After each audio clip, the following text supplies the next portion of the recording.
Okay, so there's this guy who made this 2 hour documentary on like what Joe Rogan has done to the um, comedy world. And I watched it last night. I fell asleep to it, so that means I watched it like 8 fucking times in a row because I just had it on repeat. And it, by the way, this is just something you may or may not know. But if you ever want to watch something, well, like if you watch on a desktop computer, like do you use uBlock Origin? Yeah, on my computer, yes. Okay, excellent. Did I teach you about it, or did you know about it? I know about it before. I was asking, like, how do I block advertisements on YouTube on my phone? You're like, you have to download Firefox and then install uBlock Origin, but just with Brave browser on my new phone, luckily I don't have to even. The ad blocker for some reason just works on my phone already. Are you sure that it works on YouTube? Yeah, that's what I mean. Like YouTube using Brave browser on my phone. Okay. It's blocked the uBlock. Excellent. But on my computer, I had to get a uBlock or something. Right. Okay. Um. So if you ever want to watch, let's say you, I don't know, like you're on an old device. Like I have some old devices, and I want to watch things advertising free, but they're so old. They're like Amazon Fires. So this isn't even connected to like Android or iOS. It's like the Amazon store, which already closed down. It's not even like that. You can't even publish it on it anymore. If you just where when you have a YouTube address that's like youtube.com/, then a whole bunch of shit. If you put a hyphen between the letter T and the letter U in YouTube, it will take you to another site that shows you what you wanted to watch on YouTube without commercials. So basically, that works for anything, and it's really convenient.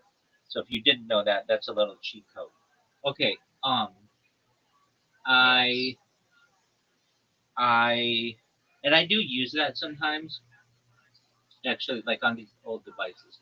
All right, so there's this thing called Elephant Graveyard, and this guy made a 2 hour documentary on how Joe Rogan has ruined the comedy world.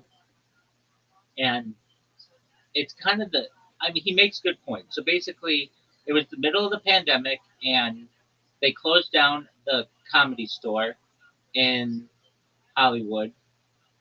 And if you don't know how that went down, basically, and like Pauly Shore, do you know who Pauly Shore is? Yeah, I do. Okay, so Pauly Shore's mom, Mitzi, uh, started the store with his dad. They got divorced. Anyway, his mom, Mitzi, ended up fucking like every comedian in LA. And there's arguments that that Joe Rogan was a member of the people who fucked her, but I don't think he was. In fact, I'm almost certain he was. I would just say like he wasn't, but people want him to have been, but that's not true. So, but she liked him. Um, anyway, so the pandemic comes down, and you gotta keep 6 feet of distance, and you can't have any super spreader events. And so the comedy store, I, I know you haven't been there, but they have for the area a pretty big parking lot for the area. It's not like a Walmart parking lot, but for as valuable as the real estate is in that area, it's pretty big. Meaning you can probably park like 30 cars, no, maybe like 25 cars in the parking lot, which again for that area is really really something. And anywhere else around there, it's really difficult to park.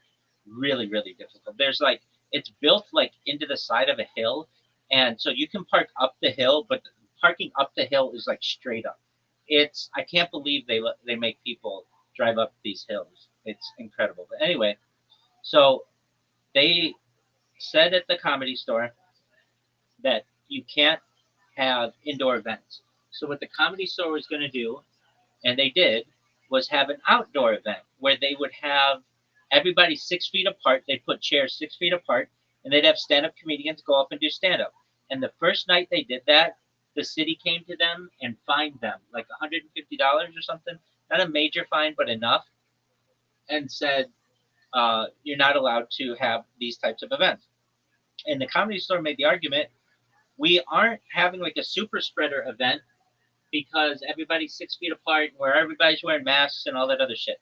And they were told at the Comedy Store by the city of Los Angeles, we don't like the optics of it.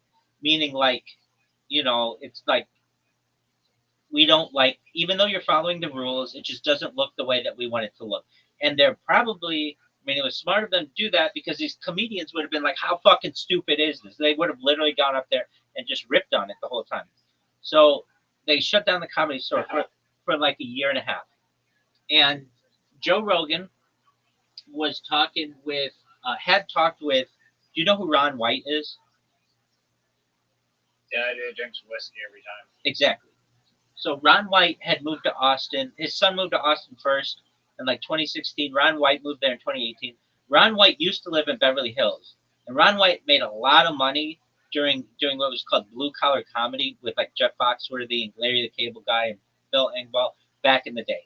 And this was like a really big comedy show that they did. So he has a lot of money to the point where he didn't have to work again. He just basically was doing stand up for fun. And he said to Joe Rogan uh, that he moved to Austin, and he liked to move. He liked Austin because it's like 3 hours to New York and 3 hours to LA. It's right in the center of the United States. The people are really nice, and the food is really good. So Joe Rogan had that in the back of his mind, and when they shut down the Comedy Store, Joe was pissed because he loves the Comedy Store more than like anybody.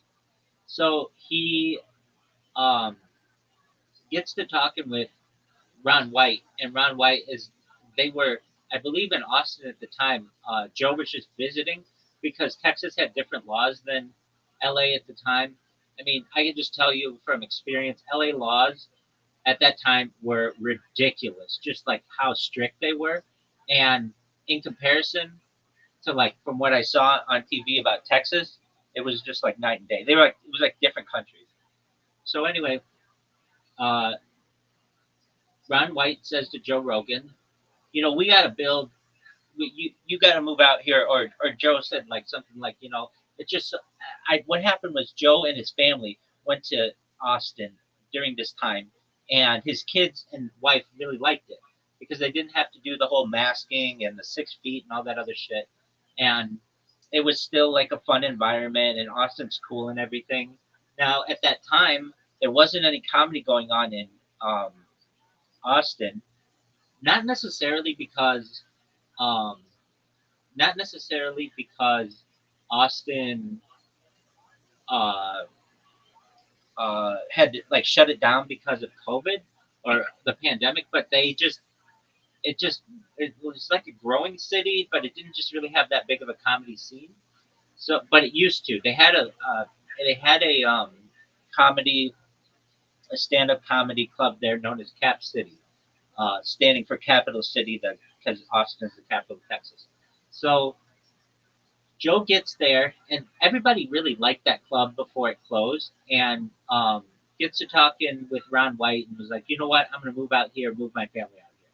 So he moves out there, announces that he's going to move out there, and this is right around the time he got his Spotify deal. And people had the suspicion that it was because the Comedy Store closed, but also he could basically move to Texas for free because like in California there's like anywhere between 15 and 30% income tax, state income tax, which is one of the highest in the country, and Texas, along with a few other states like Nevada and Florida and Tennessee, they don't have any income tax.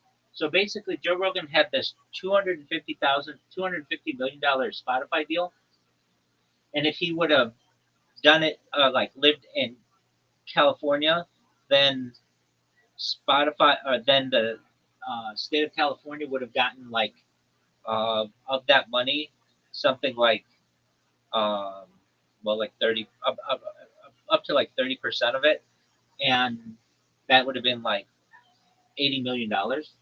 So if he just did the same shit, did the same show that he does from Austin, he would save $80 million. So it made a lot of sense for him to do that, though he doesn't talk about that part all that much. All right, so then he buys or like signs paperwork on a place that was going to be um, the new club, but it turned out that it was there was a documentary on it, and there was like a cult that was there, and so he got out of that, and then he bought what was called an Alamo Draft House, which are like theaters that were big uh, in the early 2000s, where you could like sit in couches and they had food and it was like a movie theater. All right, so it was still a year and a half. It took him a year and a half to build the comedy mothership, and so he talks Red Band and Tony Hinchcliffe to come out there. Then um, they wanted to do it. They wanted to move out there because they were doing Kill Tony virtually, and it sucked. It was just like I like those episodes, but they're just not very good. And there's just some nostalgia to them. So Red Band and Tony Hinchcliffe move out there, and Joe Rogan's on Kill Tony a lot in those days. And they did it from first this place. I don't even remember the name of it. And then and then Tony Hinchcliffe told a joke. He used a it's like a racial term for Asian people that starts with C and ends with a K. And um, there was a huge amount of backlash, and he did it during Asian Heritage Month. So what ends up happening is Tony gets canceled a whole bunch, and the place where they were doing Kill Tony says they can't do it there anymore. So then they go to another place, Vulcan Gas Company, and then they did it there, and Joe Rogan was on those episodes a lot too. And then once the Comedy Mothership opened, that's when Kill Tony kind of came into its own and started becoming more and more a national, like or international sensation. So this all is getting to where I'm at, just the story. All right, so that Nice, holy fuck. I know, but 40-minute back. I know. Do you know this? Well, because it's all the documentary. Do you know this backstory? I knew some of it, Okay, but it's cool. It's cool. so then Joe Rogan opens the Comedy Mothership, and um, it becomes like a sensation in Austin, and all these people move to Austin, but uh, some bigger comics move there as well, like Shane Gillis and Tim Dillon, and who else moved there? Like a bunch of like more medium-sized comics. Oh, Tom Segura moved there. Some other people, and started doing their shows from there. And basically, the way that Joe Rogan could convince these guys to do this stuff is, look, you're already on the road. You know, out of 52 weeks out of the year, like maybe 40 weeks out of the year. So you're already all over the place. If you stay in New York or California, they're going to charge you state income tax. So if you just have your address be Texas, you're going to save a whole lot of money. And so a lot of these guys moved there, and it was a smart move for them to move there. All right. Then, most recently, well, Kill Tony becomes a sensation. It overtakes the Joe Rogan Experience in on the YouTube list, and um, it is its own show now, basically. And um, they they don't really need Joe Rogan anymore, um, like they maybe once did. They're like basically independent for that. Okay, so then the people who moved to uh, Austin no longer, a lot of people don't enjoy it anymore because where Joe opened this club, it's on 6th Street. Well, I've never been to Austin. I've just heard, and like everybody says, that 6th Street is just like a huge shithole because it's right by the homeless shelter, and all these people do drugs there, and it's just it's just full of people who will rob you and all kinds of stuff like that. So, but Joe Rogan, who when he goes to his club, goes with private security that were like Navy SEALs, and they like block off the whole. Yeah, isn't that funny? Like he goes in a whole motorcade when he goes to his place, which it's like he's kind of losing touch on what he once was, which was not that he didn't start off a wealthy person. He started off pretty poor, but now he doesn't has. want to get charged first. That's true, and it'll be interesting to see. Come next online. Right. Um. So, which they still haven't found the guy who shot him yet, which is really disturbing. You would have thought that. Yeah, they did. It's the CIA. Yeah, dog. Dude, you want to know something? Okay, so I haven't been able to talk about this with anybody, but um, okay, so let me just finish the Joe Rogan thing. So I watched this whole documentary on it, and basically the documentary ends with all these people who moved to Austin just talking about it, basically saying that it's a shithole. And so Tim Dillon moved out, even though he still has 2 houses there. And Shane Gillis, like basically is moving back to New York City. Now there's the next thing that's going to probably happen that I've heard is Joe Rogan's going to start a comedy mothership in Brooklyn, and then another one here in LA, which will be interesting to compete with uh, the comedy store. Okay, so ask me what I think happened in Butler, Pennsylvania, July 13th, 2024. No, we're not telling you what the fucking. We'll definitely talk about the assassination, but this documentary was supposedly called Elephant Graveyard.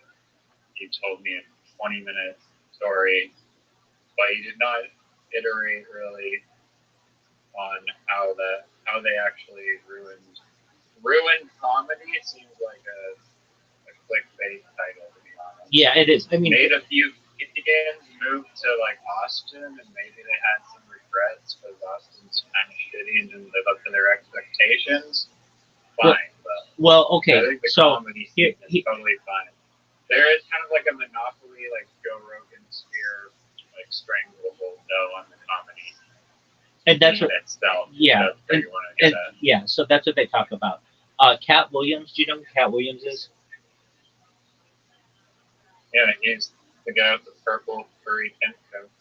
Absolutely, he's hilarious. He basically made a comment on the Shannon Sharp show, Club Shay Shay, that Joe Rogan has the same 6 unfunny comics on all the time, and just one moment, please. Pardon me. And so, like, basically, this is Tom Segura, Bert Kreischer, Ryan Callen, Brendan Schaub, and like what is that guy's name? Andrew Schultz. Like basically, that's who they talk about. And I didn't know Andrew Schultz on fucking Joe Rogan, I guess. Oh yeah, he went on a lot. In fact, that's how I found out about him. Is Joe Rogan would like repost Andrew Schultz's shit during the pandemic.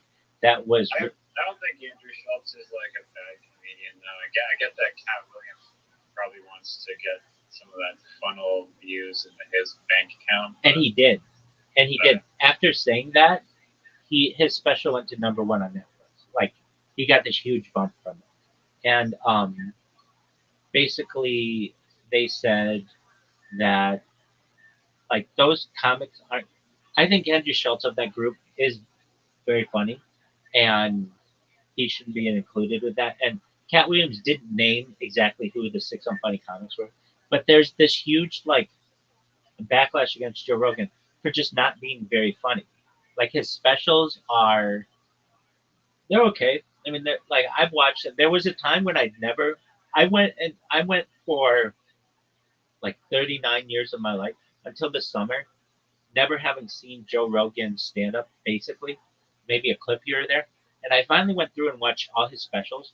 And he's an okay stand up comedian. I'm not going to say he's unfunny, but he isn't one of the greats. At least he can be really funny.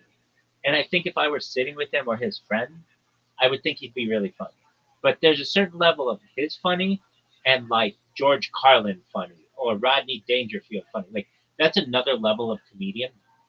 Well, Elephant Graveyard. He's more, he's in my brain. He is a UFC commentator first, then a podcaster, like interviewer second, and then a fucking elk hunter third, and then like a whole lot list of shit, and then it's like That's what I love about him, though.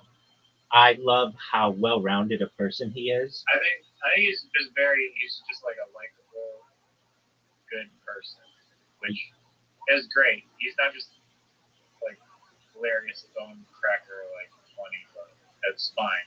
I don't think he needs to be. I think he's good the way he is, but I get people could be like, yeah, he could be more funny. Yeah. I agree. And he like what more do you want from him? No one forces you to watch it. Exactly. Exactly. But I mean he's just so good at so many different things. I don't even want to say he's so good. He's had the opportunity to be really good at so many things. He wasn't ever a really good actor, but I remember him being on news radio. And then Fear Factor, I really liked him on Fear Factor. And I really liked him on the Chappelle show when he did two Chappelle shows. And then I really liked what he did with Carlos Mencia, calling out Carlos Mencia as a joke thief. I really liked that. And then I remember watching. I was in a different apartment in Fullerton, California, when the Joe Rogan Experience started, and it was December 26th, 2009, and it was very quickly in my feed on YouTube, and I started watching them like really early on. I mean, like very very early on. Like I can say like I'm an OG Joe Rogan fan from those days, and then there have been times when I didn't listen to him though, and then I'd have to catch up on episodes and such. But uh, he he like revolutionized podcasting. Dude, I saw this clip of him today. Do you know who Tom Green is? You should. I do. He's Canadian. Yeah, exactly. Um, so do you remember? You probably don't, but do you know what the Tom Green show was? I've seen like a couple episodes. I know. So I loved the Tom Green show when I was a kid. It used to be on MTV, like usually late at night, but it was I think Eric Andre said that Tom Green's crazy pranks inspired his crazy. absolutely. And Joe Rogan says that Tom Green inspired him. And I watched this episode today, or this clip of Joe Rogan sitting. Tom Green basically set up like a Tonight Show setup with like a desk and chairs and a couch, and he had a sidekick, and they would just live stream on the internet. And they took this content and had it on. I don't know if it was CBC or what is it, CBN? What's a Canadian broadcasting network? Is CBN? BBC CBC? broadcasting channel. Okay, I don't know if it was on that, but it was on some Canadian show and some Canadian channel, and then the United States used to syndicate it on MTV. And Tom Green would just do things that I really like.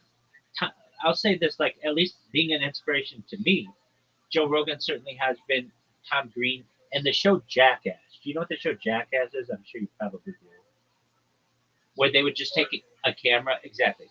It was just like this. Actually, I've only really seen the movies, and I realized like a month ago, like 2 months ago maybe, I was like, oh, I can actually watch the TV show. I've never even seen it. Dude, the TV show is so nostalgic for me because my friends and I used to just watch it like when we were in high school. They always came on really late, and they would have like they would just show them over and over and over again because MTV didn't really have any programming at that time. Uh, Music videos had become too expensive to run, so they would just show Jackass all the time because it didn't get the highest ratings, but it got pretty good ratings. and it was something that you could just show all the time. And when you're in high school, that shit's like super funny to you. And I remember, I remember when I saw Jackass the movie. It was at that time it was harder than I'd ever laughed. And I was at my friend's house, and You watched it in theaters, I'm guessing. no, no, we did not. We rented it from Blockbuster, and we watched it at my friend's house.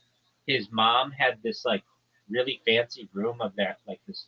They had like a part of their house built on, and we watched it like in this pure white room with like all these windows, and it was like hilarious that like here we're watching a guy take a a, a a toy car and shove it up his ass in a condom in this like very like dainty like place of their house. And we had to be careful because we didn't want his parents like finding out what we were watching. I did not watch it in theaters, and the reason why I didn't watch it in theaters was it just wasn't that. I don't want to say it wasn't that big. It was just like, oh, it's those guys from uh, that TV show. It's not. It wasn't like a revolution like it would become. Um, okay, so then uh, that was an inspiration. Well, and Tom Green would do some things like that where he would kind of these man on the street things where he would just go up to people and be like, like what do you think of my, you know, what what do you think of whatever? He just like man on the street stuff is really interesting to me. So but Tom Green was definitely an inspiration. So Joe Rogan's on Tom Green, and you see him where he gets the idea for the Joe Rogan experience, where they're just drinking like a Corona beer, and Joe Rogan's like, "Wow, I could.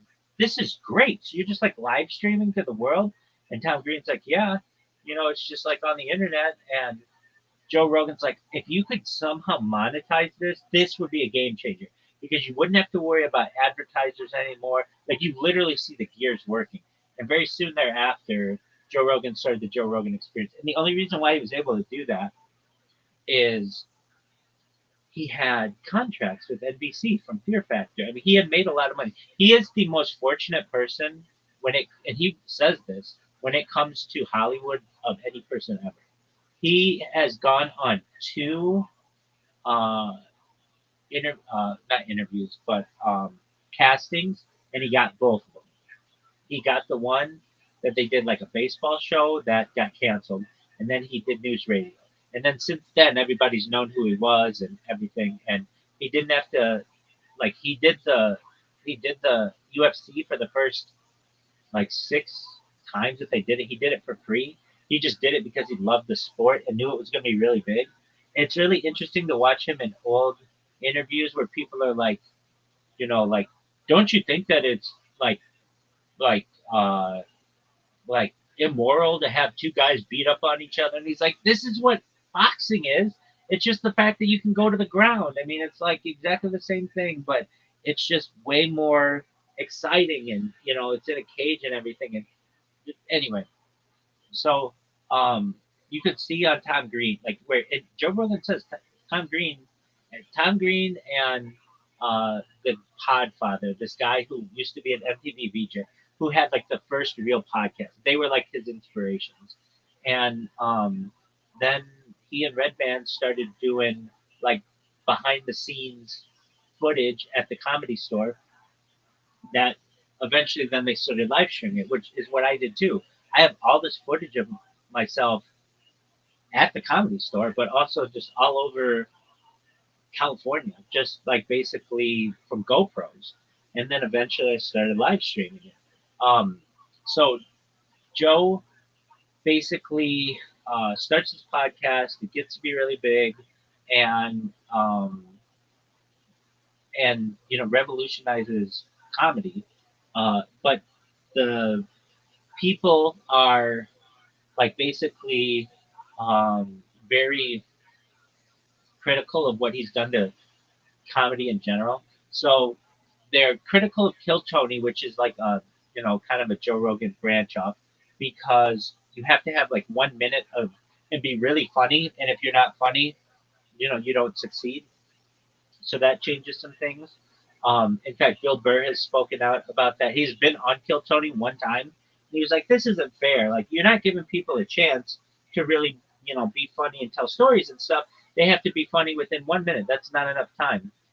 Which there's that argument, and Joe Rogan has put like a lot of people out there to who aren't funny, and but yet he's kind of shoved them down people's throats. And so there's this one thing that happened. There's this female comedian. Her name is Annie Letterman, and she has this story where so Brendan Schaub, that guy I always talk about, she and he were at the Comedy Store, and Brendan asked her if he would walk her to his truck, and she's like, "What?" Like basically in a later story, she's like, "Why? So I could blow you? Like I don't want to hang out with you. You're married and you have kids. Like that's a scumbag thing to do."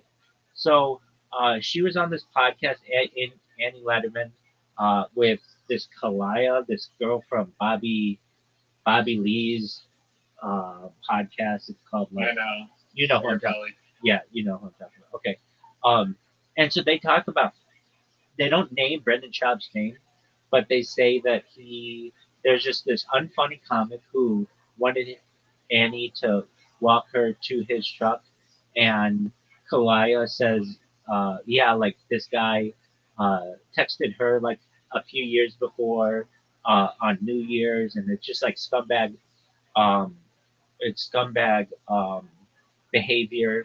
And Brendan Schaub comes out and is like, I didn't do that. And they're like, we didn't name you, but now you're just basically like waving the flag at yourself. Anyway, um, this Annie Letterman went around and I think basically said, like, basically called out Brendan Schaub. And Annie Letterman used to be on the Joe Rogan Experience. Like, at least she's been on before, but now she's like not invited to the Comedy Mothership, and they're critical of Joe Rogan. Like basically, like you have to side with him, or else you get cut off. And then like she's gonna have a fine career. She'll be fine. She's good looking and funny and stuff like that. But at least like the Elephant Graveyard documentary, but he's made two of them. He made like an hour long one, and then most recently he did another one. The first one's called Comedy Czar, and the second one is called Comedy Armageddon or something like that. And basically it just goes into the fact that like if you don't go with Joe, he will cut you off. And I don't think he's like that much, but that's how they make it out to be. Okay, so Brendan Schaub, who is not the sharpest knife in the drawer, goes on. He was just on his podcast and with uh, Brian Callen, the fight in the kid, and they had somebody call in, and this guy called in and he was like, should I get a haircut or should I shave my head? What do you guys think? That was like the question that the caller posed. And they were like, Brendan Schaub's like, I know a lot of guys who shave their head and slang dick, like Dana White, Joe Rogan. That's about it. He didn't say Jeff Bezos at that time. But basically, then this raised this huge alarm like, whoa, Joe Rogan is uh, married.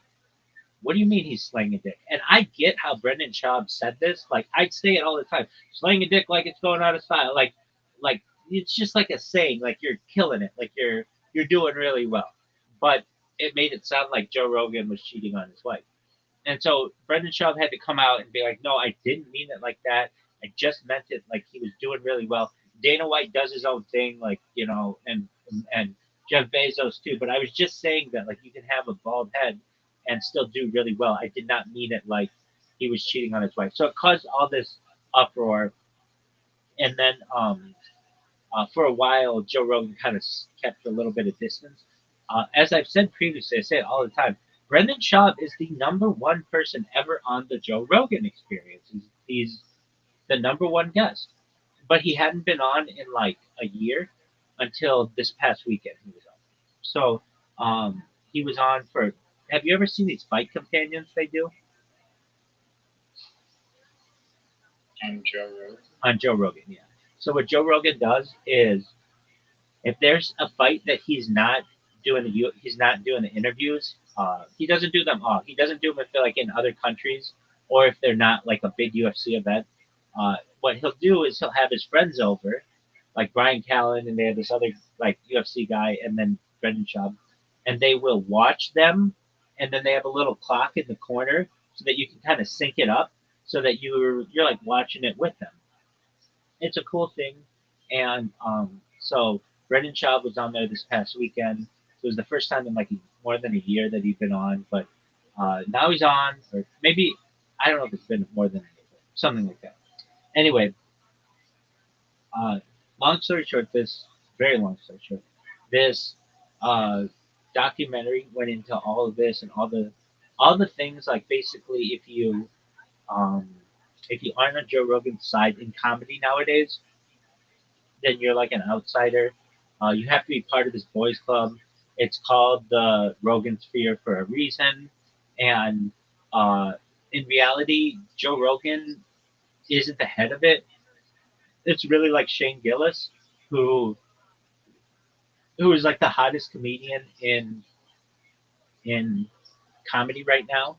And so Joe Rogan does everything he can to like be in good graces of Shane Gillis, because Shane Gillis is just be like, fuck it, I'm big enough now that I can do whatever I want, and I have a big enough podcast that I can do whatever I want, and I don't really need fucking Austin, Texas. I have New York City and Philadelphia and LA and stuff, and uh, Bill Burr got like Bill Burr is kind of a lot of people would say Bill Burr's part of the Rogan sphere, but there's an argument that he's not because he he and Joe Rogan got into it over like medical issues, and um, I don't think he's been on since, and I don't know if that's Joe's not having Bill on or Bill just didn't have anything to promote or whatever. Um, there's the argument that was recently made about Joe Rogan and somebody. Oh, Bert Kreischer and Tom Segura. They did. They used to have this. I think they still do.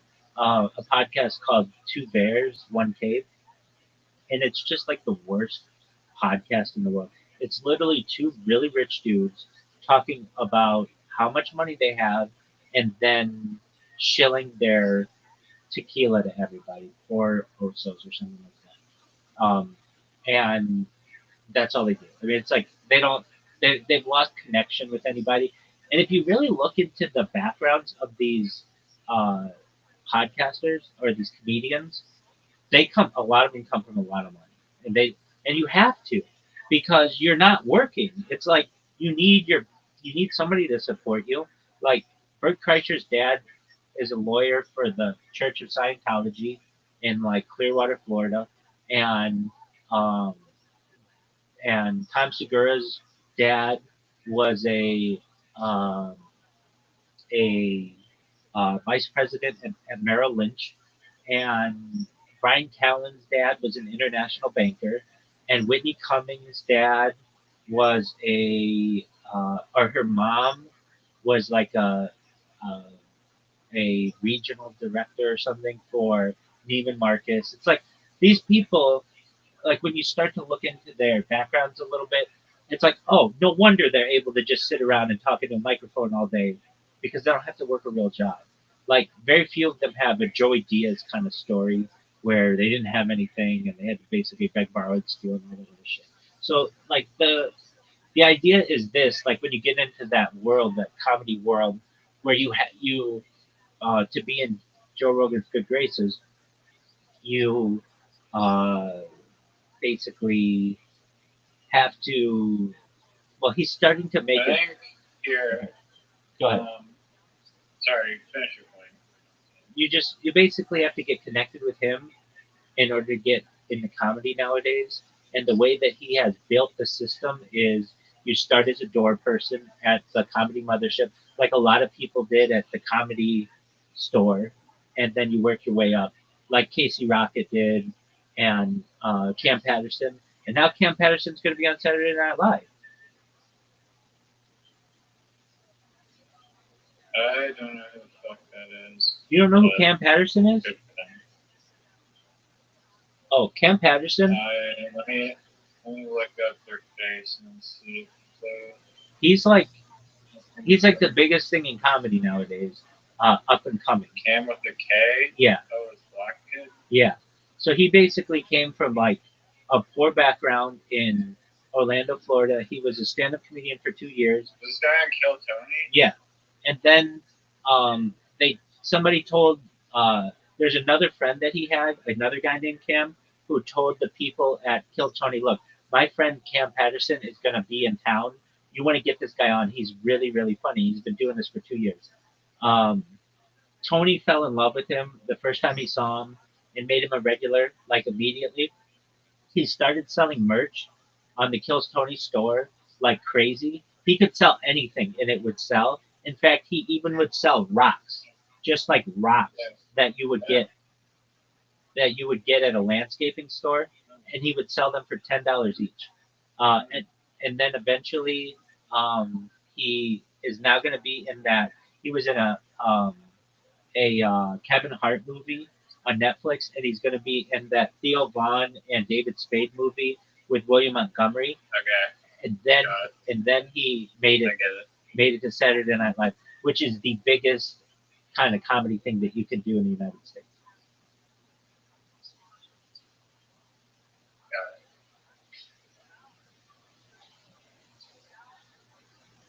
So that's what this documentary is on. And then I cut you off. So what did you want to say? I think I don't know.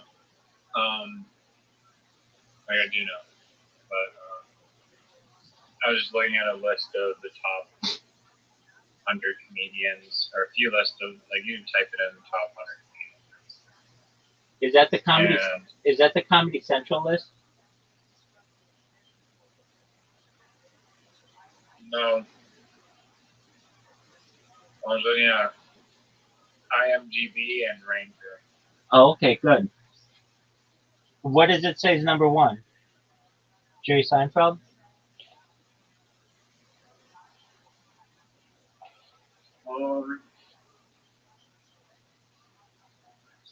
On the IMDb one, or sorry.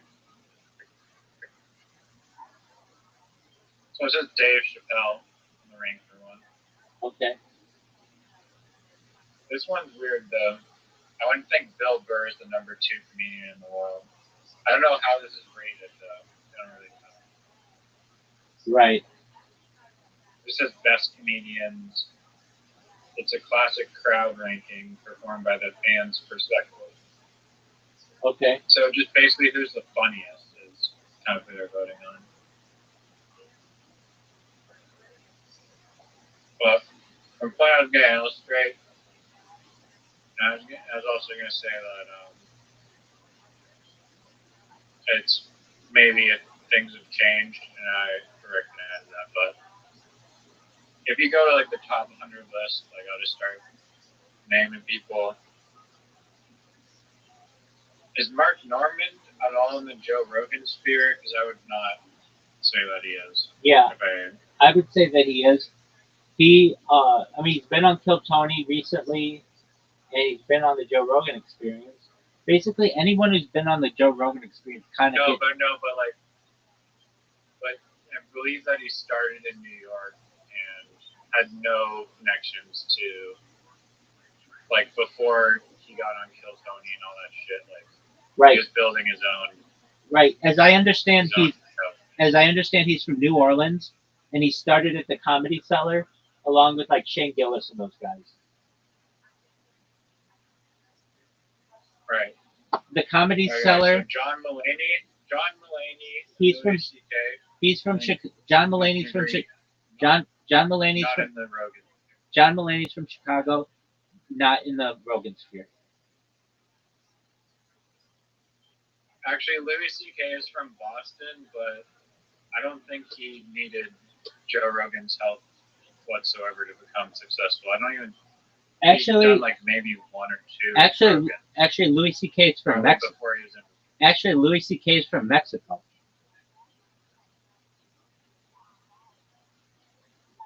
Well, he grew up in Boston. He was That's born correct. there, but he grew up in Boston. Right, and he did not. He was a writer on several TV shows. So he's, but you understand they're all related.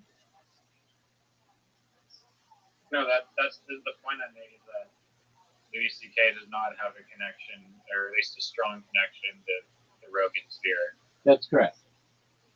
And my point is that a lot of these comedians in the top 100, Jim Gaffigan, Jimmy Correct. Carr, Correct. Gabriel Iglesias, Correct. Pat Williams, Correct. Dave Attell, Correct. like, a lot of them don't have a connection to the Joe Rogan sphere. No, but you're naming all veteran comedians, not younger comedians.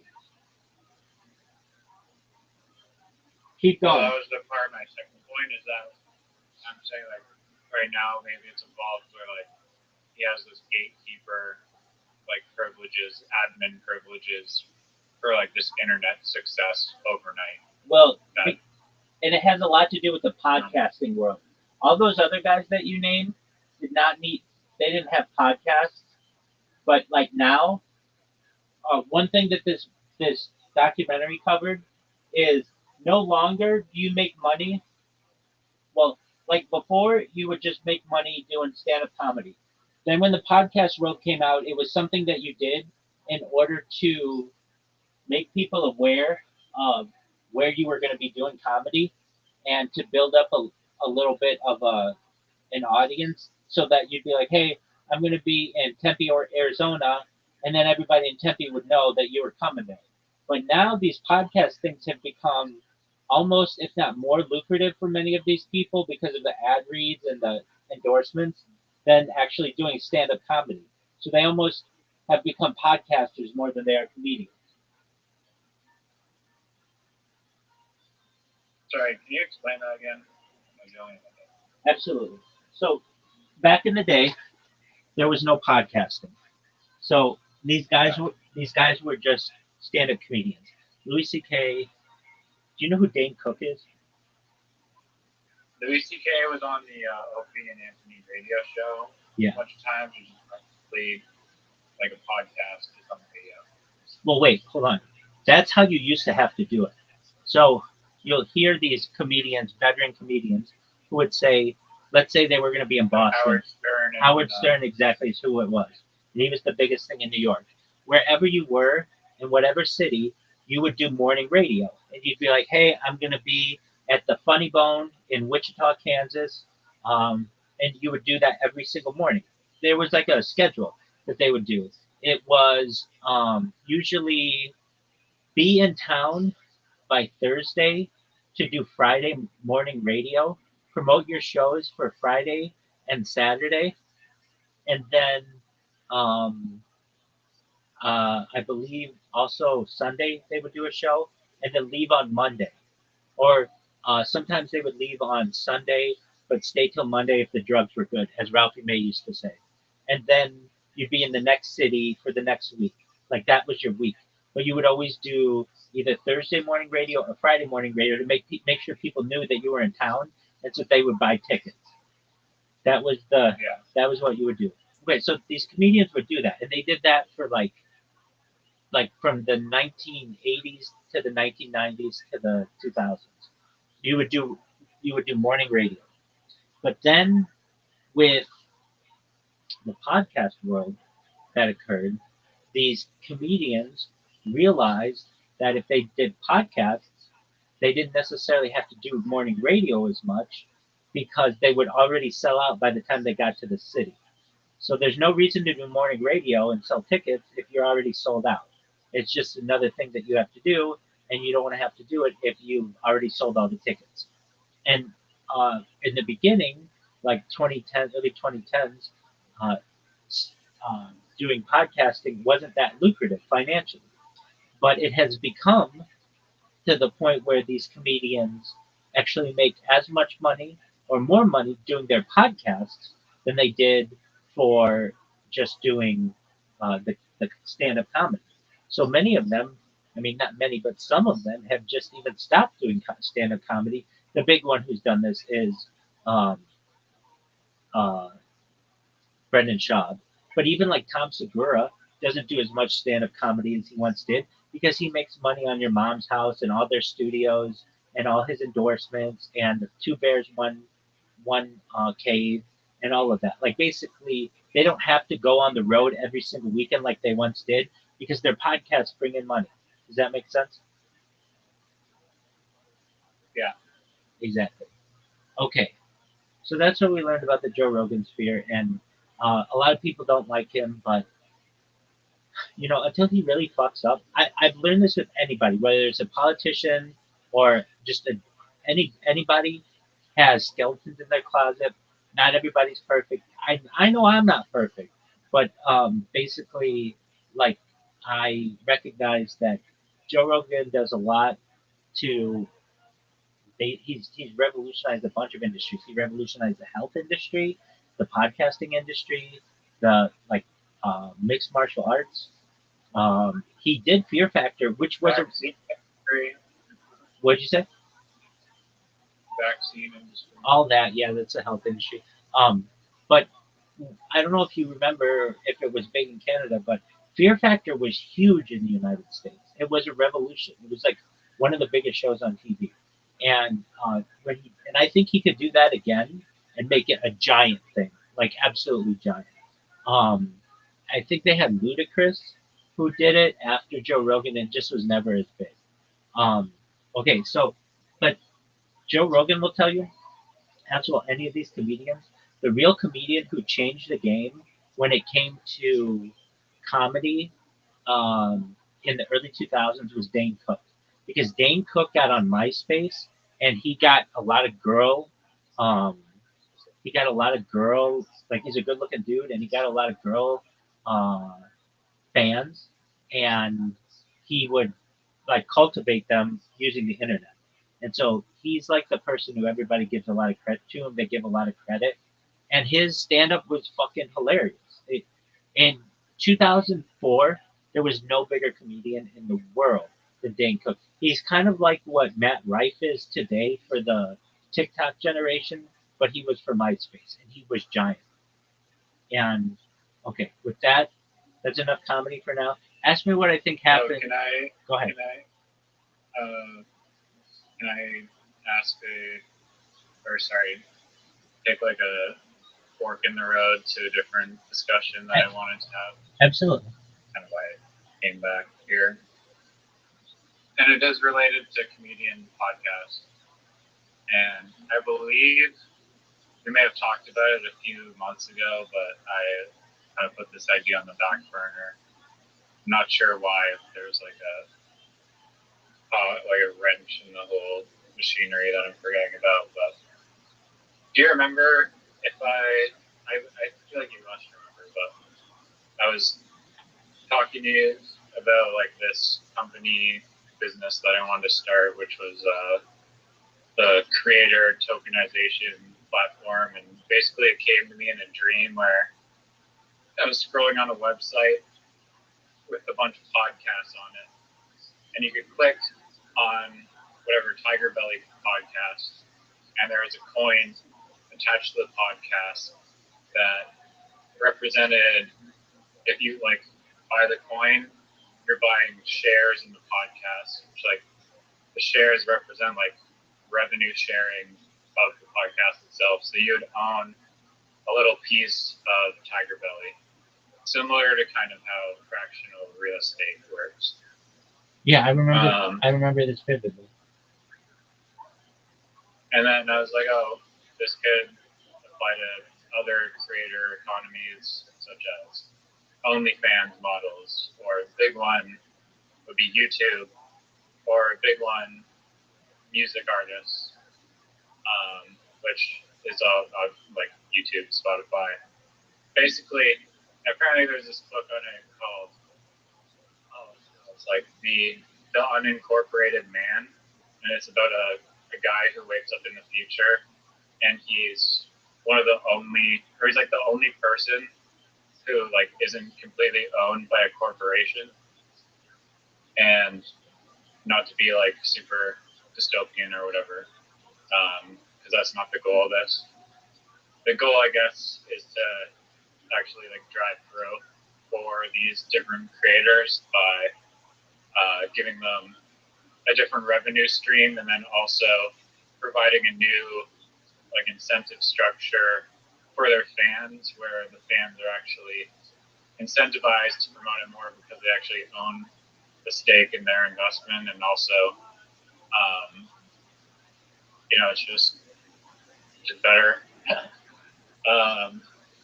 It's basically like Patreon, but Patreon you can buy the token and actually like get paid dividends, as well as access like exclusive content through ownership.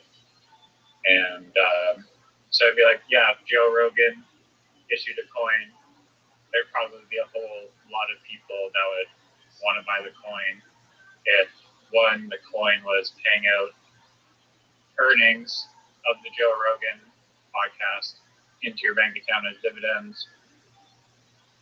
And yeah, you can also potentially compound those dividends with other lending protocols in order to get even better yield. So yeah,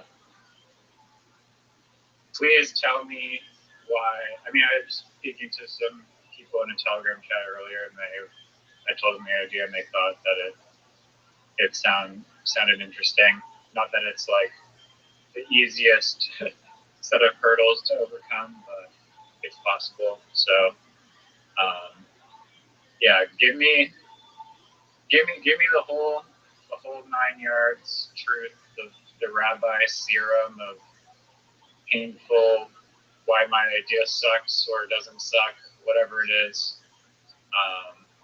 Because yeah, I find it interesting that like somehow, I mean, it came to me in a dream, but like there isn't a protocol yet. Like tokenization of all these things is coming into the world, but no one's really talked about the tokenization of the creator economy. Yeah, I think it's a great idea. I think that it is okay. So do I just think that? No. Okay. So the reasons why I think it could work. Um, so like it's kind of I know what tokenization is and everything, but I just want to create an analogy. It would be like a company sells stock, a podcast would sell stock, basically, right? Absolutely, like the perfect parallel. Yeah, exactly. I think it's a great idea, and um, so creators do this already to some extent with endorsements that they do.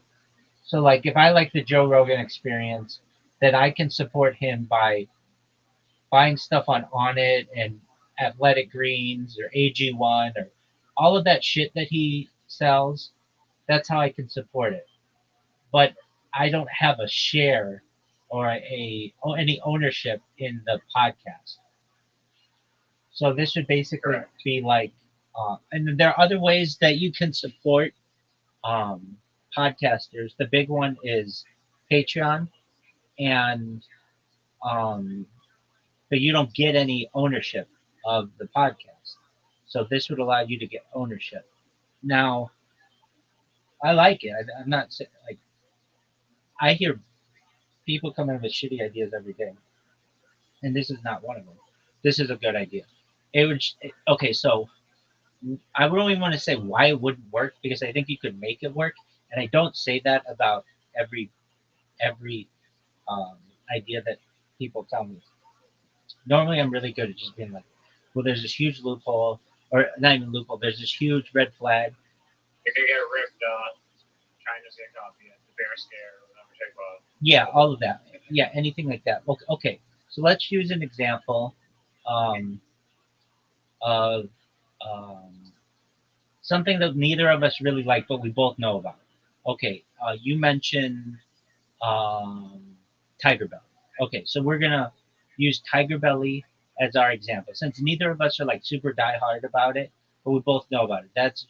That's Bobby Lee and Kalila, and I don't even know what they do, but it's from Bobby Lee's garage in Burbank, something like that.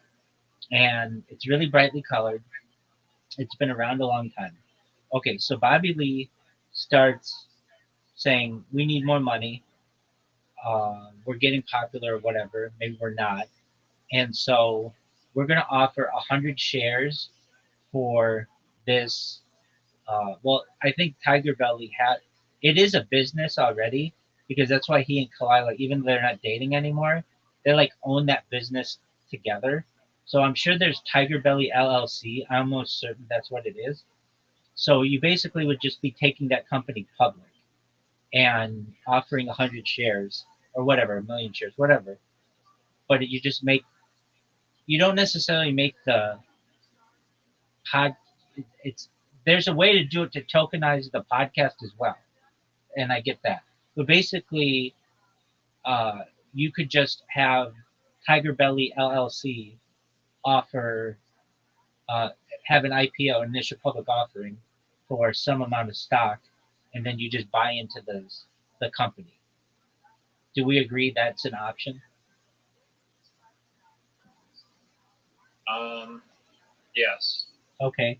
I mean, is it that? I thought in order to actually go public as a company, you have to be like big enough for like a stock exchange. No, no. You can like if you want to get on the Dow Jones, that's a big one. But you could get on Nasdaq, which is smaller, or it's called um, the Russell 5000. There are like 5,000 companies on that, and even smaller organizations. Like I was a part of an organization that was just run by two people, and they had stock. So it's just however your attorneys draw it up. But basically, they could sell stock in their company. They didn't. That's not what they were doing it for. But it was just like how they distributed ownership of their company. So no, it doesn't have to necessarily be on an exchange. Now, if you want it to be on an exchange, then I think you have to go through the SEC and some other things. But basically, like Tiger Right. Belly could could potentially, if it got big enough, uh, meaning like they had enough interest, they would do an IPO, an initial public offering for whatever their, let's say, stock at $1, just for simplicity, and then anyone who liked their podcast could buy that stock, and then they would own part of Tiger Belly LLC. Does that become a security the moment you allow outside investors that are trying to make a return? To my knowledge, it would. Okay.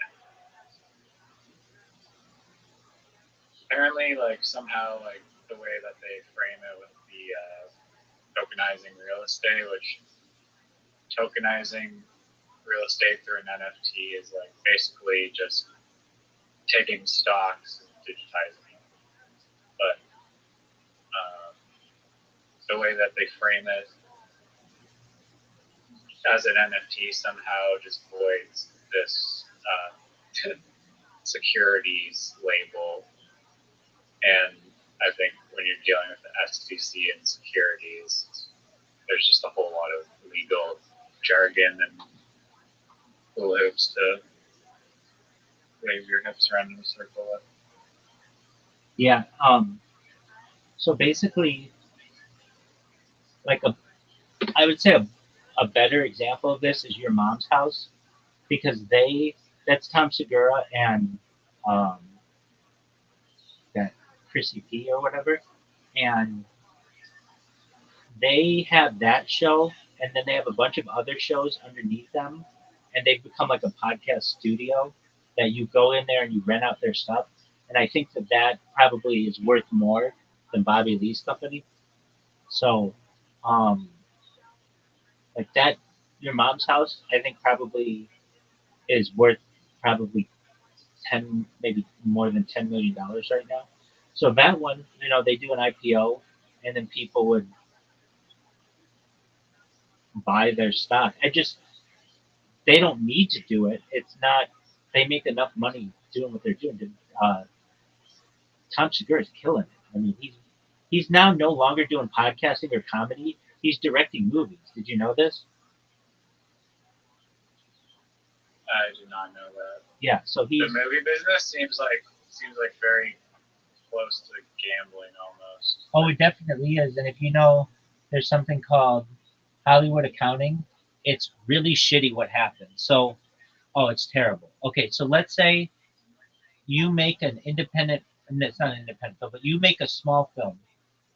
You personally, with let's say Warner Brothers, and your movie has a budget of $1 million, and let's say it makes $100 million, like it makes 100x, and your movie is just on, I don't know, a podcast movie, let's just say. Oh, that's great. So you should, and let's say in your contract, whatever you were going to make on the movie, let's say they were going to pay you a base of $100,000, and then whatever the the box office was, you were going to make that many X. So you would have made 100X. So you would have made $10 million.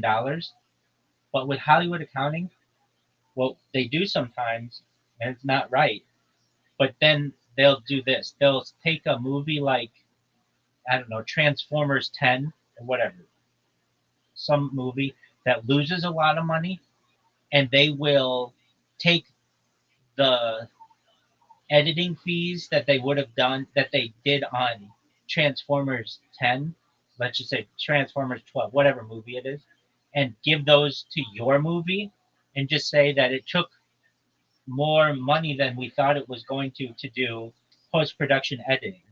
And that means that your movie, when normally it made 100x, that's great, but they add a $50 million post production cost to it. Or another one that they do, they'll do something like this. They'll say, all right, let's say our marketing budget for your movie is going to be $10 million, whatever. Forget the numbers I said before. So this is a new movie. Our marketing budget for you is $10 million. You're like, great. What they'll do is sometimes take out of your marketing budget and promote some other movie, but since it's all under the same umbrella, they have a way of just basically not giving you the same marketing that they said they were going to and giving it to another movie. It's really disgusting what happens. And there's not a whole lot you can do. I mean, if it's Warner Brothers and they own, like, I mean, there's that Mom's House guy. What's his name? Tom The Segura. director did. Tom Segura. Yeah, so Tom Segura, he's partnered with Warner Brothers to produce the movie, right? He's probably putting up like zero stake, or maybe a little bit of stake in the movie, but like Warner Brothers is probably financing like 95% of it or something. So doesn't it make sense that Warner Brothers can just be like, oh, we need to like balance, like basically Warner Brothers is just saying, okay, we produce fucking 25 movies like this quarter, and fucking 8 of them are like underwater and shit, but the other like whatever, the rest of them are enough positive that we're actually still making money overall. So we just need to like, I don't know, somehow do some Hollywood bullshit accounting to make it so that we're hunky dory. Well, and that's what happens, and um, it just can hurt people in the end because they had agreed to do one thing, and then it turns out that it didn't work out that way. And unless you want to go to court with these people, you just have to take it. I mean, you can go to war with Warner Brothers, but guess what? You're not going to get your next movie with them, and probably Disney isn't going to want to work with you. And there are only so many movie studios, and you'll basically blackball yourself. Do you think that Pirate Bay should be held accountable for like they're being sued by like Warner Brothers and like all these media companies for creating like this. It's kind of like the Silk Road shit, where he's like, oh, I'm just the guy who created a website that facilitates data sharing and like file sharing. Right. Then, same thing. Like, excuse me, but the files that you're sharing are like clearly illegal. Like, but he's not sharing them. You have regulate. But he's not sharing them. So he's just the middleman. He just gives. He just allowing it to happen. That's true. If you're not monitoring. Right. I understand that. I think that guy's innocent. Well, Silk Road dude got pardoned. I don't think Pirate Bay people even got prosecuted. Maybe they did. I don't think so though, because they were like Swedish internet law or something. It's just like, yeah, you're good. Right, and I think that's how it worked. Napster got it years ago. It's the same argument to me as this. Do you prosecute the? It's not exactly this, but like the Department of Transportation because people use the roads to do illicit drug deals? You get what I'm saying? It's not a perfect analogy, but it's similar to me. There's an argument to be made. We're going to prosecute the Department of Transportation people because they maintain the infrastructure for one drug dealer to get to another drug dealer.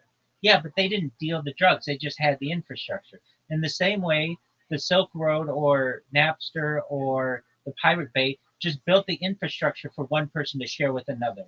Does that make sense? I do see what you're saying. But I mean, I don't know. It seems like they could, if they wanted to, like Pirate Bay could moderate and delete content that isn't like it's copyright infringement. Yeah, but you know how much work that is. It's very expensive, and you run into the issue where it's arguably harming a lot of people's livelihoods. Like maybe there's not going to be any money to finance the next season of whatever because no one's actually paying for content anymore. So it has repercussions on society.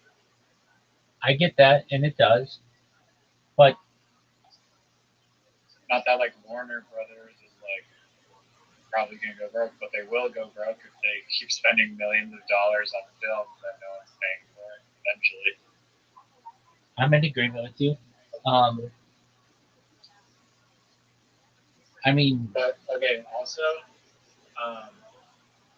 I'm not sure if this is the case, but I'm just gonna like draw a parallel here that I've seen YouTube videos that are basically making the assertion that Spotify is like making artists poor because the way that their revenue sharing works is like it's basically like it's ridiculous. The fractionalized like podcast investor token. Like all the artists, like the cumulative artists, are all put into a pool, and their percentage ownership of how much of the total subscription pool payout that's allocated to them is based on how much like listener time or whatever the fuck they get, and then the pool is paid out according to if you're at the top, Drake, you get a ton of listeners, you get more of the pie. If you're middle dude, you get middle share version, blah blah. But because the subscription model is like only $9.99 and it's stretched now with like audiobooks and music, it basically like it's spreading that $9.99 subscription like thinner and thinner, and I'm going to assume that with Netflix and other streaming platforms, this like subscription model of $9.99, that $9.99 or whatever the fuck it is, like they need to allocate all those subscription dollars to all of the films that are like on their site, you know? That's true. So, but maybe they're getting richer. I don't know, because the streaming shit didn't really even exist a while ago. There'd just be DVD sales though afterwards. Um, there's what you're saying is true. It it's basically a limited pot, and everybody's got to share it. And that's why I don't think that model works. If you want to know the way that it should work, artists should give their music away. Music, especially today, is not hard to make, especially with computers and AI and stuff. Where you should make the money as an artist is your concerts. So the smart way to do it is give your music videos away, give your songs away 100%. Give them away. Put them in commercials for free and everything. And everyone will like your music because it's everywhere. And then charge for your tickets and your merchandise. That's how you make money. You know, somebody like Snoop Dogg only makes like $70,000 a year on all his music on Spotify. It's not that much. I mean, $70,000 is good, but he's got a huge catalog. It's not that much. But that's why he does all kinds of endorsements, and that's he does um, in person TV shows, TV shows, and movies, he does the voice and all of that. That's where you make money. But you know why he's able to do all that? Because everybody has access to his music, or like knows his music. And so if you're an artist, if you want to make money, you've got to recognize that you're not like let's say you've got a really great voice. That's great. Are you hot? That's bigger than if you have a good voice, because with auto tune you can make anybody have a good voice. If you're hot and you are popular and you've got social media pull and everything, then you can easily make music. Like you can take somebody like Sydney Sweeney and have her sing a song and be really popular. Like music is really easy to do. What isn't as easy to do is visual stuff. Like visual is much more difficult. And so what I'm trying to say is like What do you mean, like? What do you mean, like music videos? music videos are big, but even just TikTok and all that, like things that people see. Basically, music is pretty easy to produce and put out with AI. Now, years ago, it was not. Oh shit! There's another market for this creator economy tokenization thing. Is like TikTok revenue. You can just own a TikToker. I get that. I get that. Um, okay, so let's talk. Um, let's talk. Well, so I think your idea is really good. I think the future of the music industry, and they've already talked about this in martial arts and UFC, is they don't pay people to fight. They make their money in um, in endorsements and advertising and stuff. So I think Dana White has even said that ideally they shouldn't have to pay the fighters. The fighters should fight for free, but the fact that they put them on this huge stage means that they'll be able to sell merchandise and do endorsements. Does that make sense? Yeah, but I mean that like Air Canada Center or whatever arena that's selling it is making so much money that I don't know, seems kind of cheap to not pay them. It's like yeah, it's like Michael Jordan being like, oh, I'll pay you in a bunch of signed like merchandise. Exactly. Yeah. Okay. So the phrase that they use is we're paying you I'd rather just have the phrase that they use is we're paying you an exposure. So the fact that we're putting you in front of all these people means that they're going to want to buy your T-shirts and go to your autograph signings and have you talk about their product. So you should want to do it for free. Like if you don't want to do it, that's fine. Somebody else will do it, and then we'll make them the big star. So we're paying you an exposure. Yeah, I've seen a lot of people. I've also tried it before. I'm forgetting for what, but yeah, people on the internet are like sometimes do not appreciate the exposure as payment. They're like, we're a real artist and we deserve to get paid, and exposure is bullshit. Like I'm promoting your thing for free, and like, but Yeah, so that's a big thing with artists. Um, like I see it a lot with creators. This isn't like a big thing, but like so somebody will want to do art for somebody, especially like banners. Banners are really big. A lot of people, especially overseas, want to do banners for people because you just have to be like a graphic designer, or well, frankly, what what you do for your brother. That's a really popular industry. And now what you do for your brother is really specific, but what I'm talking about are just the general ones. So one of these people, these graphic designers, will go to an influencer and say, "I will do all your banners and I'll do all your thumbnails and everything," and then all of the only thing the influencer has to do is just in their profile say that their banner was by Tom Jones 123, and they get paid in exposure because people say, "Wow, I really like that banner," and the person's um, they read the person's profile and then see who created that stuff, and then they will go to them to do future work. Does that make sense? yeah, pay exposure is a currency. Yeah, and then that means the influencer doesn't have to pay anything, and um, that's I don't know. I think that's kind of why like they're like as soon as like the smartphone became like kind of like widely accessible, like people they still do it like all the time. Like they'll post on their like Instagram or whatever, like, oh hey, I'm standing next to like Donald Trump or whatever, or like like it's like they're farming these like celebrity photos, and maybe the celebrity isn't even giving them a shout out, but they're still just trying to squeeze all the juice out of just getting a picture with them. right. Um,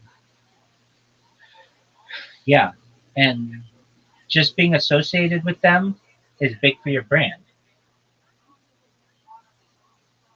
Oh yeah, yeah. Some people are like brutal at it, where it's like they just like it seems like they're just try harding to be so cool, but it just comes across as really cringe. Right. Um, Does anyone like the famous people that they're hanging out with are not like taking goofy pictures and posting it on their Instagram so that they can say to other people, "Oh, look who I'm hanging out with." They don't need to do that. that's true. A big thing that I see as well are like, well, I guess it's the same, but basically like services or items in exchange for exposure. So a lot of times what these people do is they'll be like, "Hey, I need a new car," and so somebody will be like, "Okay, well, just come to our dealership, and if you do a post, we'll give you a 2-year lease on the house," something like that. If they're really big, and then they'll go and do it. They'll be like, buy your car at wherever, Fletcher Jones, Mercedes Benz, and they're really great. They'll take care of you. And then in exchange for that shout out, they'll get like a 2-year lease. Does that make sense? Must be nice being that popular. Holy fuck! Yeah. Um, but that's Please go viral, Rabbi, so we can do that. yeah. Like as we speak, I'm finding like loopholes in Twitch, and I'm trying to see if this one works. If you really want to know what it is, it'll be a game changer. My big thing is when I spam people or anything, I just need an impression. An impression is just basically when you make when you come into someone's consciousness. And like that could be an email, that could be when I spam them, that could be a follow, whatever it is. And they make it really difficult on social media now to do like mass impressions because they want advertisers to do that. They don't want individuals to be able to do it for free. And I don't know if this is going to work, but basically, I'm trying to figure out a way how to tag someone so I could like at Riser, and then you get a notification that I tagged you. And if that works, this bitch is game over. I'll be fucking famous by in a week. But I say that I don't think it'll be that quick. But um, the key is when I tag you, does it does it the key is when I tag you, does it send you a notification or like an email or something? Some of these things do send emails, and that's key for me because that's a free way of advertising, and I can do that a lot to people. I just don't know if it's going to work. So I'm about to see. I'm about to test it out. Um, okay. So, but to you and your idea, I think it's a good idea. I think that though that kind of already exists, and I mean, I know you're saying like we could just tokenize somebody's podcast. They could sell stock in their LLC, which would give people a share. Now, I know what you're thinking. Well, what if there aren't enough shares? Okay, then what's stopping the podcast from just shilling a cryptocurrency? That's a question for you. A cryptocurrency based on their podcast, or an NFT based on their a cryptocurrency or an NFT based on their podcast. What's stopping someone from doing that? Like without using this platform? Yeah, basically? exactly.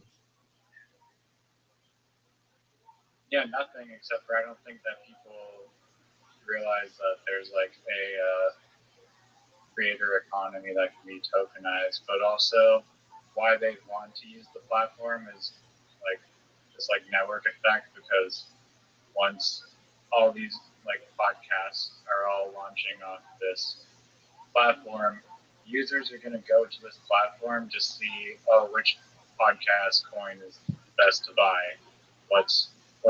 Where's all the volume going in the podcast world and the YouTube world? And that'll inform their decisions of where to invest. So because of that factor, then you'll want to use the platform in order to become part of that network. But I think beyond that, like Joe Rogan has said, oh, I don't want to launch crypto coin, just not interested, it's all crap. And I get that. And I think that one of the big problems in crypto especially is that the coins themselves don't really have a solid use case or utility or backbending. They're basically just like vaporware, like not no real substantial value. And some coins like Bonk and whatever, they're partnered with Solana and integrating into phones, and that's what they're doing is they're trying to find something that gives the coin value other than a digital interface that has an order book that people are switching back and forth between currencies to purchase it. But fuck, where's it going with that? Fucking yeah, if you're launching a fucking podcast coin, then the coin is actually backed by like legitimate real world value. So there is like some inherent use case behind that. And then again, those returns, even if they're maybe small, can compound with other lending protocols in order to produce even greater yield. So, I mean, yield is a big yield is like a big whole can of worms in the crypto space of what everyone's kind of fighting for. But I also think that just like the simple notion of, okay, I have a creator, a musician that I love. This guy has phenomenal music, the best shoegaze I've ever heard in my life, or whatever, the best TikTok videos I've ever seen in my life. I think that this TikToker, this freaking Chinese Wuhan TikTok dancer, is going to be worth a lot in the future. So I'm going to invest early in this person. I'm going to be financially aligned with them, and then as more people grow, then the value is going to grow as well, and then I'm going to reap a return by just placing it's just giving people the ability to just bet on who that they think is going to grow in the creator economy. So I think that's a interesting idea. Okay, isn't I that? don't know why it doesn't exist. I mean, isn't that exactly basically what Hawktua was? Um, Arctua launched a coin, but the coin was not tied to her podcast at all. It didn't represent ownership in Hawktua LLC Corporation. It was literally just a rug pull, and she used her celebrity status to lure people in. But she could have done it another way, since she has a podcast called Hawktua Fox or whatever the fuck. And No, she could have been like, oh, isn't it called you can buy this coin. Isn't it called Talktua? Yeah. Which is cute as fuck. If you don't talk to her, if you don't talk to her, I don't talk to her. It's cute as fuck. It's the best little zinger. It's cute as fuck. Yeah, so she did not create a tokenized podcast coin. She could have, but she did not. She scammed people and hurt her reputation. Right. Okay. So you're saying though, if she had just given people a share of her podcast, that's exactly what you would have said, right? Yeah, or literally anyone.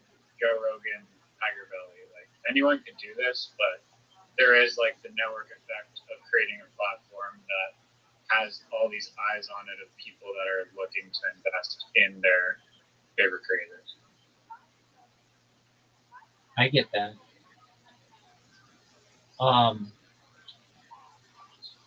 Okay, so I think it could work. Um, I don't think that the creators are going to want to necessarily like. Okay, so let's say it's a framework. It's a framework. It does not have to be a in perpetuity ownership necessarily structured that way, but the more you give, then the more people want to buy. So, and yeah, they also, it's like you're getting paid on like kind of like a 5x or like 10-year X multiple basically by selling stock now and getting that money up front. right. Versus earning it back later. And then also the key bet is that by offering your fans this like unique ownership in you as a creator, then they're going to go out and be more incentivized to get people to, discover you and whatnot. Okay, so let's use Hawktua as our example since she kind of did this, except for giving up control. What happens when somebody has 51% control of the podcast? Well, I don't think that they would issue more than like 30% of themselves. I mean, I guess you could technically, but technically, I think you want to. Definitely going to happen. That's what will happen. It definitely will happen.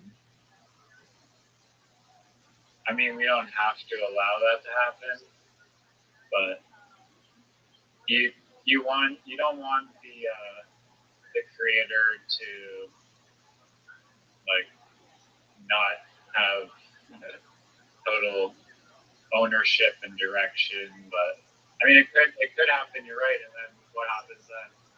Is it like a company where the stockholders are now voting on what type of content this person makes with their life? Exactly, which doesn't really make like, how are you going to enforce that? I mean, that's why I was saying, like, don't really allow it to happen. But if it did happen, I mean, wouldn't it just be the same as a regular shareholder meeting? Right. Okay, so let's say, Riser, you get 51% of Talk Tua, and you say, all right, I want you to interview, you say to that girl, I want you to interview Bill Cosby. And she says, well, I don't want to do that. And you say, no, I own 51% of your podcast. You must do it.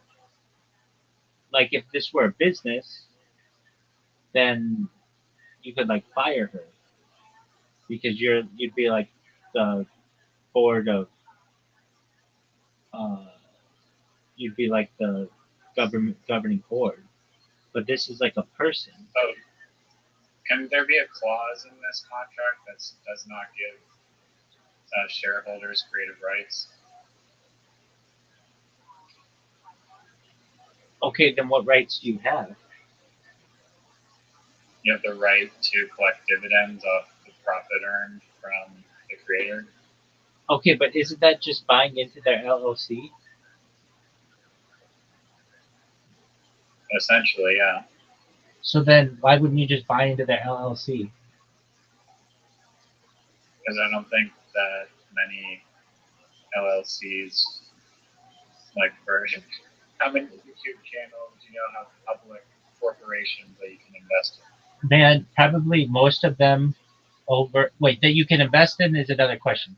But I bet just about all of them, over 1 million people, are LLCs. That's the first thing that they tell you to do when you get popular, is get an LLC. Yeah, but are they taking? I mean, some of them definitely are probably partnered and getting investments, but it's not like a public, crowd-funded, crowdsourced stock. Okay, back to the question about, let's say you own 51% of Talk To Us. So that means you get, like, basically 51% of all of the income that comes in to the show. Okay. What happens if her name is Haley Welch? What happens if Haley Welch just says, I don't want to do it anymore? I mean, that's a violation of the contract. So you enslave her? No one's forcing her to sign a contract. But contracts are legally binding agreements. They happen all the time. Right. No, I understand, but, like, okay, so let's The say, idea is that she'll get more growth from giving up not 51%, but like, say, like 10% revenue, maybe 20%. I understand, revenue. but those numbers aren't interesting. Everything gets interesting at 51%. Don't ever forget that. That's my quote. Everything gets interesting at 51%. That's why I always say I want 51%. That's a controlling interest in everything. I fuck with that. All right. Like 10%, that's boring. 20%, that's boring. 50%, boring. 51%, let's roll. All right, so we've got Haley Welch, who gives up 51% control of her podcast. I don't understand the difference between her just having Haley Welch or Talk to a Incorporated and you just buying shares of that versus what you're saying. I don't understand the difference. Please explain it to me.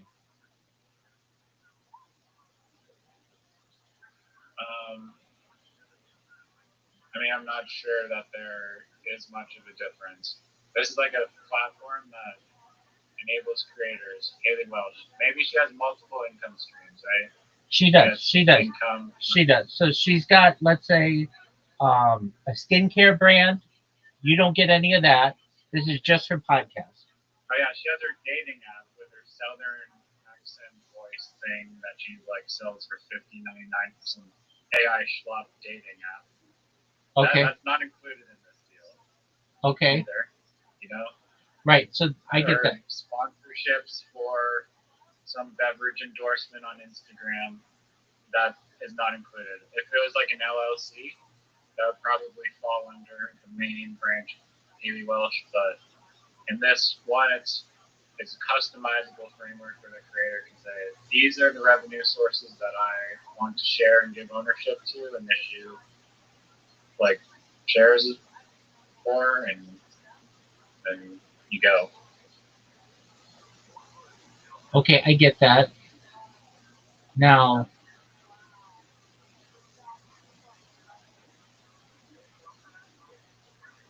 I just don't. There really isn't a difference between her offering shares of an LLC and what you're saying, is there? No, but there is benefits of the network effect of the website. Okay, wait. Now I get that.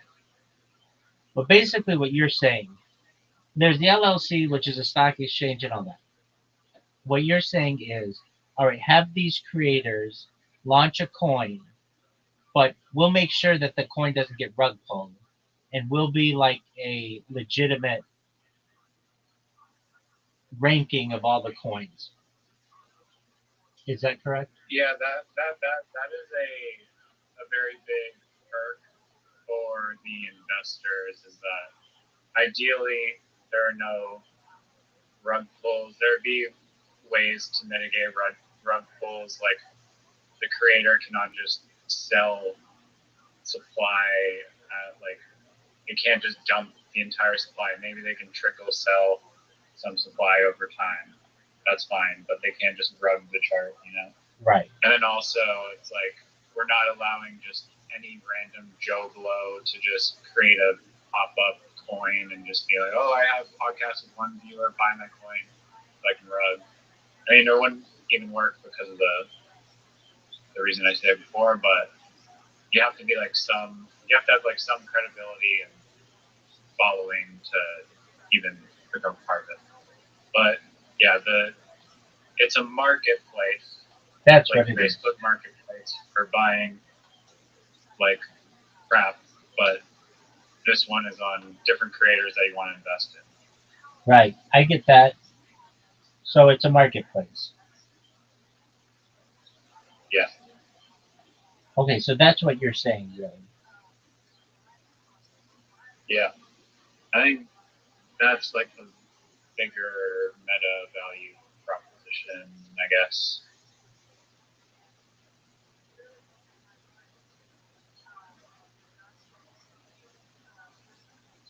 Okay.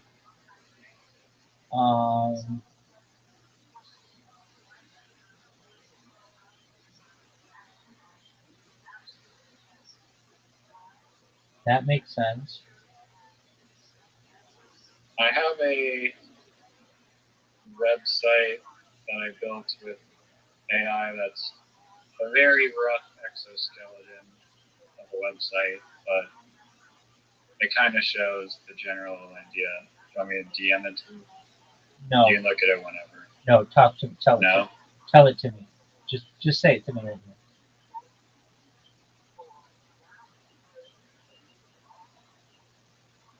Well, it's basically like a marketplace for purchasing different creator tokens.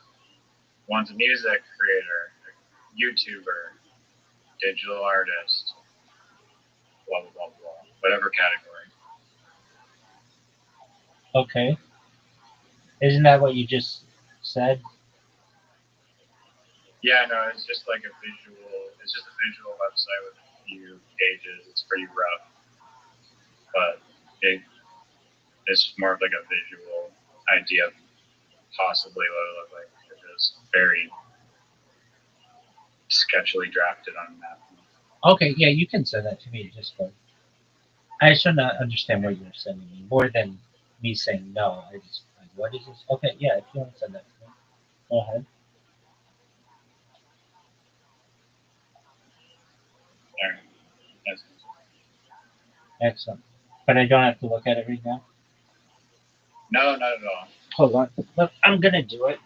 Just while I've got you here, so I'll give you my 2 cents about it.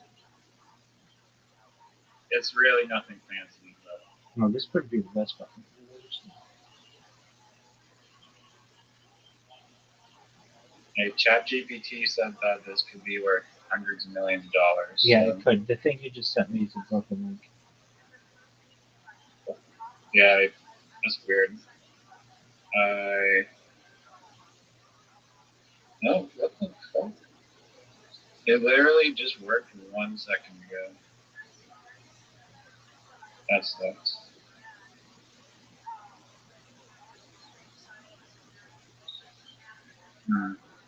Try copying the link into Safari or some browser, not clicking it directly.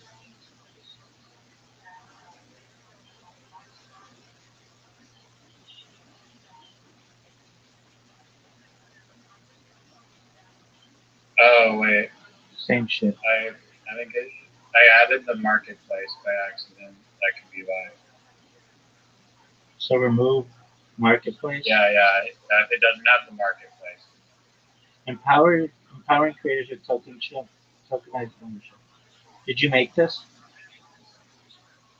Yeah, using Bolt AI. That AI thing, yeah. This is really cool. I like it. Thank you. This is a really good idea. But it's really not about the value comes in the marketplace. Yes. Okay. Yeah, I like it. I think it'll be a really good idea. And you will probably be able to make a lot more money on that than Salmon Cannon, but you'll probably make money on both when I go viral. Okay.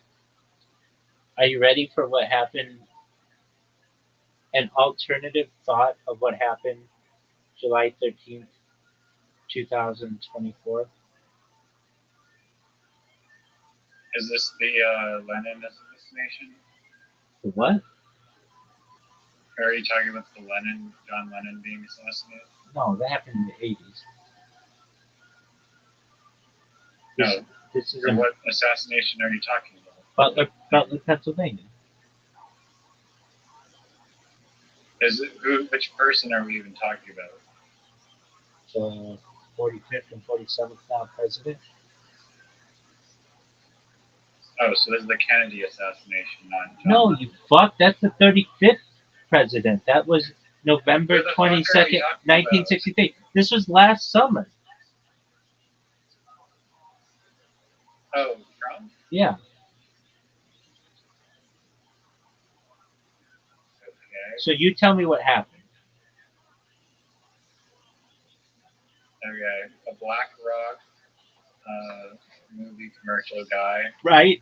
Good job. gained access to a rooftop, took a shot. Donald Trump somehow miraculously, like 1 second before, turned his head to escape the bullet by about 2 milliseconds. And had he not moved his head 2 milliseconds before, he would have been dead, which is very red flag. But supposedly that miracle happened. Potentially it's a fake assassination to boost credit with ketchup. Of some firefighter allegedly died or Right. confirmed died. I don't want to be Right. rude to his family. Shout out to that guy. He's dead. Basically, and then after I'm not sure how many rounds he shot. I'm assuming he shot like 4 or 5 or something. It could have been only like 1 or 2. I don't know, but he got killed promptly after like not very long. And then also on like the radio, there was allegedly chatter amongst I don't know if it's like the FBI or whoever the fuck is in charge of like guarding the president. What's that? What are those people called? Secret Service. Right. Yes. They were apparently on the radio. Like some guys like, oh, there's a dude on the roof with a fucking gun pointed at the president. Should we shoot him and take him out? And then like the leader was like, no. And then after the bullets got shot, they're like, okay, now can we take him out? And then so I think that is what I gathered from the media's input. Does it have potential to be a huge hoax? I think absolutely. Are there motivations in place for it to be a huge hoax? Absolutely. Will we ever get to the bottom of the truth? I sure hope so. Oh yeah, dude, I'll tell you right now what happened. Let me just see if you can. I thought I was really getting hyped up. I thought you had like some red pill on the John Lennon assassination.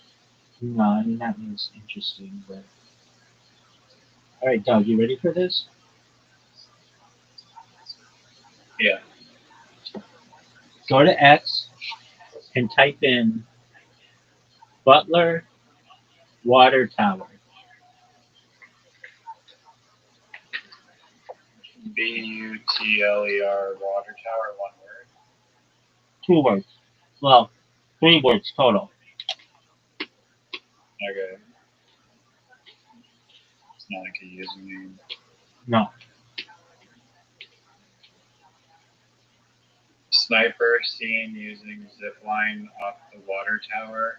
Word, Doug. If this is true, this is gonna blow the entire Trump Butler rally shooting open. Is this what you're talking about? Yeah, I mean, just scroll down and it's really suspicious that nobody mentions this.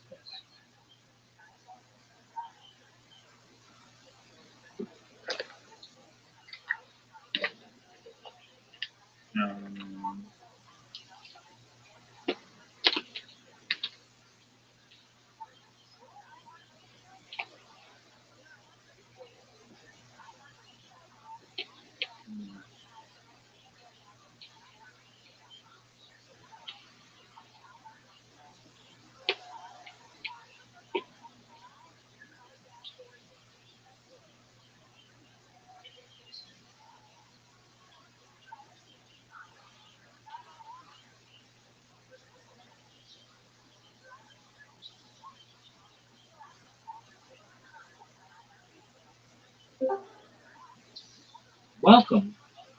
How are you, Conjure, maybe? How's your day going? Conjure, maybe? Can you hear me?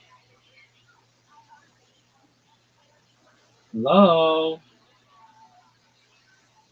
Roger, can you hear me? Yeah. All right, well, shout out to Conjure, maybe. All right. Maybe she'll So talk. red pill me on this water tower. Okay, I will. Don't worry. We're seeing if Conjure maybe's going to talk. Conjure, maybe? How was your day today? What's up?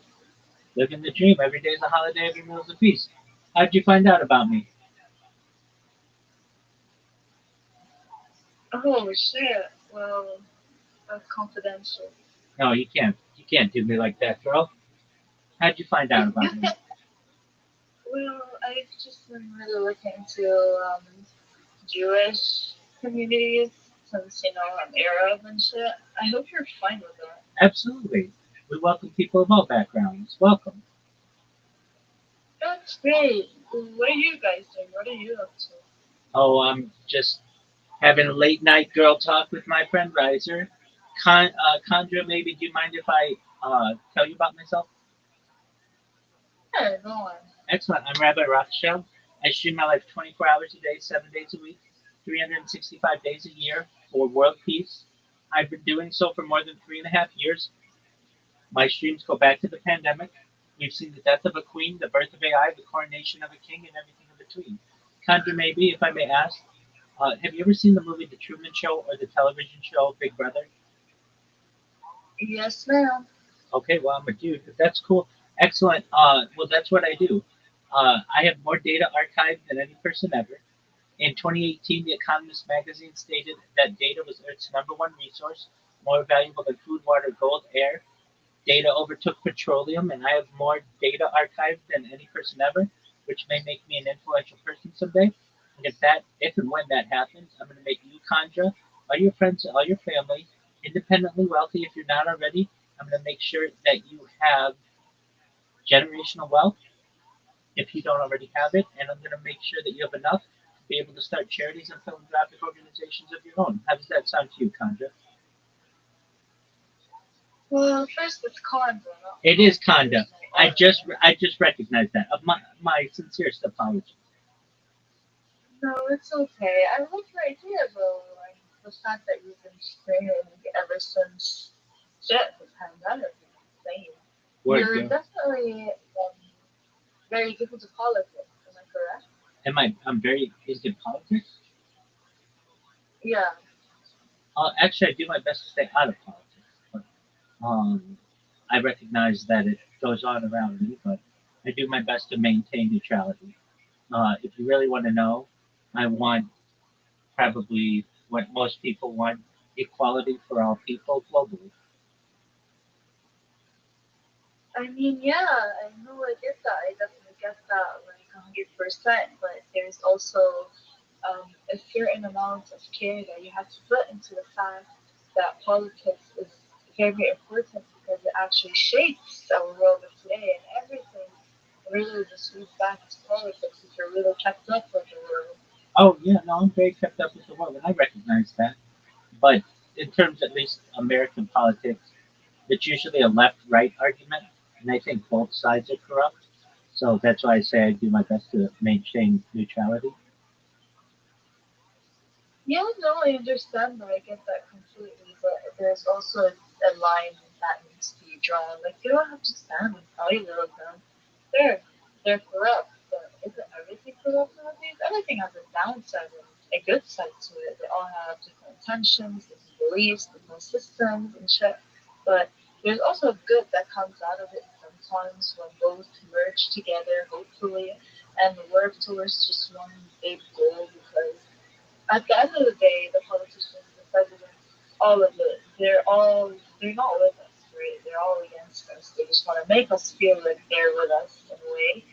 But no, I get that. I get why you want to like get away from politics, especially since right now it's been sincerely like raging, especially in the Jewish community. Like everybody's just turning on each other. It's diabolical. But I originally joined to get insight on how people who are, well, Jewish, how they view the controversy between them and the Arab countries. Yeah, I mean, if you really want to know, many of us believe in Zionism, but not all of us. And those who are Zionists believe in a greater Israel plan, and then eventually Israel being the entire world. If you really want to know the lowdown, Okay. that's what the lowdown is. And you're not going to hear that a lot of places. Yeah, no, I understand. I get that completely. But no, really, you're really surprised because most Jews that I talk to, when they've learned that I'm Arab or have an Arab background, it gets pretty messy, really. And generational wealth and whatever, like the stuff you were talking about, right? It's good, but like it's not really realistic if you were to ask me. Like I have generational wealth because my dad is a co-owner of Qatar Airways, so we make a decent amount of money. But talking about generational wealth goes way deeper than what you think it is, because provide generational wealth for the people that are not as privileged as you, me, and other people in the world. It's just really complicated and complex topic. Oh, 100%. Can I tell you some of the other things that I discuss?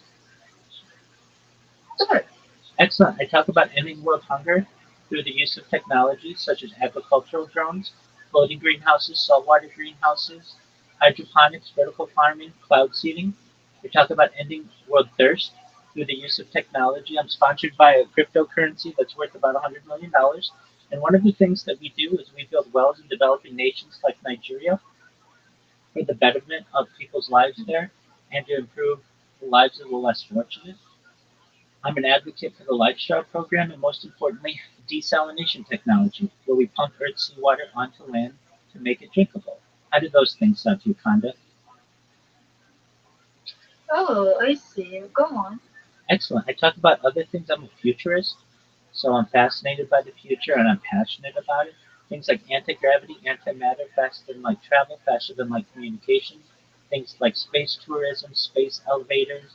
I talk about things like alien disclosure, artificial general intelligence, artificial superintelligence, quantum computing, cryptocurrency, things like de-extinction, Kinda many people don't know this, but the first successful de-extinction took place in the year 2003 with the Pyrenean ibex, which was a goat located in northern Spain, southern France. Fast forward to the year 2021, a company out of Dallas, Texas is founded known as Colossal Biosciences. They've made it their goal within the next 3 years, or by the year 2028, to reintroduce the woolly mammoth into the Arctic Circle, utilizing Asian elephant hybrids, or surrogates, I should say. I think this is fascinating, and I'm excited to be able to document this. Additionally, they want to reintroduce the Tasmanian tiger, followed by the dodo bird, which I think is just really exciting. They made headlines recently with their creation of three dire wolves, which I was able to document. I talk about other things too that are going to affect you, your friends, your family, if you want, perhaps. You may not need me ever to help you, and that's great. But if anything, you should know that I'm an advocate for life extension technology if you want. Again, if you just want to live your normal life, you go ahead and do that kind of. But there are those of us who want to continue living as long as possible, utilizing technology such as human growth hormone, stem cells, oxygen therapy, peptides, nootropics, cryonics, cryogenics, cold shock therapies, testosterone replacement therapy, red light therapies, ambrosia therapy, to eventually extend the average life expectancy from age 80 to age 100, 120. But then we may get to be 120 years old, you included, and you may say, Rabbi, you know what, everything that you said back in 2025 came true. It was amazing. And we've been able to walk off into the sunset together. This has been wonderful. All of our friends, everything. But my body's starting to break down. What's the next plan? And this is if you want. Again, this is all with your consent. Consent is very important to me and very important in all of this. If you want to just die like a normal person, you should be able to. But if you want, you may be able to utilize the type of technology known as mind uploading technology, where we scan your brain into a computer with your consent, knowing where every atom is in your central nervous system and your peripheral nervous system, for later download as an android, an avatar, a cyborg, a cybernetic being, a clone of yourself, a robot, an ethereal being, whatever you want to be, Conda. But essentially, what I'm saying to you is there may be an opportunity for you to have digital immortality. What are your thoughts? Oh, immortality in itself, and I've had this conversation before with a couple of people. Immortality just really falls down on the person. But if you were to ask me, I would want to be a person that lives forever, or to have that kind of immortality, or know that I even have the opportunity to have that immortality. It's good for it to be an option, but it's not good for it to be applied onto everybody. I think it's more of a choice. But at the end of the day, you can't really there's only so much that the human mind can do. But I'd love to discuss it with you through DMs, chats, messages, whatever you want to do, because right now I'm not really too available to have too much of a chat, but I'm so down to hear more about what you have to say because it's really interesting. There's stuff you talked about, including those types of artificial intelligence that I'm really trying to get some more insight on because I'm really starting to get more into the AI world and to let that kind of information into my life. So I'm happy to discuss it with you and what plans you think you might have. And if anything, I might be able to make some connections with you to make whatever you have in mind come true if you think it's good for us as humanity and it's going to help us improve the quality of life and all the stuff. currently destructing and corrupting our world. Absolutely, I'd love to. I sent you a friend request and I sent you a message. Feel free to wave back and we can connect via DM. And I hope we consider this the beginning of a beautiful friendship, Conda. That's great. I'll be in touch with you soon. Take care. Blessings.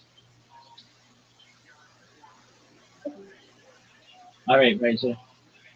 Never know who you're going to meet, even the heiress to Qatar Airways.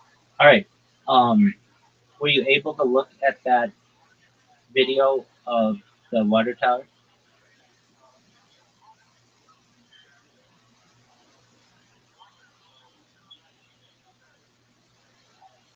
Riser. Oh, I was muted. Wow. You didn't ask her where she found out about it. She said she was doing research on Jews. So I did ask her. I did see the water tower, yes. And allegedly they're saying that there's like a second sniper on the tower. Yeah. So is that true? I don't know. Um,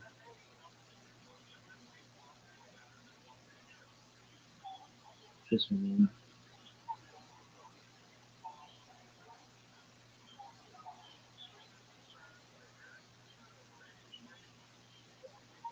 Yeah. So not only that, but if anything, the way that Secret Service normally operates is they have someone on every high point just in case anybody tries to get up there. That's a very interesting thing that they didn't have covered. And uh, there were witnesses who said they saw the person come down on a zip line and then get on a motorcycle and leave. With right after the shooting attempt or shooting, they closed off that whole area and didn't let anybody inspect it. So to me, it looked like a a hit.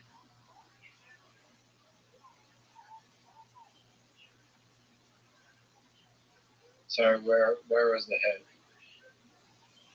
Well, they hit him in the ear. I mean, when you say a hit means in like mafia terms, like they tried to kill him. Right. No, but like the dude escaping on the zip line and riding off in a motorcycle, that's not a hit. That's like an escape. Yeah, no, I mean, what you, But the entire thing is called a hit. Like it's the process of doing the shooting and then the escape. It's like that's just known as like a hit. Like technically, the hit. so you think that potentially like the actual shooter of the bullet was in the water tower? Oh, somebody was. I mean, I know that the video is very blurry, but somebody's up there doing something. I don't know what they're doing.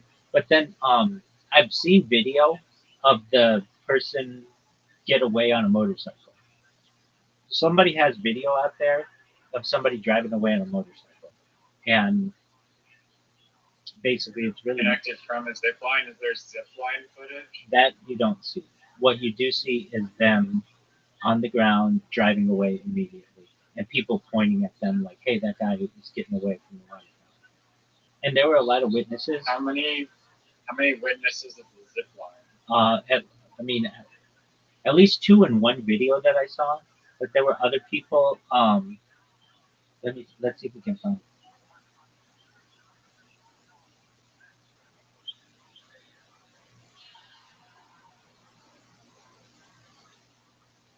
Yeah, I don't know what a good amount of witnesses would be. Yeah, I guess I don't know. I don't know if two is quite enough witnesses to be like, oh, there's like 40,000 or whatever, 30,000 people there. Two people saw some guy in a water tower as the phone. I don't know if that's enough. Hold on, no, there's more than that. I know you're saying that there's more.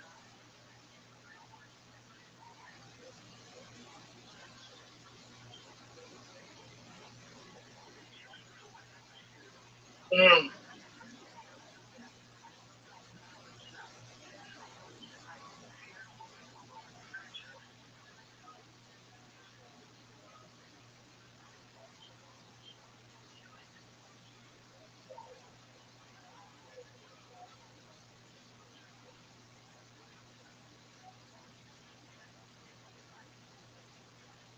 Okay.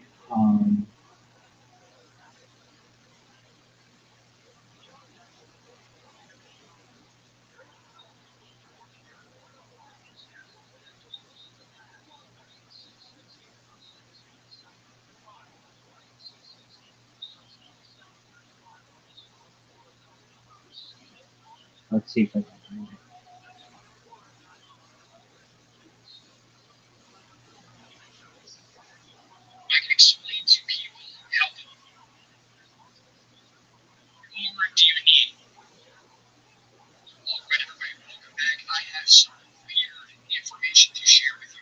So,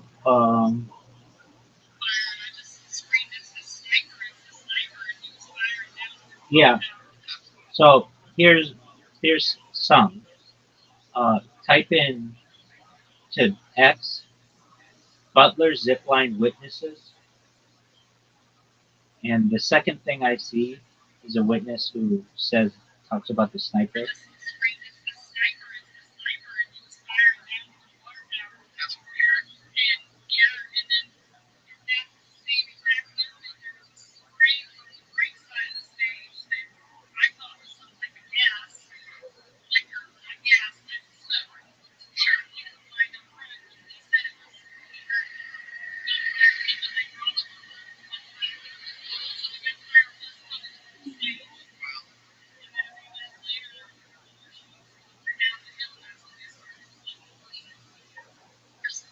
Okay, so that was in the New York Post, or at least reported by the New York Post.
Okay, let me see if I can find the.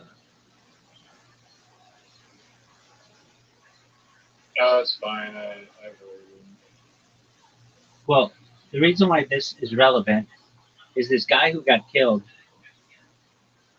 They're like still looking for him, to the guy who shot him, and it very well could be like one of those things where they either don't find him, or that it's just a patsy where they just say it was somebody else, but it was really like a professional sniper.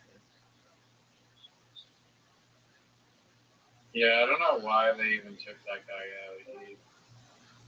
out. I mean, unless he like feel like he did not have any like crazy information that he was spreading, really, like any more than any other average Joe, in my opinion.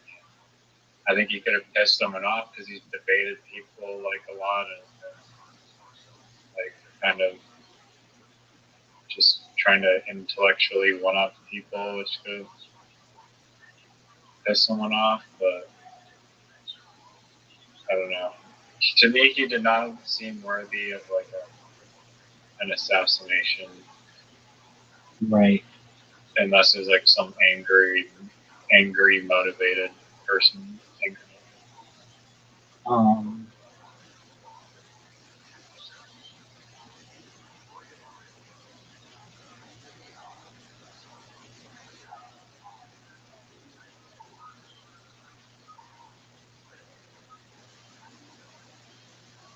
Okay, so this guy says you have tracked down the black SUV that had picked up our Phantom water tower sniper that escaped using a zip line via the backside of the water tower into the trees and then uh, on foot a short jump to Meridian Road with 100% confidence based on cell phone data. That particular sniper was FBI and SUV was registered to the Department of Agriculture. So I don't know. I just know that you hadn't probably heard, like you'd never even heard of that water tower, had you? No. There you go. And do I believe that's what happened? I don't know. I wasn't there. I just know that it's really interesting that this guy was in this Black Rock video and all this other shit, and nobody talks about this. And um, I don't think it's a bad thing to talk about. There's video evidence of it. There are witnesses that at least the New York Post thought were credible. So why doesn't anybody talk about it? I don't. Um, I thought you were gonna say that like the shooting was a hoax because I know, I'm like the, sure that has been talked about a lot. well, that one is talked about a lot. Um,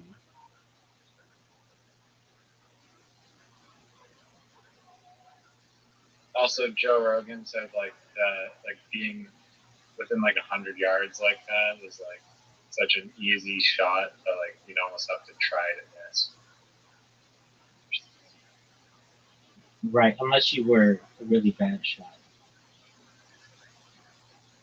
Yeah, but I mean possibly he turned his head or whatever. But That's true. Um,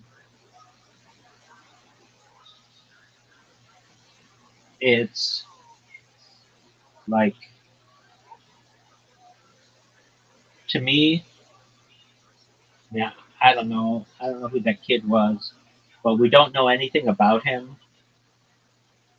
Like he had no online profile. You know, normally like these guys have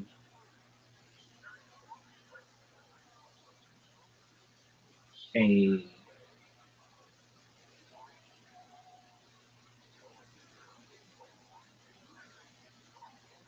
footprint.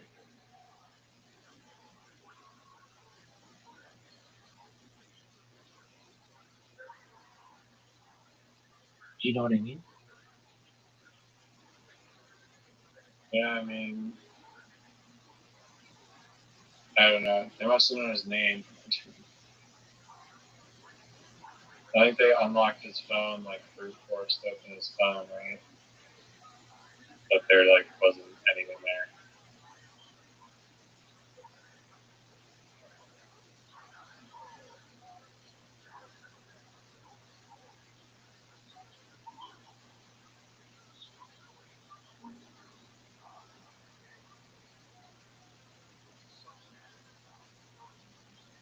Now, Zoot You said that. know the comedian Patton Oswalt? Yeah. Do you know what happened to his wife? Um, yeah, didn't she die? Yeah, do you know why? I don't recall. Where was it? For whatever reason, there was I think he was a police officer during the time and in the 80s. I guess he was like good at breaking into people's houses. And so during the 80s in California somewhere, he had broken into, like, raped and killed like a lot of people, like 120 or something people. And literally somehow he got away with it, like all 120 times. And then I guess since he was involved in like the police, he figured out that like they were they now had some new like DNA extraction method or something, and so he stopped doing that. And then for like 40 years, like people were just wondering who the fuck the guy was that like murdered all those people and somehow got away with it. And so for some reason, Patton Oswalt's wife was like piecing together all this shit and was like gonna publish a book on all her findings, and was just like really obsessed with the case. Right. And so it was like a true she crime. got murdered in her home, allegedly, I guess, because of her involvement in the case. And then Patton Oswalt still ended up, like, she was writing a book, but she got killed before it was published. But Patton Oswalt made sure that they hired people and pieced together and published her book that she spent so much time delving into. And eventually the guy got caught like 40 years after it happened, and then he got like 120 consecutive life sentences, and then he died like of a heart failure like 4 years in or something. I'm not a big fan of Patton Oswalt because he tweeted some really creepy stuff and then deleted it years later about little kids, and I don't like when people fuck with children. Was it a joke, like a poorly written comedy sketch, or like was it like just Like that weird? girl, like that girl tonight who was like talking about cuties. I don't think that's funny. I don't know what that is even. Yeah, it's this like I thought it was a series, but apparently it's a movie. I don't know of like toddler or like tween, whatever, like girls between like 8 and 13 who do gymnastics. Um, and um,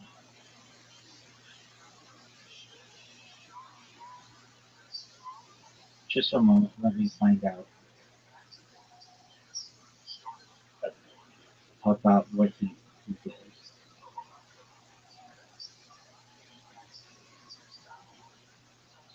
What tweets did Patton Oswalt delete that were controversial?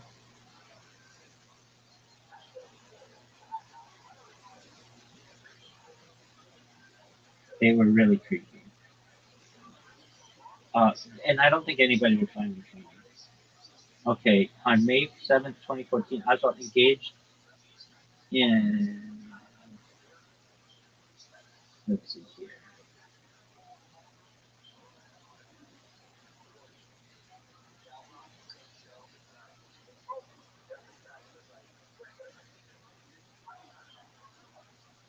Okay, what is the truth about accusation against Patton Oswalt?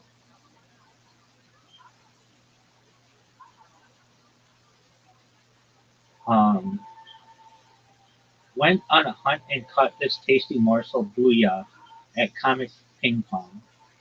Um, let's see here.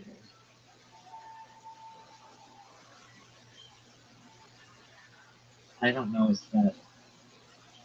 that wasn't it. It was something about. No, I don't even know if that was his real tweet. So I'm gonna just say.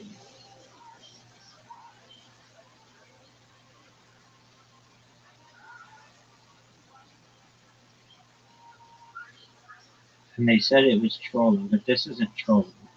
This is like. Um, let me just see if what ChatGPT says.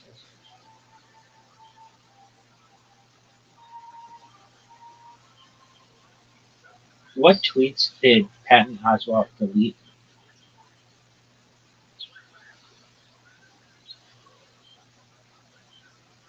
Um,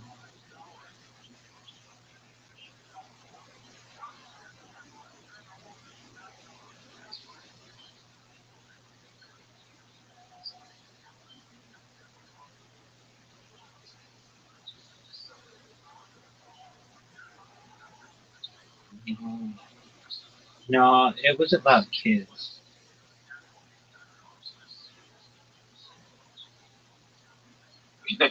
I mean, based on that description, that doesn't necessarily have to be a bad. No. It was. Okay, I'll take your word for it. No. What is it?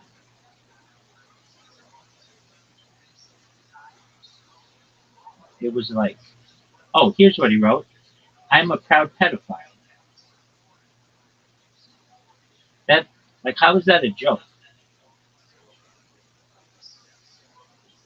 Oh, I mean, it's sarcastic. Dog, there's nothing funny about that. I mean, people make jokes about that subject matter all the time, and whether you think it's funny or not, you're entitled to your opinion.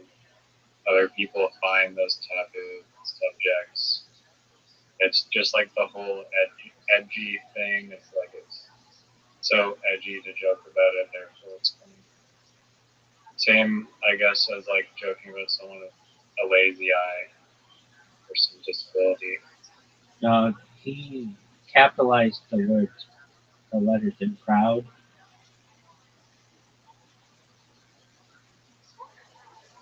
I don't know.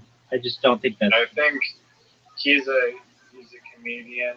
okay. Then if it's so fucking funny, then why doesn't he keep it up?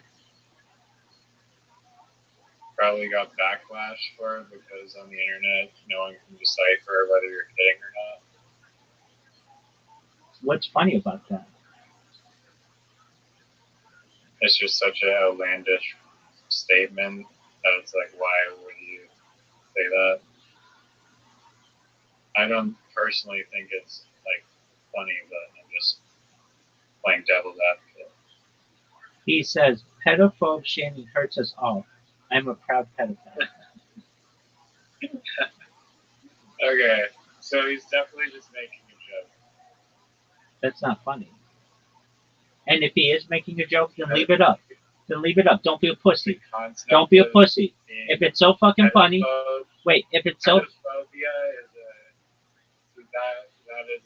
that definitely tells me that he's making a joke. okay, then keep it up. If it's so fucking funny.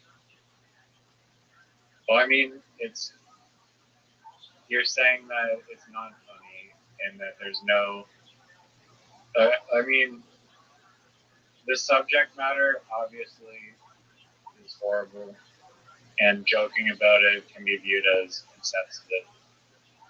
And I understand that. I think.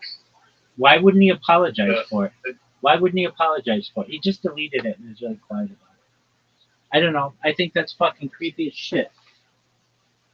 And what should he have done? I think he should have said. He should have said okay, that's fine. Then he should have said in 2013 I made an off-color joke. My apologies. He didn't say that. He just deleted it. And I just think he's creepy.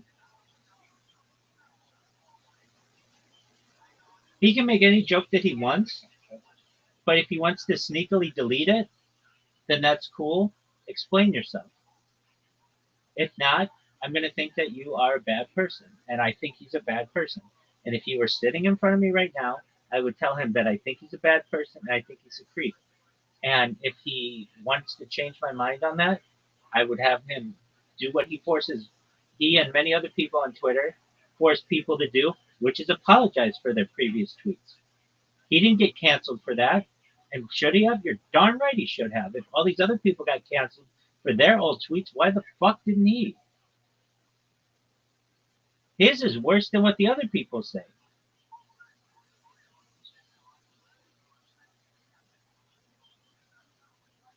Yeah, I mean, I don't know. Based on the care, like just his, that guy's creepy. like That guy's creepy.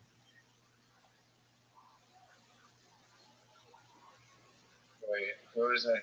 Fuck, who is it? Oh god, yeah. Oh, it's right there. Right. Okay, Jim Norton, I think, is creepier.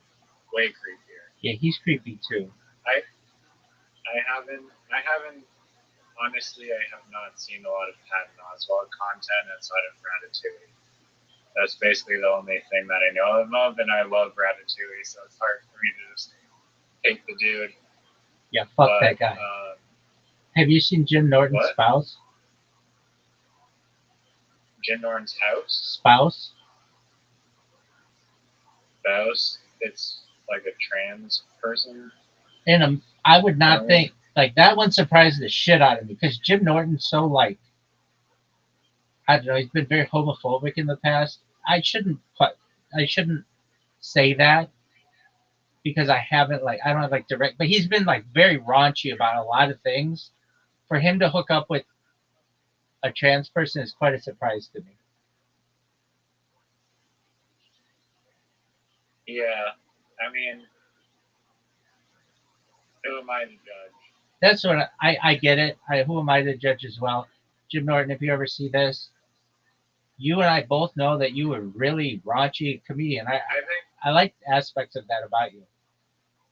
But the last person I would see you with is that person. Norton and Luis on Opie and Anthony, and I find they're like fucking hilarious, and they're hilarious because they will say like the most like offensive shit ever, but the joke I think is not that they're trying to hurt people's feelings by being completely insensitive. It's just that it's so like stupid to say something so wildly offensive that that's what makes it funny, at least in my opinion.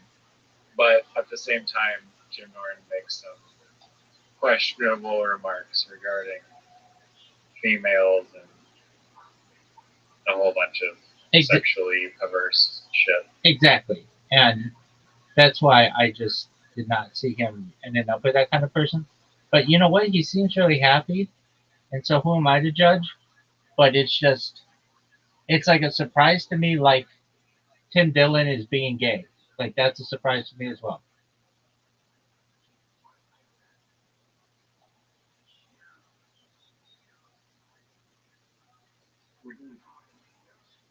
One because thing. Because oh yeah, wait, why is that show fucking Cuties about gymnasts so horrible? There was like a lot of controversy about it, that they like sexualized the children. Oh. They like show them. They like show them in like bikinis and like midriffs, and these are like prepubescent girls. It's like, I mean, I didn't watch it. I just remember hearing about it, how controversial it was.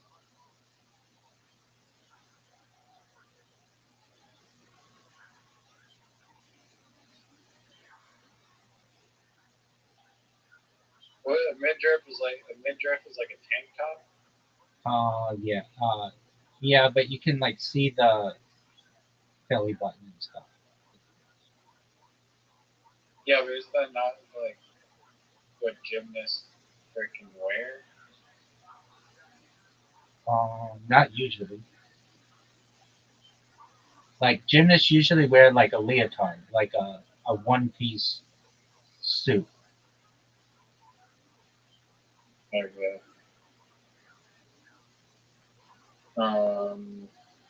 Another show that I believe has received similar backlash is like this like what can we call it? It's about these beauty pageant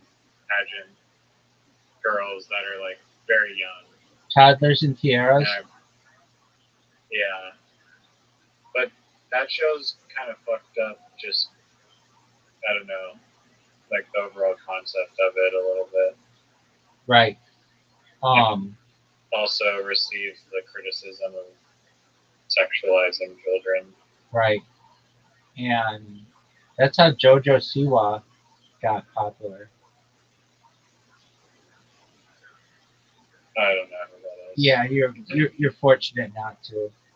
She came out as trans, but now I think she's just doing her thing. I don't know. She just was like it's like a waste of breath. Um, she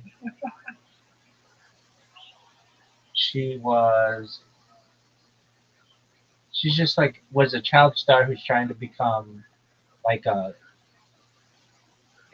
she's trying to make it in Hollywood, and she just turned 21, and she drank at Disneyland, and she got drunk and just made an ass out of herself, and I don't know, she's like Nice. you're gonna know who she is. She's like and if What's her name? JoJo Siwa, she sucks. I used to Siwa. Siwa. Like I hate that I know Oh. this. I absolutely hate that I know this. Oh, she's only fucking 22 somehow. Yeah. But she was on that Toddlers and Tiaras show. I've never seen it. I don't even know. That's not my thing. I mean, it's really not. If you ask me what I like MILFs. She has music. Yeah, exactly. She's been in movies. She has 11 million followers. Right. I was just gonna say she does a lot on social media. And wait, she's a female? You said she's trans. Is she a male to female? No. She's a woman, or she was born a woman who just came out as trans just to like make headlines, and then and now she came back and she's like whatever she wants to be, which is cool. She should be whatever she wants to be. That's fine. I don't give a shit. Oh yeah, I see the flag. I see the flag picture on social media. Is it the trans flag or is it the LGBTQ plus flag? Is it pink and blue or is it rainbow? Yeah, the pink one. Yeah, that's the trans one. That's what I said. I know.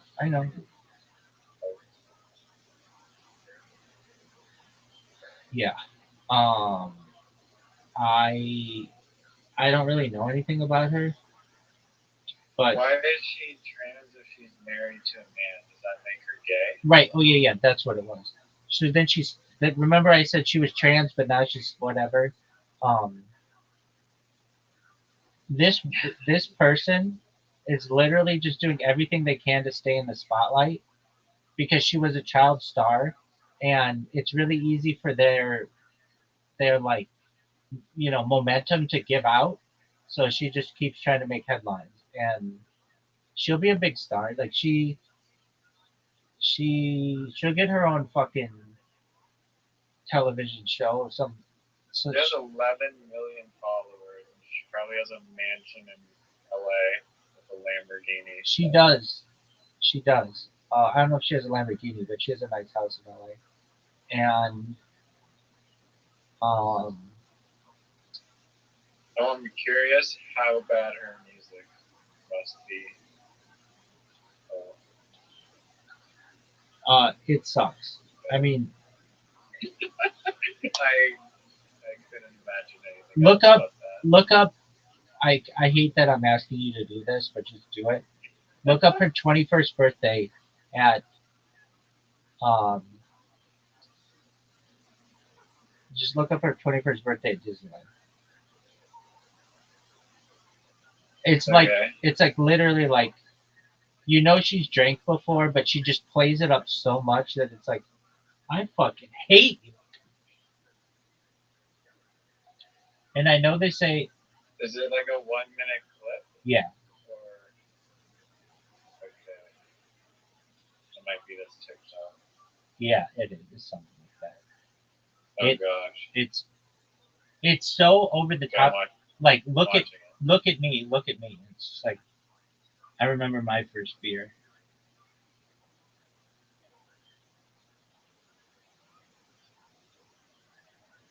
Why do they allow people to drink alcohol at Disneyland? It's a new thing. That's just not a good That's not what it's supposed to be. right? But in some locations they allow it. They've allowed it at Epcot Center for many years.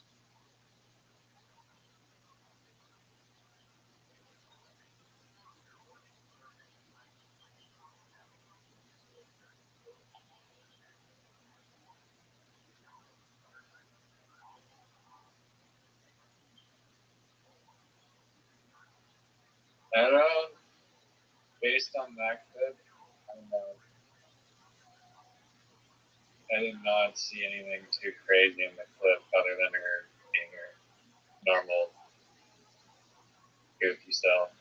Okay, I mean, But I'll watch a deep dive on it and don't. probably more. Don't. It's a waste of your fucking time. I should have never even mentioned this bitch's name. But she was mentioned earlier with that one girl who's trolling me when, remember, I was like, oh, she mentioned the Jonas Brothers. And I said, oh, they just did a song with JoJo. And she's like, oh, JoJo Siwa. And I'm like, no, JoJo. There's like a singer from like the early 2000s, just known as JoJo, not JoJo Siwa. I hate that I know this information. Right.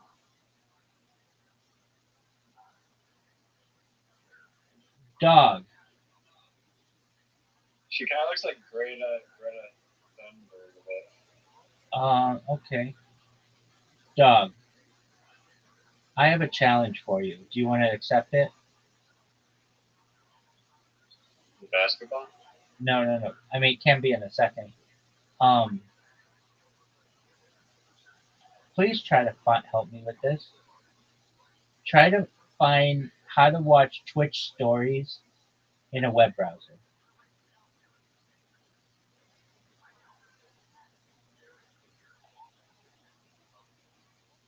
On what device? Computer or On a web browser, phone? on a desktop, ideally a desktop. Firstly, have you ever heard of Twitch stories in your entire life? The answer is no. You've heard of Instagram stories and Facebook stories, but Did I just add it? no, it was added like last year, but I've never. Twitch stories seem to be a mobile feature. You might want to try checking. Okay, so why don't you switch your browser type format on your computer to be a mobile one? You know how to do that? Yeah, inspect and then mobile. Yeah. Why don't you try that? Okay, I'll do that, but you do it too. Try to figure it out. Find it. All right. And you got it. That's my one guess how to solve it. No. That's not good enough. You've got to. I'm not a great Twitch. Dude, there's shit. It may not even be possible. According to AI, it's like, it's a mobile feature. Okay, well, I'm looking at it on a fucking emulator on a computer.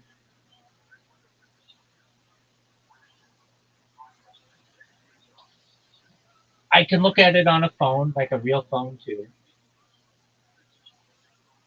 You need your bot to work on the computer. It does work on a computer, on a mobile phone. It's No, the bots that you're running to like spam and at people in stories is on it. yeah, but I've got an emulator so that it can do it on a phone as well.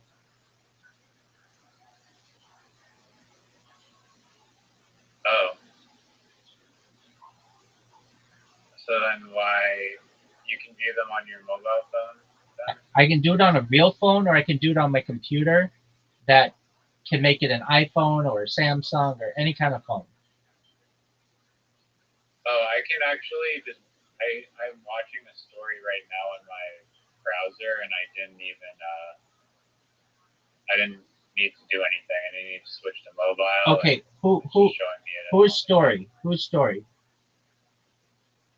This guy is Royal Flush _TBC. Okay, just one moment, because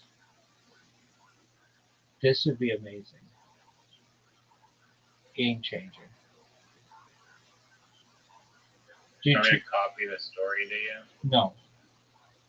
I want to see if I can find it. You can in a second, but don't do it yet. Royal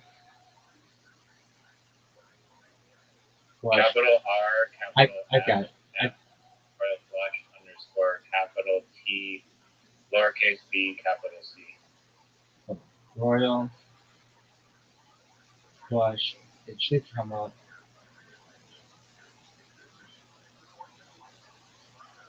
Twitch takes so long to load in comparison to some other sites. It's running so much simultaneously.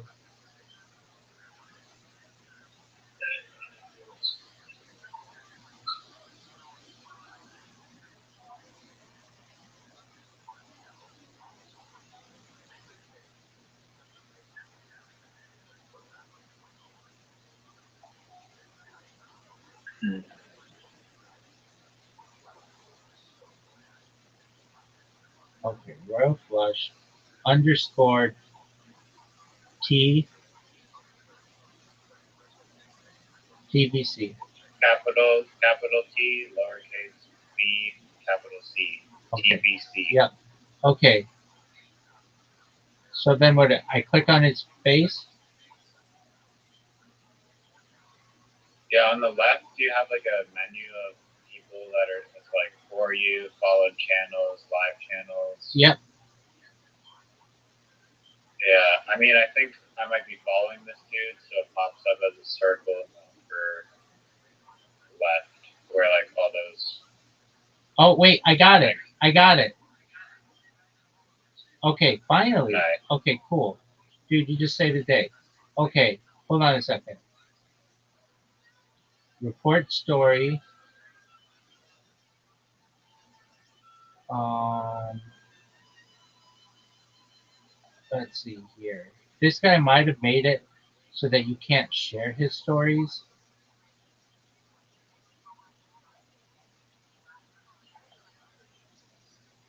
Okay.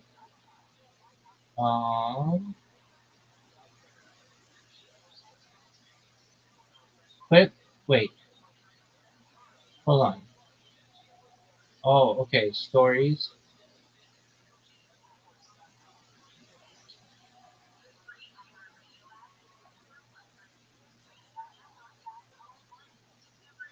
What is this? What is the story? What's the difference between a clip and a story? Story deletes after 24 hours. Oh, okay. I hate that.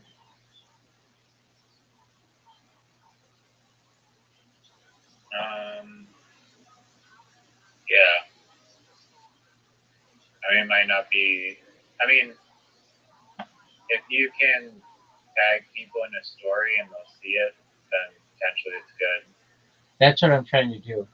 Do you see that guy, the ability to tag?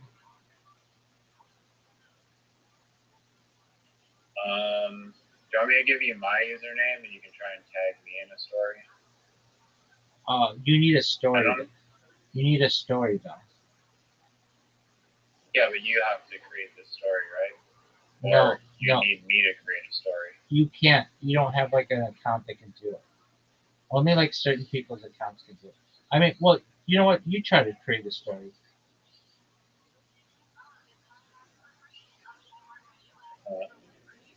There's a feature to let viewers directly post clips of your channel from Twitch to their TikTok and YouTube. Yeah, I do that all the time. Not what I wanted. I want. There's a feature to tag people in a story. How do you do that? I mean, if it's anything like Instagram, you can add text, and then in the text bubble, you press at, and then type their name. How did you find that friend of yours or whatever, their story so quickly? Is that just popped up when I opened up my Twitch. It just popped up. I think I'm not following many people, but I think he's like one of the few people that I follow. Right. Okay. I'm guessing. Quick follow to this guy. I don't even know if I'm following him. Watch. Going back Twitch to and UI. Isn't it a fucking piece of shit? I think it's terrible. Oh yeah, no, I am following that guy, so yeah. I guess that's why I got recommended. Oh, here. Oh, you want to know another idea that I had? Yeah. ChatGPT's user interface kind of sucks dick because it's like, okay, you have just a bunch of conversations and like a giant scroll and the scroll shit on the left side of your menu. And it's like, okay, first off, you can't even. I don't think you can read. Maybe they have a feature for that now, but it used to be like you cannot rename the chat to anything. So the first question you asked it, like that's basically what the name of the chat is. Right. And I'm not going through like 500 chats and renaming them all, so that's pretty useless. But like you'll ask a question about one topic, and then it's like, okay, I'm not just gonna start a new chat every time I ask a question. So I'm gonna cluster in a bunch of random shit into the same thread or like the same chat. It's gonna have like 50 questions on a bunch of random shit, and then then when I'm bored and like it's laggy, I'm gonna make a new chat.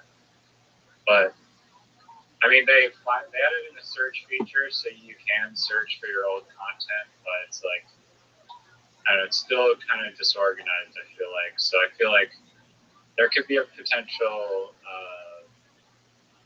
It's called data visualization, where you basically can optimize the user interface of ChatGPT or whatever, Wikipedia, whatever you're doing, and just make it more digestible and friendly and organized. I believe that maybe it already exists. I don't know. There's probably, if I'm already saying how shitty it is, there's probably other people that are like, yeah, this is dog shit. So, but it has 800 million users or something use ChatGPT. So even if there's like 10,000 people paying like $5 a month, like it's still crazy amount of revenue for just something as simple as making the UI not shitty. What are your thoughts? Yeah, I feel that can be done pretty easy with. I mean, they're like the company to do that. ChatGPT is? Yeah, to make it good. Yeah, but they suck at it. It's like Twitch. It's like the UI. You could fix it, I guess. I think they could have their AI fix it. Like basically just ask their AI what the most attractive way is to organize that information. I mean, they haven't done it yet, though, but maybe they would knock me off if I had done it, but I don't know. Is it the greatest idea in the world? Maybe not. It's a pretty short-term cash cow. You could also make like an extension or an add-on that does that, but I don't know if anybody finds it to be that difficult to use. I mean, you do, but I mean, I think it's pretty easy. But I don't know. I don't go through all my old shit all that much. I did. I made a robot that copied and pasted it all into that blog of mine that's super big. But I don't know. I don't know. I'm sure other people would want that. But what I'm saying is like the amount of time that you put into that would be great. But then they could just fix it or just take what you did and steal it. Okay. Yeah, but I don't know. I'm gonna. It might be niche enough where they don't touch it. I don't know. I'm gonna try this, and it's not gonna work, but I'm gonna try it. Do you feel comfortable telling? Do you feel comfortable telling me your Twitch username? Oh yeah. Can I just DM it to you? No, you're gonna have to tell it to me verbally. Alright. It's pretty cringe, so buckle up. Ready? And this is, what's it called when every new word is capitalized? Camel case or carrot case? Yeah, but that doesn't matter. Okay, it's Diggy is on fire. Stiggy. That's how you spell Stiggy. Wait, Diggy is on fire? Yes. And how do you spell Diggy? Diggy. Stiggy. Oh, Stiggy is on fire. Stiggyisonfire. Is that correct? Isonfire. Yeah. Okay.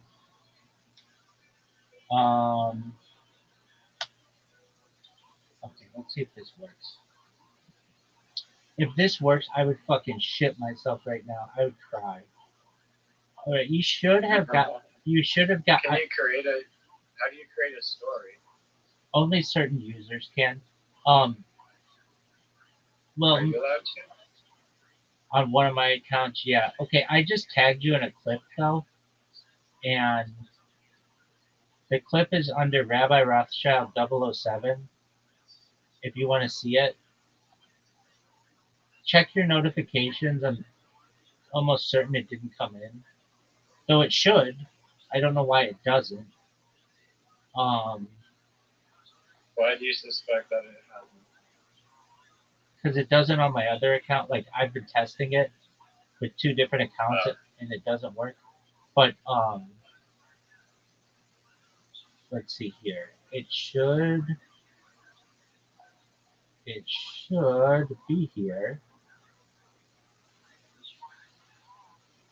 Okay, so you did not get a notification of anything, right? No, but I do have in my notifications, all the notifications are on, and there is a notification that says clips. When a clip of your channel or a clip of you becomes popular, or even Cat mentions, every single notification is on. Stream invites. If someone invites you onto their stream as a guest, when a channel goes live that you follow, if someone mentions you in a room, messaging pertaining specifically to you as a streamer on Twitch, stream chats, subscriber emails. When a channel you subscribe to wants to send an email. I don't know. I get that. Stories. When someone you follow shares a story. When someone reacts to your story. When someone shares a clip of your channel in their stories. See if you can create I don't have any like content on my Twitch that you can clip and put it in your story. I understand. See if you can create a story. Oh wait, okay, here it is. Okay, go to Rabbi Rothschild 007.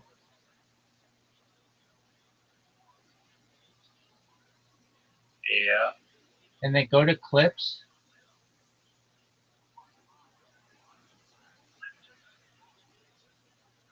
Like the clip button in the live stream? No. The way that you do it. You go to your channel. Okay. You go to. I have home about schedule videos and chat. Go to videos. Okay. And then. No videos. And then filter by clips. Oh, there we go. Yo, test. All right, you have 4 clips here. That's just. Stig is on fire. You're done. Nice. Yeah, but notice it did not like give you a notification or anything. Yeah, because you didn't post the clip from my channel onto your story.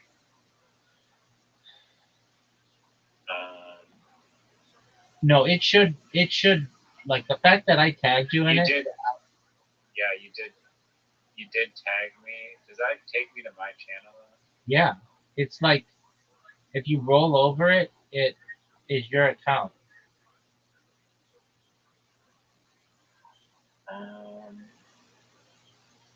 I guess. Is it? Yeah. Yeah. So I mean, it's tagged.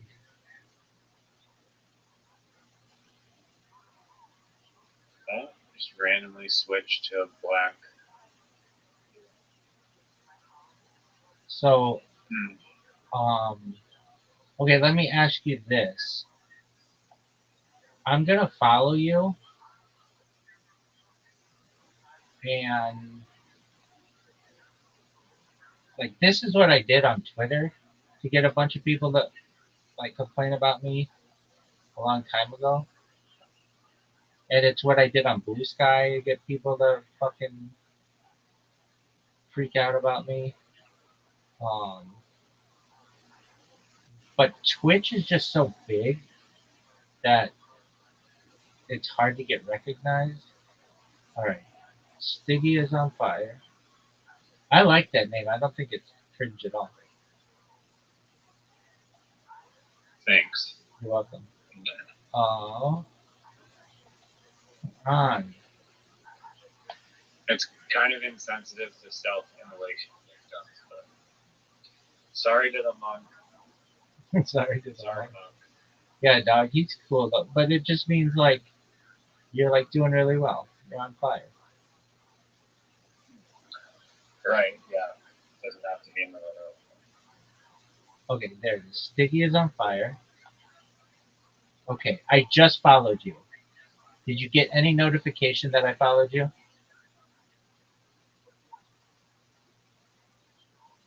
Let's see here.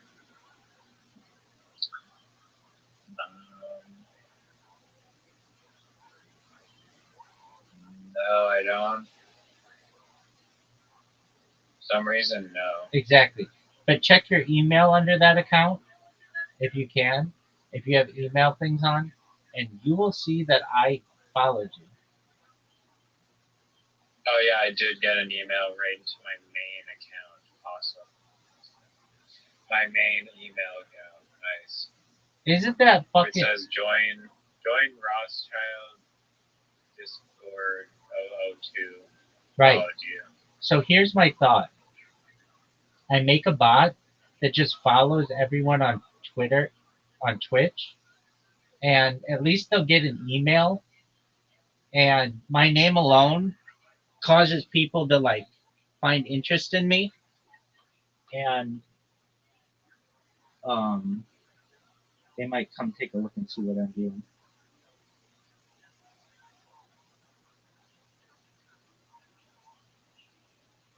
Yeah.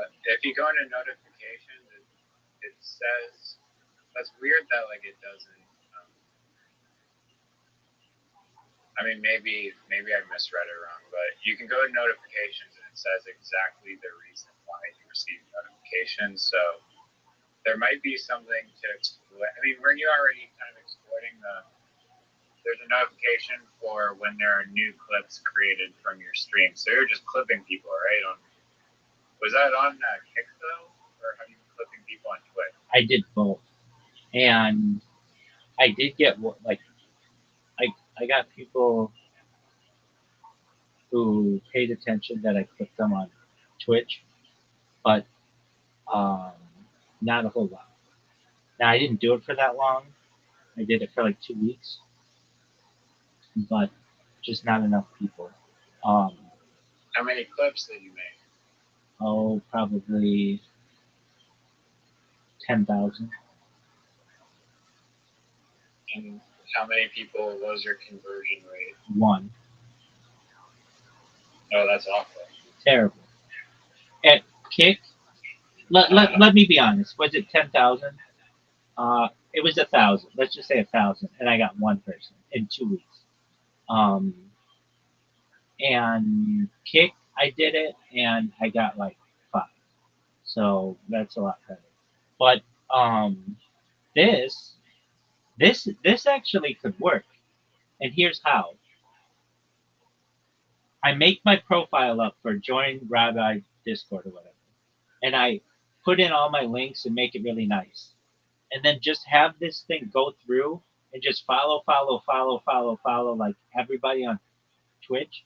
Now sometimes they put maximums on how many people you can follow, which will fuck me. But I can always make more accounts or whatever. But that means it's gonna send out emails to people, which is the notification that I need. A lot of times on Twitch, it says that it'll send you a notification. Like I just followed you, but you didn't get a notification. Now, are you on a are you on a are you on a computer? Yeah, but that shouldn't matter if I have them on. No, But I I don't know. know if they I know. I was notify gonna me. say you can see who's following you on a computer. You can't on a phone, which is totally stupid. And I know I've talked to you about this before. If you can do something on one platform, you should be able to do it on the other. Or one device, you should be able to do it on another. It shouldn't be this. Well, you have an Android device, you have an iOS device. It just should be across everything: desktop, mobile, tablet, everything. And it will tell you that you are following. It will tell you who's following you. And you will see that I'm following you, but you did not get a notification. It's like, dude, they will send me notifications for such bullshit,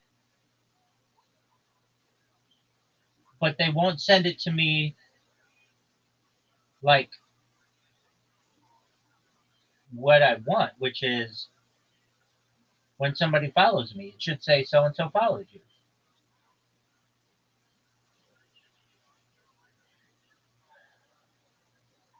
When I'm surprised the clip thing didn't, like, I thought it was getting engagement on Kick, so why was it not getting engagement on Twitch? Because they actually, I feel like, based on like my investigator clues that I've been giving in this conversation, like potentially Twitch is not actually notifying the people that they're getting clipped. that's true. And also, when people search your clips, by default, it says featured clips, and you have to click a thing to see all the clips. So they like make it like more difficult to see my clips because they're not featured.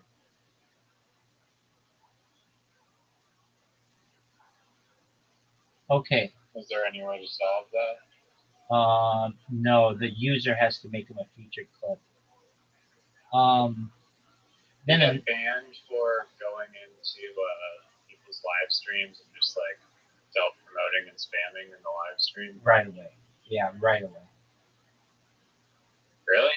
Yeah. What if you're just commenting like a bunch of happy, productive, like you know, like that one Discord where you're just saying like positive shit every time. There's that Discord where you're just like you instead of like shilling your account, you said like this one phrase like every like 50 minutes, and then That's there's right. like your replies. That's right. Like, yeah, staying positive. Exactly. What was that? It was something like, I hope everybody's having a great day.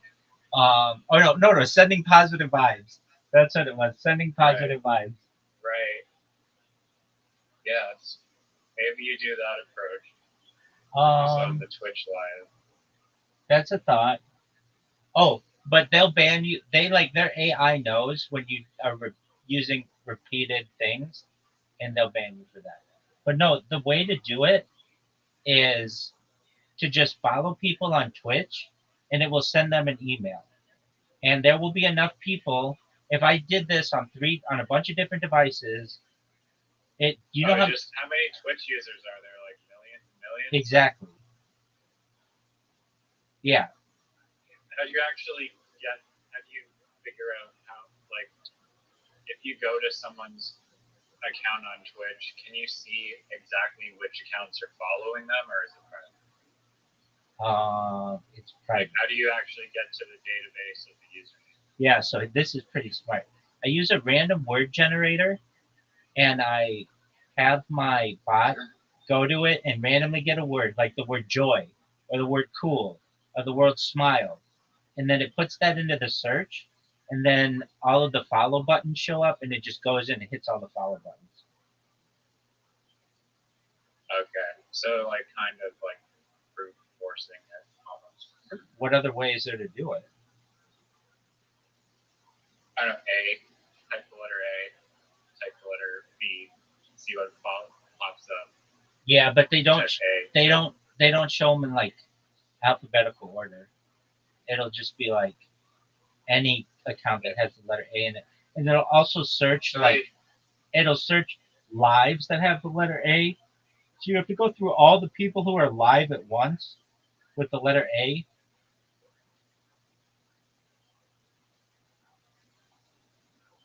So if I type in like the word dog, if I type in the word dog, it also depends if you're on Android or iOS or if it's a phone or um, a phone or a desktop computer. The best way to do it, or the best way I've seen, is on iOS. All the follow buttons show up all next to each other, and it's like really convenient. Okay, so the other thing I have to test is, oh, there's such a pain in the ass. Okay, so I follow, let's say, 10,000 people. Well, then I have to follow one of my accounts to see if it's still sending out the follow, because sometimes these things just silently stop, after you do it 100 times or whatever, and you don't know. You're basically shadow banned from following people. On YouTube, I guess, I don't know, do people pay attention on YouTube? In the comments, I think other people in YouTube comments pay attention. Like, it doesn't actually have to be the channel owner themselves. But if you just built a bot that just, like, I don't know, maybe even a program that used AI and just, like, wrote, like, some, like, William Montgomery, like, kind of, like, way to go, dumbass, like, response to, like, these people in the comment, and then just, like, rage bait them into, like, checking out your profile. I think that could work. No, I don't. I don't want to do it on YouTube because I did this years ago, and I built a bot for it, and did it work?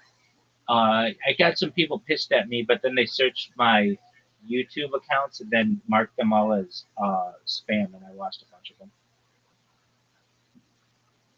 How did they know it was you? Because you're the only one promoting Rabbi and Rothschild. They just assumed. Exactly. Isn't that? Can you refute that and be like, yeah, I did, and they didn't give them back to me. And then, like, I've read about, like, how do you get back an account that's been banned after they refuse? And literally, I've read this of actual people on Reddit who have said this, and ChatGPT. They're like, the only alternative is to just go viral, and then when you go viral, they have no choice than to give you your account back. Like, that's their strategy, which I've thought is got to be my strategy. So I'm fine if I lose all my YouTube accounts. I mean, I'd be sad, but like, that's fine. I know it's all stored, and it's just like I go viral, and then I get all that shit back.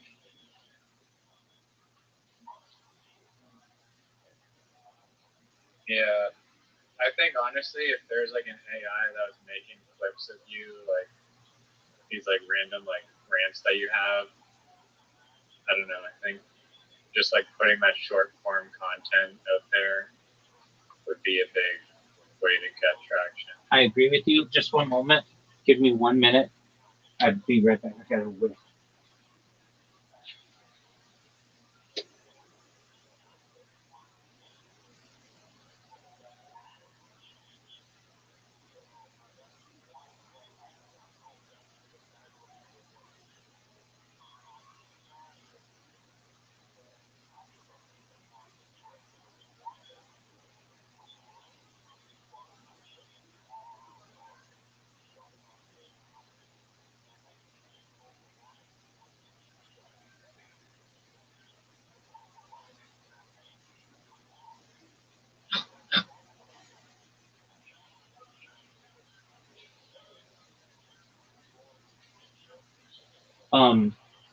Here's the thing though.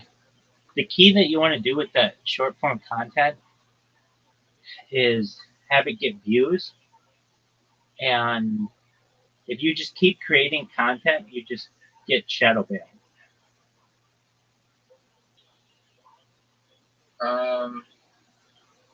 I mean, if, like after like how many videos? Like 100? No, like more than 10 a day. Well, that's another thing too. With No, you, that can't be real. no, no, no, There's no, people posting like way more than 10 a day. no. They have a limit. It's not like more than 50. On TikTok or YouTube? You, or like you, all of them? YouTube. YouTube has a limit. TikTok, you can do way more. But no more. I mean, 50 YouTube shorts a day seems like enough. Yeah, it is. But I think actually it's like 12. Let me look that up. Yeah, I mean, it changes. I can't believe it would be that low. It changes. It changes.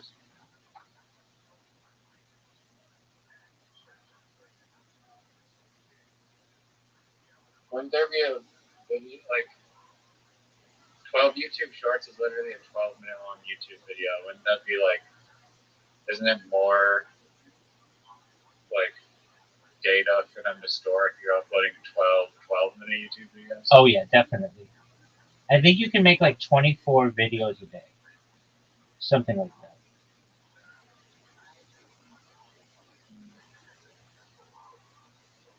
That's weird. Facebook could not give me the answer to that question.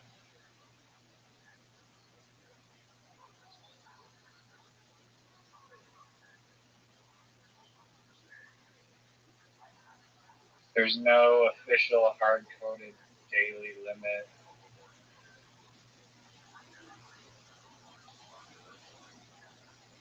Posting too frequently can give the algorithm less time to assess the short's performance and may dilute its efforts. Exactly. I mean, they just don't go into specifics about it. I know, and I'm telling you, I've done it myself, and you run into an issue at like 10 or 12. Right. Well, I mean, as long as they're high quality ones, then they should get views. I mean, I know I bashed it completely, but like that YouTube or like that giant wall of text that you sent me summarizing a video was not bad. Right. There's an issue with that though. Um, the issue with it is, in order for me to get those things provided, the text has to be like YouTube has to transcribe what I'm saying, and it doesn't do it for all my videos that are. They have to be like older. It doesn't do it for like a video of the last like week. It's got to be longer than that because it takes them some time to do the transcription, and um, so that I mean I'm not saying that like I can't just be a little patient, but that is kind of a pain in the ass. Don't you have like 900 days of content that you can still parse through? 1,200, but yeah. But it still doesn't always do it.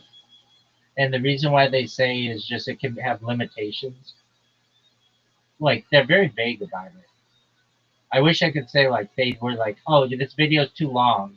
Or this video, whatever. Wait, do YouTube Shorts like mandatorily need to have transcripts? I'm not talking about YouTube Shorts. I'm talking about um, I'm talking about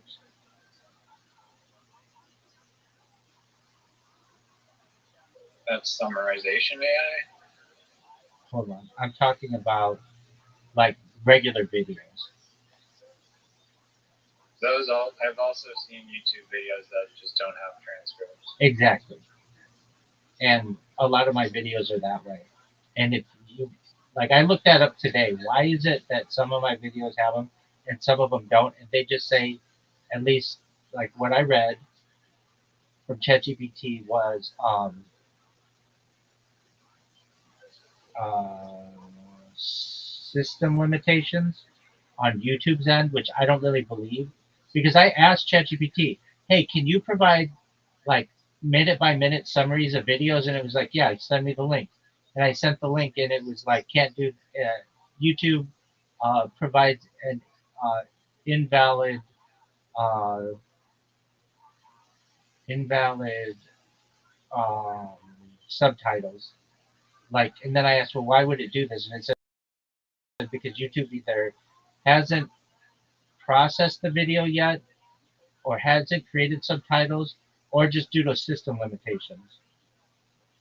And I'm like, okay, what does that mean? I mean, I think that there must be like a third party external piece of software that could create subtitles. That does exist, but that's just another thing that you have to do. So you have to take that link, put it in, and for a 12-hour video, sometimes it takes some time.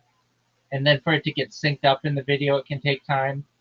And then you take that script and then put it into ChatGPT, and ChatGPT will break it down into time frame, minute by minute breakdown. Now, here's an interesting one. You're on a computer, right? Yeah. Okay, go to Twitch and go to the search and then just type in, this is so fucking stupid. Like, whatever person created this is an asshole. Type in the word dog, D-O-G. 1 second, just my computer crashes like for no reason. You're good. Oh, it may have just done that again. Never get a Mac with a maximum storage of 250 gigabytes. It's like, just throw your computer in the toilet. Okay, I searched dog. Okay, do you see at the top it says dog dog? No, mine says dog Saikara. It's live. It's all live people. Right. So you don't see the follow button, like, basically anywhere, right? No, because they're all dog. Right. So then go to channels and like keep scrolling down, and you will see the follow button. Like I see Snoop Dogg. Oh, I see dog. If I just search dog, then dog appears. Yeah, just look at dog. And then dog appears. Yeah, and then Snoop Dogg.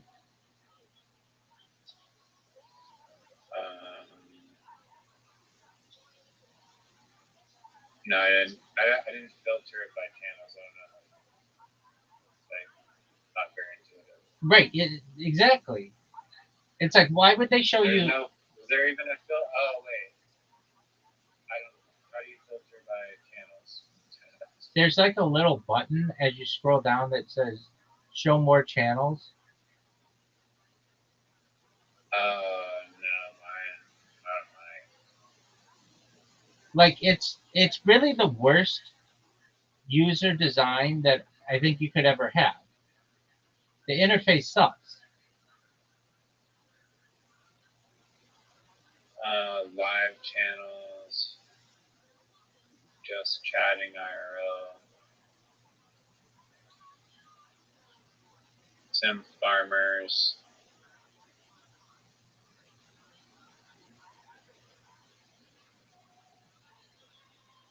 It's like assholes designed it. I say this all the time. It's like assholes designed this.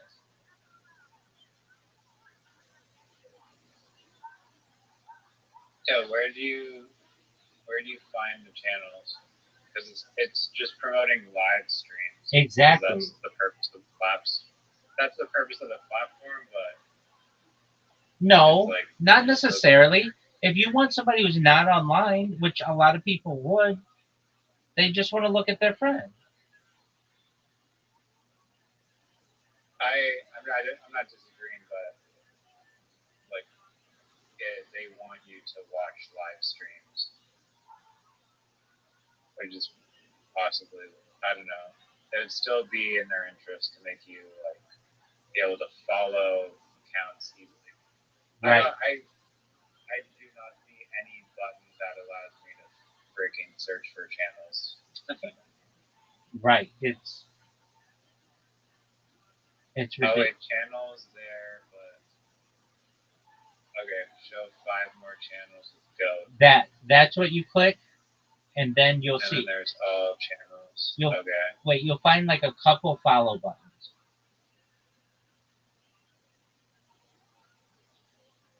Yeah, and in between each like account, there's like 4 or 5 or 8 live streams, and that's like account. And that's like a bunch of live streams, and that's like account.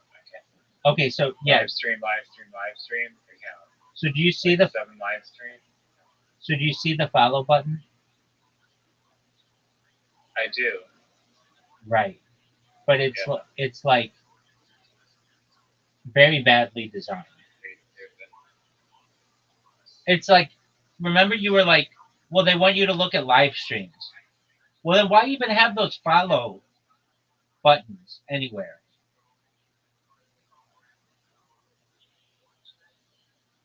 At least the follow button is in the same like vertical column space. Yeah, that helps, but they're like few and far between. Okay, just one moment. I'm gonna follow you with a different account, and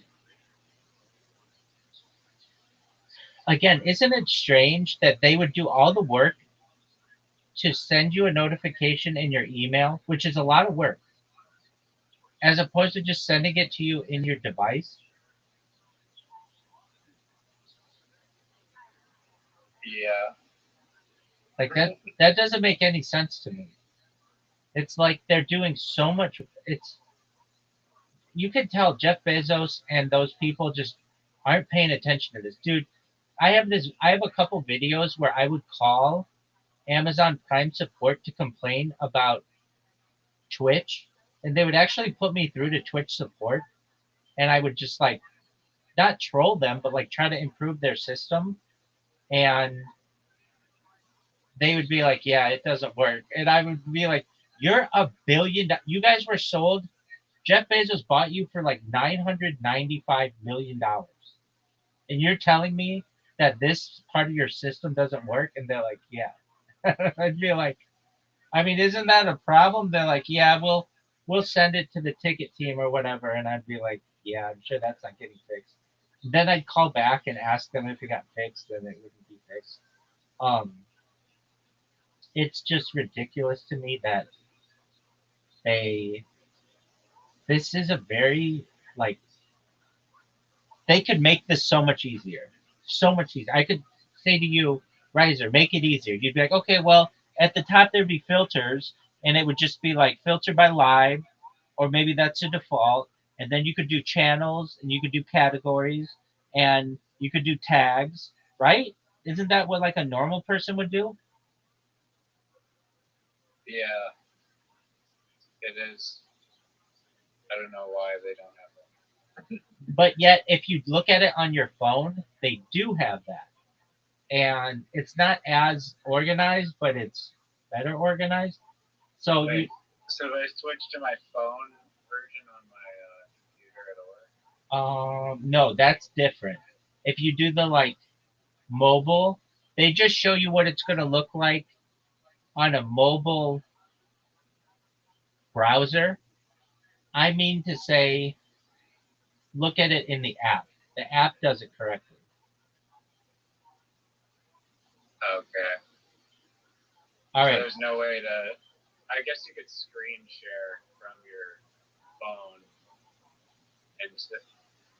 Oh no, then it wouldn't. Yeah, you need the bot to work on it. Yeah, so I'm going to do that right now. See, here's the thing though. I have an Android bot. I don't have an iOS bot. An iOS bot is the one that does it the best. But the iOS bot isn't that. Uh, iOS bot is like really heavy. The Android bot's really heavy too. Okay, just one moment. What is your username again? Ziggy is on.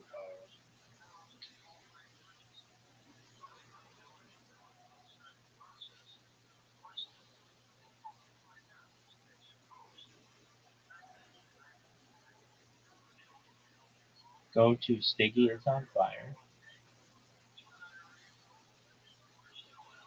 Okay, I just followed you. Never miss a moment. Turn on notifications to get updates from channels you follow. Yeah, not. Okay, check on your computer if you got a notification. You probably didn't. But then check in your email.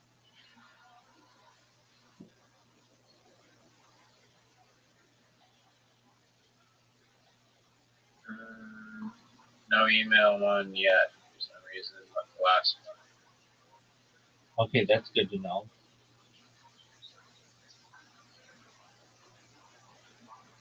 Yeah, no notification. That's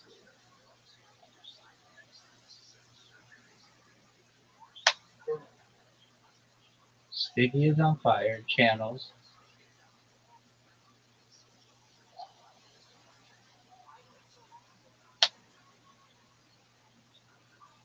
Weird.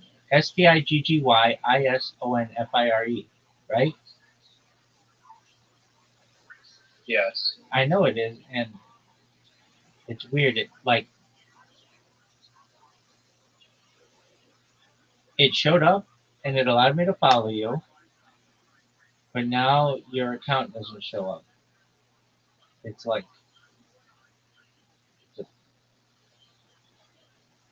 and you didn't get any notification, right? No. Okay. And let's see here. Um, I'm gonna now follow you with a different.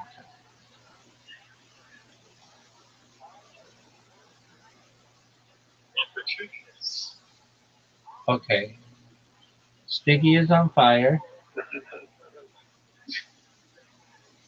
No results Yeah, found. the word oh. No results found for Stiggy is on fire. But then if I go to Stiggy is on fire,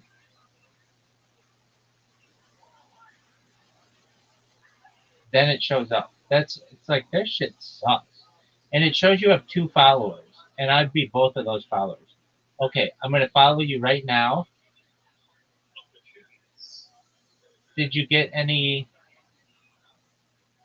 um, notifications anyway?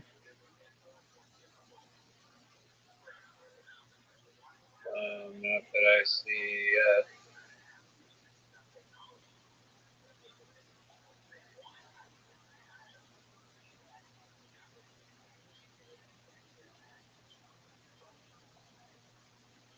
Yeah, no email, no nothing.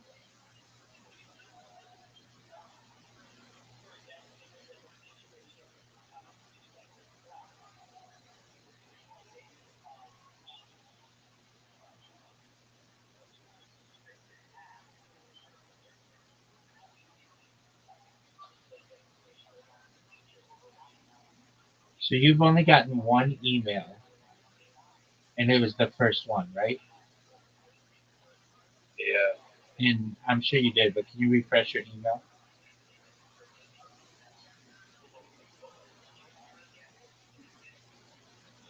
Yeah, still nothing. Even spam. Okay, it shows that you have 3 followers. So it shows that I followed you.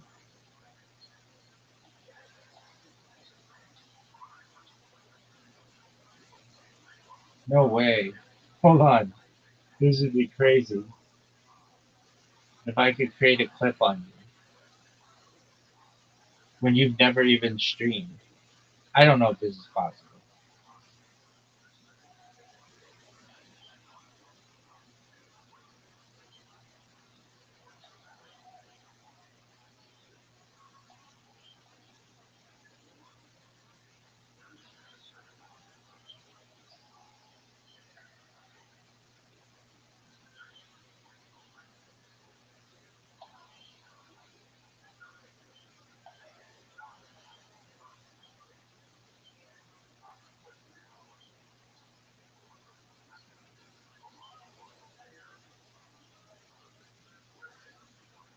Still nothing?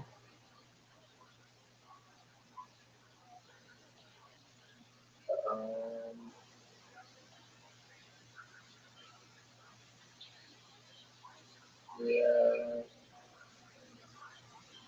nothing, No email. nothing, nothing email, nothing. That's weird because the first one did. We definitely got an email. Right. Which just tells me their system is fucked up. Okay, so I'm going to unfollow you and refollow you.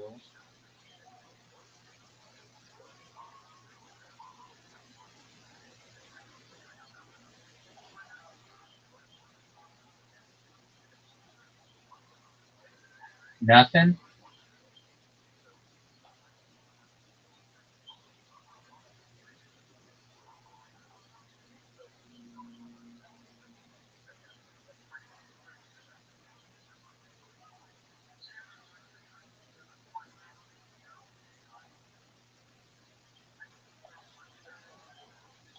So basically, you would have no idea that I'm following you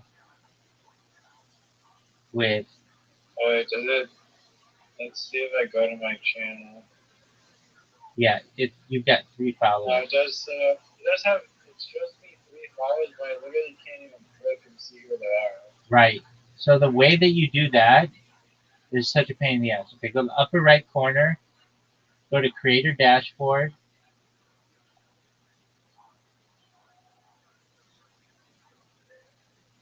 Shit. Yeah, what the fuck do I have to do? Then go to the upper right corner, go to Creator Dashboard. Community followers list. Community followers list. Yeah, I see it, man. We got Rabbi, Roth, XYZ, Uber, Rothschild, Scored, 01. Yet you only got one of those notifications, right? Only one email from the first one. Email, exactly. Like, what the fuck sense does that make? Are those accounts linked at all? I mean, like, I don't know, or maybe just like the same IP address. Same VPN. Yeah. But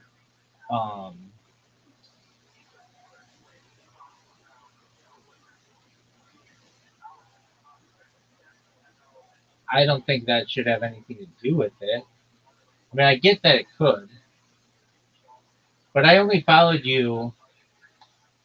Like, it's not like I followed a whole bunch of people. I followed you, maybe like 2 other people, and then you with 2 other accounts. Like, that's 5 total follows. That's not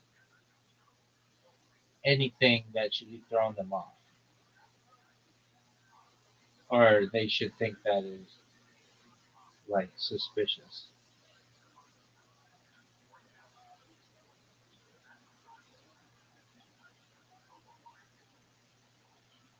Their shit sucks.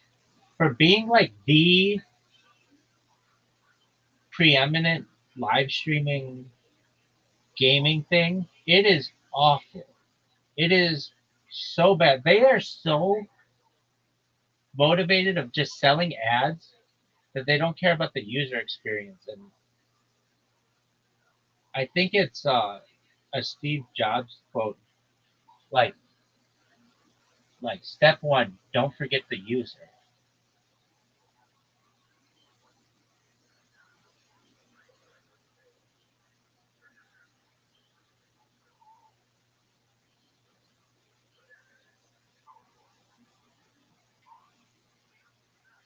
So you didn't get any emails, right?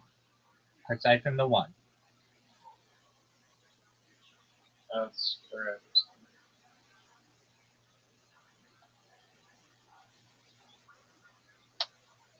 Isn't that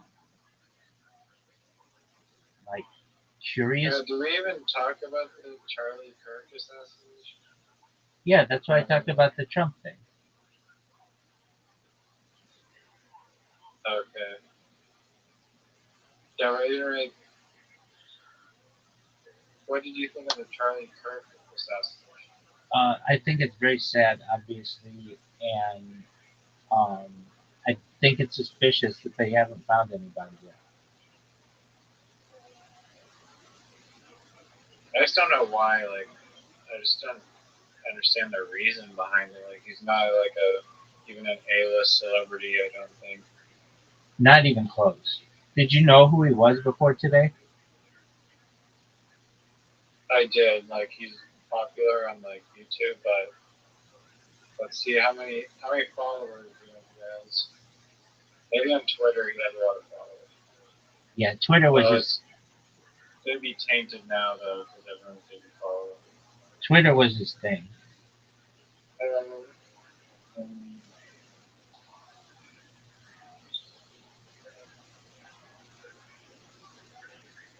no way, I answer on that. 7 million followers on Instagram, so like literally a nobody.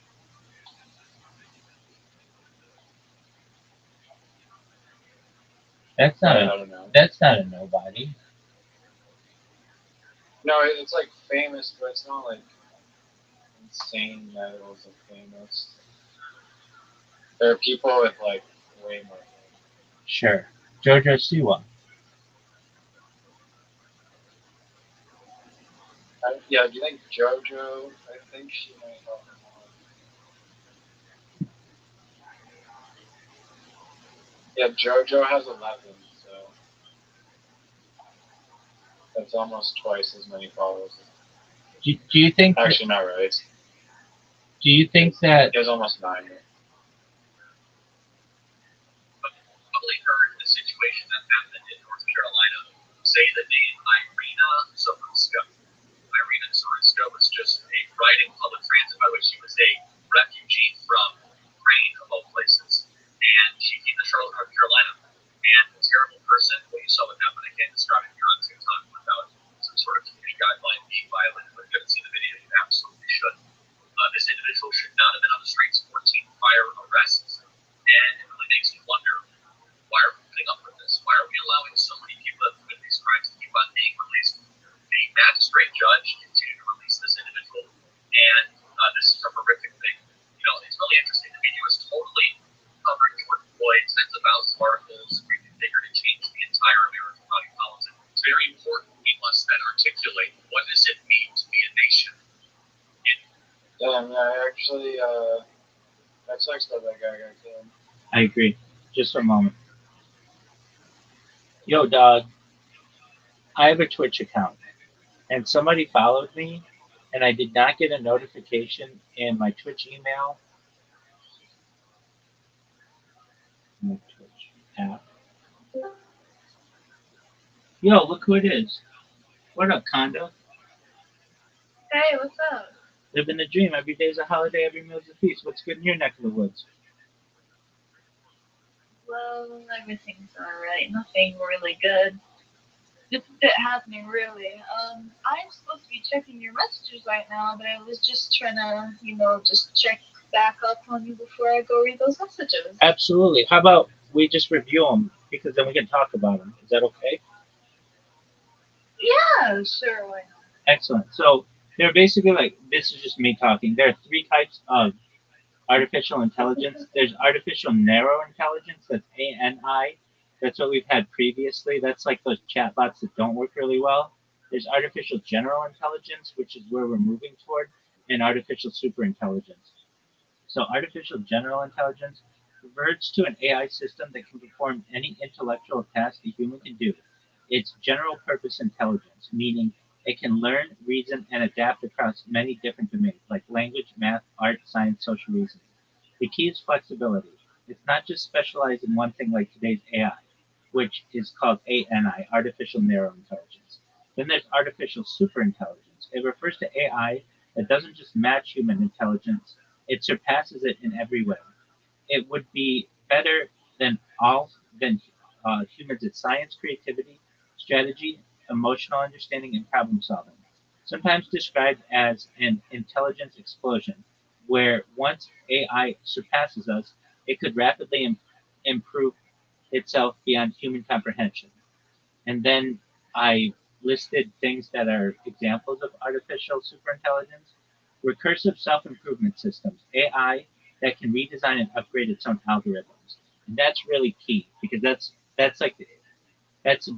basically allowing it to rebuild itself and make itself extremely efficient. Advanced neural architecture search, systems that invent entirely new AI models beyond human design. Quantum enhanced AI computing, combining quantum computing with AI for exponential processing power. Artificial creativity engines, producing novel scientific theories, inventions, and art beyond human imagination. General problem solving optimizers, solving complex problems in physics, medicine, economics, etc., with superhuman speed. Nanotechnology design AI, creating molecular machines or nanobots for medicine and materials. Superhuman strategy systems, outthinking humans in politics, economics, and long term planning. Advanced brain computer interfaces. I love talking about these. Enabling human and ASI to directly share thoughts and data. Self replicating autonomous robots, which we really need to worry about. Machines that can adapt, repair, and reproduce designs. Artificial emotions, empathy models surpassing human ability to predict and respond to emotional states. Global systems control AI, optimizing energy grids, traffic logistics, and planetary scale infrastructure. I love that one. I love talking about that one. Autonomous scientific discovery platforms, conducting experiments, forming hypotheses, and making breakthroughs without human guidance. Artificial life and consciousness simulation, again, I love this one. Creating or simulating new forms of intelligent existence. Ethics, governance, superintelligence, reasoning about morality, law, and cooperation at a higher level than human institutions. And cosmic scale engineering design. Concepts like Dyson spheres, interstellar travel systems, or terraforming. And I love talking about that one. I love talking about all of these, but those ones specifically. So with that being said, that's what we talk about when we talk about artificial superintelligence. Does that give you some idea of what I meant by that?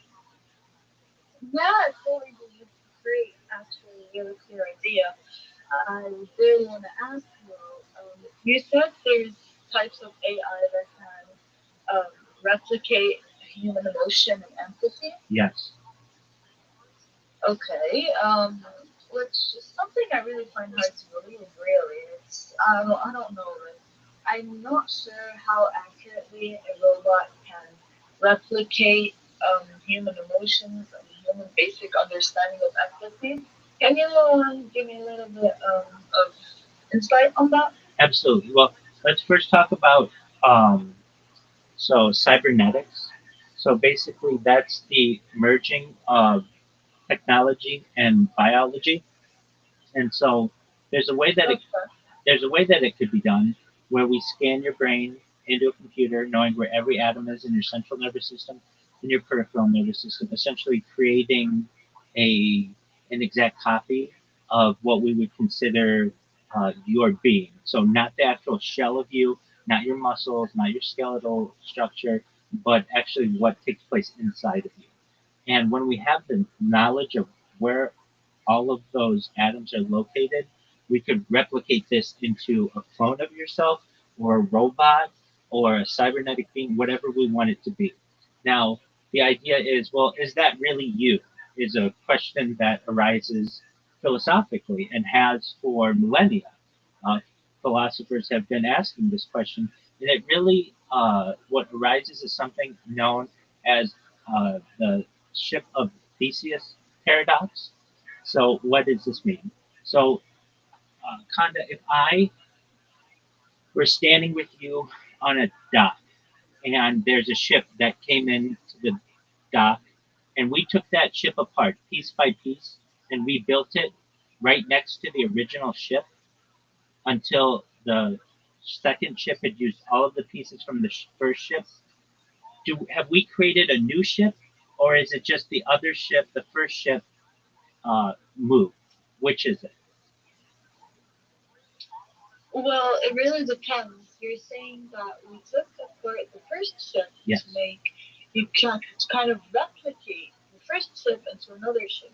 So we're just kind of like taking it apart, just building it back up. Right. So is it just the first ship, or is it a new ship? No, I think it's just the same ship.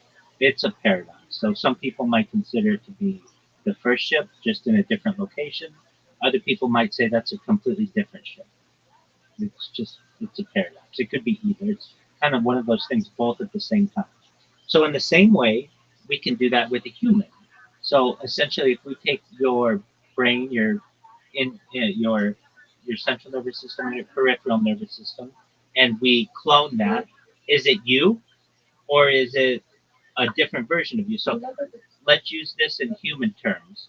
So let's say we took all of your. Do you die in between the reconstruction process?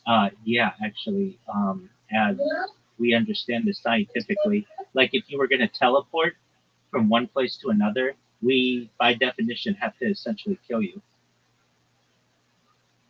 Yeah, so I don't know. There's frogs, right, that will freeze themselves, or different organisms that will freeze themselves.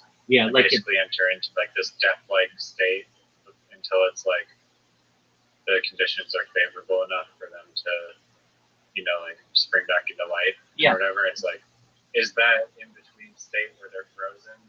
They're basically like dead, but they're not really dead. But then they come back to life. So it's like so that's like this state where maybe it's not like a binary answer of yes no. That's a state of But just prolonged hibernation that some amphibians do. They'll like swim to the bottom of a lake in the wintertime and have it so that they only have a heartbeat like once a month. And it's like a hibernation, but they don't actually kill themselves. So what we would be talking about is essentially, well, a few things. In the teleporting example, we either kill you or we're going to have two versions of you. And so if you only want to have one version of you, we have to kill that original version. If you want two versions of you, that's fine. Yeah. But then what do we do with that second version? But it seems like a clone of you is still not the original version. So you can replicate. I don't know. If you replicate a file on your computer, it's not two different files. It's two copies of the same file. Exactly. So, that's usually the example that I give. And it would be like you have one file, file A, you copy that, and it becomes file A and then parentheses 1. And then you delete the original file. Everything is the same except for the name, which we could just rename back to being file A, and you would never know the difference.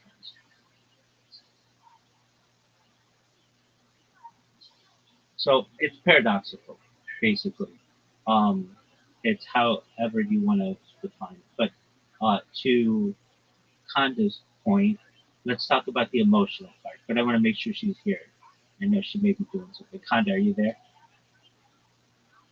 Yep, right there. Excellent.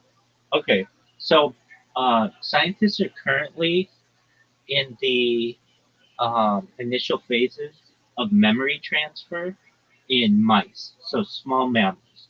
So what they're doing is they are able to have a mouse memorize how to complete a maze and then transferring, basically scanning the mouse's brain and transferring those memories using some type of like brain computer interface into another mouse and having the second mouse be able to complete the maze in the first try, not getting it wrong at all. So we're already at the point where we have mice that are able to transfer memories.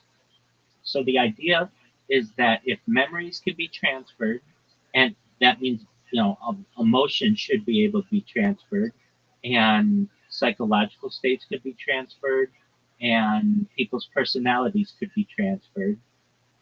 Who's to say that we couldn't transfer those into a robot? Oh, well, she's gone. All right. I was going to ask ChatGPT a question. So here we go. This is my question for ChatGPT. I have a Twitch account and I am logged in on my computer and on a phone. And I have all my notifications on. And I just had a friend of mine follow me, and I did not get a notification on my computer or on my phone, even though the notifications are off. But I did get an email. They then proceeded to follow me with a second account and a third account, but I didn't get any notifications, nor did I get any emails. What is going on with the Twitch notification system? Is this a regular issue that people experience? You're not alone. Twitch notifications can be inconsistent, and many users have reported issues similar to what you're experiencing. Here's a breakdown of what's likely going on and what you can do about it. What's likely happening? Twitch prioritizes email over app notifications sometimes. Well, like, what? You get one email for the first follow, but not for the others. Oh, interesting. This could be due to anti-spam measures. Twitch may group or suppress repeated similar notifications, like multiple follows in a short period. Oh, okay, so that's probably what it's doing. Rate limiting. To prevent spam, Twitch might limit follow notifications from accounts created or following you rapidly. So that could be two. Push app notifications are unreliable. Even if your mobile and desktop notifications are on, Twitch's app and web push system are known to delay notifications, miss notifications entirely, not trigger for certain types of accounts. For instance, suspected bots or newly made alts. So that could be it. You might not get notified. Dude, ChatGPT sucks. It used to be so good, and then it does this thing where it like refreshes, and it just took that away. Took all that shit away. Uh, repeat. And then if I tell it repeat, it'll be like, repeat what? Sure, what would you like me to do? Absolutely wildly puzzles. You just sent me something? Yeah. Well, watch it after you do your chat GPT. Lab grown brain and a, Yeah. It's only a minute long, but it's like I'm watching it. mind blowing.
Shit's wild, son.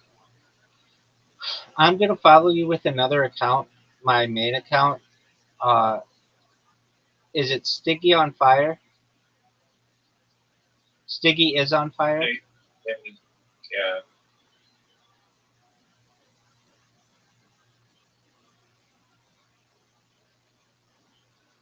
STIGGYISONFIRE, right? Yeah, it's so weird that it doesn't just come up. Okay, I'm gonna follow you. I just followed you with my main account. It's not my main account. I have an account with 49,000 followers on it, but um, this is like my Rabbi Rothschild account. All right. Did you get a notification in your email?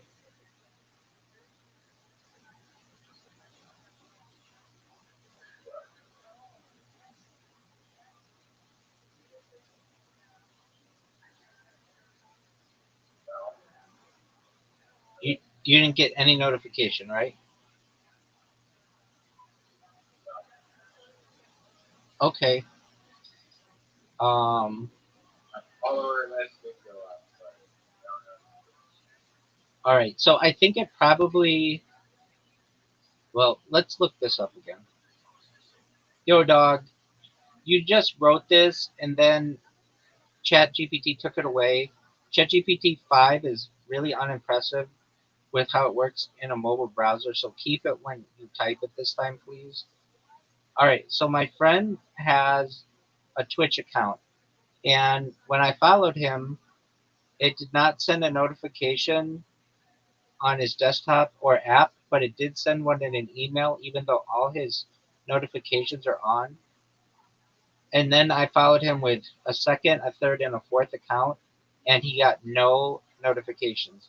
Can you please see if this is a common problem? Why the Twitch app notifications are inconsistent?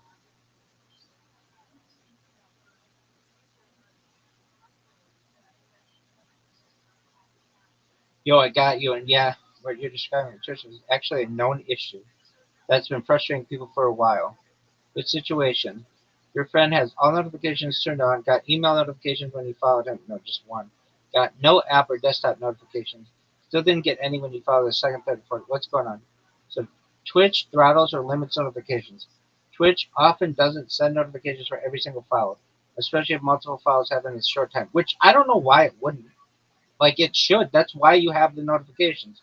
It may not trigger alerts for new accounts or ones that look like alts, low activity, new creation data, etc. Spam prevention is a big reason. Twitch is very cautious about mass follows looking like bots or raids. App desktop notifications are buggy. Yep, you're not alone. Many users have reported that app push notifications are inconsistent or don't fire or just don't fire. Desktop browser notifications depend on browser settings and Twitch session status. For instance, if you're not actively logged in and your tab is inactive and may not trigger, Twitch's mobile app notifications can be delayed or silently dropped, even if everything's set to on. Settings mismatch or glitch. Sometimes, even if Twitch has notifications on, the settings don't save correctly, or some toggles like follow alerts versus push notifications or on-site alerts aren't fully enabled. A log-out, log-in cycle or clearing cache can fix this. Steps to tell your friend to try. Don't worry about this, but let's see what it says. Check notification settings again. Fuck that. Look at each section. Fuck that. Make sure follows is checked in all applicable tabs. Clear cache. Fuck that. Reinstall the Twitch app. Fuck that. Double check phone settings. Fuck that. Wait a bit between follows. Try having someone with an older active Twitch account follow and see if that triggers a notification. And we just did that. Is this a known bug? Yes. Many Reddit and Twitch forum posts over the past year mention inconsistent follow notifications, especially on mobile. It's not just you. Twitch hasn't officially fixed it or acknowledged all cases, but it's a real and annoying issue. Yes, it's a common problem. Notifications for followers are not always reliable, especially on the app. Twitch may be throttling them, especially for new alt accounts. Try checking all settings. Dude, how stupid is that? Yeah, I don't know. They don't want you to spam. But yet they let the first one work.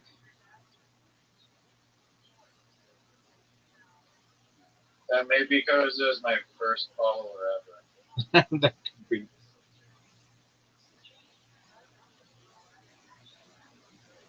But Reddit says if I follow a user's post, wait, I need to put Twitch. Like another thing is I I tagged you in that fucking post. You would want to know if you were tagged in a post. But yet Yeah, it could have been like, yo, Ziggy on fire. It's like blowing up. literally the killer of Carter Curry. Okay, so here's what somebody says. My follow alerts aren't working. So I've been having this problem for quite some time now, and my follow alerts just don't seem to be working. I set up alerts on Streamlabs in the scene section, and I've made sure all the settings are correct. Put in the top of the other scene, reset cache, and reset Streamlabs. I followed numerous YouTube fixes and all kinds of things. I've even tried browser source, and I don't see my follows when somebody follows me. I thought I fixed it, but since I don't get many followers, I only realized after someone followed me that my alert never showed. I made an alt to see if it worked, and it didn't. I heard that it wouldn't register if you have the same IP. Oh, that could be. When I tested my Yeah, widget, that's what I was saying before. yeah, but I sent it. I sent it to you. Device.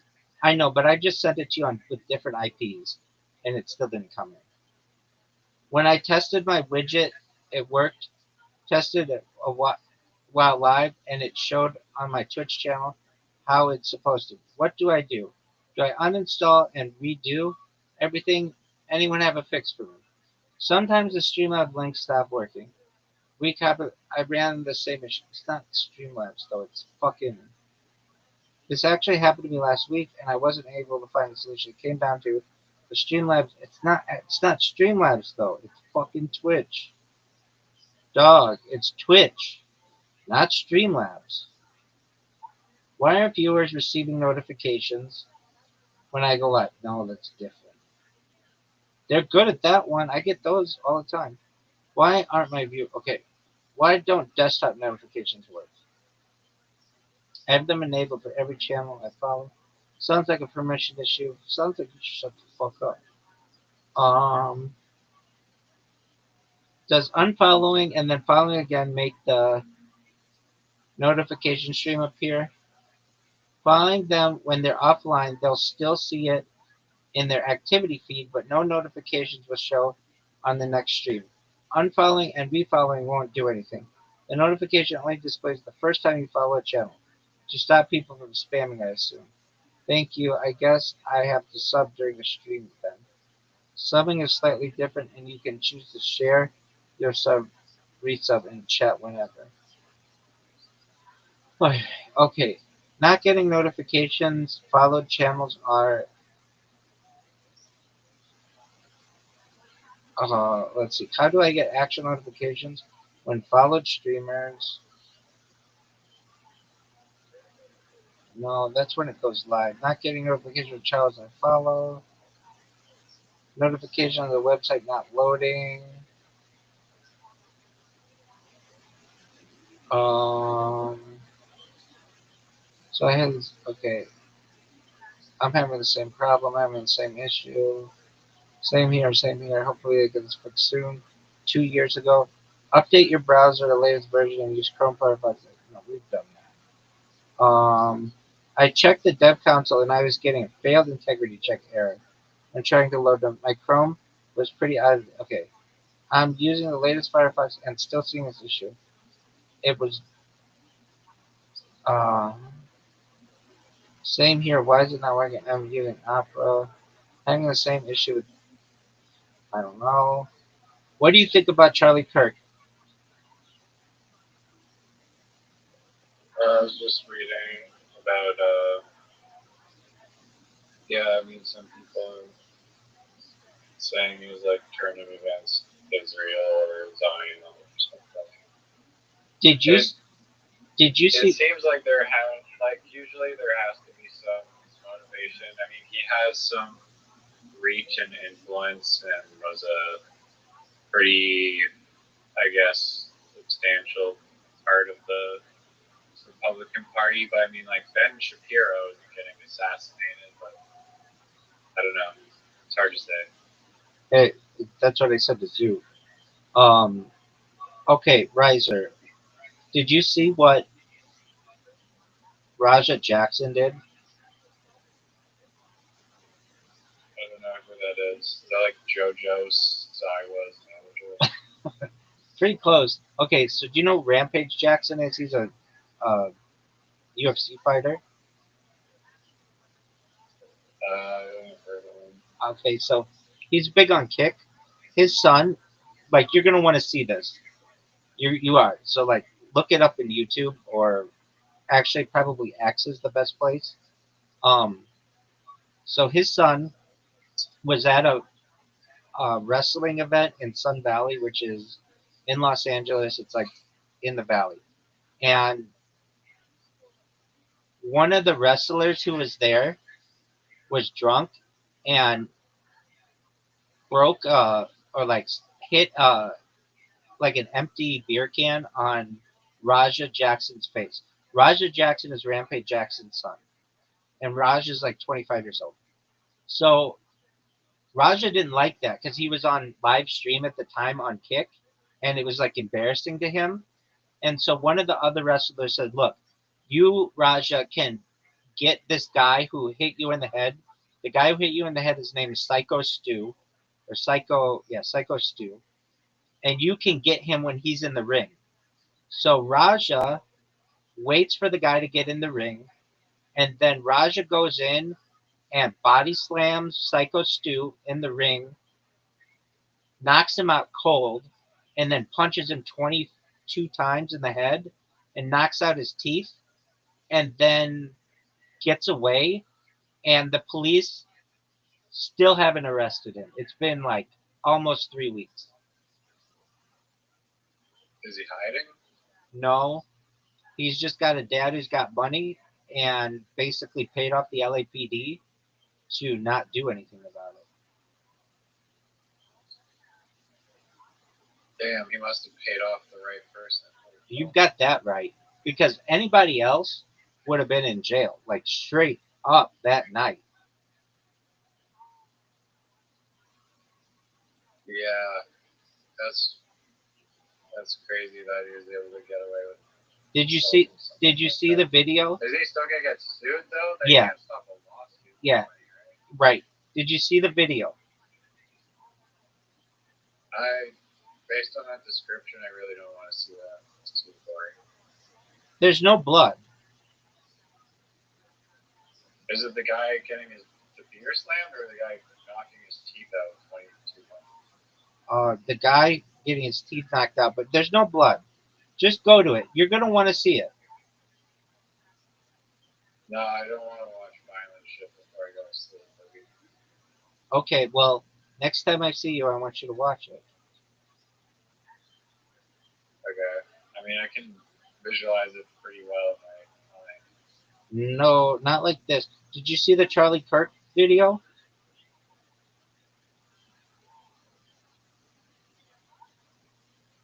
Which one? Oh, the one of them getting shot in the neck? No, I can't watch that.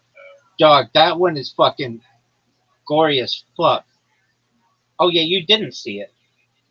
Yeah, he gets shot in the jugular, and there's just like blood that just immediately pours out. Like, you see his head just drop back, and like, there's just like no surviving that. Like, they didn't shoot him in the head, but they got him like the second best place you could have gotten. They got him right in the fucking jugular, in an artery, and I think in his like femoral artery, or no, not his femoral artery. That's in your leg, but like in your whatever artery. Yeah, someone was saying like whoever shot them was probably like a military Mossad person or something. Cause, like, yeah, even if you get shot in the neck, like you can still survive. Not this one though. Actually, this one yeah. was this one. It was like how would I describe it? Like not just like blood dripping out. It was like blood like splashing out. Damn.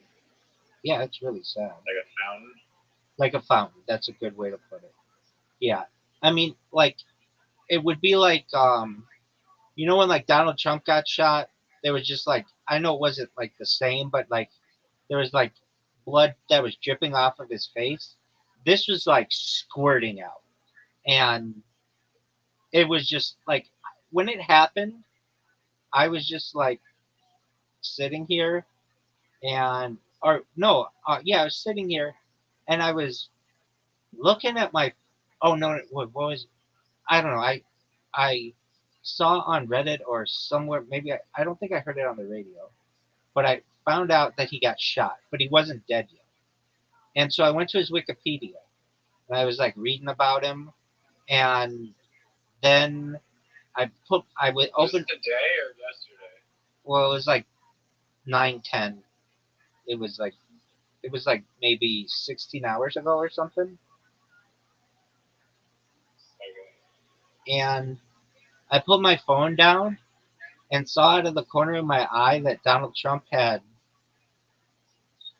posted on Truth Social that Charlie Kirk had died, and that's how like people found out about it. And I was like, no way. I was just on his Wikipedia, and he was still alive. I figured he was gonna live, like because I hadn't seen the video, and then I saw the video, and it was like they didn't need to take the amount of time they didn't need to take him to the hospital. He was dead as fuck in that, and they only shot him once. And then on Reddit, at least, people were so mean. Like, like they would be like,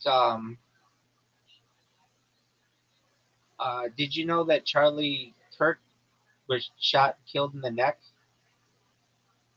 Anyway, did you know that Taylor Swift goes on tour, like or whatever, like Ariana Grande's going on tour next year, and I'm really stoked about that. Like, not just that, then people started making memes, and it was like really mean memes, like way too soon. I mean, look, I know that's like, as someone who likes comedy, it's never too soon, but like these memes were like, there were people who were celebrating his death, and I don't generally think that's cool. And um, they were just like cheering about it, and they're like, another one bites the dust and all this other shit. And then there were people, at least on the radio, saying like, this is just going to create like, it's like a hydra. Like, it's going to motivate a lot of people, especially young people in college, to want to emulate what Charlie Kirk was doing, which is their choice, I guess. I mean, they can be whatever they want to be, but it was like, I don't know. And now I'm going to look and I'm going to tell you if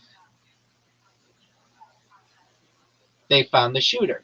Because it's like, shouldn't they be really worried about like there's a sniper that's on the run. Wait, where did it happen in Utah? Is that right? Yeah, Utah Valley State College. Oh yeah, guns are legal in all 50 states, right? Or, Yeah, but like, it doesn't happen. yeah, no, it does, but it's the laws are so. Look, if you ask me, the Second Amendment means they should be legal everywhere, and Congress shall make no law limiting them. Which, if you don't like that, that's cool. Then get rid of the Second Amendment. Like, to me, I need the laws to make sense, but they don't. And so like in Washington D.C., you can't buy a gun. I think, and like New York City, it's very limited. Uh, Los Angeles, it used to be more difficult, but then they got a different sheriff, and um, they give out what are called concealed carry licenses. But basically, it's very political. Like um, you have to like basically give to the sheriff's reelection campaign, or be like a mover and a shaker in order to get one. And basically, no one in California walks around with a gun on their hip unless they're a security guard or a police officer.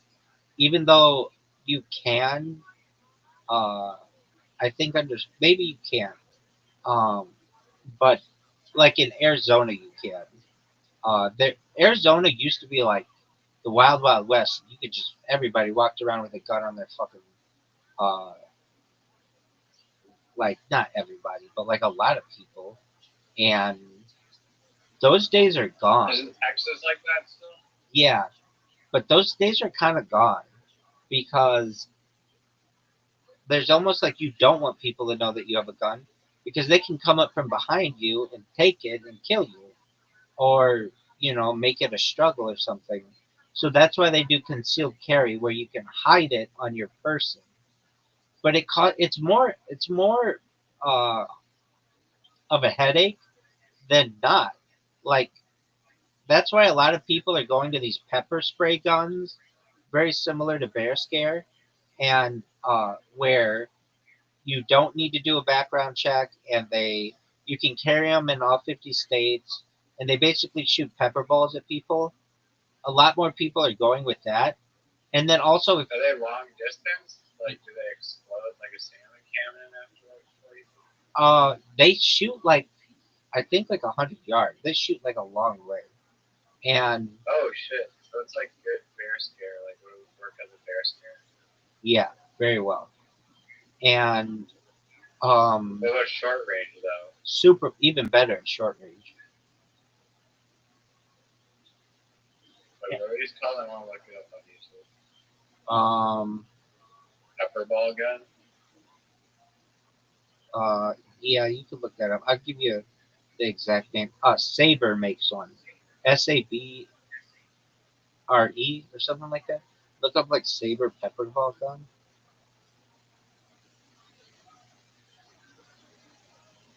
Oh yeah, I see it. It looks like a pistol though. Yeah. Defense pistol.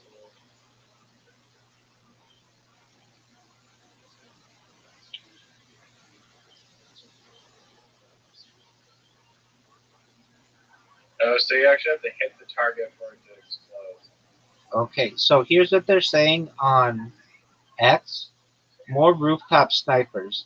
Now we're finding out Charlie Kirk's assassin shot from the rooftop over 200 yards away with a high-powered rifle.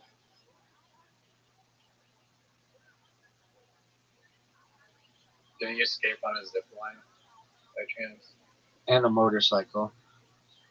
In a water tower rooftop zip line escape. Damn, that's crazy. 200 yards is like, you play golf. 200 yards is, it's not like crazy far. Like, you can see it, but it's Dog, not like, that's far. That's 2 football fields. Uh, oh yeah, it's the oh shit. Yeah, you're right. Yeah. it's not the femoral artery, the carotid artery in the neck.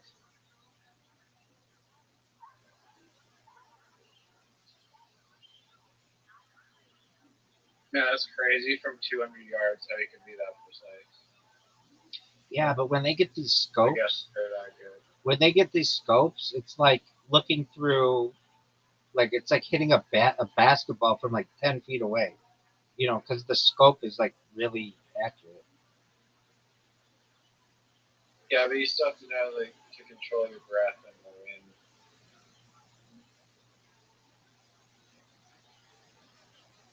I guess, yeah, maybe it's not that impressive. Dog. This. Was it ketchup? Oh no What no if no. it was all ketchup? I wish it were, but no. This motherfucker got. It would be like a two like 1 liter worth of blood just shoots out right away, like a fountain. Like it would be like you said, like a fountain just squirts out, and it's not just it like squirts out and keeps squirting out, like almost like a cartoon, like a gory cartoon, and you just see his head just like roll in the back of his eyes roll in the back of his head, and it's like, oh, dude, the person who got him was an expert. Like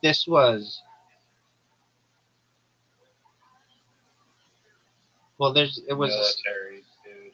yeah, dude. This person, a sniper was spotted on the rooftop just before the shocking assassination. They've got this guy on camera. If you look at Mahi, Mahii, this guy, he's got the sniper on the fucking roof. And a man who had a long rifle. Dude, he. And there. Oh, well, another video likely. Okay. It was a professional hitman.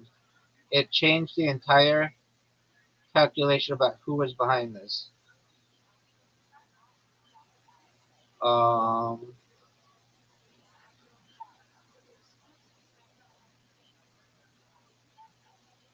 One shot, one kill, carotid artery. 1 inch was hit from a distance of 200 yards. The level of accuracy requires military sniper level marksmanship. Photos show the shooter with sniper rifle with a high powered scope. The assassin was a pro. Yeah, it wasn't like one of these that I mean, like the guy who killed uh, Lennon, John Lennon. He was like in short distance and had like a gun, shot him like 6 times or something like that. Like it was not short. It was like this guy came out of nowhere. I feel really badly for this.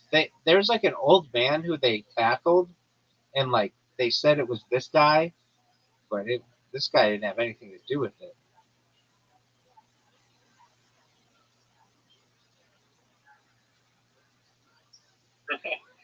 Yeah, I mean, fuck. The guy just got away, despite all the cameras and shit. Well, Nothing. that's the thing. It's gonna be like it's it could very well be like they're just like, yeah, he just got killed. Oh boy, oops. And then they just don't ever prosecute anybody. There are 2 videos. Yeah, I mean, the guy literally got away. They literally have nothing right now. Right. That's pretty fucked up.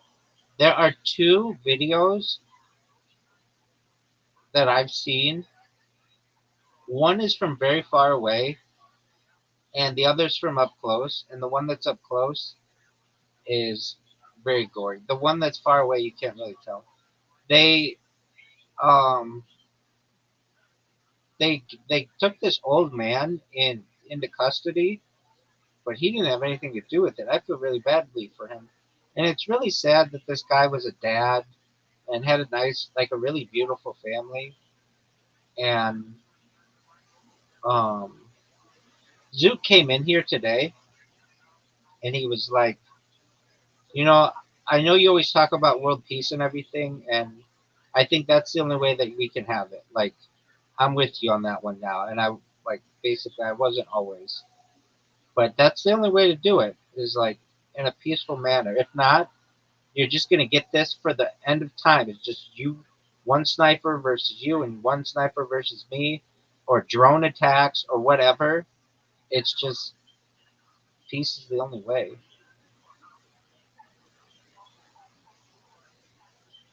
Um,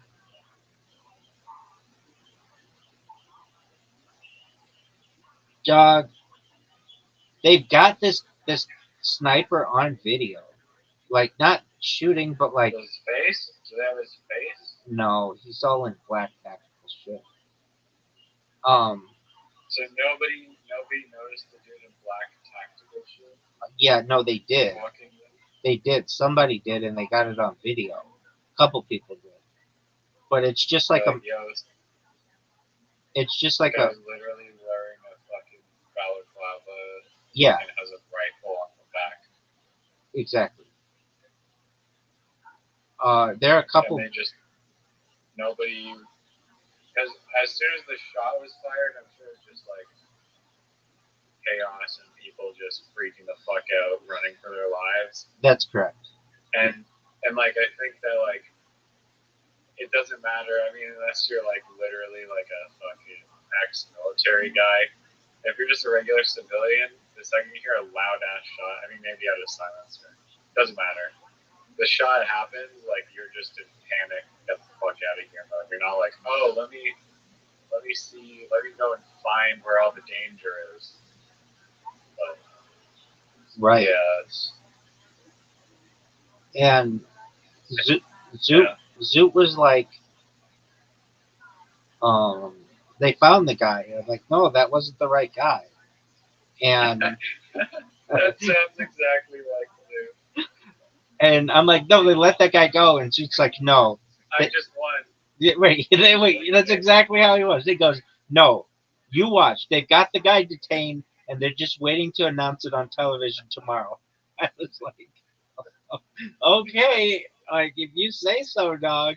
But like when this person shot, Do you think? I have a question. Do you think the shooter dedicated the shot to Zoot's comedy career? very, very funny. Oh, sickeningly funny. Um, well, it was very accurate.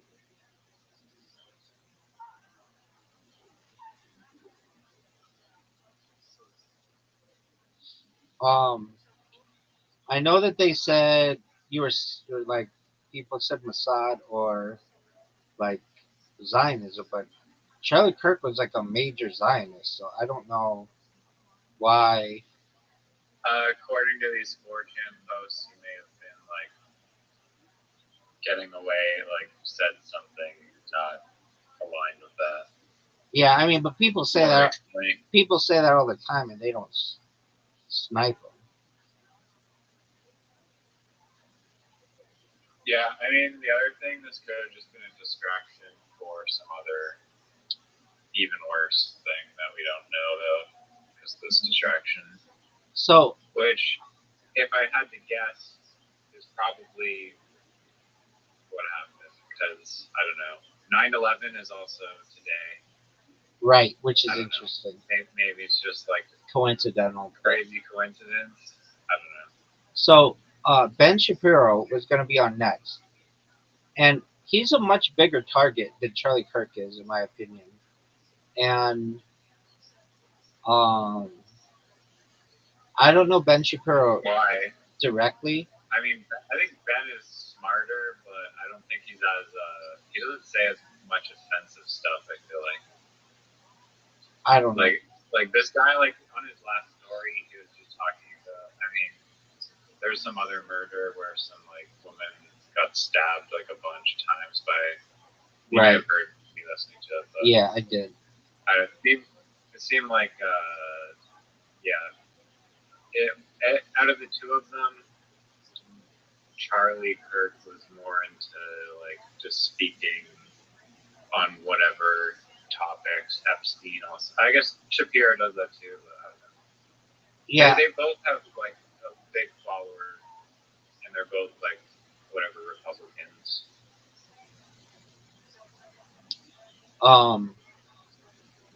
yeah. I don't know Ben Shapiro directly, but uh, people in my community, I have like close connections with his family, and with him basically like we're one person apart. And You should ask him for an interview. yeah, I did that at the beginning of this, and I I don't even know if it got to him. I could ask someone to see if he would do it, but that's not his real thing.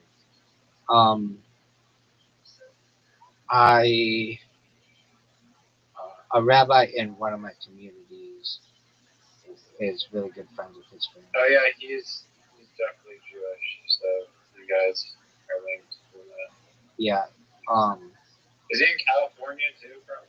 Yeah, he grew up in uh, the Valley, and he went to UCLA, and he was on a radio show, AM 870, which is like conservative radio here. and then he went to move on to doing the um, what is it? The pundit. What is that thing that he does?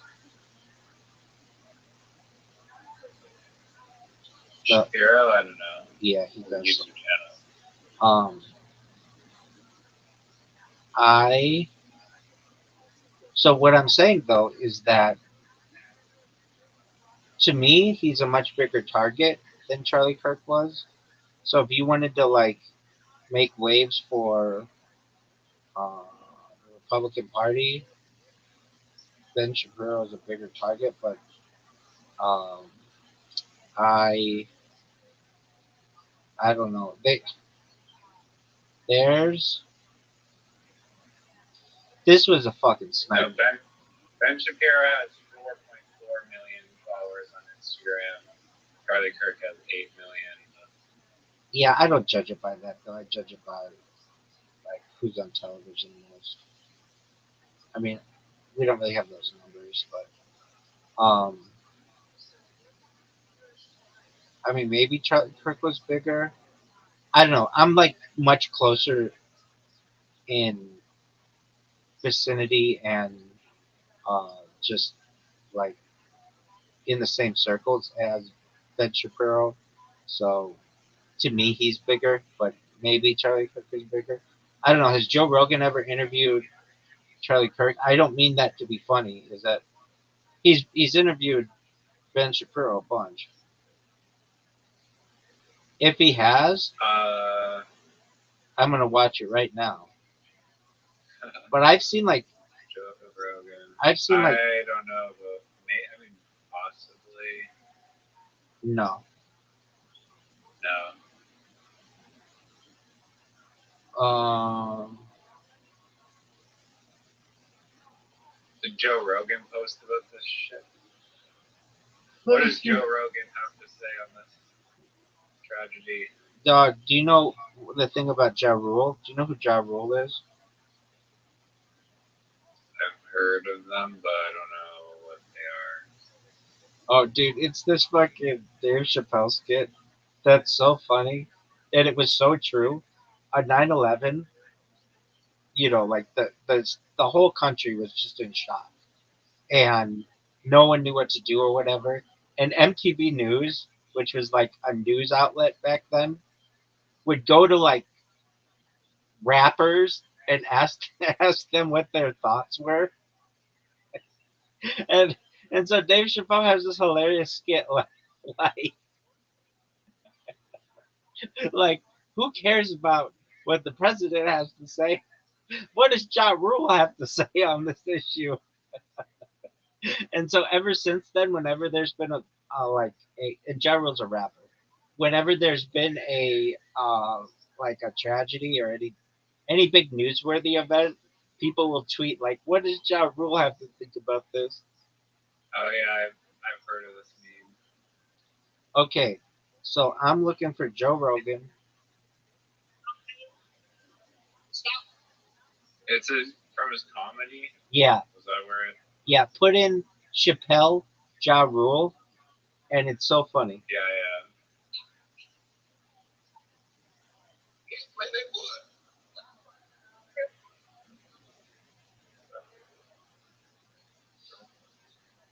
For real, why do you care so much what the Dixie chicks say? It's not like they political scientists and nothing. They just bitches that can sing good. You know what I mean? Stop worshiping celebrities so much. Don't listen, pay attention. I remember right around September 11th, Ja Rule was on MTV. That's what they said. We got Ja Rule on the phone. Let's see what Ja's thoughts are on this tragedy. Who gives a fuck what Ja Rule went to the town like this? It's ridiculous. I want to dance. I'm scared to death. Oh. Ja Rule might not have right now. Think a man should have to step in and say, like, oh my God, this is terrible. Because nobody please. Find Ja Rule, get hold of this motherfucker so I can make sense of all this. Where is Ja? I need Ja Rule. That's it. And his voice is so fucking funny. It is. I was just gonna say the same thing. Doesn't he look different back then than he does today? He looks like a fucking turtle today. Um, Then I watched the bit. yeah, Joe Rogan. It does not seem like he tweeted about it. I mean, there's enough tweets about it, I think, today. Yeah, I mean it's all over his subreddit, but his subreddit is so fucked up. It's like they hate him. They don't really like him, but it's his subreddit. That's what happens with these celebrities is they become so big that then people start to hate them, and the people who hate them end up taking over their subreddit and then making it like a place that's negative about them.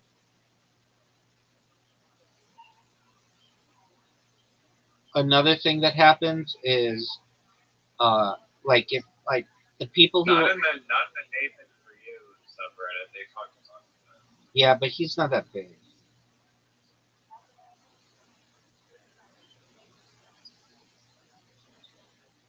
I want to see AI episodes of fucking Nathan for You. I do too. Um,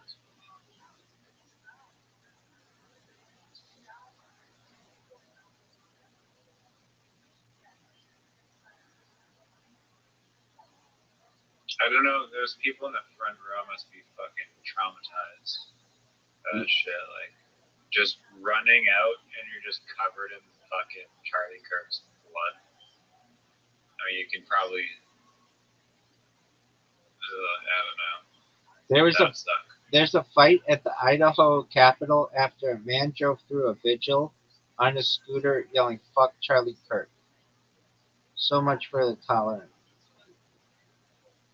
Um, they beat the shit out of this guy. Oh, he is getting it. He is getting it. They are beating the piss out of this guy. Um,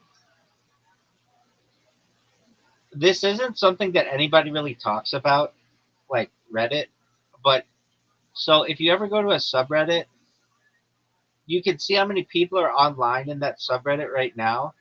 And I love reading those. Like in the Joe Rogan one, it's 901 people are looking into it. And in the Tony Hinchcliffe one, it's like, or no, in the Brendan Schaub one, it's like 205 people are Tony Hinchcliffe fans. And I just think that they're very funny. Like how the whatever they call it. 900 people are looking into it. Yeah. Did Trey Parker and Matt Stone make fun of Charlie Kirk?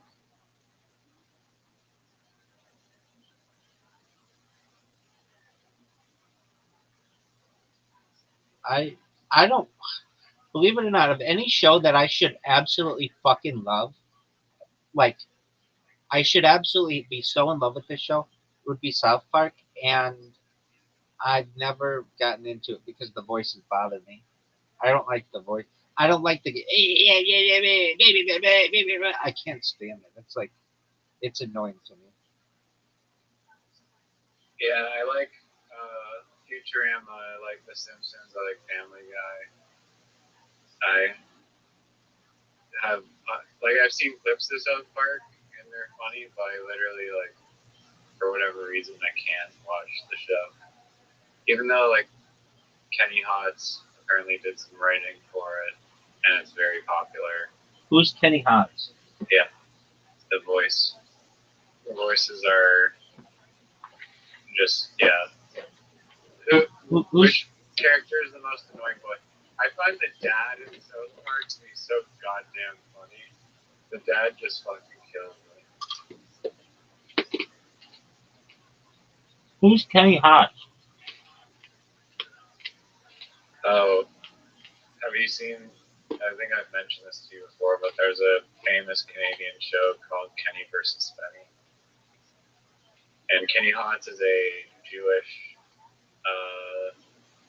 dude from Toronto, He's a comedian.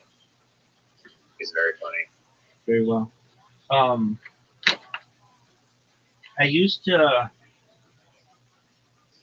Oh, does just recording any clip on YouTube with like your face as like a React video somehow get around any like common like copyright and shit? What do you mean? Like if you're just like a React channel and you're just like literally like there's the video playing and then your little stupid face is like in one of the corners and then you're like reacting, maybe not even saying words, just like moving your eyeballs around. But then you repost it and then people watch that and it's fine. YouTube doesn't care. Believe it or not, the big case and the precedent in the law comes from Brendan Schaub.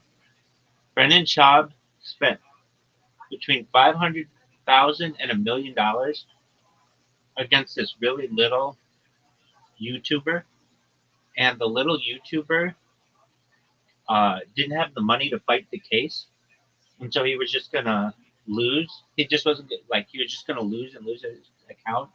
But at the 9th hour or the 11th hour, a lawyer came in and defended the little guy, and basically the judge, like the precedent is this: you have to at least you can't show long forms of the original video without making comments. Your comments have to like show that they make like a um, they have to change the video in some way. So you just can't show the whole thing, and um, it's like important that you pause it and give your opinion.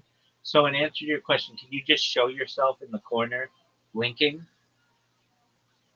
It would be up Not to for long form. it would be up to a judge, uh, and that's why I don't like these really subjective opinions. And in my opinion, you should be able to go out there and show it. Like again, you know how I said um, that like all your music should be free because you should be paid and you should like merchandise and um, ticket sales and things. I feel the same with these YouTube videos because if not, it just becomes a judge who just is making a decision or a jury, and it's like it's just their subjective opinion. It's the same with music, like songs. When someone's like, so and so sampled my song in their song, and then it goes to a judge and jury, and it's like, whoa, it was just like their opinion. But you get another judge and jury, and they may have a completely different opinion. In my opinion, it should be um, you're paid in what did I call it earlier? You're paid in exposure. Thank you. And go do with that what you want. But because these channels are monetized, they're not able to do that as much. But I I personally think so. What's the answer to your question? It's there's like certain words that you have to, or not certain words, but there's certain phrases, and it was like you have to materially change the original version. And one of the ways that you can do that, you can do it by putting yourself in the corner. Dude, you want to know the best way I've seen people do this though? And this is fucking brilliant. So it's a lot of work doing all the editing of someone's video to get the best parts, right? Yeah. So here's what you do. Let's say you are a fan of the Joe Rogan Experience, but you don't want to cut up all his shit. You go to someone who already has done a reaction video to it, and you do a reaction to their reaction video. That way, you don't have to do any of the editing of Joe Rogan shit, and it's usually a lot easier because that person already cut up all the good stuff, and you just do it at that. Does that make sense? Yep, just steal the Clippers clips. Exactly. And Yes, and the Clipper is probably like gonna be like, oh, I don't like clipping clips. but it's like that's what you're doing with Joe Rogan. You're doing the exact Yeah, same I thing. know. It's pretty brilliant. So Like karma. yeah, so there's this girl. She's pretty hot. She wears like a nude bra, so it almost looks like she's topless, and then she just goes on podcast reaction videos and gives her reaction of those, and she does a good job, and she's eye candy, and so a lot of people like to watch what she does. Now, I don't watch her that much. I've seen, like, not even that much. I think I've seen 3 of her videos or something like that. But I'm like, damn, that's a really good idea.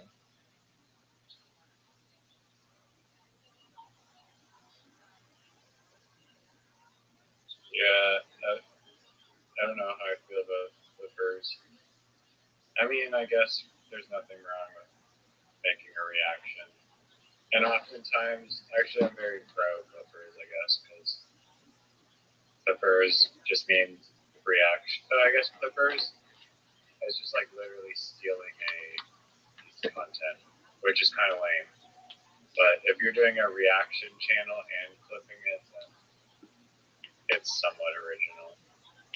But if you're just clipping the actual thing, it's like you're basically a pirate. Well,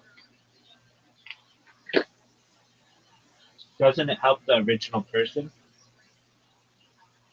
by giving them exposure? Yeah, no, that was good. That's a good counter argument, but it could also, I don't know, steal the original views, but I feel like it ain't right, I guess. So I've thought about this topic a lot, and Paying them an exposure. exactly, I've thought about this topic a lot, and like, okay, let's say I went viral today, which is great. Hey, congratulations, Rabbi. Thank you. So, are you going to make it so that you do copyright claims against anyone who watches your videos? I will do no copyright claims ever. Use my content in any way that you want. You can study it at an academic level. You can laugh about it with your friends. Do whatever you want with it. The more that you use it, the more impressions that it's going to get, the more powerful that I'm going to get. Does that make sense?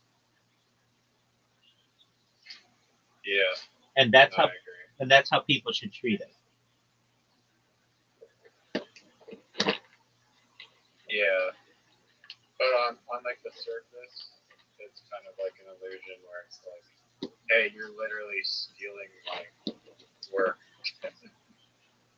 I worked hard on that. Can you not monetize all of my work? Thanks. Well, that's when it becomes an issue when people monetize it. But if people are just sharing it, go ahead and share it as much as you want.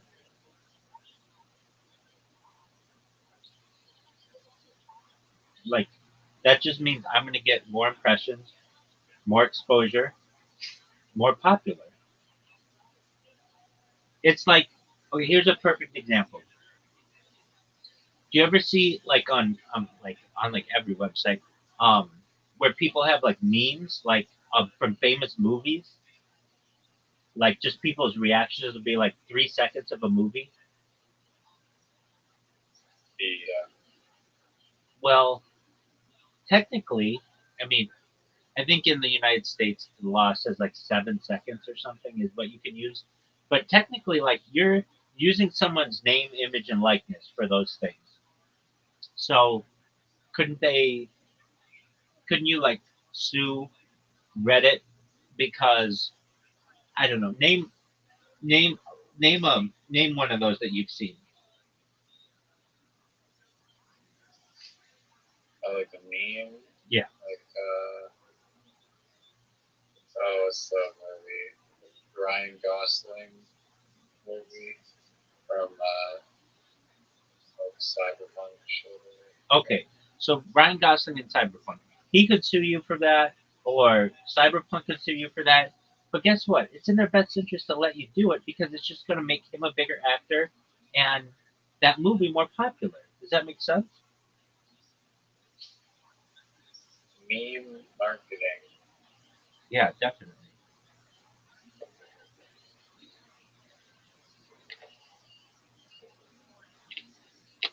In fact, believe it or not, in the future, people will not really care about being in a big movie. They will care whether people use their clip in a meme. Because people will remember memes in the future better than they'll remember the entire movie.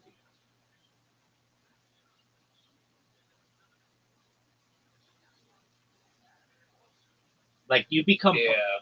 you become more a part of like imagine like 150 years from now. People will still use memes in one capacity or another, and that's how actors will be remembered. Sure, you were in a movie 150 years ago, but nobody's paying attention to that. They'll remember that their grandfather and their father and they themselves used a meme because it just got really popular. Like, let me think of a. What do you think is the most memorable meme or scene from The Shining? It's that here's wait, The Shining with Jack Nicholson, where he's like, "Here's Johnny." You mean Stanley Kubrick? Oh yeah, I guess Jack Nicholson's Yeah, the character. and he's like, Yeah. You know, like The Shining, like the hotel one. yeah, the Overlook Hotel or whatever in Oregon or whatever. Yeah, but isn't that the one where he like chops down the door and he's like, "Here's Johnny." Yeah. Okay, yeah, perfect. So even if you haven't seen that movie, people know that scene. And Jack Nicholson, I always do, the actor, not the golfer, Jack Nicholson will want to be remembered in the future, and so he'll find it more beneficial to his career that that meme is of him than the movie. Why? Because like in 50 years, no one's gonna know who Jack Nicholson was, but they'll know that meme. That meme is in the common psyche of the Western world, and so people want to be remembered. And yeah, he'll be remembered from that movie, but only like cinephiles are really going to care about that. But the overall general people will understand, like, oh yeah, here's Johnny. I know that. That's from the meme.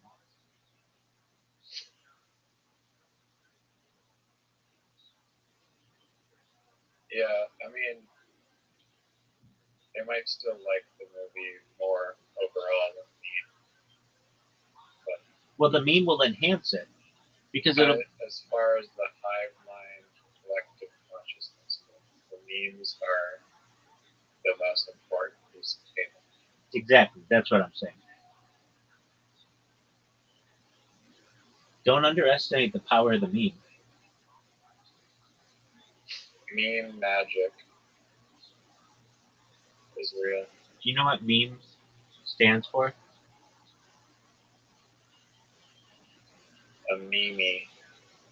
It's memory. I think It's a memory. It was. It was. What do I want to say?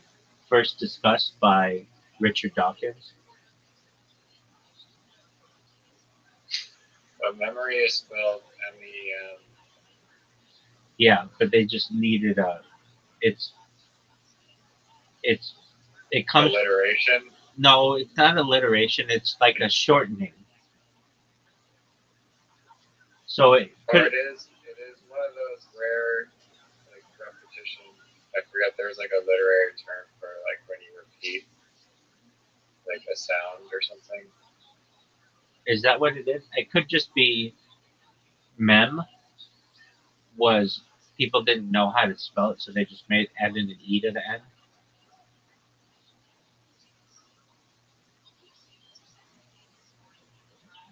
Look, I'll look it up. Reduplication. Reduplication.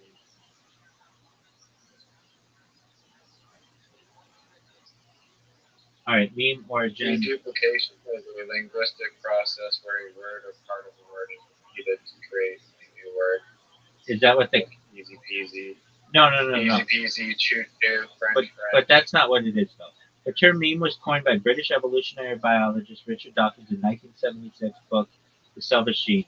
He derived the word from the Greek mima, memema, meaning imitated things, imitated things, itself stemming from memistai, meaning to imitate. Dawkins introduced the concept as a unit of cultural transmission analogous to a gene to describe how ideas, behaviors, or styles spread through imitation within a culture. There you go.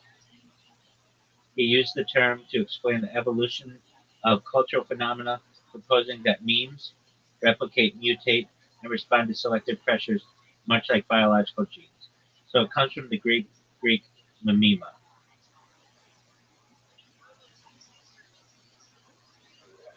but it's spelled memema is like Greek, but it's spelled Mimema. But if you made it just the first four letters, it would be mime. So that's different. So I think it's probably pronounced memema. So they made it meme. How'd you like that, baby? Famous dove. Okay, I Do you need. have any unknown info about the John Lennon assassination? Yeah, that one's probably a hit. But the like book Catcher in the Rye, that the guy who shot him, uh, he was reading it, and that's like a book of like the CIA. Um, so it was outside the Dakota by um, Mark David Chapman, and they broke into, or like they cut into Monday Night Football to announce it. It was like a big deal to do that, and like everybody was watching Monday Night Football at the time, and um, there's like a famous last picture of John Lennon. Like Mark David Chapman was a fan allegedly of uh, John Lennon, and had like gone there a bunch of days in a row and got autographs, and he John Lennon signed something for him. But I mean, like we were talking about MK Ultra and the ability to program people. How easy would it be to just get somebody who you program and be like, look, just you're a big John Lennon fan, right? Just go there every single day and ask for an autograph, and then you just send a hitman in there to take him out, and then just blame this guy. There are no cameras. Nobody knows what happened.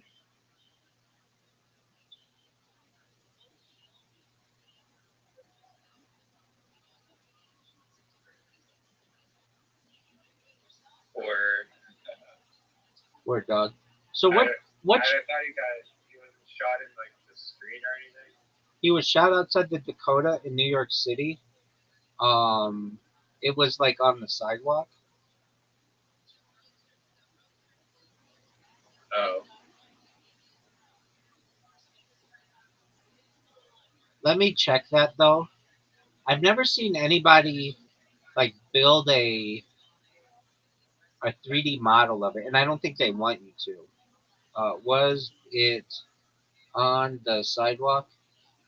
It was like near the steps of the building, I thought.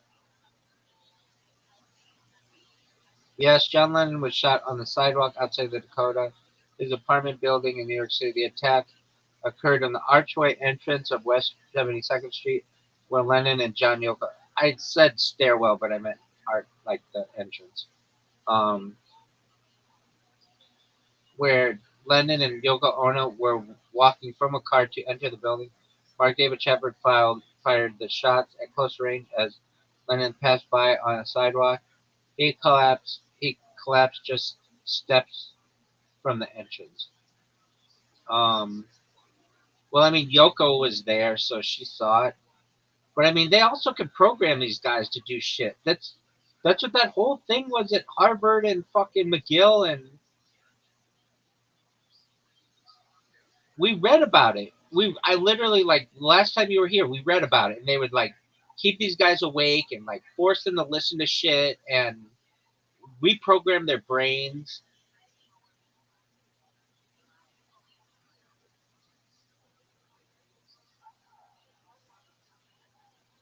Dude, I fucking hate when you're here.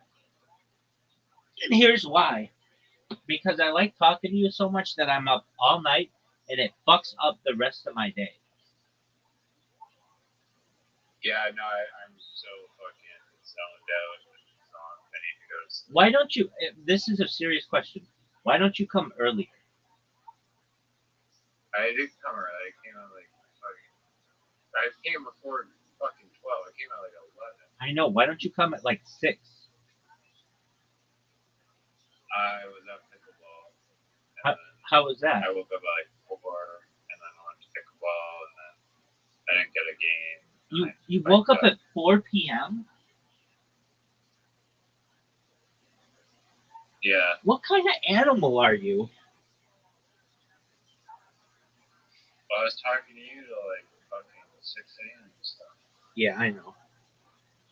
And I fell asleep at 7, and then it's already 7 a.m. So I have to sleep till. No, I get that. Yeah. So you should just start coming in earlier. For I like talking with you a lot, and but like it just drains me the whole fucking next day. Like today, I'm thinking about just staying up all fucking day and working on bots on Twitch just to try to figure out the notification system. But I don't know. I got There's gotta be some. Okay, there's junk mail that I receive in my mailbox that I don't consent to receiving, but it still enters my mailbox. Do you mean your spam mail or your like local No, mail? like my physical, actual mailbox. Yeah. At least in the United States, most of how the post office makes any money is they just contract with advertisers to deliver that shit in your mailbox. So it's the post office is spamming me, and I can't opt out of it. That's That correct. should be illegal. It should be. Yeah, that's correct. So they do this thing where, well, you can always say, at least in the United States, return to sender. But like, in the United States, we'll get like, uh, they don't do it so much anymore, but they still do it with stuff. Like, I don't know. Let's say Best Buy's having a sale. Well, Best Buy will go to the USPS, the United States Postal Service, and say, "Hey, we're going to be having this sale, and we want you guys to deliver these uh, flyers, and we'll pay you, I don't know, $100,000 to do it in this city." And then the Postal Service says, "Cool." And then when you get your mail, you get this random junk mail with it, and it's like, I didn't fucking ask for this. Who's sending me this? And it's just like So a why can you partner with a product, offer the post office a percentage of sales, and then get the post office to spam a bunch of product with Rabbi Rothschild's Discord in everyone's mail? yeah, I mean, it's just about money, like How many followers do you think you would get by spam mailing people? oh man, like let's say we send out 1 million pieces of mail, I bet I would get 10 followers, like not a lot. Like you're asking people to take a physical, like they're not at their computer by default because they're at the mailbox. So then they have to like look me up on a phone and then follow me on something. Like that's a lot of work. The thing that I've learned, and like it should make sense, one of the difficulties that I encounter is that I ask people to social media hop. Basically, hey, follow me. You're on one thing. You're on Twitch. All right. Well, I want you to meet me in Discord. Like that means you have to have a Discord. You have to trust the link. You have to have enough like enough interest in what I'm doing to go check me out. There are a lot of things. One thing that I can't stand, and I think this should be an illegal practice, and it was supposed to be in the state of Florida, but their fucking stupid ass governor vetoed it, was it was supposed to be a law that made shadow banning people illegal.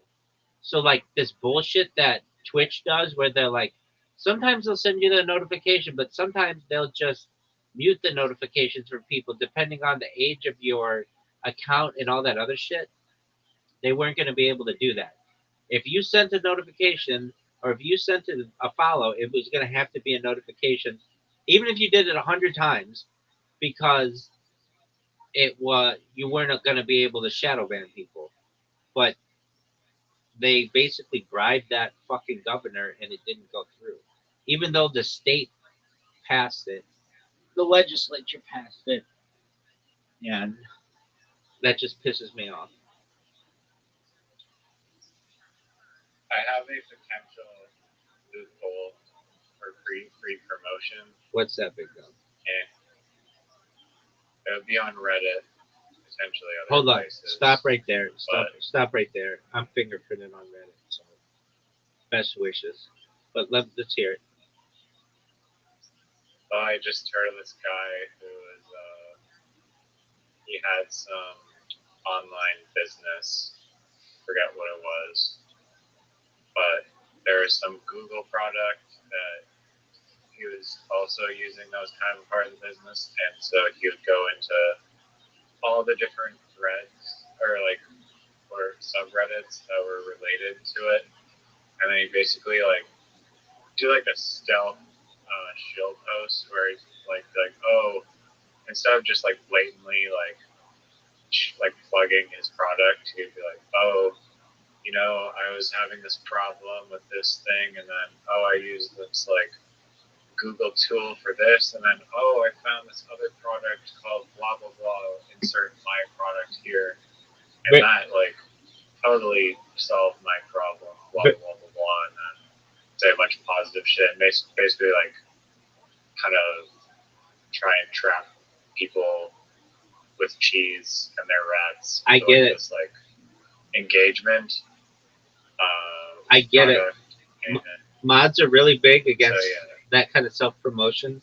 Even if you do get it, and those work. That's why I have to be subtle about it. I know, but it's more difficult. Like you're selling your product, that's different than, hey, come to my YouTube. I see this done by girls. You need some bullshit reason that is allowing you just the entryway to post on Reddit. That isn't technically self promotion, but it's a loophole that still funnels people here, but through this other fucking channel. Right. No, I did that before my account got banned.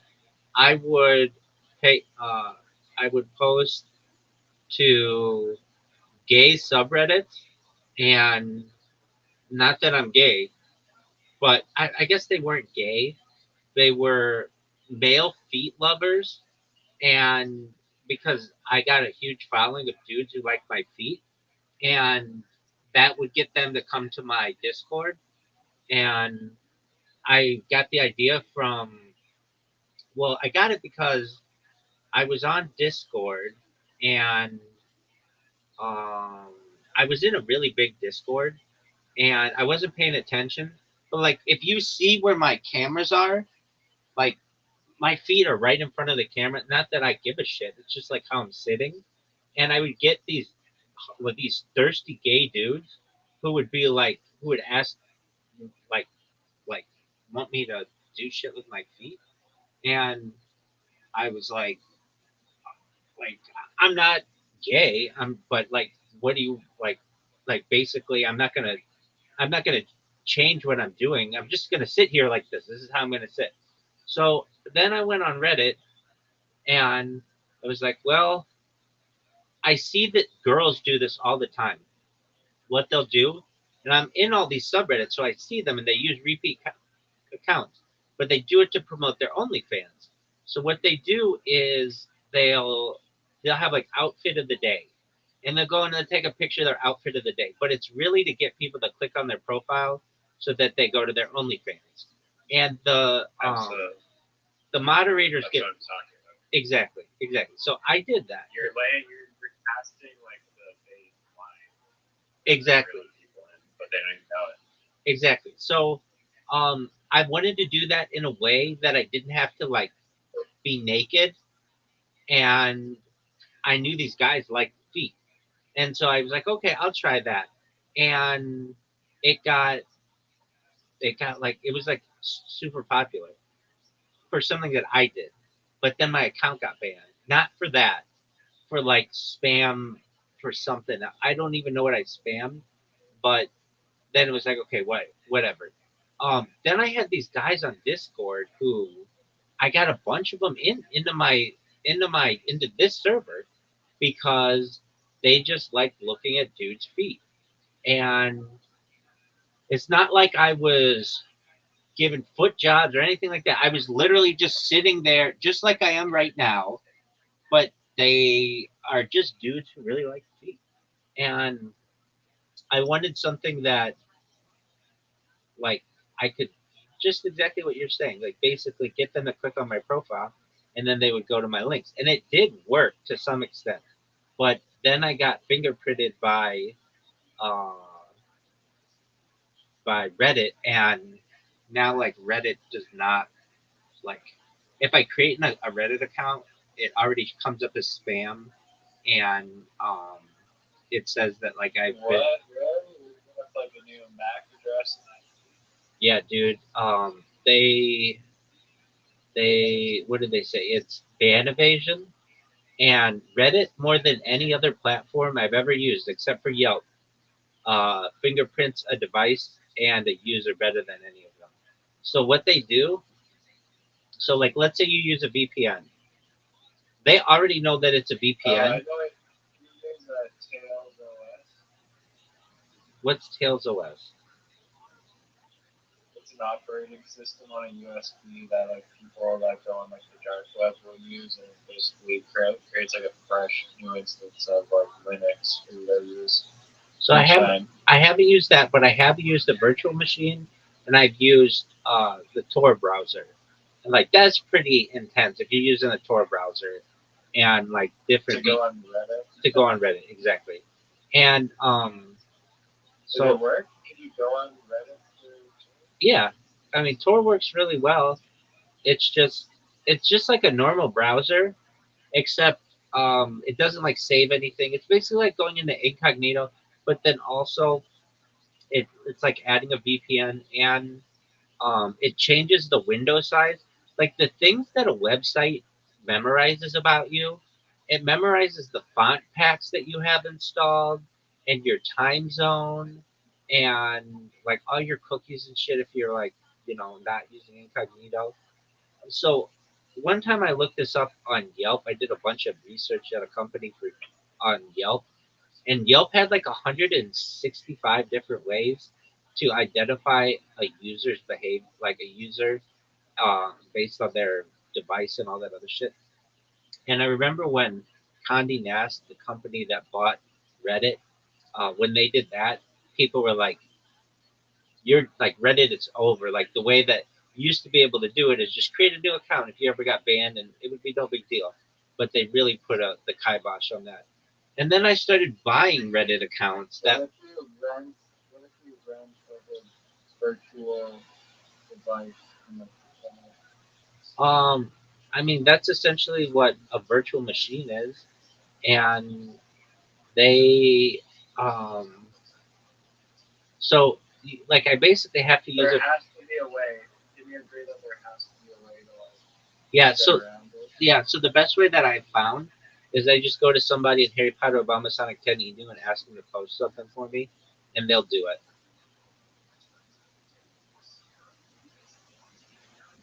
Yeah, but that's limited to like not you can't be like, yo, can my spam bot like post on your account? Oh yeah, but spam bots don't work well on Reddit because the subreddits are moderated very tightly, and then all it takes is for them to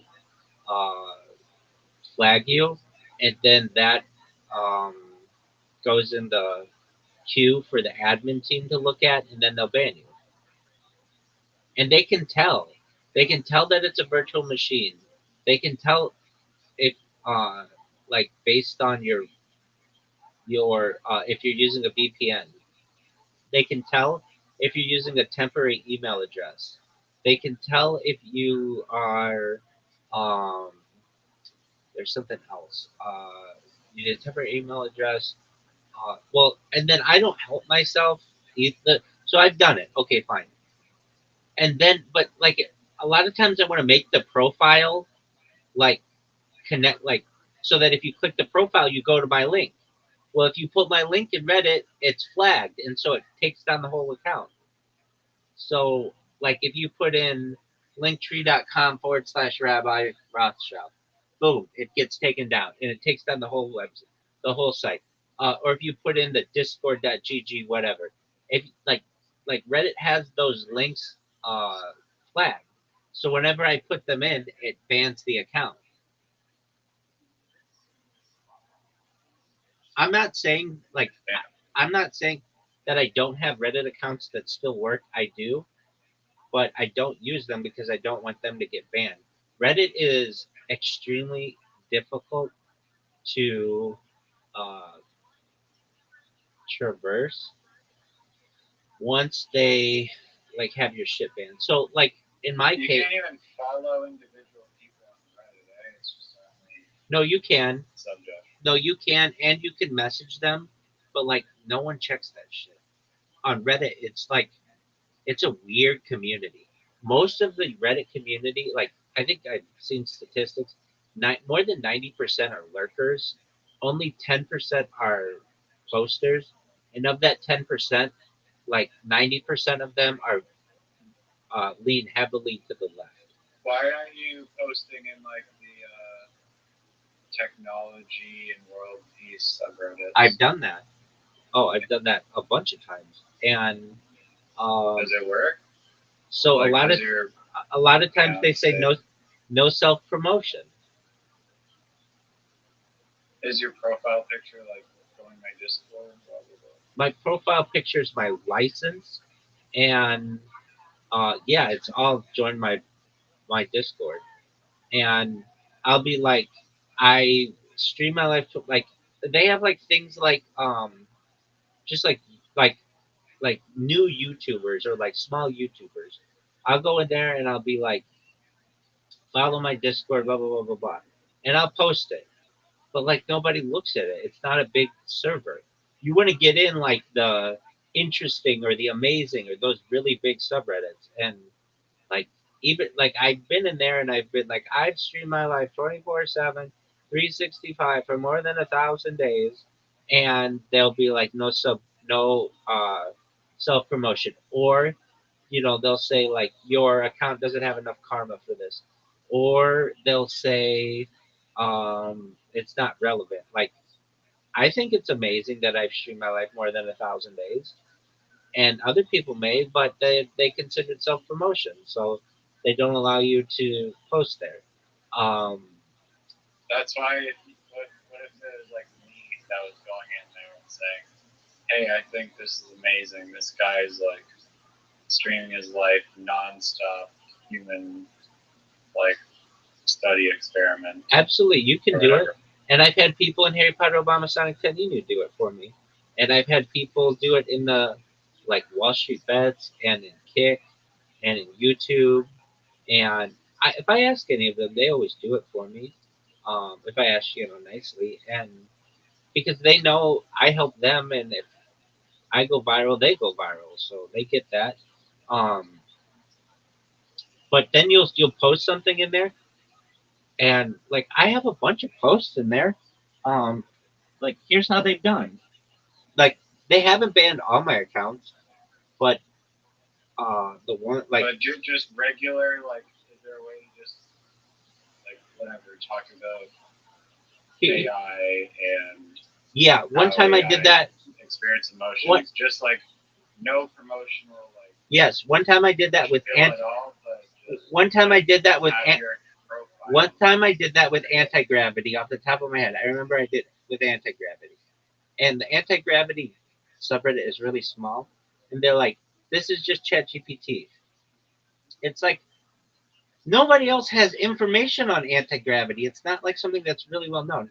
Okay, so here's one that I have from a year ago. Your post has been removed for AI. Yeah, exactly. Kick from a year ago. Rabbi Rothschild has done shout outs to the Kick community on social media for world peace. So that's there. It's 6 comments. And people like write LOL. LOL, you self promo on every person's channel on Kick. So you're the one who's been spamming that massive crap on most of the channels on Kick. Like, people know me. So then like another one, uh I have a bunch. Just a moment. Uh, uh, um,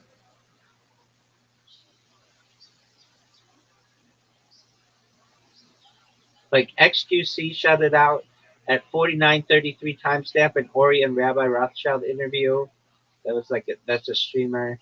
Uh, Rabbi Moshe Rothschild sets Guinness World Record. This is in Jewish 3 years ago. So I mean, they let me post in Jewish, which is a really difficult one in which to post, and it got 4 upvotes.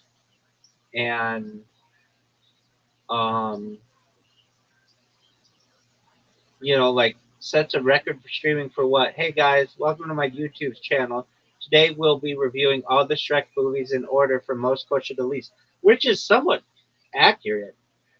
Another thing, so this one was a year ago. Does anyone know what the deal is with the rabbi who spams chats? I didn't write this one, but I asked someone to write it for me so that I could get a little motion going there. Um, I have another one in religion. Rabbi Rothschild sets Guinness World Record for streaming on YouTube. Congratulations, Rabbi Rothschild. That has 2 comments.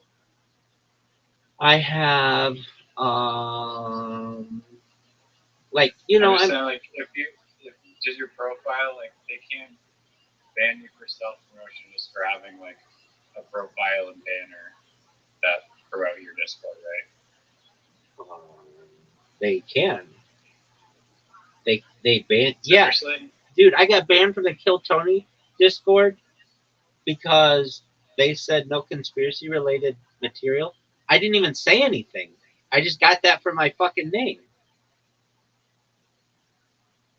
And that was one that was one I really wanted to be a part of. I love Kill Tony. I literally didn't say anything. I just joined it and I got banned. And it just said that. Somebody just went in and saw that. Can't protest that.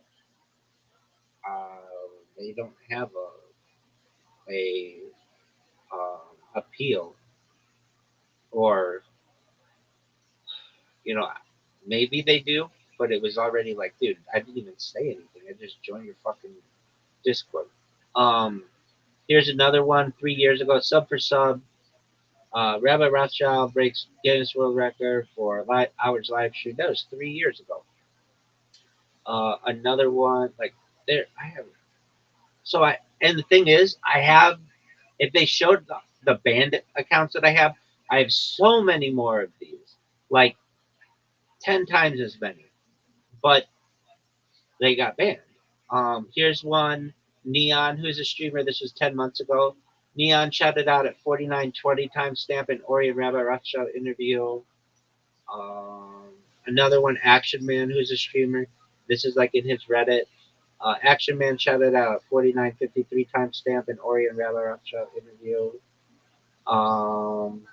Here's one for Feet Boys. Rabbi Rothschild is accusing some Rebbitzin of eating through rabbi socks. So even though this is in like a gay feet Discord subreddit, I accuse the wives of rabbis for doing it because I'm still straight as fuck. And like that's how desperate I got. I mean, I just was trying to see what worked. I tried a lot of shit. I did Fusi, who's a streamer. Shouted out at 4933 timestamp an Orion Rabbi Rothschild interview. Um, Breaking news. This was from YouTube drama.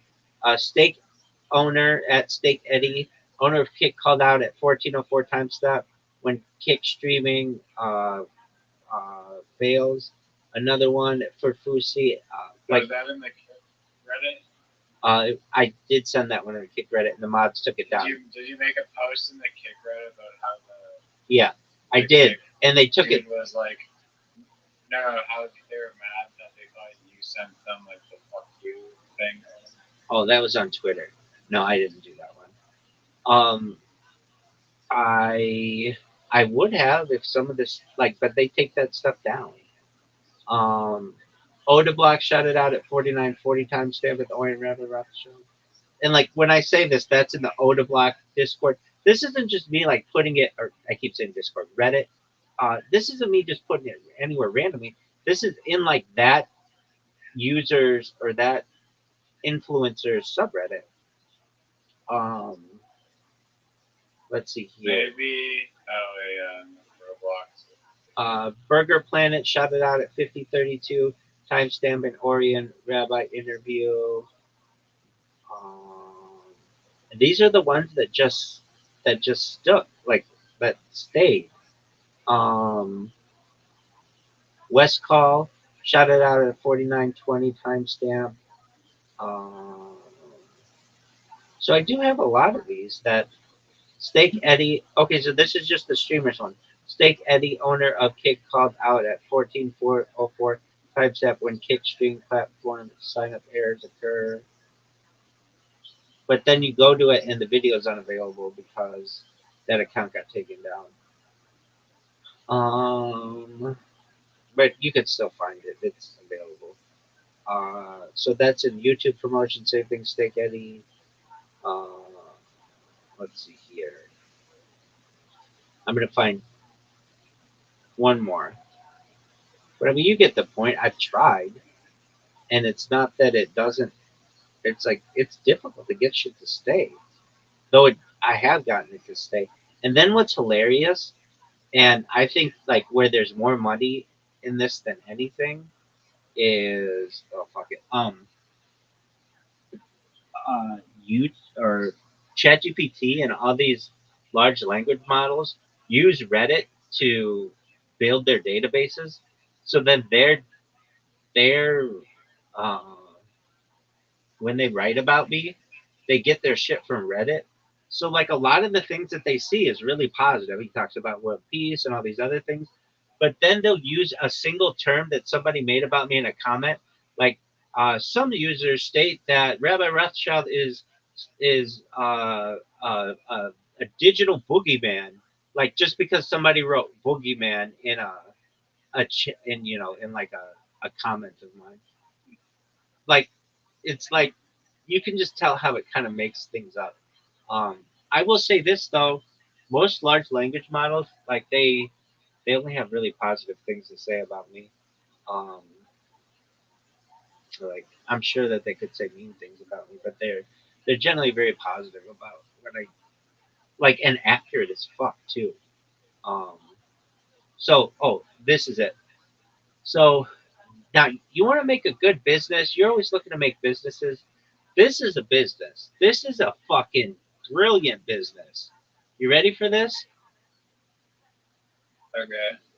It is reputation management with a specific emphasis on AI. So what am I saying? You get reputation management companies now, what they'll do is, let's say you did something bad, they'll make a bunch of fluff articles about you so that when you go to the Google results, you get on page 2 and nobody checks the Google results on page 2, and that's the goal. So what you do is, let's say you wanted to write good stuff about yourself, you would just have articles published about you, and then AI takes those articles, and then when it builds your profile, it only has really positive things to say about you.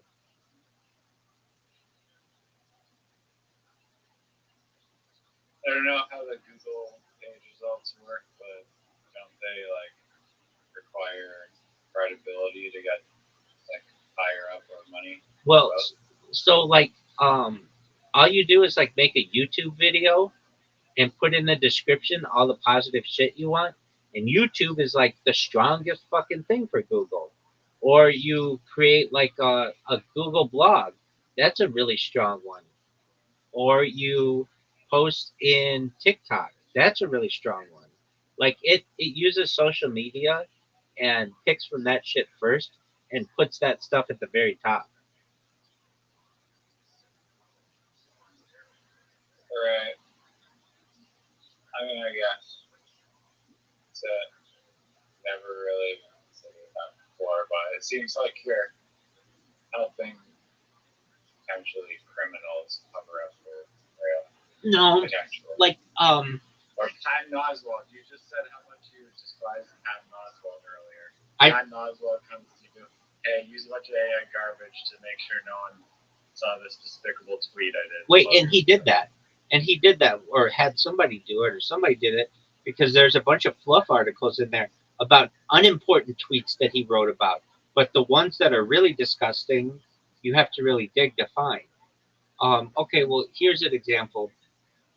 Let's There say, you go. So doesn't that like make the business kind of unethical in some sense? oh, it's completely unethical, but the media is completely unethical. I mean, it is. Like, reputation management is somewhat unethical. Public affairs are unethical.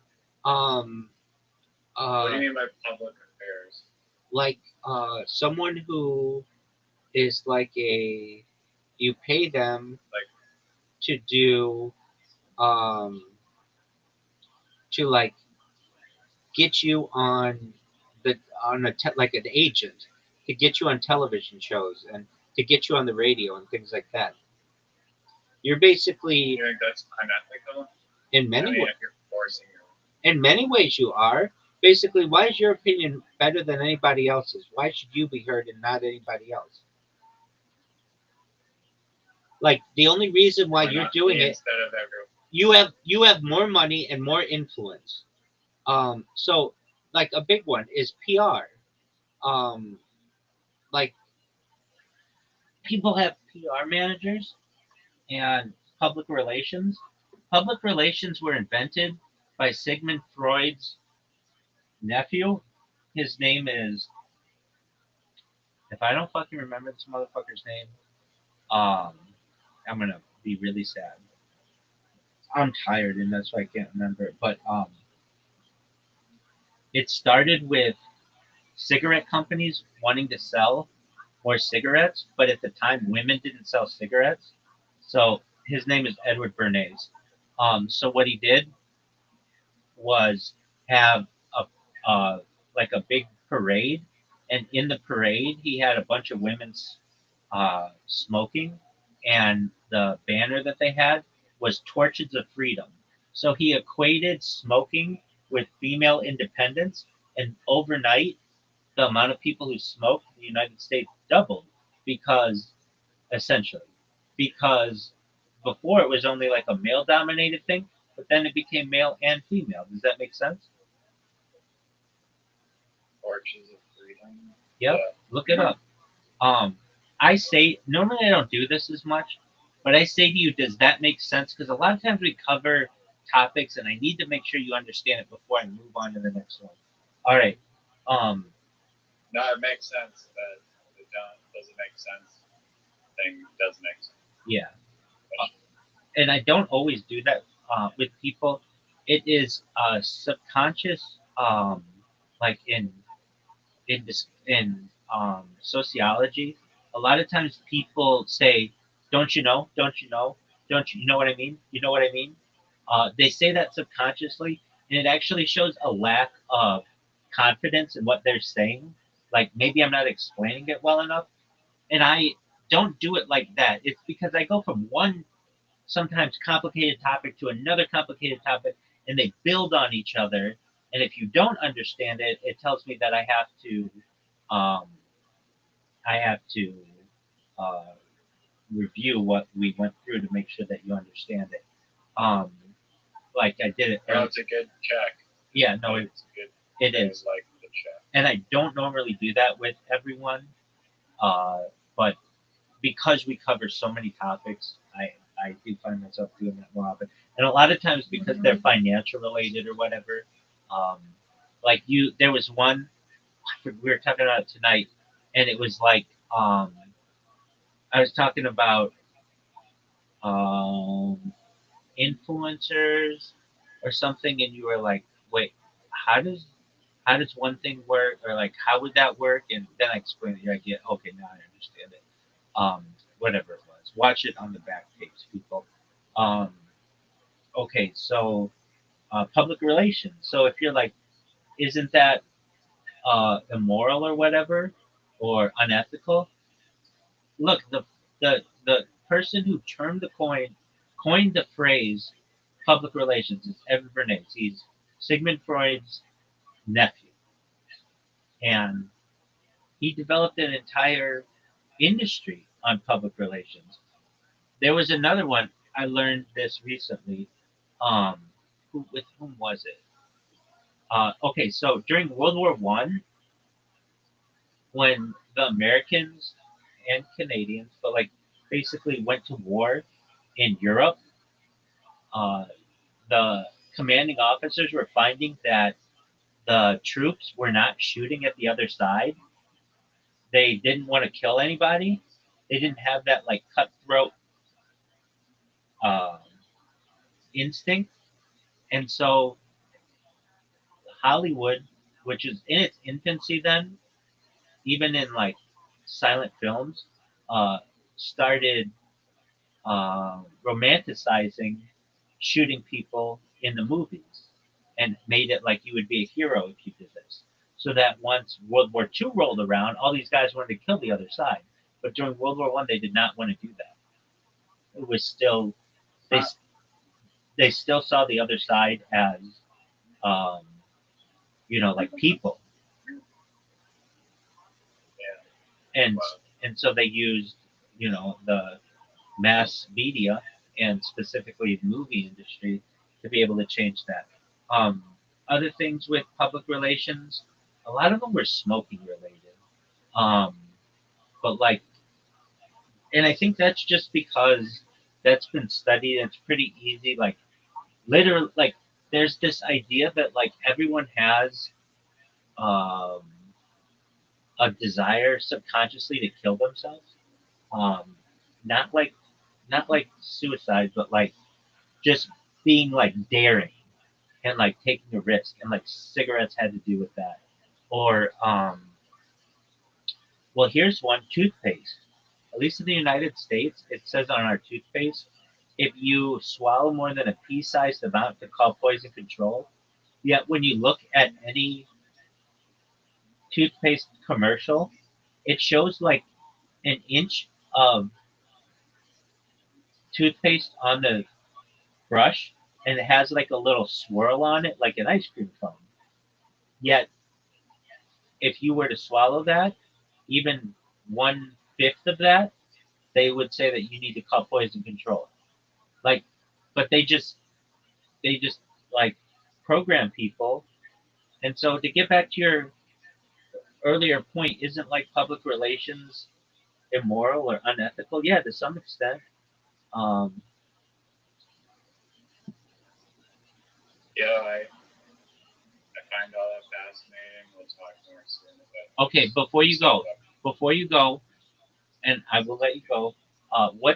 What's going to happen with the Charlie Kirk sniper? Well, what are they going to say? Is it just going to be never solved, or are they going to find some patsy? What's going to happen? Either some fake, they found somebody, or not been finding a real killer got away, guaranteed. Oh, for like sure. If they don't have him now, they're not gone. Yeah, they're not going to come out and say. The dude theory of they have him, they must be waiting. It's just like no. Right. Yeah, I mean, never gonna happen. Right. They got these guys. Like they never would say like, oh, it was a rogue military operation. They're not gonna admit to any of that shit. Never. They're okay. So you had to ask me. Uh, like, boy, I don't really know. But I think that it will either be they never find the killer, or they find the killer and blame it on some fucking patsy. I mean, I guess what other alternative could there be? Um, I'm not exactly sure, but Yeah, we'll see if there's anything tomorrow. But have a good sleep. Thank you for this discussion. absolutely. R.I.P. Sweet to dreams. Charlie and Kirk. R.I.P. Charlie Kirk. Take care, big dog. I'm going to dedicate this one to Zoot's comedy career. You should. Peace.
And he,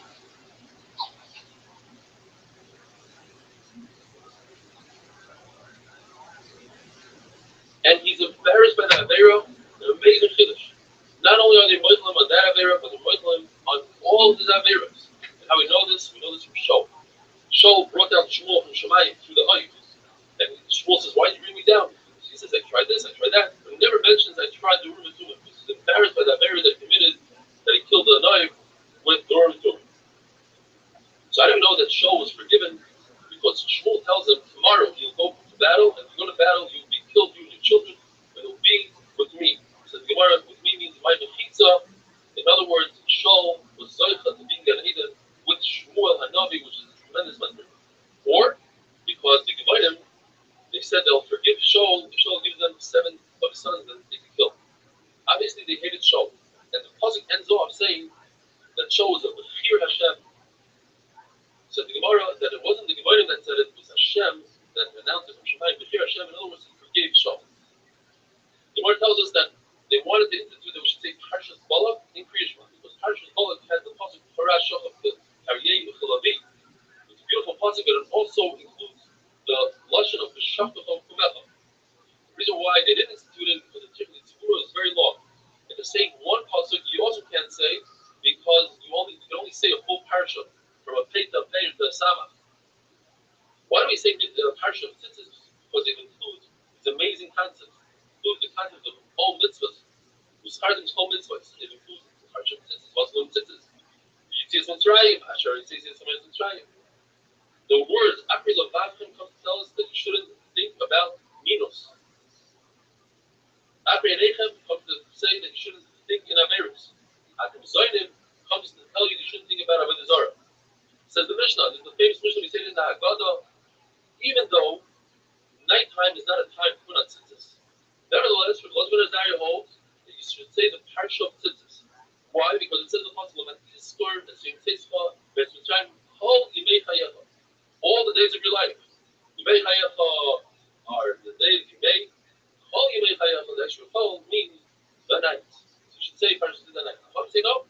Kol yimei chayecha comes to include the time of Mashiach. We're also going to say the parsha of tzitzis. Have a wonderful day.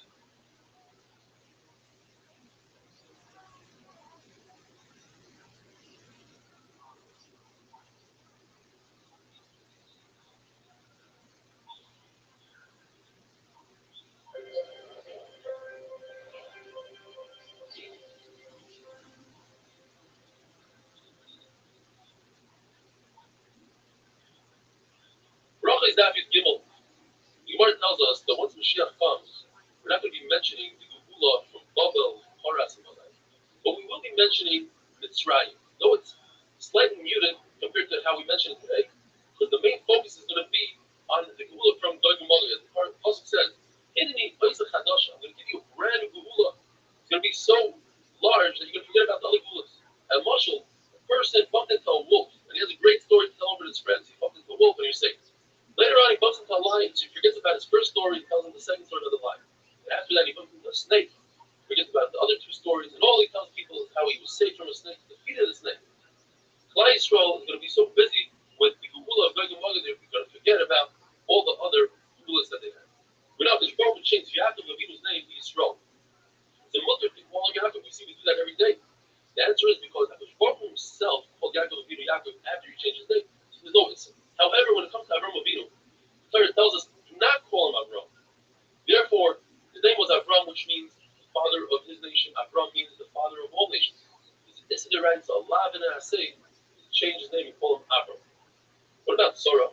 Her name was Sarai, princess of her nation, Sarah, the princess of all nations. The Lord tells us that if we called Avram Avinu, this is what we need to call her. But he didn't tell us. So therefore, if we call her Sarai, we're not over this term. Now we finish the first parak of Shas. We should be zoicha to finish all the prakim of Shas together. Says the Mishnah. If a cipher was fixing a Sefer Torah, you say the words to yourself, then you fix. Now, if he had no intent to say the words, then he's not going to Kriya Shema at the time of Kriya Shema. But if he had intent to read it, he knew he was reading it, then he's going to, unless you hold, like the Manora that says, mitzvah is tzrichos kavana. And then you would have to have kavana to be going to the mitzvah of Kriya Shema. What is going to be discussing the Mishnah, that is, different cases of somebody stopping in middle Shema to say hello to his friend or to answer. Everybody agrees that the guy's not his friend, the guy is a bad guy. That could kill him. Then obviously you're allowed to say hello to him and answer him smack in the middle of Kriya Shema. If it's out of honor, kavod, so if it's between prakim, and we'll see what that means, then you're allowed to, according to Rabbi, and according to Rabbi, not only that, you're allowed to answer somebody, anybody, even if there's no honor involved. In the middle of the parak, the middle between sukkim, in the middle of the parak, according to Rabbi, you're not allowed to answer, and according to Yehuda, you're allowed to answer. What does bina prakim? Bina prakim means between the two brachas of Kriya Shema before Kriya Shema, between the second bracha of Kriya Shema and the pasuk of Shema, between the parsha of Shema and the Shemaya, between the parsha of Shemaya and Vayomer, between Vayomer and V'yatzim. According to Yehuda, you don't stop between Vayomer and V'yatzim. Why is the parsha of Shema first? It's not in the right order. The third of the first parsha is Vayomer. The answer is because first we want to do Om Lach Shemayim, and that's in the parsha of Shema. So then why is Vahoyim Shemaya second? Vayomer should be second. The answer is because Vahoyim Shemaya is talking about Torah, and Torah is day and night, whereas the parsha of Vayomer is only during the day. Rabbi holds that Kriya Shema must be said only in Lashon HaKodesh because it says Vahoyim as is. Although we already know that you can't say Kriya Torah in any language, it has to be in Lashon HaKodesh. But there's a Havamina that Rabbi would darshan like a Chachamim. Chachamim say the word Shema. Shema is the Lashon of hearing. Any language that you hear it in, Chachamim hold you can say Kriya Shema in English. On Rabbi it says no, Kriya Shema has to be said in Lashon HaKodesh. So what does Rabbi do with the word Shema? He says the halacha is that you must hear the words coming out of your mouth. Chacham holds you're Yotzim even if you don't hear the words coming out of your mouth. And Rabbanan take the word V'chayu and they learn that if you mix up the words Shemoya im instead of im Shemoya, you're not Yotzim. It has to be in order. The Rabbi learned that from the Hay of Hadvar. We have a three-way machlokes. Where do you have to have kavanah, the proper intent, in order to be yotzei? If you don't have that proper intent, you're not yotzei. According to Rabbi, it's just the first pasuk, and therefore, and Rabbi holds that's the halacha, and that's how we pass it. So if a person just has kavanah the first pasuk, and he has some minus and didn't say the rest of the Shema, he's yotzei halacha. According to Rabbi Eliezer, you must say the first three psukim of Shema with kavanah, as it says, ba'ela, and therefore, they hold that you have to stand.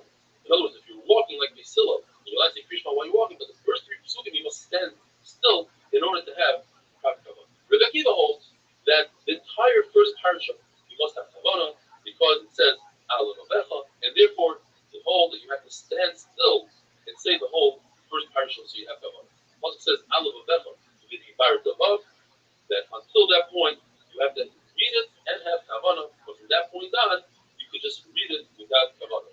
And you're yotzei. Should have kavanah, but if you don't, you're yotzei. What about the fact that in the second parasha it says Alevavchem l'daber bam? Seemingly you have to have kavanah. So you want to know that comes to tell us the halacha that your tefillin sheyad should be opposite your heart.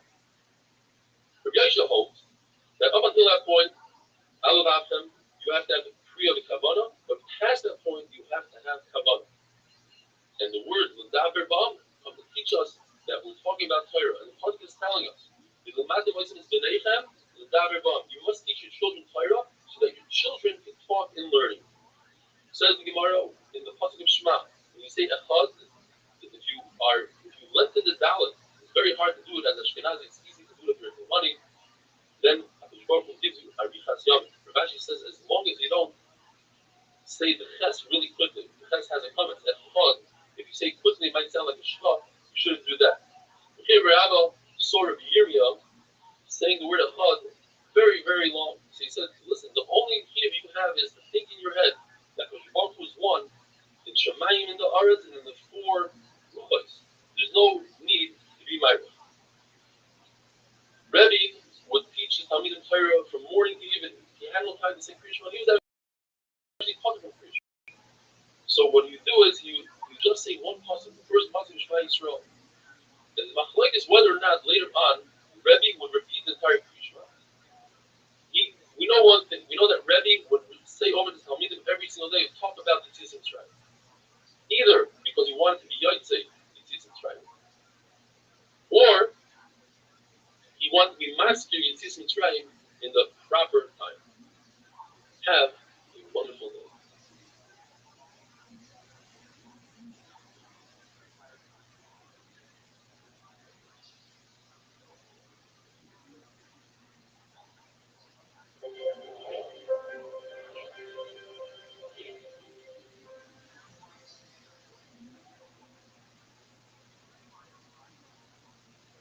Bracha is Daf Dalet.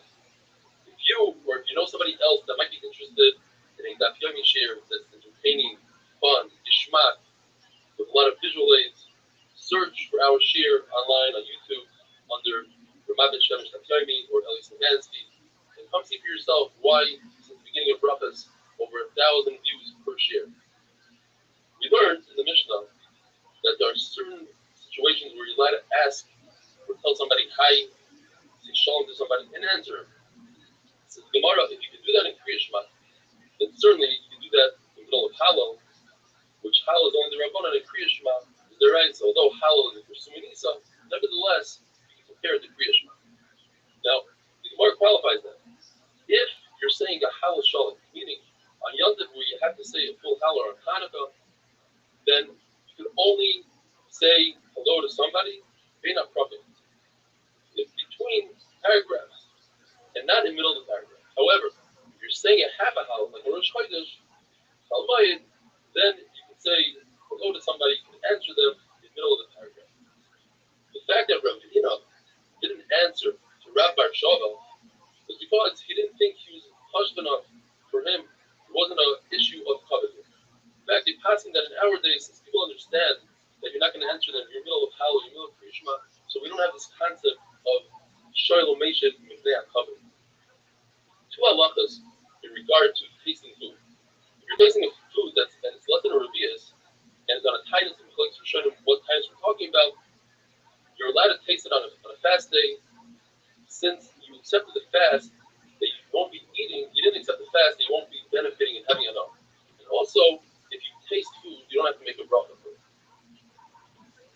also to get up and go to your friend's house to say hello to him before you daven. That would be a piyah on a Baruch. If you bumped into your friend, or you happen to go to your friend for something else, then it's okay to say hello to him. It's also lazis chapotzah. You're not allowed to take care of business or your personal things before davening. I venture to say, and this applies to me as well, it's probably also to look at your emails and WhatsApps, etc. before davening. The Gemara says an amazing thing though, that if one has been talking to Hakadosh Baruch Hu, he says, you know what, I'll take care of my business after davening. Hakadosh Baruch Hu isolates Rafa. Hakadosh Baruch Hu takes care of his business. The Gemara says that if somebody sleeps for 7 days without having a dream, he's a rat. He's considered wicked. From the same passage we learned that if somebody satiates himself with Torah, so full of Torah that they won't tell him any besuras rois during that day. We had a machlokes in the Mishnah. What's considered bin aprakim? There's machlokes between the head of Shema, Emes, and V'yativ. Is that considered between the prakim? Rabbi says that's not. You're not allowed to stop there and say hello. Why? Because he brings the passage Hashem Elokim Emes, so it's one continuation. Once a person says at the end of Shema Hashem Elokim Emes, does he have to repeat the word Emes again? According to Rabbi, you must repeat it again. According to Rabbi, you don't repeat it. The Gemara brings a very interesting lashon. Rabbi heard one of his talmidim say Hashem Elokim Emes, Emes V'yativ. She said, "Well, Emes V'emes Hafsi Lahai." This guy is grabbing onto every Emes, doing the wrong thing. It's halacha that once you start the third parsha, that is by Ma'ariv, you start, you must finish. According to Rabbi, what does it mean to start? You say, that's it. Once you get to Varmarka Alehem, you have to continue the whole parsha. But Baba holds that's not considered a start. And therefore, if you just say that until Varmarka Alehem, then you can skip everything and go all the way to Hashem and take from Emes.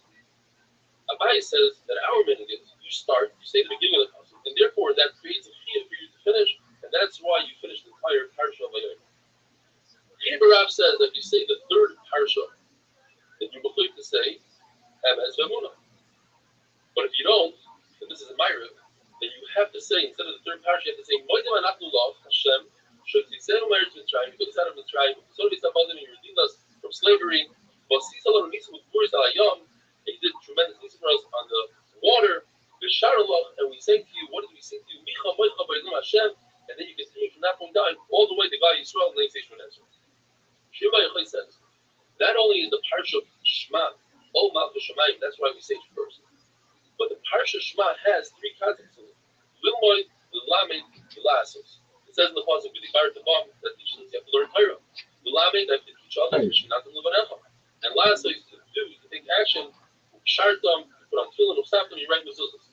And that's why it's before Vayim Shemayim. Vayim Shemayim only has Lilamed, which is the Latem, is Verechem, Daverbam. The Lasos, again, Shartam, Usaftim. And finally, the final parsha by Yomer is only to do. Take action. Also, one must put on tefillin and only afterwards say Kriya Shema. The fact that Rav, one time they saw him saying Kriya Shema before tefillin, you must say it's because the shliach, the person that went to get his tefillin, took a long time and he was worried that he's going to miss his mind Kriya Shema, so therefore he said Kriya Shema first. The fact that Rav would get up really early, he'd wash his hands, make bricks of Torah, and teach Torah, which is an asiyah, says Rashi, and then only afterwards he would put on tefillin and then Kriya Shema. You can say there's no riot from this. That's because the reason why I did Torah before Kriya Shema is because it wasn't the time of Kriya Shema. So why we bring the story? We bring the story for a different reason. To say that we had about 4 great machlokes. When do you say bricks of Torah? From here you see that Rav said bricks of Torah even on Mishnayos. If somebody's digging a grave, he's replacing the mitzvah. He's part from all mitzvahs, including Kriya Shema, tefillin, Shmoneser. He's digging the grave with another person that they can switch off. One can come out of the grave and he'll say, put on tefillin, Kriya Shema, and tefillin, and then he'll switch with his friend. Rabbi Shimon ben Karcha says that in Kriya Shema, when it comes to reading, you say Ol Malchus Shemayim, which is Shema, and then you do Asiyah. But he admits that when it comes to physical Asiyah, tefillin comes before Kriya Shema, which is Ol Malchus Shemayim. The person says Kriya Shema without tefillin on, according to Ula, he's made a distraction. He's testifying falsely because the Kriya Shema says you should wear tefillin. And according to Rabbi Yochanan, you're not performing the mitzvah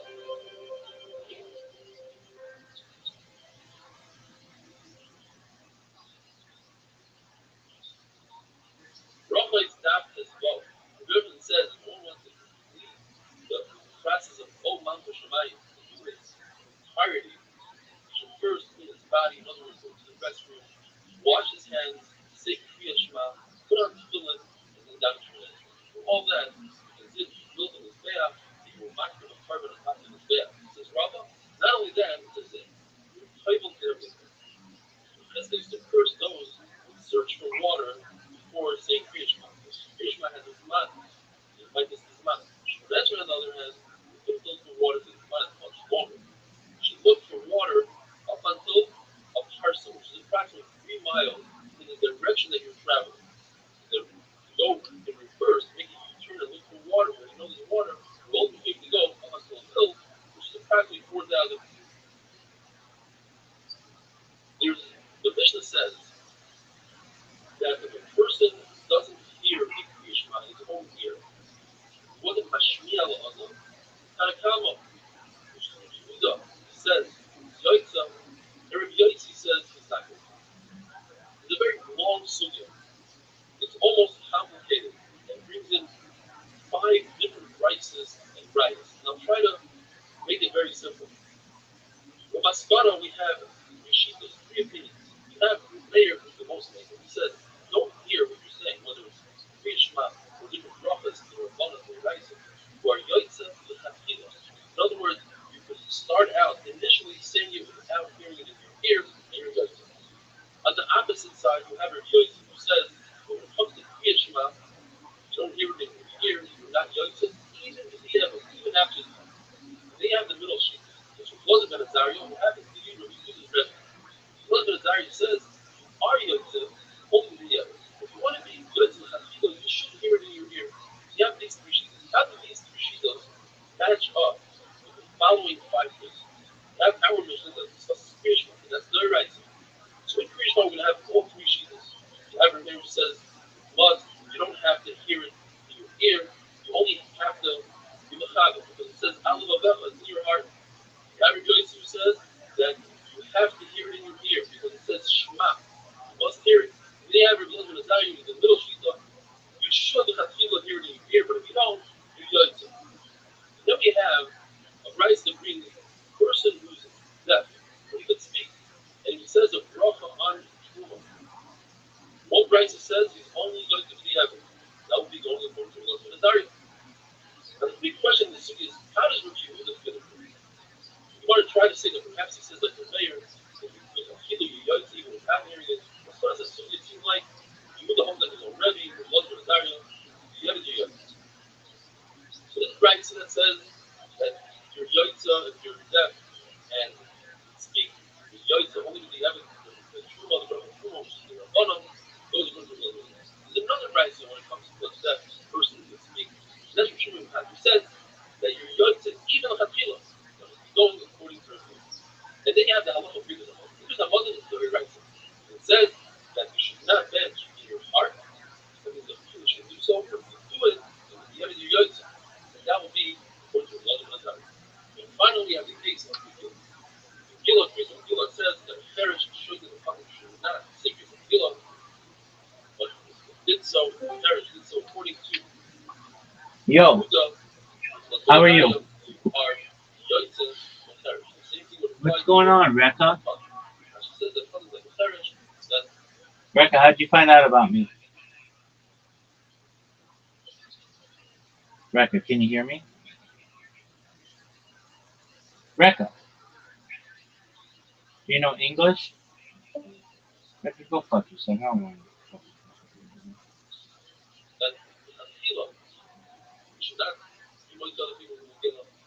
So you have to be the evidence. A shaita, even with the evidence, you're not doing. The reason says there's another shoe that is other is 8 years old, then he's other. Bananes are back.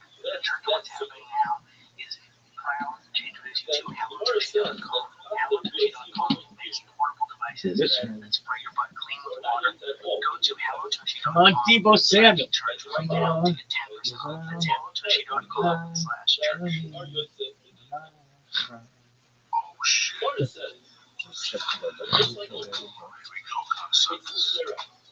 And then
What's happening, you fat motherfuckers? Uncle Joey here in the church. What's happening now? It's a beautiful motherfucking night. I'm happy you get to join us. Lisa has here. Yes.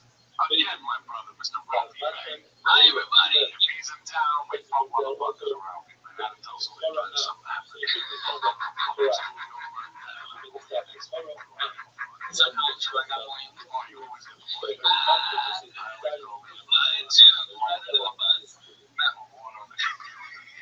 Somebody is very careful. I'm sorry, Mr. Periscope. This will go with that voice. It's going to explain to you what I know. The hell I live in. Or finally says, Joe Rogan went from that up to that. When you get to my people, you have to listen to him and the great people. When they can't get out of him, they start going down the line. So they go to Duncan. When Duncan tells them to fuck off, they go to Harvey. When Harvey tells them to fuck off, they'll come to me and let them to fuck off. They'll go to Brian. When Brian tells them to fuck off, they'll go to Tony Hitchcock. When Tony Hitchcock, they'll go to Sarah Dion. It's on and onward and onward. So this started 3 weeks ago in Cleveland. I had to fly in early the night before, right? I get there, my fucking sleep apnea machine breaks. At 6 o'clock at night, fucking wild. So I'm ready to go to bed. I got radio on Thursday. I gotta be there. I'm not gonna go to fucking Simpsons. I'm gonna deal with this. Which I'm dealing with these dudes from LA that want to play with me. I know. And I'll come back. Robbie's got the giant. The first puzzle is the 10-year-old guy who's bullying people. Well, it said, I'm talking, let me go to the prayer now. I'm coming back and I'm going to back in the following. The works of basic is saying let's say this is a word. You must go and repeat the entire Shema. Let's say a person says Visharecha. It's not sure where he's holding at the end of the first parasha, then I give Visharecha. Perhaps he's holding at the end of the second parasha. You must go to the first parasha. According to Rashi, the following halacha applies to the third parasha. In other words, the third parasha person knows better than the other two parashas. Therefore, it's concerned that perhaps he used the word or something in the third parasha. Don't be concerned. You know it really well. You probably said every single word. Don't listen. Secondly, you have a worker who's picking fruit from a tree, working his boss, and they're on top of a tree, and they're trying to get Krishma on it. They're allowed to say Krishma on top of a tree, provided if it's first causing a Krishma, they stop working and they concentrate on the Krishma. We're also showing them that they concentrate on the entire first part. So, answering, you must come off the tree without answering, it's sturdy, and they're not concerned, and they'll be able to have the proper cover. It's a tree that's really sturdy and has a lot of branches, such as an olive tree or a fig tree, will let it stay and remain on top of the tree. What makes a distinction between a worker who receives a salary for his work and a worker who only receives food? One who receives a salary has to be a lot more careful with his time and how he uses it, and he shouldn't cause a loss to his boss. So therefore, when David Shmona Esrei, you should only say the Shmona Esrei known as Haginevim. Short Shmona Esrei, where you say the first 3 droplets and the last 3 droplets, and everything in between is short the 3 to 4 words. Like this is from a city of the servicemen in the English Army to the Navy. When we say for some other, we only say 2 out of 4 droplets. Say the first one. And the second and third droplet, you combine together the words and under a vine. When it comes to putting some white seed, since it's only their bone, they don't even wash and sleep on it.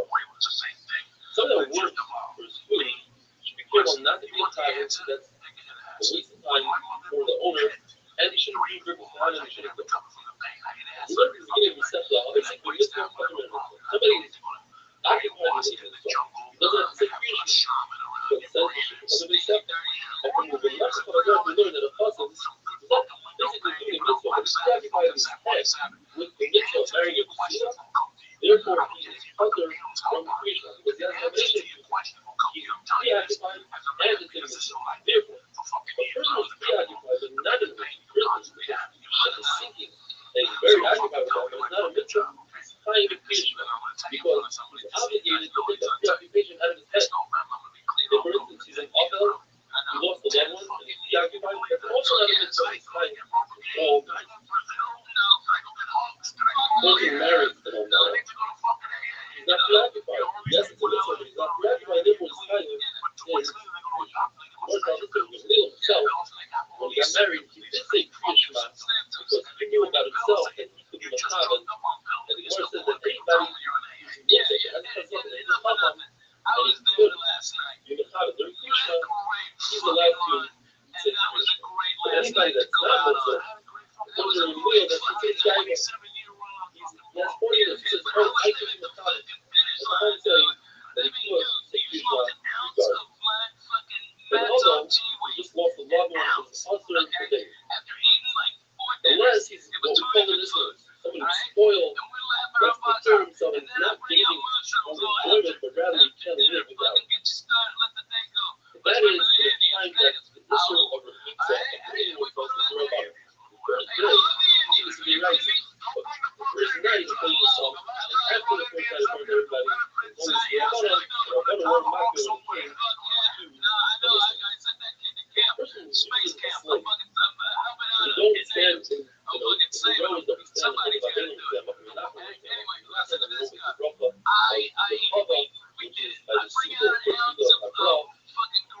What should we say to someone who's using a slave? We say, I'm not going to develop a strength like you, but if for any other object you want like you, he's going to stay that you're a slave. And therefore, the other sees that ever the slave, that will touch him, he will then he will say, oh, he is touching the Mammon with the head of a yoy. Wow, what a great person he was, and he was trustworthy, and he was the head of, he worked hard, and that's how he earned the living. Sometimes we disagree with the saying, but that's what you say about a slave. What is left to say about any person? Therefore, you don't say any husband on a slave. You don't call a slave Mr. or Abba or Duma, which was in those days a way to call somebody in a nice way, unless this slave is a passionate slave and they give him that kind of service. We only have 3 others. Rabbi to Yaakov. We have 40 months. And we don't have any more. In other words, you can't call one of the shvatim anyway, one of her, because the Hashivas is up to 3 others and 40 months. Whoever is careful with Kriyashma, and when that's right, so the Gemara, they'll have other like that, and now the Gemara is reading many different students that the Amoraim and Tanoim will say after Shemon Esrei, in order to make the Shemon Esrei revolt. And if time permitting, we'll go through most of them. Rabbi Lazar would say the following: that we should have a hava, a akbar, reis, shalom. In other words, we should have peace and harmony, achdus, and we should have many talmidim, and that the future should show a lot of hope. And we should have them Hayden, and we should have a Yitzchak, and we should wake up in the morning and find out we have your Shemayim, and we should find all our needs. Yodan used to say, keep at our shame and see how hard we have in our life. And you should use Rachamim and Oy and Chasidus. And you should give us graciousness. And you should use good and Ubus Ratzah. Zera would say, so the left out, the neighbors, we shouldn't sin, we shouldn't be shameful. Rabbi would say, the reason for that all should take the rest of them would have said our accusation should be Torah, and we shouldn't have pain in our heart, and we shouldn't have thin eyes. And Rabbi would say the famous davening when we say our Shaidash, the reason for that should be people know Chaim Arukim, and long life, Chaim Shalom, Shal Toiva, Shal Bracha, Shal Parnasa, Shal Tzomai, Chaim Shishper, you're a state. should have Shulchimo, we should have wealth, we should have Havas Torah, Yerushalayim, and Taif, Rabbi would say, what's in the Konecha, that's leaving the Hazis part of the life and the davening, the Hazis part of the other one, we figure out, we shouldn't say curving rumors about us, we should have bad friends and bad neighbors, we saw that our mashkits would be kosher, without the kosher, we should have risk, good or non-good. Even though Rabbi had guards, we still say all these tefillos, and tomorrow Hashem will compete with the rest of the tefillos on these wonderful things. There's no future. No protesting. There's no future. People all you know is like that bitch. They go down there to fuck with a hole in their chest. Just do drugs like I did. You don't have to make them like them to be going on something with, oh my god. You're marching in. Fuck you. Fuck you. I got better things to do with my time. Yeah, Rabbi's not desiring to creating traffic. special davening that the Rabbi running recruited at the end of this when as the Rabbi would say, Rosh Hashanah, please compete in Allah and Shemayim because the big fight, war breaks out down the world, have peace, people that are common, and the people that learn Torah of Shema, where it's say people that learn Torah for their sake, for their common. Those who learn Torah for the Shema, should have the skills to learn eventually Torah of Shema. According to one of the executives to say, you should have put us in a corner, if you're putting us in a corner, make sure there's light in that corner. Don't put us in our corner, and our heart shouldn't be aching, and our eyes shouldn't be dim. There's another shot that he said, one of these 12 Nefesh should maybe lots of things on this, or wolves, your will, and let us submerge in the Sahara. And she will not do it, we have to about take those people away, and we'll behave properly. Well, used to say, what we say on the paper by equally, so I actually was starting to die. I was not worthy, born, rather than I was born and created. I'm still not worthy. I'm dust. When I'm alive, and certainly after I'm dead, after I die. And he wrote something that I shouldn't sin any longer. Whenever I sin, please erase completely. Margaret Rabbi used to say, basically what we say every day after Shema, so you told me wrote for Simon Abel Yirmo, etc. And then he goes on to say, save me from a Isha Ra, from a bad woman, and a bad guy. Lachacious is what we say when you have a pain. Stuff that he'd say, when you had a base on Rizdosh, and you practically one on the Bayach, and you want to put the Shayla and the fat and the blood. This tightness that I'm fasting, now I have less fat, less blood, less speech as a cargo. Then the cargo goes on to say, beautiful sayings that, and I'm going to run into this. We're going to say, when you finish Yoy, because everybody gets to die, whether it's an animal or human being. Like, famous song, Asher Mish, Whether that Torah, Whether that Torah. Praiseworthy person who rules over Torah and spoils the Torah. Listen, Nachas Ruach Yotzroy, and creates beautiful nachas that is creator and dies with a great name, with a great reputation. Hashem's good name is better than good oil. This is my favorite. What Meir would say, every time you go to those people, the more you think that, try to understand my ways.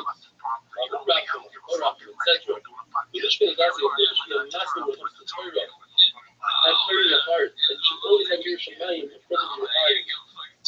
Guard your tongue, guard your mouth from sinning, and you should act with Kedusha with the Hara, and therefore I will do with you whatever you want. Papa Yavna would say, I'm a creation and you're a creation. I go to learn Torah, you go to work in the field. My job is easier. I'm closer to home. And what are you going to say? And this is I'm going to do. It says I'm an Amar. One thing is that I'm learning Torah. I don't understand it as well as the other one. The Gemara of that. The main focus is the intent. And the effort is what's important. To learn the same amount as somebody else, that person understands more than you, you get the same amount of stars that other person because you have the same intent. Like I used to say, Jesus should always be united when it comes to the Sahara, trying to trick him when it comes to Yiras Hashem. A person who answers softly will do away with a lot of anger, and a person should always seek peace with his relatives and with his brothers, with his friends, and even with Goyim in the marketplace. The Lord brings the Rebbe and Zakkai would never allow somebody to say hello to him. He was always the one who initiates the hello. Even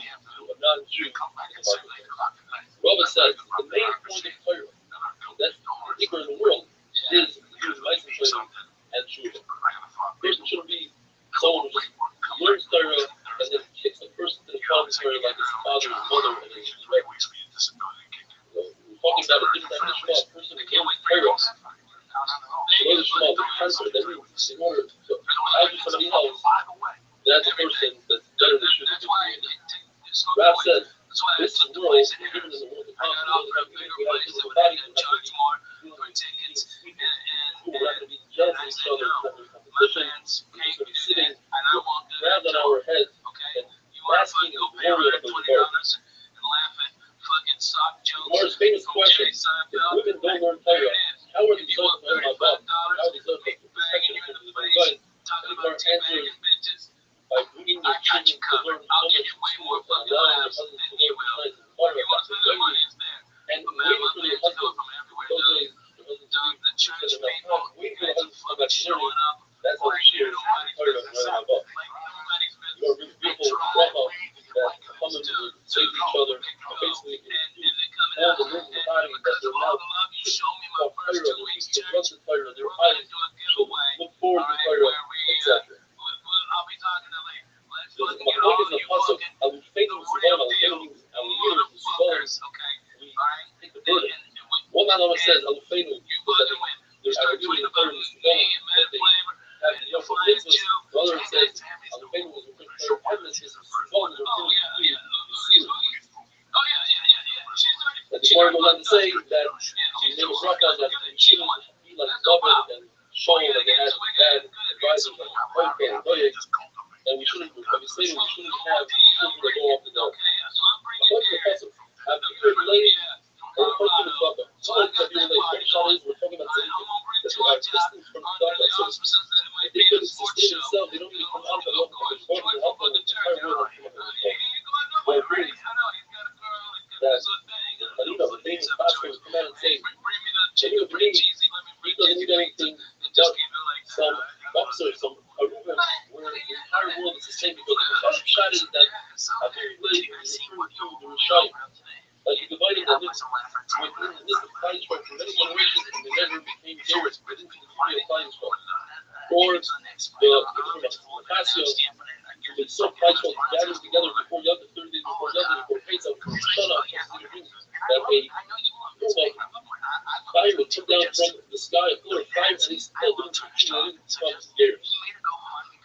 So we're going to say that Machlokes, we're allowed to do Malacha on Tisha B'Av, and in a place that you don't do Malacha, you should do Malacha. If you come to Chacham, you should never do Malacha on Tisha B'Av. The question is whether the person having done Chacham, is that considered Metzikura, is that considered holiness or not? The Gemara goes on to say that if it's obvious that you're doing it as Kira, such as a Chacham, it doesn't make Kishma, everybody knows, and you're not Kavanah, why do you say Kishma? So on the other side, you say, well, nobody knows what he's doing. When it comes to Tisha B'Av, maybe he doesn't have a job, that's why he's not working.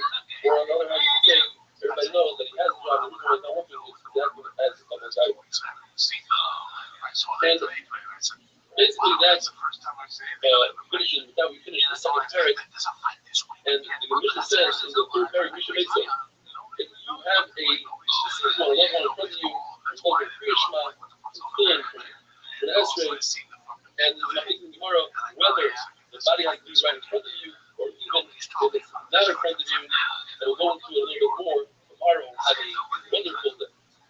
I haven't heard one fucking thing. I don't know what would be a better fight. The one in the ring, in the octagon, or the one when the people leave it. Okay, that's going to be a great fight. Right outside.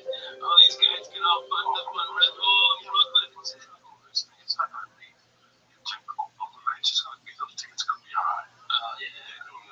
Well, it's not because before we get into some amazing stories, let's first talk about some others that have to do with footwear. The concept called Loy the Rush, poking fun of the dead, poking the dead, jealous. That includes not only mitzvahs, but even keeping it from the dead mitzvahs.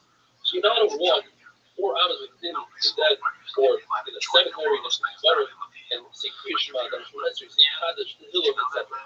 You're not allowed to hold cemetery, and the weekend cemetery is touches, you're not allowed to say prayer about that. And you shouldn't wear your tzitzit outside, because you're dead, you're jealous. If you see a funeral procession, you must accompany the procession, otherwise, then you'll be obsessed and say, why doesn't this person come to my funeral? There's a lot of cities that go to church. The Gemara, it is as if he's going for himself. It's also to eat from the dead. And therefore, if one has to eat, he should eat. But how go to a friend's home. If you don't have a friend's home, build a wall. If you have a wall, the story back to the dead. As an oval, it's also, it makes it, it's also a lean. Wine, Shana says to Rashi, you don't need to make a bracha, so other Shana also to make bracha. And it's also for other people. Right? So according to Rashi, other people don't have to make a bracha.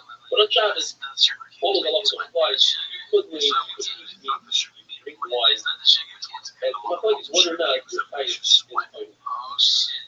someone who's dealing with the burial of his own relative.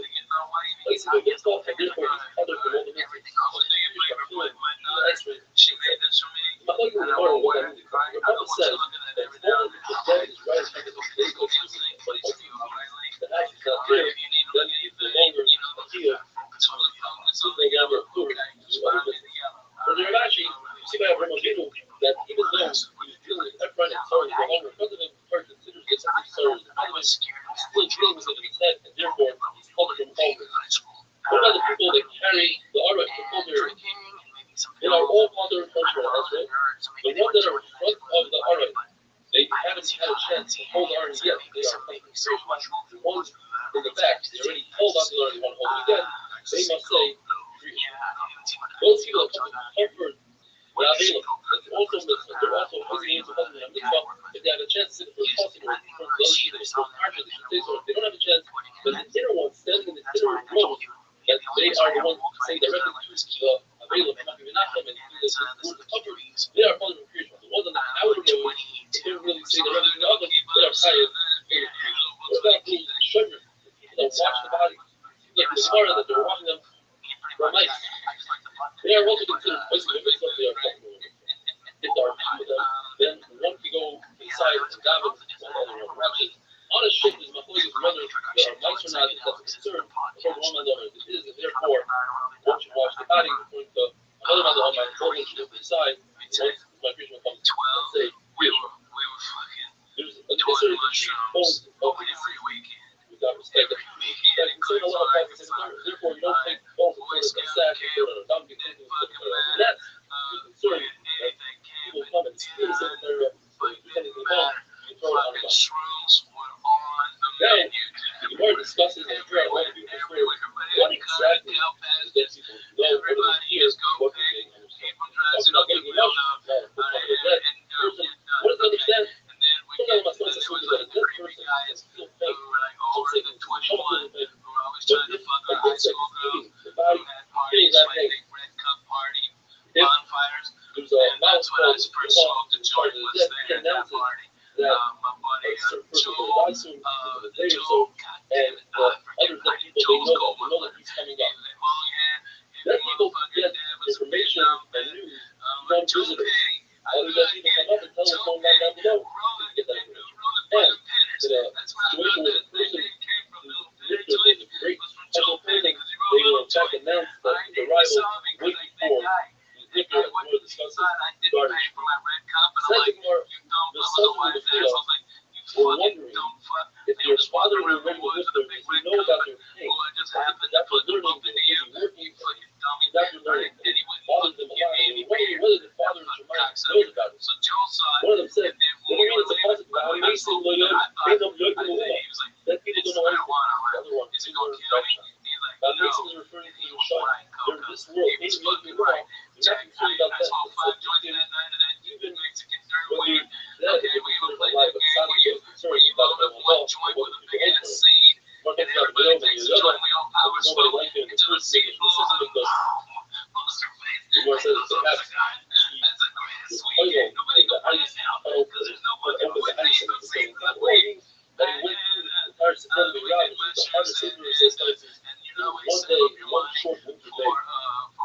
So this is one of the things here. There's one thing cussing. Usually when the Gemara says cussing, it's referring to the by life. So you're doing a bubble. That his wife really bothered him. To the point where he has to go to the cemetery. We're talking about this kind of night. He's going to the cemetery and he's very weird that we're covering each other. He says, let's fly around here with two phone guns. Not carry out how you behind with two and it's both of them. Says one, I cannot fly. I'm buried in my clothes of color from me. To flap his flames, which your body is decomposed, therefore she can't fly. Says, like, you go out and tell me what you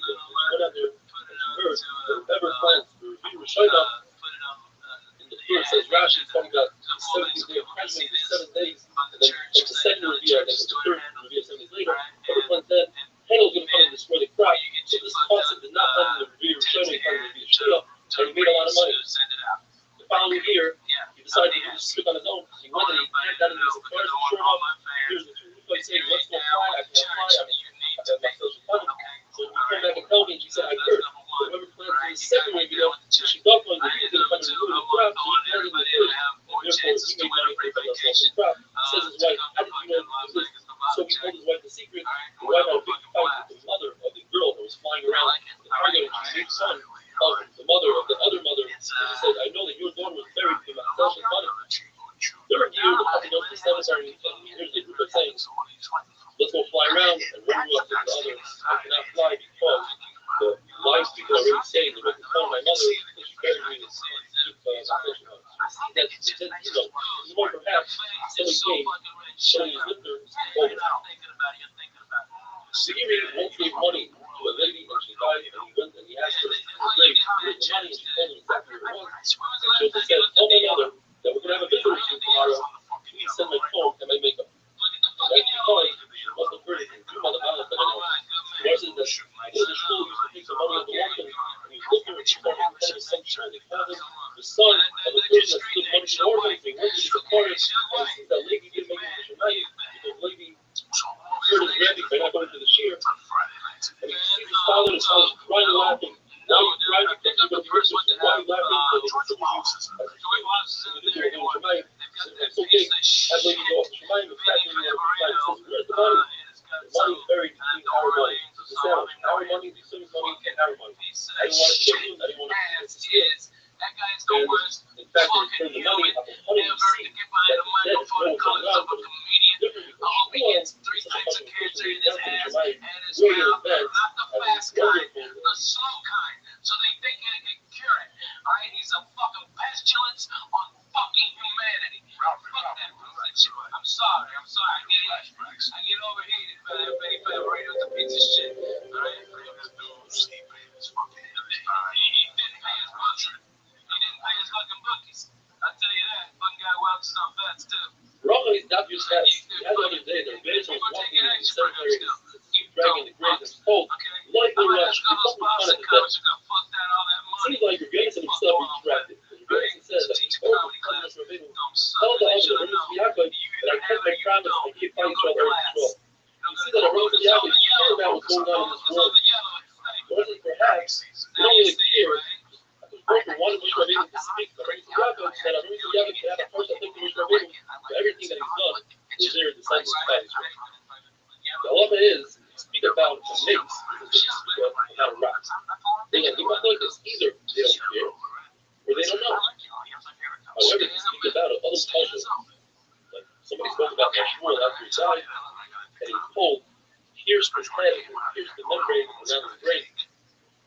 That's because the Torah himself hears that he spoke about the Pasha person, not necessarily that the Pasha person heard it and knows that he said something about it. Shmuel Levi says that speaking about the Chacham, even when the Chacham is related, nevertheless, the person that speaks about it will fall into it. Speaking about Shmuel Levi, the word says, Shmuel Levi said that there are 25 instances in all of the Mishnayos where somebody says something about the Torah or other things that it's doing, what is it? Favorite excommunication. The one says, I only count 3. What are the 3 instances? And Rabbi Mahalo says that the practice of Soita, somebody has a fear, and husband suspects her not even very different degree, not on the Harim, you don't do that to the Yaris and the Shukrar. That's what Rabbi Mahalo holds. In fact, Shemayin Achai and the Jair did it. They lying on the Harim, they did the Soita for the Yaris, said that Rabbi Mahalo, there's thick waters with a placebo. After that, the Gemara, that they put him in music. Such a reason that's not true. Rabbi Mahalo was a great man. Nobody liked him. The Hara, he was Hashem. Therefore, so we think that Rabbi Mahalo was in fact the Moshe ben Hanoi. So they thought of the concept of the Sedayim, and they put him in the Hebrew. In fact, when Moshe ben Hanoi died, they put a stone on his coffin to show that even to the death, he took skila, he threw stones at the coffin. That's called Vegas, Vaitik Rabbi Mahalo.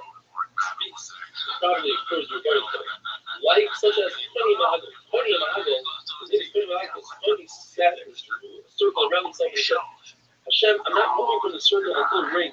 So it rains really light. He said, no, I don't want this rain. I want strong rain. Rain really strong. No, that's too much. Give me the proper rain. Shimon said, if you weren't tiny, I was putting you in favor. That's not how you talk. You're speaking like a son speaks to a father, and it's not correct. Titus, who's from Rome, instituted Sefer of perfect things on every day you go and put him on a spit, on a skewer, and roast it. And Shimon said, you deserve favor because you have a thing now that you can punch him outside of the Zalika. That's a great stuff.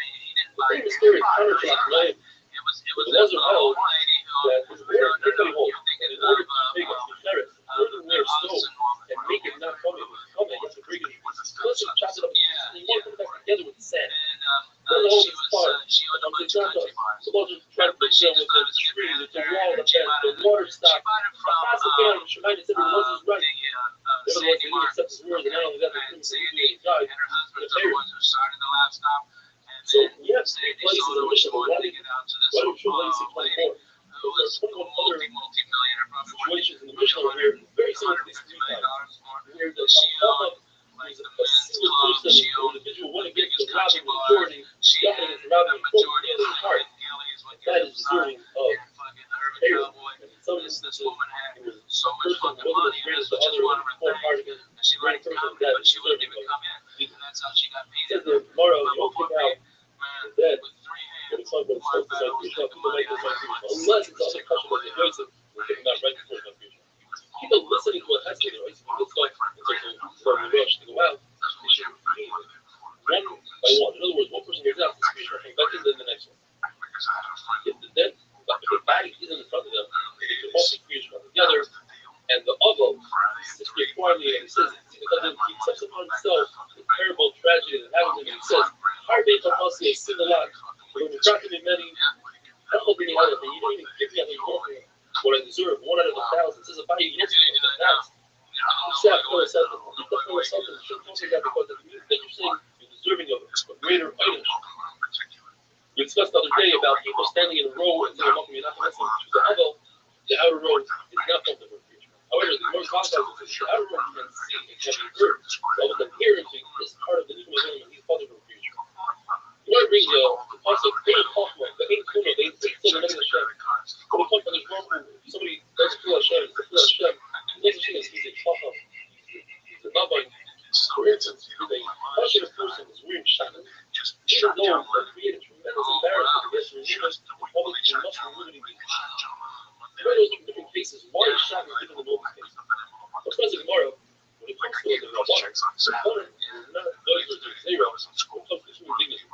Therefore, we have the concept of basic process. If there's a field, there's a cloud through, and there's a grave there, and we're sure that they have small bones that are spread out throughout the field. And the Rabbanim, if you're on the way to be market for basic, you can get up all four, look your way through the field, and you see that's a covenant only with the Rabbanim, because they're rising, you're going to be able to do that. Therefore, if an Ava decides, he comes to his route, there's a fork in the road, and he says, I want to go through the basic prize, of praying for shalom through the basic prize for the covenant of the Ava. Same thing for the covenant to give proper honor to kings, even Deutsche kings, where it says that when Tzaddik through this Chayin stepped over the covenant. Now, the law on that there's the full tapa up here between the body and the arm, and the covenant stays inside that arm, provided there's an opening on the south. So, we're not concerned that perhaps most Arayas have this tapa. There's a larger person in the arm or something, and we don't have that tapa, that's a deal. And in order to give honor to things, we're not pushing that honor that they have a tapa. Yes, it's talking about human dignity. Point is paper and comes more than stone. So you want to carry stone for the bathroom. And the person not only has on 4 corners, you must take off his armor right away, but if it's in a turbulent situation, you leave it out. What about the covenant is a salon, so it's fine, an object, but there's exception. If you're coming with it's a part, it's all something that's what your honor for you is earning more money than it would take to give back, you're covered. Why Shabbat is different, the extras is the salanta, the special meal, that covenant needs to be fixed. And another, who's a kind governor. So he's another kind of governor. Or he's a person who's going to which we want to start or something from the place out, it does not become common. But this is only that person, nobody's taking care of. Then even if I got another become coming, why shall be different? And the answer is because we're discussing Shabbat Kaisa by Miloch and Kaisa, and it wasn't said by Kulhari, it was wonderful. I know that if we ever got arrested, the shoe gets washed at the end. Right before they really press charges, you had too much juice. Right. That's the reason why he said take a risk, but right down the middle. All we had to do was just bait. That's all we had to do was just bait. We did the fucking kick it in the post. Rothschild'S have talked. Explain to him. Okay, well, that's about it. Why is it in this generation they have so many music? For instance, if they need rain, Rabbi, we would just take off a shoe and start doing the tsar, and immediately we start raining. And us, we scream, and we cry, and we shout, and nothing. And don't tell me, says Republicans, because they were greater than us learning. In fact, we are greater than them learning in the Republic. They, Rabbi, we only learn 2 seconds, says Rashi, the Kamo, but we see about Rashi. We learn Rothschild'S agreement. Right, we want to try to learn Rothschild'S. We had a great difficulty. He said it's like all the questions that Rabbi Shmuel and Rabbi asked. When we learn Rothschild'S and Yadais, how a branch was mixed into the fruit, like the branch is really red and soggy, it doesn't.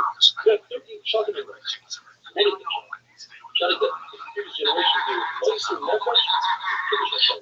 Very interesting example. Very interesting. By the way, I was watching this, and you notice a woman wearing a red scarf for Balta. That felt wasn't appropriate for her to wear. She ran over to her and ripped it off her head. All she realized that she was in Goya to wear whatever she wanted. And it was fine. She said, because the rain was blessing, it sounds like 200 times. See, that is, this was never different couple position where he owes money to make it a club to start. The Lord says, where he will position himself by the entrance of the club. So that women go to these times and ask questions about things that nobody is hard. Because the women appears to me like white geese. I don't have any thought. But Yochanan will also position himself by the entrance of the mikvah for a different reason. So that women theoretically they have children that are as beautiful as them, and the Gemara Bava says they could be clearly inspired like the book. Yeah, it's really nice. What about Ayin Hara? Not really an Ayin Hara. No, I'm coming from Shevet. Yosef, Ayin Hara. It says by Yosef, Ali Ayin. He's above Ayin Hara. Or do you feel right? He's like a fish. Fish don't have Ayin Hara. The water is covering Ayin Hara. Or the eye, the fish who have conditions for Ikar will not be Mizoy from an Ayin Hara. It says in the Mishnah. Kind of a puzzle for Krishma film. Even if the covenant is the age of Pharaoh, the son of Krishma, because we don't want his father to be worried about the son's Krishma. He has to go to work early in the morning and 10 stuff is still that early. Chilling, the public is concerned won't have a good luck with his body. Women, as we know, are public with all mitzvahs and seichas like Rabbi. Anything that has to do with a specific time.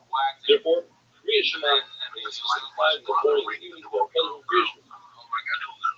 Women are public with filling. And the finish is, and I would think that they'd be five until because of the package with filling and any mitzvah they are five. The Mashma women are public with now, there are five in the mezuzah. Why? Because the mezuzah says that when you can make a mezuzah brings longevity, and women need longevity. I would think that the mezuzah would be positive because it says that this is Genecha, and then right afterwards, the Pesachah, there's a package just like they're talking Torah. They should request the mezuzah. The Mashma, there's five in the mezuzah. The woman is time Shemon Esrei, because Shemon Esrei brings Rachamim, and women need Rachamim. Even though Shemon Esrei is Erev, like David Zarayim, it's not Rama, nevertheless, because of the Rachamim. What about Kiddush and Shabbos? It's not like this, whether they are tied with their rights or with their Rabbanah. It was definitely tied. If the Rabbanah is tied with their rights, it says, Zachar and Shabbos, Shalom and Zachar. Whoever is tied in keeping Shabbos is tied in mentioning Shabbos and doing things. For the Tagaya, it's only he and the Rabbanah. Because Hamazon, they are tied. So, what Rabbi says, that tied should eat in the evening and morning, so it seems like it's a salvation of Rama. Nevertheless, they were tied. You don't want to praise them perhaps. If the mother of a woman is for their rights, because she could be married to her husband, tomorrow it's not a riot. Because in the same place it says that a husband could be married to his father. And certainly grew up married, you have to say it's a father. father only ate a shear of the Rabbanan, less than a severe satiating Akhila. And therefore, the father would be mighty. So maybe that's what it means that a woman can be mighty to her husband in a situation where he's taking a shear of the Rabbanan. The Gemara says, the Malach HaShor told Rabbi is not fair. You said that we shouldn't take bribe, but you show favoritism towards Klal Yisrael. Of course I show favoritism. I told Klal Yisrael, say Birkas HaMazon, when if you're satiated, and they were not for themselves, and they say Birkas HaMazon, even out of the gates of, like, or if it's nice, like your mayor, that's why I show favoritism. The point is, the mission says, we know that about Harry, cannot learn Torah. Ezra was Masakit and that would be Torah. So how does one say Kriyash Ma'at about Torah? So the Mishnah, he should think it in his mind, he should contemplate it. And therefore, he doesn't say Kriyash Ma'at, and when he doesn't say Hamoitzi, but Birkas HaMazon, he says it in his head. He contemplates it, he's Machayr. If Yudah says no, about Harry, he must say Kriyash Ma'at, he must say Hamoitzi, he says Birkas HaMazon, he says Kriyash Ma'at, whether Piru is believer. Contemplating, thinking about something in your head, does it have the same effect as saying it with your mouth? According to Rabbi, it has the same effect. So why does Bakari only think it? If he's saying it because he's just like he's saying it, you should not say it with your mouth, think it in your mouth. Further, Chizda, Piru laughed at people. So why is he thinking about it at all? It has no effect. You have to say it. The answer is, you're right. It doesn't have that effect. The issue is, if he's saying it short, everybody's saying Kriyash Ma'at, he's going to look as if he doesn't care about it. But powerful, and we want to replace it, if you do the same thing as everybody else is doing, that's a wonderful thing. Yeah, when he was responsible for it one fucking year. Jesus Christ. So they put it all together, and because of that documentary on HBO, Rohan was already in jail for the ecstasy with the fucking neo-Nazis in Phoenix. They picked him up, and they put him under the fucking jail in Denver. Rabbi is talking about it. We learn that about Harry, you must say something to the Raisa, such as Kriyash Ma'at or Birkas HaMazon. He has to think it in his head. Where Shemona Esrei, which is only Rabbanan, he doesn't think it at all. How do you know that Birkas HaMazon is the Raisa? It doesn't get any more clear than this is the problem. You say both on you say Jesus is a good raptor, you say Birkas HaMazon. Birkas HaTorah, it says, the Moshe Rabbeinu says, Shem Hashem Ekra, I'm going to pronounce Hashem's name, and Klal Yisrael is going to say Amen, and then from there we're going to continue the Shiloh that was brought down in Sarkis Hazina. From our Mishnah, it seems like that the Birkas HaMoitzi, the bracha you say before you include the only Rabbanan, because it says that you don't have to contemplate at all, you don't have to think about it. Even though we have a Kavod or born to the bracha, but once you perhaps say Birkas HaTorah after you learn Torah, then once you say Hamoitzi before you eat, if you make the Birkas HaMazon after you eat, so certainly you should make a bracha after you learn Torah. And the same thing in reverse. If you say Birkas HaTorah before you learn, so certainly you should make Birkas HaMoitzi before you eat. And the answer is, they are not similar at all. Birkas HaMazon comes after you're satiated and you feel good about yourself. So Birkas HaMazon, don't make that bracha prior to eating because you didn't have a hayah. Whereas Hamas Torah, you're saying the bracha because you're about to say the oil. This brings the oil above. You say it prior and not after. Rabbi Yehuda holds, unlike what we learned from Philistine, that Kriyash Ma'at is only with the Rabbanan. And therefore, if a person has a suffix whether he said Kriyash Ma'at or not, he doesn't repeat it. It's the Rabbanan. Whereas the brachas of Kriyash Ma'at, the Yatzim, it's the Raisa. And therefore, if a person has a suffix whether he said Yatzim, he has to repeat it. What does it do with the famous pasuk that we said from the beginning, the first Daven bracha? The Shastaka Kulava teaches us we're supposed to say Kriyash Ma'at when we get up, when we go to sleep. He says, no, Shastaka Kulava refers to Hamas Torah. The deal of learning Torah is in the night and in the day, but not for Kriyash. From our Mishnah, we see that about Perry doesn't make a bracha after eating. So Torah, or after Kriyash Ma'at, you see the Torah that is only with the Rabbanan. And the answer is no. You don't see anything from our Mishnah because it's talking about the things that Kriyash Ma'at. And in Kriyash Ma'at, you already mentioned the Tzis Mitzrayim. And Kriyash Ma'at is stronger than the Yatzim because it has opened the Shemayim this Mitzrayim, and that's why he says Moses says no. Kriyishma is very right, so therefore forbidden as a son whether you say Kriyishma or not. Shura Esrei, which is the Rabbanon, that he doesn't repeat if he has a suffix. If a person has a suffix, says Rabbi Yochanan on Chai, he should have it all day long. In other words, you can finish Shemona Esrei all day, and without that Allah. What about if a person knows that he says Shemona Esrei, and he catches himself in the middle of Shemona Esrei? Says tomorrow, if a person is davening Shabbos Shemona Esrei, he's on Shabbos, and he's davening Shemona Esrei, also he feels punch on his chest. You realize, wait, I'm saying slot, no, I'm middle of saying weekday Shemona Esrei. What does he do? The halacha is that he can finish the bracha. What is the reason? Because in reality we should be saying Shemona Esrei every weekday on Shabbos, and in addition to that, add the bracha on Shabbos. But because of the tircha of the tzibur, Chacham said we don't say Shemona Esrei. Therefore, if you find yourself saying the bracha, regular weekday Shemona Esrei, just finishes it off. Whereas a person who realized that he already said Shemona Esrei, and now he's saying it for the second time, he's the middle of the bracha, he stops right there where he is, and he doesn't finish because he has no fear for something. I'm a big man. Nevertheless, if a person says that they're shul, he already finished the shul and finds the tzibur damage on himself.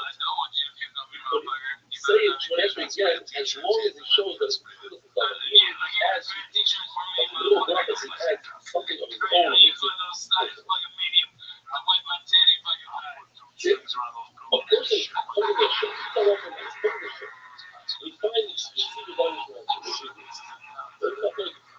According to Rabbuna, if he could finish Shemona Esrei before everybody gets to the time and gets to the toilet, then he should start Shemona Esrei finish. The problem is you don't want to do that Shemona Esrei while everybody's down in this toilet, and then it looks like you don't want to reach something important, right? So he has to be able to finish Shemona Esrei before everybody gets to the toilet. Whether a person will take the show by himself, we don't ask him. That a person can't take the by himself. The Torah comes out that he should be able to finish the Esrei before everybody gets to the Now, if you get everybody, while you say Shemona Esrei, cannot stop, the Kedusha, the Baruch itself. The point is whether you can stop the real Shemona Esrei to say, okay, you finish your job, but finish your good. You don't have to have like that, because we examine today. Think about it. Shemona Esrei, that's the question that it comes out that you are saying is, look at places and see the halach. About Perry, it's also to learn Torah. How do we know it? Because since there's a puzzle in regard to about Perry, that says this is Torah, so we make the connection, it's also to learn Torah. But if who doesn't learn the concept of smoking, they learn the Torah, besides in Chumash Devar. How do we know that? And in the smoking, that's the Rabbi learned in this parsha, Rabbi learns to say that whoever teaches the son Torah is as if he accepted the Torah from Har Sinai. When it comes to a Sheva, it's a kind of which you can keep alive, so we learn it in the mitzvah that she has, but still we learn from the behavior. And Rabbi Yehuda learns it from Rabbi Yehuda, but he doesn't learn the concept of smoking. Yes, when it comes to Chumash Devar, he does learn the concept of smoking. The point is whether a person is not allowed to marry his father's wife. They want to marry his father's anusa. His father raped someone, got to marry him. But Rabbi Yehuda, you're not allowed to marry him. Why? Because he learns from smoking. It says in the pasuk, L'ika ishes oven, but they gather not. So you gather, Rabbi Yehuda learns from one another. So why? Because the final pasuk talks about an anusa.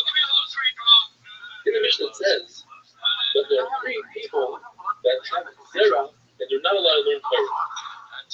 One of them is a Zav, who's not about Torah, who saw Perry, Anita, that was filled with zera. And a woman after relations who had zera, they are not allowed to say Torah unless they go to the mikvah, review the hold that they don't have to go to the mikvah. It's only these two cases review the hold, they don't have to go to the mikvah. But what if the person is about Torah without any side effect, any conceivable symptoms that just true about Perry, perhaps he holds, yes, wife comes out and says no.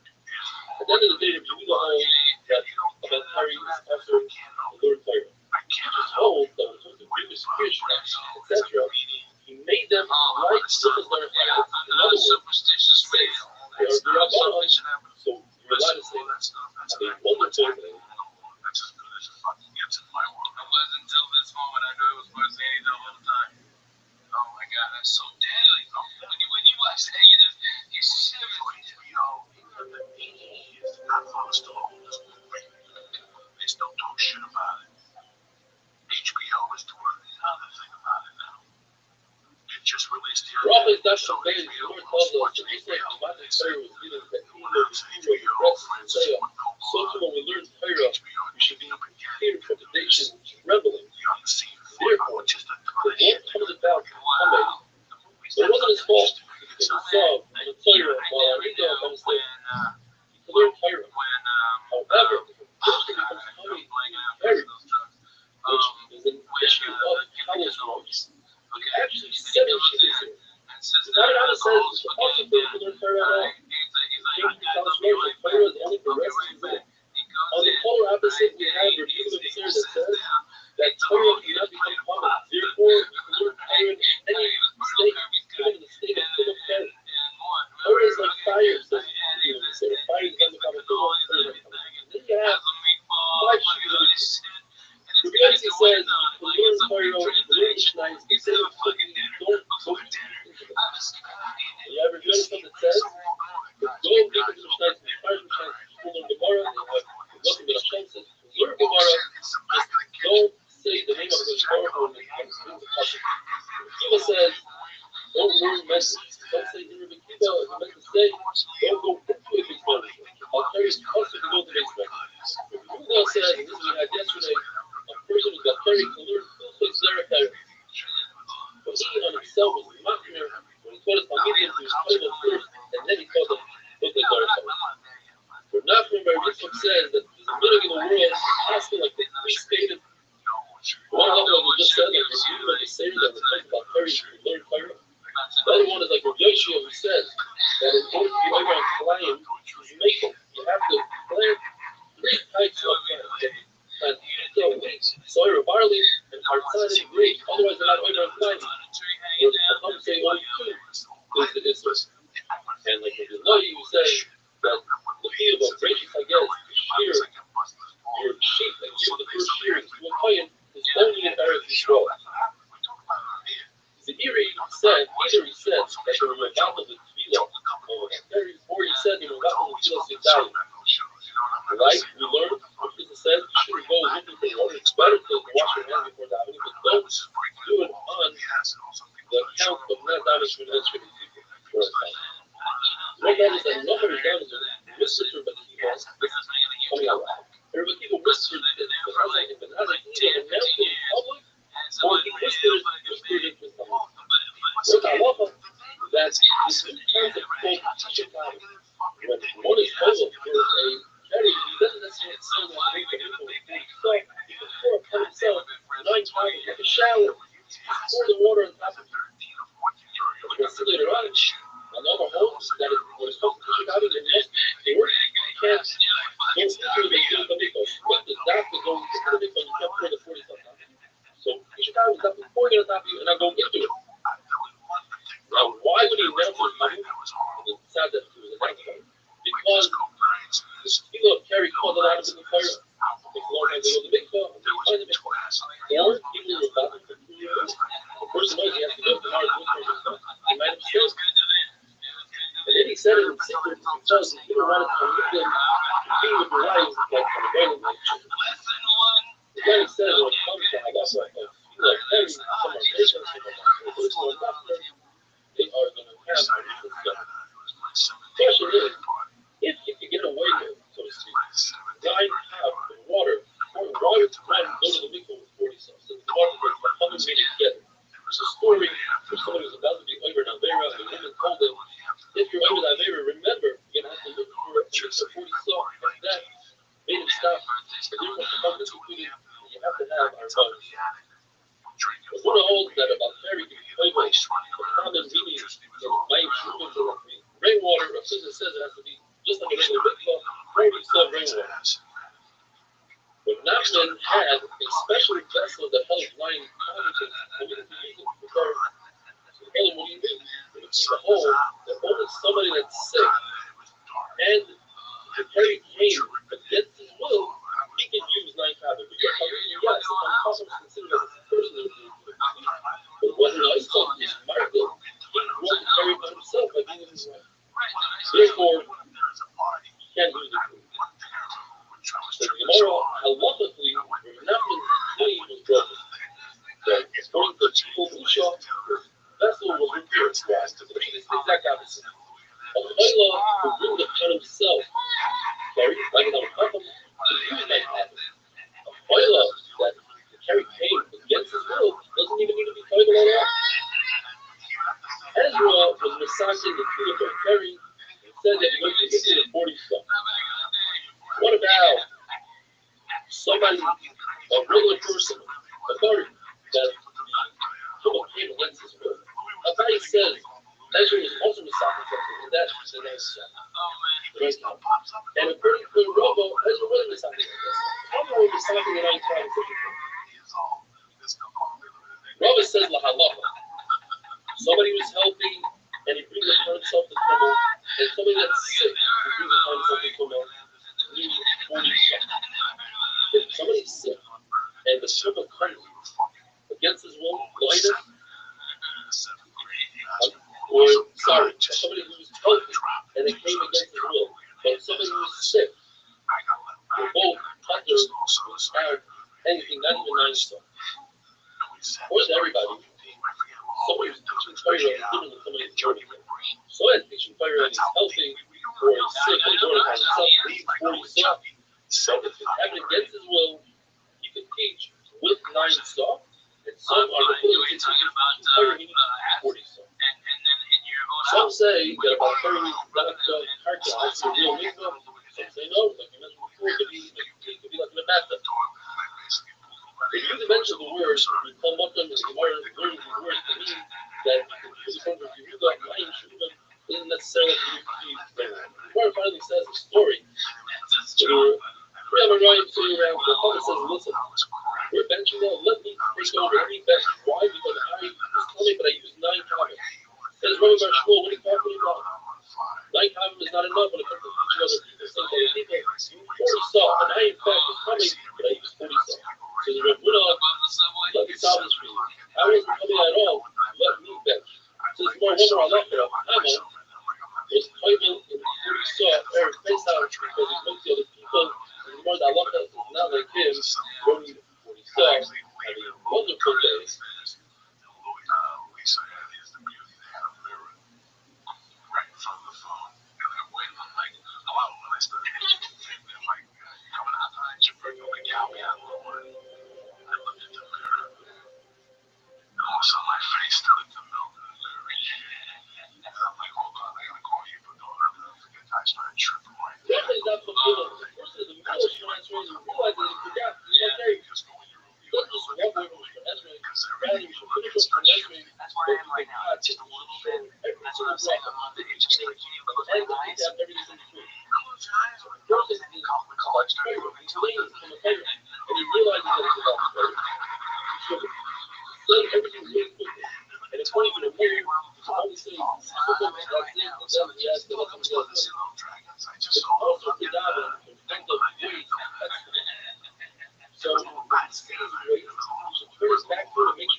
Shout out to Buffalo.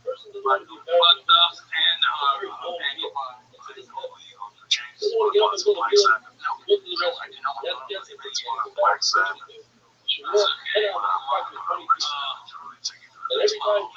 great jazz music. Yeah.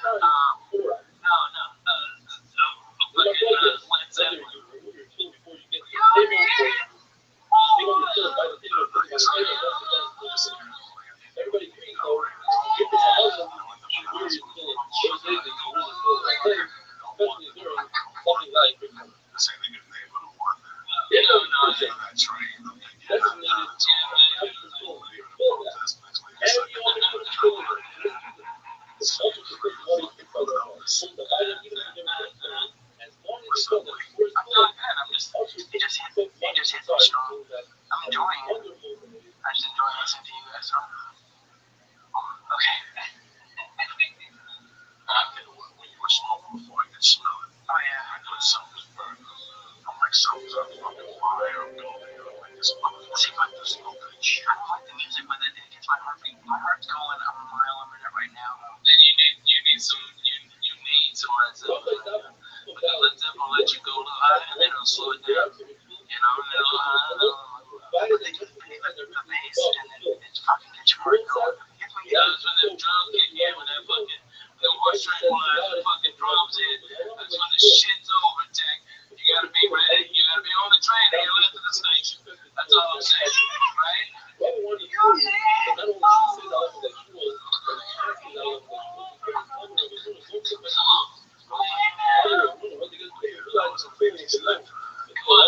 This is training week. It's like Shark Week. This is like Shark Week. We're gonna go with the fuck that's it. Every weekend is weekend. It's not like we take anything. That's what people love in church. Because it's just the real shit every week. This week I'm in church for doing kill chicks. Yeah, it's alright. Now we have behind the absent. Alright, let's see what we do.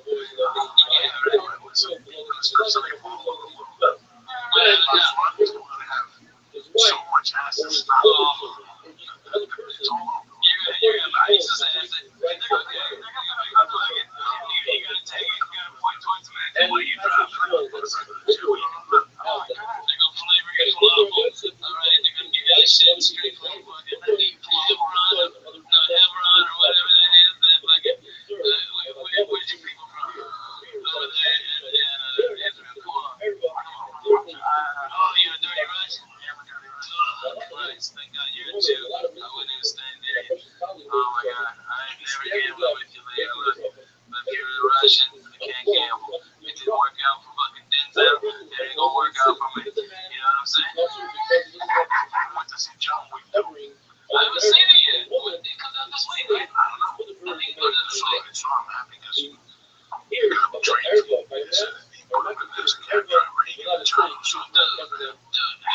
How strong was what was that place we used to go at breakfast on Sunset? Pats? Not Pats. The place in China. Let me go down the strip by the rocks. In Kyoto. In Kyoto. Just fucking roll right in. Cool like a motherfucker. Deuce. And he was always cool as shit. Oh, stop. Damn it. Cool. If you want to be family, Deuce. I need to fuck up and I don't forget those home fries. Give me all the regular fries. That's $7. You can switch up to regular fries later. That's fucking awesome. I did it at Denny's. I go work at 7 in the morning. I don't really go. I mean, if I get the sandwiches, yeah, I don't like hash browns. Oh, God. Dang. I'm a southern. He's spitting in my face. I don't like hash browns. Denny's hash browns got AIDS. Denny's hash browns got AIDS. Alright, but you cook it up, and I'll put you on some hash browns. I'm sure that I'll bring you the cheese. That's all. I'll take you to the best chew. White cream with fucking cheddar cheese. Oh, stop. Sounds so great. Oh my God. I'll turn that thing into fucking 1,000. Turn it into 11. It wasn't me. Not me. Okay, this is me. That means the kid with the ear. Oh my God. If I was about to get blamed for it, my fucking sweet ass, that came out and told me. Alright, but you're the one who first said something, so eventually it's gonna come to me, and you're gonna fucking hit me like you did in fucking El Paso when you been shot on payback. Alright, that was your birthday. That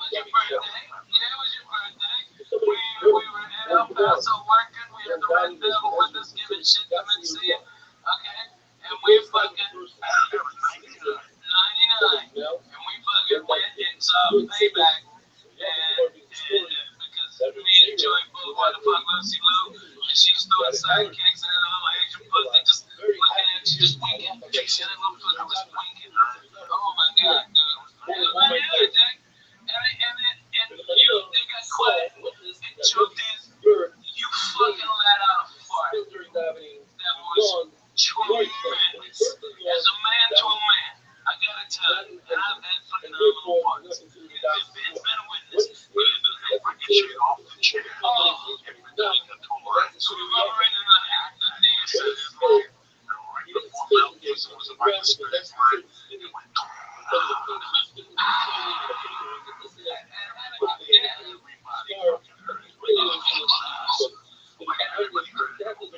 I was shocked. Everybody was shocked.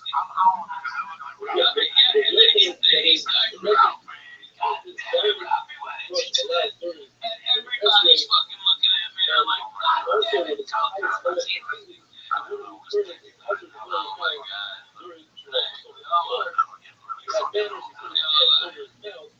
I'm not here to change it.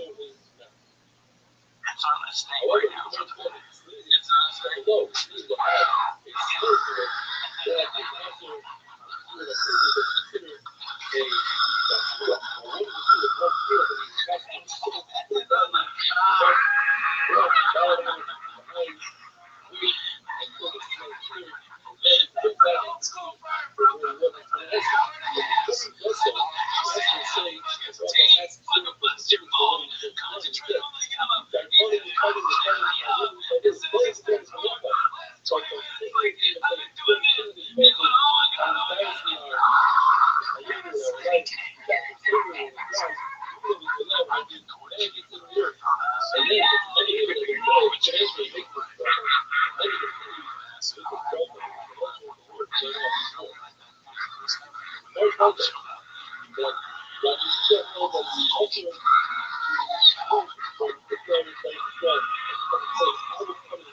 it's possible that some sort of grab smell comes from the water. Nevertheless, you're allowed to learn fire.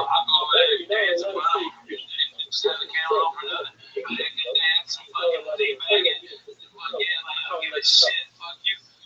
What about we don't know? What we're looking at is why is the one that's happening? You know everything, man. So it's going to be everything. I push my ass. It's going to tell you like why it's looking like it's really nice. Coming out of a group. But what was the ground is not on their actions. I had an issue where I don't know if you I had an issue where I didn't change the numbers changed, and I went to my gym to switch the numbers. Like, oh, that's big. They were contacting us and switch the numbers from the automatic payments. I guess it's okay. It's fucking weird. That it makes it possible to create. It's like the bank is working against you. And we're supposed to be able to know what it was happening. Well, it was just weird that they were giving my information to the gym, and then it was weird. We're telling you a card from Bank of America, and so I magically get sold every time. Like, I don't even get it. I don't even know if it's used for Once you're in what happened. She's going to say, what are you watching for? It's already. Yeah, shit. I know where it's going to jump. What did you jump? and No, it was Wells Fargo. Wells Fargo will make it. Wells Fargo if you open all these accounts and they charge you, and you leave half these accounts for people weren't fucking, and they weren't even fucking going through well, kinky shit. Yeah, man, it's shitty shit, man, and they just got busted on. But you know what? I mean, I'm tired of hearing people. If we can't, we want to shoot a black guy who stole fucking ham sandwich, okay? But we didn't do anything to those cocksucking bankers. And now Trump got them all in Canada. Those cocksuckers should be in jail. They're fucking bigger thieves than any of us. They're bigger thieves than anybody. And they just fucking stole. No, he doesn't allow them. Motherfuckers. Alright, and they call us fucking criminals now as we smoke weed. And what I didn't do, take your grandma's fucking yo-yo money. Okay, I didn't do that. I didn't make sure that you're fucking, oh shit, where you going? And the whole of my dick moving out your feet.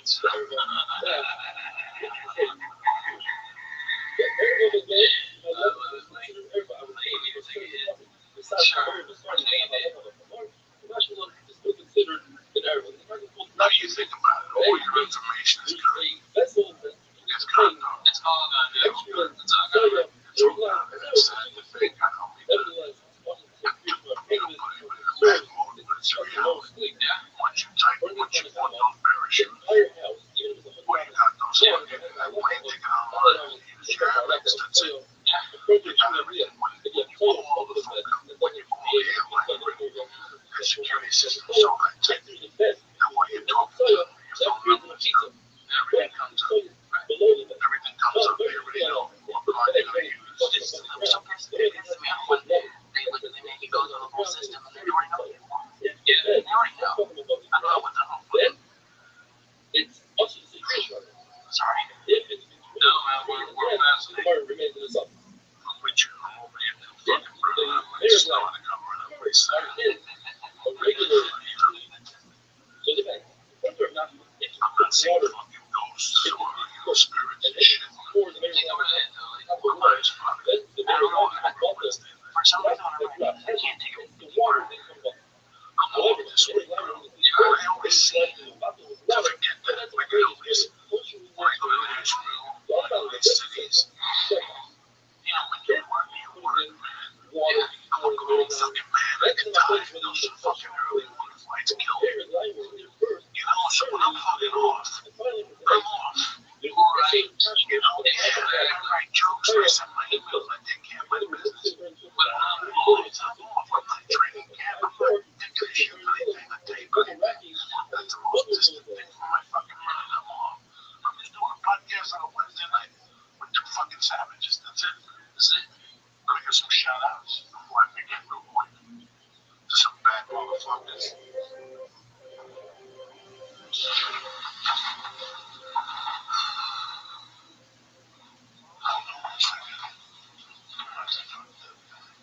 Daf Chavav. It's a huge day for my wife and I. We became grandparents. I want to thank all the well-wishers, the emails, WhatsApp, etc. If you happen to be in Ramat Shabbos, Shem Zohar at my house, you're all invited. Nachal Noah to apartment 9. The Gemara says that it's also to daven Shemona Esrei facing a bathroom, even if there's no soil in the bathroom. If somebody designates a brand new bathroom, there's something whether you're allowed to daven Shemona Esrei inside the bathroom. But outside facing the new bathroom, that's when you there's a type of bathroom called Prasim, similar to what we have today. It's weird, the soil falls out, it has some sort of pipe that removes everything. So that is considered social, it's considered sealed, and it's really to daven facing. Says the Mishnah. The Mishnah brings 3 cases where there's an additional tumah in carry. As you know, in soccer, you have to go to the mikvah in order to face the referral of the person. So what happens if a person is a dog? And we had this look at earlier, the person is a dog. It's a gomer, he saw 2 rehealing in 1 day. Now he has to wait Shimon and Kim 7 fingers. During that time, he became about 10. Now, of course, the mikvah doesn't really help much because it's already coming. Same thing, if a woman was in the middle, so she has to wait 7 days, and she's toilet, she admitted she does her, so she also has a somewhat carry. Then the case is interesting, is where she was the Shamash became coming. And then afterwards she became Anida, in all 3 cases, by the time of home, that you have to be toilet in order to take the return. It says since it doesn't help anyways, you are covered. Now, the part being the case, that's exactly the same as the woman who's Shamash and then becomes a Nida, and that is, if a person is about carry, and then he becomes a Zah, since the fuel doesn't help anyways, the one that's not a comma. You still need a fuel in order to cover the fire, and when you do that, you don't need it. With that, you finish the Tariq process, Mazel Tov, Hadra Al-Yushamek. Says the new Mishnah, the new Tariq, Shemona Esrei, according to the Tzadikim, the people that are called Hasidim, they would daven Shemona exactly at sunrise. All other people would daven Shemona Esrei up until Chatzot. That's midday, and that's the low of the up until midday. The Rebbe says up until 4 hours straight. It's money, okay, 4 hours including the 4 hours. If somebody witnessly, they made this good daven, that's what the Prophet says. This is something that you can never fix. If a person forgets to daven Shemona Esrei, it doesn't matter if it's Shabbos, Mincha, or Ma'ariv, says Shemona Esrei in the following tefillah. He didn't say Shabbos, they say 2 minutes. He didn't say Mincha, but say 2 Ma'ariv. If it finishes in Mincha, like Mincha is saying like 2 Ma'ariv, Ma'ariv is already considered the following day. Nevertheless, you think Omer's Manos, Batel Korbanos, no. Since it's davening, it's Rachamim, you could say 2 Ma'ariv because you missed the Mincha the day before. Yeah, if somebody does say 2 Shemona Esrei in the following tefillah, he gets tired of saying that tefillah, but he doesn't get tired of saying that tefillah is not. The continuation of that process, but the Ugas Leyuch at this point is the concern, the Petzra Leyuch al-Imanos. The Gemara says that's referring to when people get together and say, let's do a mitzvah, let's go be Mabakar Chayim, let's go give tzedakah, and you refrain from going with them, that's the start of Leyuch al-Imanos. And with this, we come to Omen Beis. About Omen Beis, the person forgets Mincha, the weekday Mincha, Erev Shabbos. What should he do? He says Shabbos Ma'ariv, even though it's a different type of Shemona Esrei. Shemona Esrei of Ma'ariv of Shabbos. The issue is, why is it okay? Because, in fact, as we said the other day, Shabbos Shemona Esrei should be a Shemona Esrei. It has 18 drops. They made it less drops. So therefore, we say a weekday Shemona Esrei, we say Shabbos Shemona Esrei, instead of a weekday Shemona Esrei, it works. What if somebody forgot the mitzvah of Shabbos? The following tefillah is in Ma'ariv, the Kante Shabbos. It's a weekday Shemona Esrei. What do you do? Say 2 Shemona Esrei, 3 Ma'ariv, and the first one has a element, and the second one does not. But the halacha is that the Shemona Esrei that you're saying first should be the ones in the food. first one is Myra. Say Myra. The second short answer is for sure. Whatever you read mostly, say the first one. Or is the second one is Myra. Luckily, he has to say a third one because it's not Yoitzik. The question is that the Gemara brings down, we say that the person says, I forget to say Havdalah, he doesn't have to repeat what it's at all. The Gemara says it's Pasha, but the halacha is you have to say a third. In that Bryce we learned that somebody forgets to say Masha Baruch or the same halacha, he must repeat.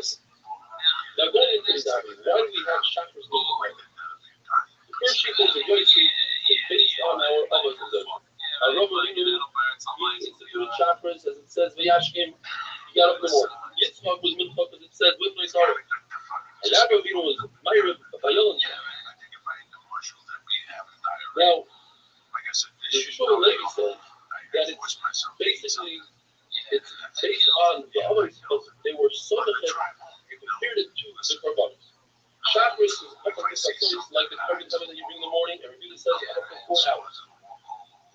Mincha is from the time of Mincha Doila, meaning 6.5 hours in the day until the Erev. Rashi says, Al Shaykhos, you learn in Rashi means, I'll take this piece of it. Other Rishonim say, Al Shkia. In fact, the Shemur says that Mincha should be said and finished, Mincha and everything, before Shkia. But the Erev, you have up until 15 minutes before this is Mechaber. But the Shemur points out that it's better to daven when you feel it. Before Shkia, and the davening with the minion after Shkia. Mincha is like a common of the evening, which goes until the evening, which Yudah says until the full halfway through the meeting, and 3/4 of an hour into the day. Myriv is because of the environment of the Hayla that you're back on the staff, all 3 of them. What's also actually some Hayla that we're missing, and that's why it's like the carbon of Muslim that goes all day long. Yudah says it goes until 7 hours a day. Where all the source Haylas have a wonderful day.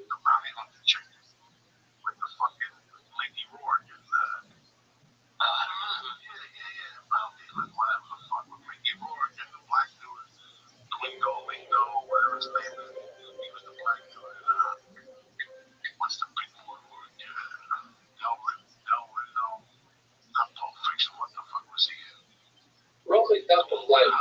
So contribute so all is not about Tefillah are outside of life, and includes the part of our itself.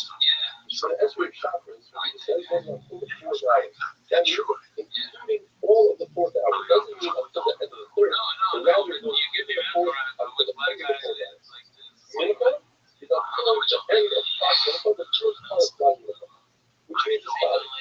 Let's talk about this tiny Mincha for a second. We have the Mincha Torah, takes the daylight out of the day and divide them into 4 parts. That's called Shais Mani, not necessarily the hours of yesterday. That's so that's in the middle of 6 hours of Why the Mincha or Mincha Torah is a half an hour after Chatzar. So it's 6.5 hours. Mincha Torah is 9.5 hours at the beginning of the day, right? 4.5 hours for the night. It's 4.5 hours for the night. And the 5 hour test, fly, tap.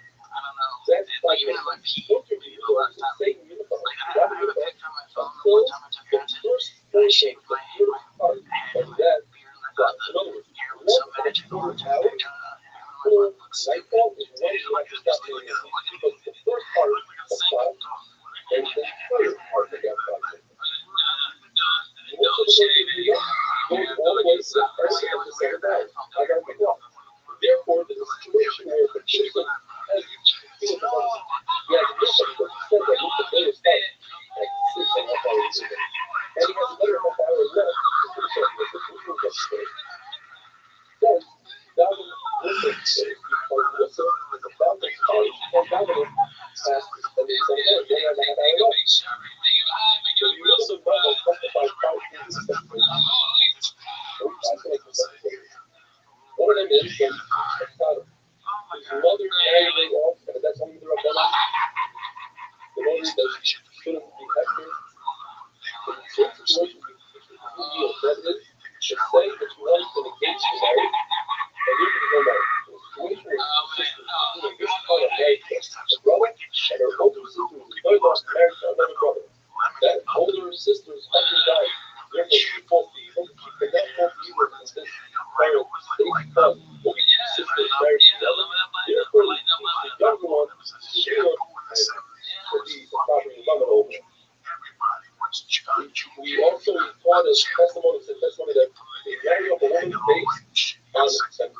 one witness testifying that her husband died.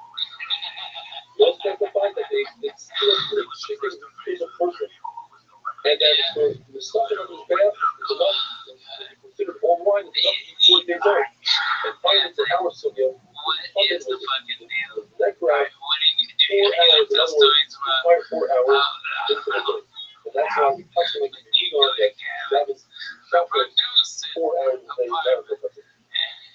Rav, the Shabbos, little further Shabbos today, after the fly, because he heard that the Yeshua that flies at the end of the day, and after the fly is already nighttime. The Chachamim say you can only do the final Shabbos after Shir, from the day of the Chachamim, but they hold that Milcha goes all the way to the evening. And whoever does, the Mara that any way, if the entire congregation is doubting the answer, they thought it's nighttime, they haven't invited the Rosh Hashanah day, the Shabbos, they didn't see that on the start day. They're still words because it's zero, but if they don't understand, he has to receive.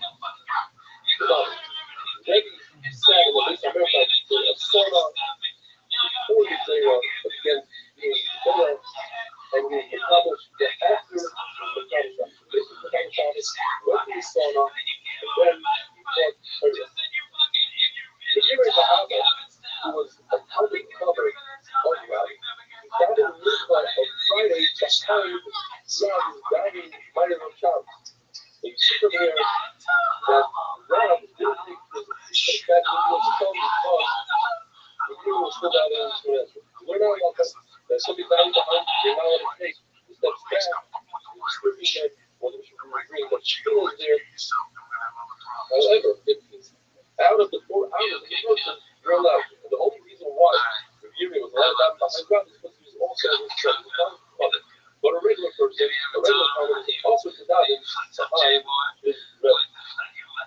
Because he wants the Shekhinah that he's trying to get. Just like the Rebbe says to someone for a farmer, and answer back like he answered today, by taking someone to say, someone at the lady, and also calls the Shekhinah. And if the farmer opens up the Shekhinah without asking permission to use the word, they're asking the sound of the Shekhinah.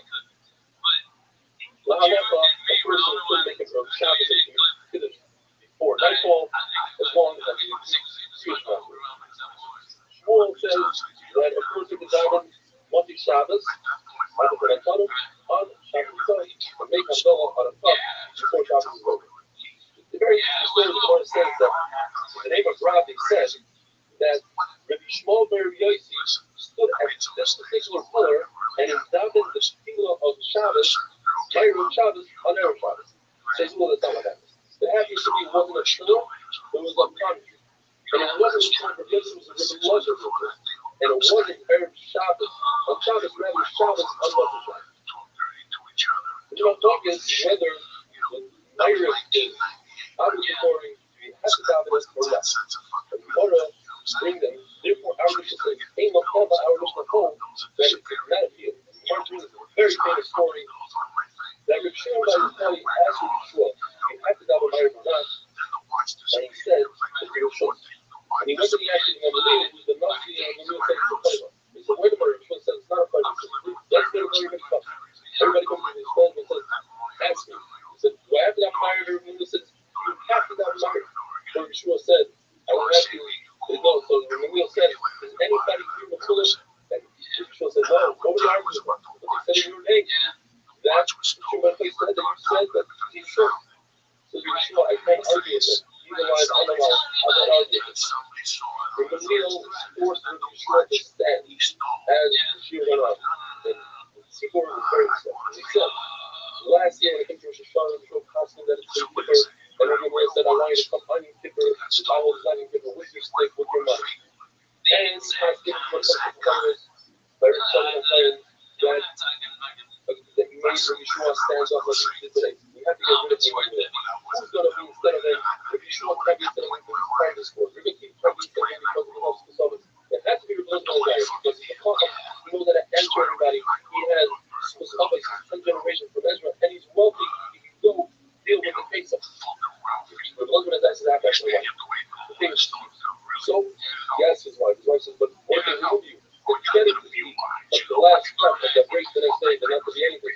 But you don't have right here, and you store a face on. That day, the mess, and had 18 rows of, right here, that Beis Hashem, as we say, pages, regular says, tomorrow, we continue the story, and Hashem have a wonderful day. Exactly. It's just I want to light another candle for Mama Ashley's rice, but god damn, that was delicious. Don't mind what Billy around the town. We talk from time to time. That's why nobody does what sense. We're continuing to take the story where the Jews are going to deal. They're not going to good chance dragging in and still get strong and grow. Okay. Yeah, right. That day,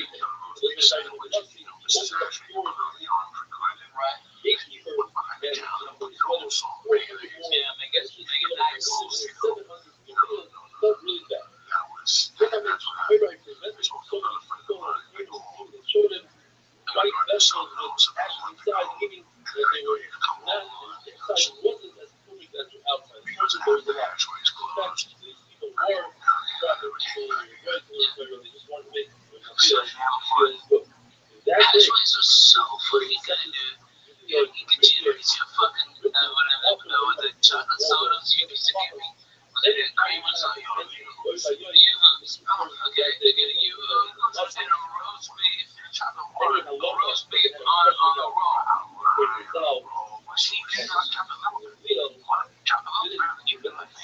But I had to get the full, I get the chocolate with waiting to get big fight between David and Yeshua. Whether I was going to see I stopped being like, oh, you're not the third and it's amazing what you do. It was 16 years it was before one of the hatchways had the mom. Okay, but mama still came in and great rice pudding. And then that was my first time at hatchways. That's how cool this place was. 6 months later, 8 months later, I am going through and going, look, I don't know any place. I'm going to the city. I don't know any place. I want to park over there. I'm going to put JFK Boulevard. But I'm getting off. Right before I go into the tunnel, I go to JFK. And then boom, go right into hatchways. I gotta say hello. I gotta tell them to tell Coco they said hello. And then Mama Ashway. Not only did I get my roast beef sandwich, she made me an extra one. And then she goes, I heard you love my blue rice pudding. So here, take a bigger thing. And she gave me extra rice pudding. And where was what's the chips that they had there? The Wise chips. With the owl, right? That's the ones. That's the fucking ones. That's why we were having a conversation years ago. You were going to pizza bar. Right, yeah. There's the best pizza in the world. He said, let the police know where you're clothing and clothes. No matter what anybody says, you got one Johnny's on Thursday, you're still going to shouldn't say, give me a soap that we hear it. Absolutely. That was hatchways. Only with you and that's great. Giving gossip and, servant display. How about that heart attack on the roll in the morning, that morning sandwich that she make us? Oh my God, you've been up to it. I started eating another figure in 1975.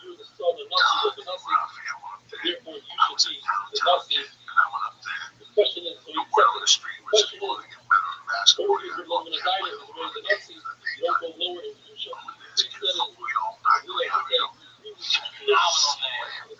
catcher on the baseball team. I was slamming. And he goes, man, I'm sorry, So he got me a roast beef on mine with Swiss cheese and shaved lettuce. And something like that. It was all over. And it tasted like that butter.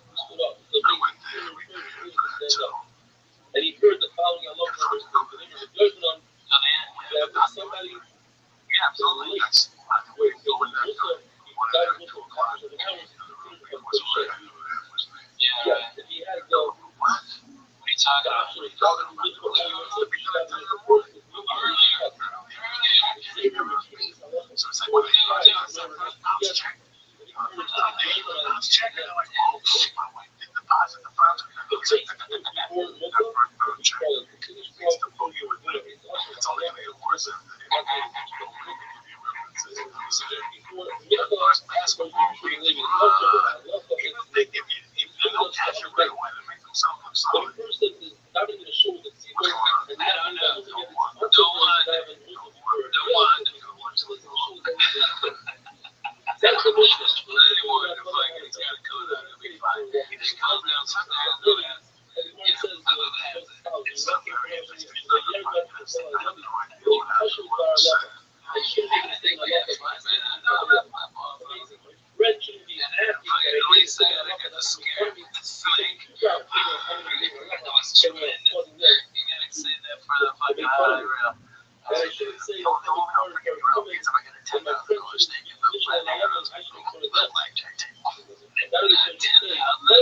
Roughly enough offense, as you might have heard, tonight is the result of my first grandchild, grandson, and I want to thank everybody from the bottom of my heart. We got close to 400 emails, WhatsApps, text messages. I want to assure you, I read every single one. I just can't reply to that many emails and WhatsApps.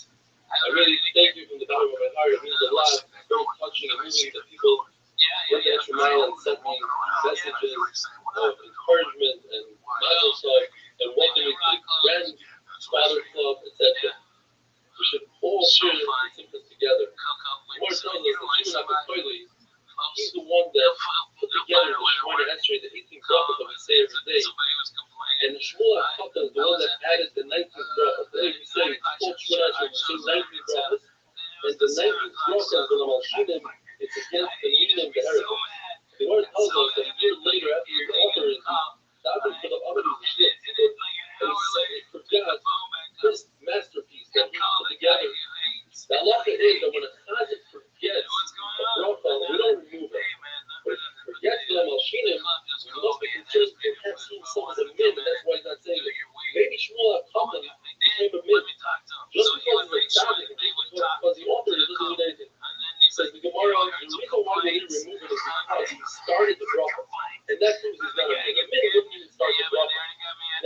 if a person is in Russia and then he did tshuva, it's very possible that he ends his life as a Russian. According to Roman Abaya, if a person starts out as a tzaddik, will he become a Russian later on in life? And this is also depends on the machlokes whether or not Rabbi is the same person as Yahweh. Rabbi we know service from Rabbi for 50 years, yet he died as a Russian. The 7 brachas of Shemona Esrei on Shabbos 20, we call it Shemona Esrei, the 18 brachas, it's really 7.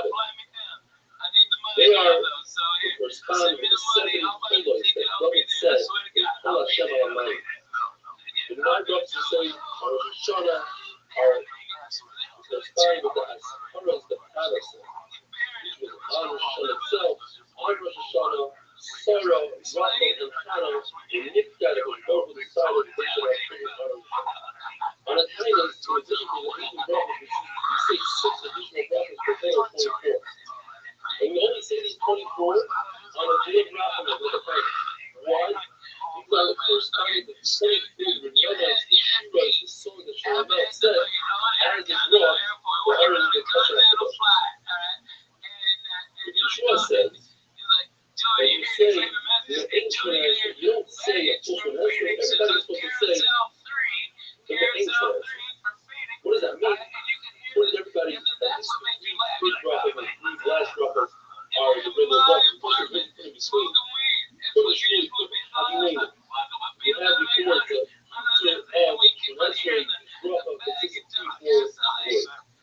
Baya, records those that you have name it instead of Shemona Esrei. First thing you can say have a name every single day besides the Mishra. Because what do you do with the Havdalah that we put in the Shemona Esrei, but after Shemona we put it in the Havdalah? And you cannot make its own bracha like we do such a 4th bracha, and according to Eliezer, the reason why we don't count like Eliezer is because you don't insert additional brachas. The other has to be part of something. The only question that remains in the Gemara is, so then why would you say the kids are in at the time we had a couple of words for Havdalah? The Gemara says it's passion. But here we're not saying Having name it's in the winter time because you can't insert the same color mother with Avinei. And you can't put it together with the bracha of Rosh Hashanah because that would naturally throw the person off. Now, we don't say that someone will get thrown off by inserting Atafin and Hashanah like a payment because very little. The beginning of Shemona Esrei, where it says a person has kavanah. They show later on that a person starts spacing out. So when he has kavanah at the fin and das, then we can insert whatever we want, and he's not going to get confused. But later on, the Shemona Esrei get confused. And we don't insert it purposely by Shemona. If a person made a mistake, you can insert it. If a person doesn't say Masha Baruch and Hashem, you make it repeat the entire Shemona. If a person doesn't say the same kind of Malchus and Bracha, you don't make it repeat the entire Shemona unless he's past Shemona. You always say by Shemona. The person doesn't say Al Shabbat, he goes back to what it's saying. As long as he didn't finish Shemona Esrei, he goes back to it. Now, if he takes 3 steps back on the show, then he has to finish Shemona Esrei. Some people would say, but if a person is not used to saying Tachanunim, even if he didn't take 3 steps back, but he's at the end of Shemona Esrei and doesn't say Tefillah, he must repeat Shemona Esrei. We learned in the Mishnah that you should not make your Shemona Esrei a fixed. You should make your Tefillah Shemona Esrei a fixed thing. Now, what does fixed mean? There are numerous pshat. One pshat is that you make it as a burden. Like, when are we going to get over with this? When is this davening going to be done with? One pshat is he doesn't say it like a continuum. He doesn't say it softly and he's begging for something. Another pshat is that it's a Shemona Esrei that you don't add your own words. Just read for the sitter and you're done. You're supposed to make it your own. You're supposed to show that you care and add a word to it. There said that's not true. I know how to add my own tefillah, but I don't because that would throw me off. Another pshat is that he doesn't daven when the sky is red. In other words, you don't daven Shabbos by Pesachim, you don't daven Mincha by Shkia. So it's all the way at the last moment. And there's strong that we curse those who push up Mincha at the last moment and come to get the daven. The Mishnah discusses Tefillah Tzara in a situation of danger. You should take Tefillah Tzara short tefillah. One of the things we say in tefillah is the whole parsha of tefillah. In the parsha of Hebrew, the Gemara explains in the first pregnancy that just like when a woman is upset when she's pregnant, so correct, when she goes through the upset, she had a positive virus. Because of the Shalom, just thinking of the middle of birth.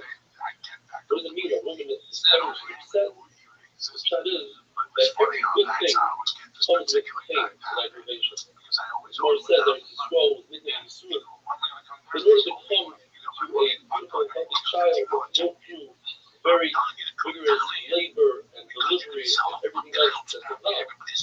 So just like a woman who's upset, in other words, she went through pain, but at the end of a beautiful thing, so too Christ shall have been upset them to come to beautiful things. The Lord said at the beginning of the Sabbath that if God wasn't upset by those days that fell on the first Israel, that led people to go into the dark and be resilient because they didn't have that fear of the possible God. The possible God actually looked at good things. And some people say that this field Torah Shas means when Israel are not doing the right thing, that people are still thinking about Israel. If a person is walking the safari with dangerous animals and bandits, take the Torah, what is the Torah? That's a sense.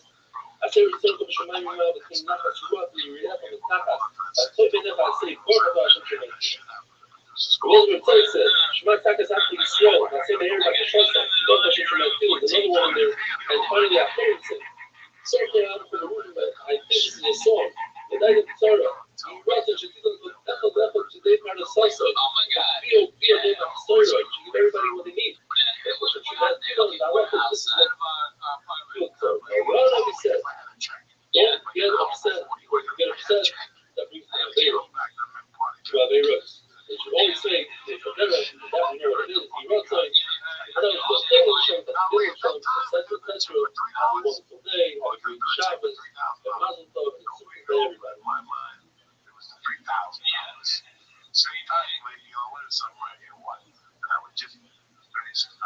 Jesus Christ.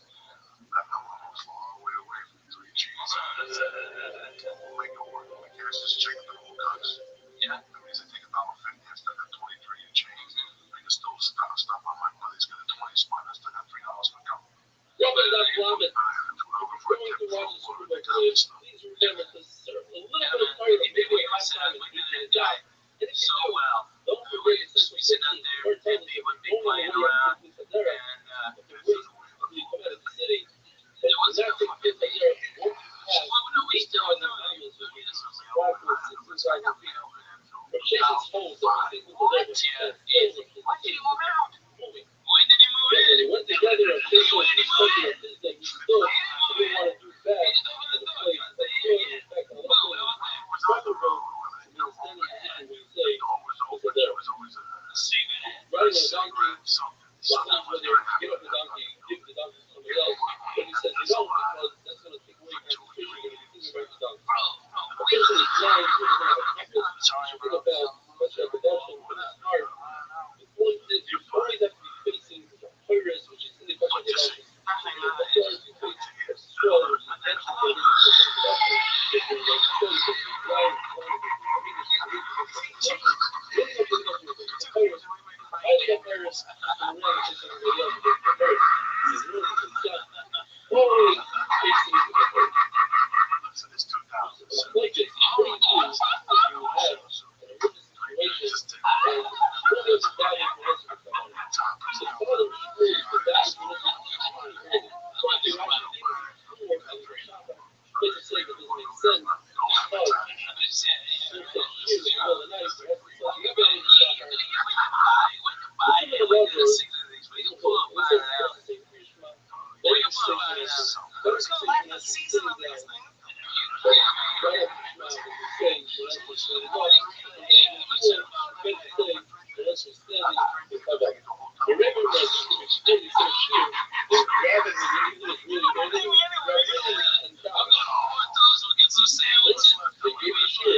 he really wasn't like his father. I never saw his baby do it. We got to bring a video because he felt like it was 2 o'clock, maybe the start time of the year.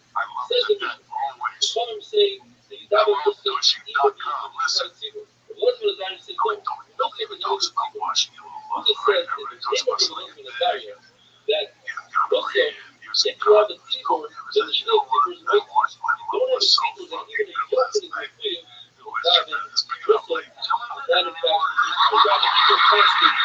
And if you're the only rabbi who has the performance of the having the thing section, if they use the dabbing, the dashing place, that it's still when they put the thing in, dabbing to the chakras and hands of the It's marketing. Everybody loves their asshole. the good thing is, that's the fact that you saw Brianna dabbing back-to-back to an aspect, Jesus Christ, or the Satan would say, you know, I want to know what it is. I think, you know what he's saying. Tell the story in order to bring it home. That was the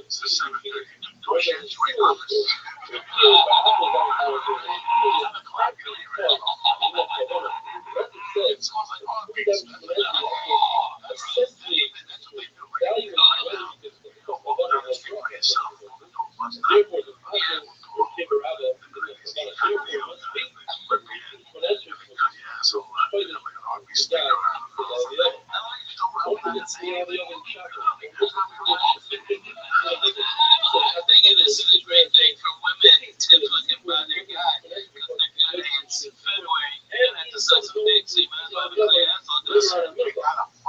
Valentine's Day. That's what you need. person forgets the elevation hiring. Never hired. He gets a clean look. Why? Whoever gets a Because clean look. His mom is the not daytime, one not to at clean. none of It's us the should one. know for That's us the one. to make it But repeat yeah, the you other. don't want to do clean. However, I made better says that's only There's a little bit of spit. when a Gotta wait till you get the player fucking tries front to tie say, out of wait it. a second, I wouldn't have the time. You know what I'm saying? one Wait, there you go.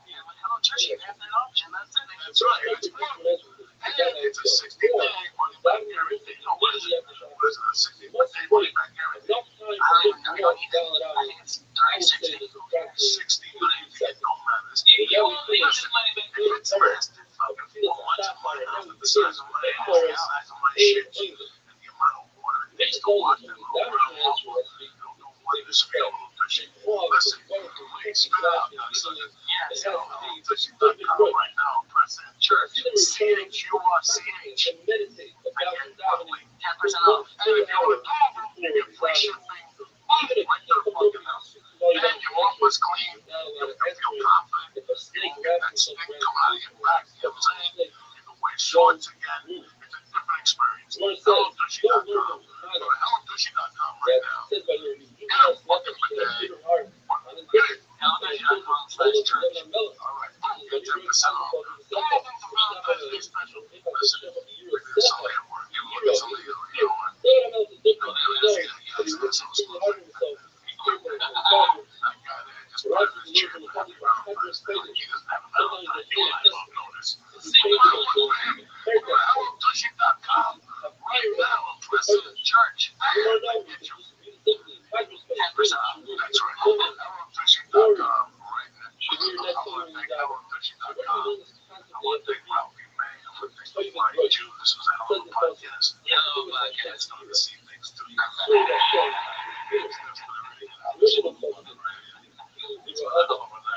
Stay black. Motivation. What does that mean?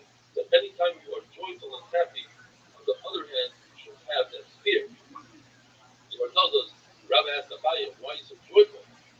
Says the Prophet, you have to be fearful. He says, don't worry about it. I'm wearing tefillin. That will keep me in check. Similar story.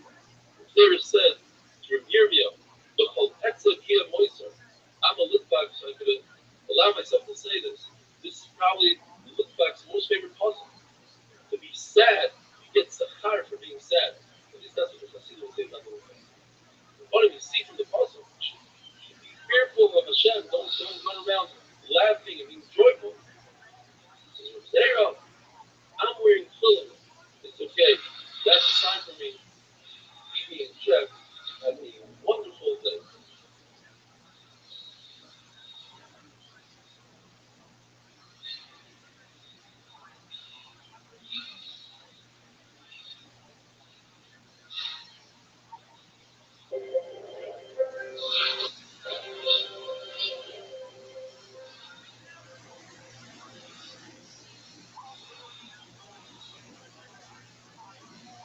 Daf Lamed Aleph, the Lord tells us that we have to have a balance between Tefillah and Re'odah, between being joyful and being fear about the Baruch Hu. Two stories that are identical. Rabbi and Rav Asher were both at weddings at different times, and they saw that the crowd was very joyful. It was extremely expensive glass dishes, and they broke them. It's the minute to break the glass by a hookah, but they put everybody in their plates. Of course, there's a good on the phone. There's lots of colleagues like, only then when Mashiach comes, can you have people smiling, be happy. The Shlokish was Muhammad at the time. He heard this, and from that day on, he never smiled completely. I love it is that when you come to an answer, you should stop it right after you have a din, or after you learn a real Allah, that will take away from your concentration. It has to be Allah Psuga. Allah, there's no arguments on it. For instance, the Gemara says, the nice Yisrael, they accept upon themselves that even if they see down the size of a muscle, you have to wait 17 days. In their eyes, you don't have to wait 17 days. You have to down, walk around 7 days, and you'll speak on 7 days. Another Allah. With their eyes saw, if you bring food into your house, you take meat into the house, through the back door, Shafa, you're part of the mitzvah. You put that up and you have to use the front door, and you have to, if you go out, it has to be still the pipe. Do that, bring it with your shaft, with the shaft of the wheat is. If you give your animals, that's Achilas Haron, and not Achilas Haron. Another Allah. If you let the blood out of an animal, raw blood, you're not allowed to use it if that animal was a carbon. If you shaft an animal that's a carbon, you can use that blood, no either. If you didn't shaft it, you are tied to Milah, and you have to bring a carbon to do the copper. Rabbanan said, the halacha is, that when Davish Renetzer has to be bigger Rosh, Syrian, Rabbi says, halacha is, right before you say Renetzer, you should say halacha B'suga. You don't Davish Renetzer, you're sad, when you're extremely happy and joyful, when you just finish a great conversation, or B'Talem, it has to be in Simcha of English. Same with halacha Christ, when you say goodbye to your friend, it shouldn't be with Kalas Rosh, or B'Talem. The best thing is, to give him a great heart that he'll think about and remember you after you leave. Israel says that the only places that are inhabited today this, on earth are places that other Rishon said at the time they should be inhabited. Growing, that means that back then other Rishon said it should be treated like that way. And amazing concept the Gemara says that when Kiva David to himself, he started out in one corner of the house, but ended up in another corner, 2 corners, 3 others, each time. When he down, when David did the sequel, he was mindful of the other people around him, and David really pushed for Ezra, so they don't have to wait for him. From Daniel, they wanted to kill Daniel, they threw him into the lions, and he said, look, he doesn't listen to Daryavich, he asks a question of his brother. Right is because we have windows in his house, you Daven towards your slime, so you see that when you Daven, you have to have windows, and you have to have towards your slime, and you Daven 3 times, and maybe perhaps you all these 2 fields, you Daven 1 shot. That can learn from David HaMelech, but it's imperative, going into Tzarayim. When you Daven Shemon Esrei, it's set up, you say 3 brachas in the beginning, there are shach, and then 13 brachas, and we ask for our needs. Why? Because David HaMelech says, that the Rina, first is Rina, then Tefillah. One should ask his needs in the bracha of Shemon Esrei. If you really want to ask for a lot, and talk a lot, like a Baruch, you should do that all the way at the end of Shemon Esrei. You know the famous story of Hannah. The Gemara says, amazing times of Tefillah. Hannah was in a Tefillah. She was married to Hannah the Navi, and she didn't have children. She went to the Beis Hamikdash, to Shiloh, to daven, and really accoyed it. In other words, literally This told her she podcast was is brought to you by in fact, she ended up having Koil Hanav. Pressing Church. You get 10% off The words and which tremendous supplements. many Number 2, push it the from Salon and Choice. it says, Get a great shave at a great price. Conveniently delivered right to your door. Dollar Shave Club. And right now, Dollar Shave Club is going to give you a deal of a lifetime. The new members get the first month of executive razors with a tool from the Dr. Carver Shave Butter for only $5 with free shipping. Go to dollarshaveclub.com and press church. Number 2, let me explain something. These days, you can practically get everything on the list. Like our podcast, listen whenever you want. Let's get ready to you. So right now, are you still going to the post office? Dealing with your limited hours when you can get stamped postage on demand with stamps.com. Right now, today, use my name Joey for a full-week trial that includes postage and a video scale. Go to stamps.com right now and press Joey. Welcome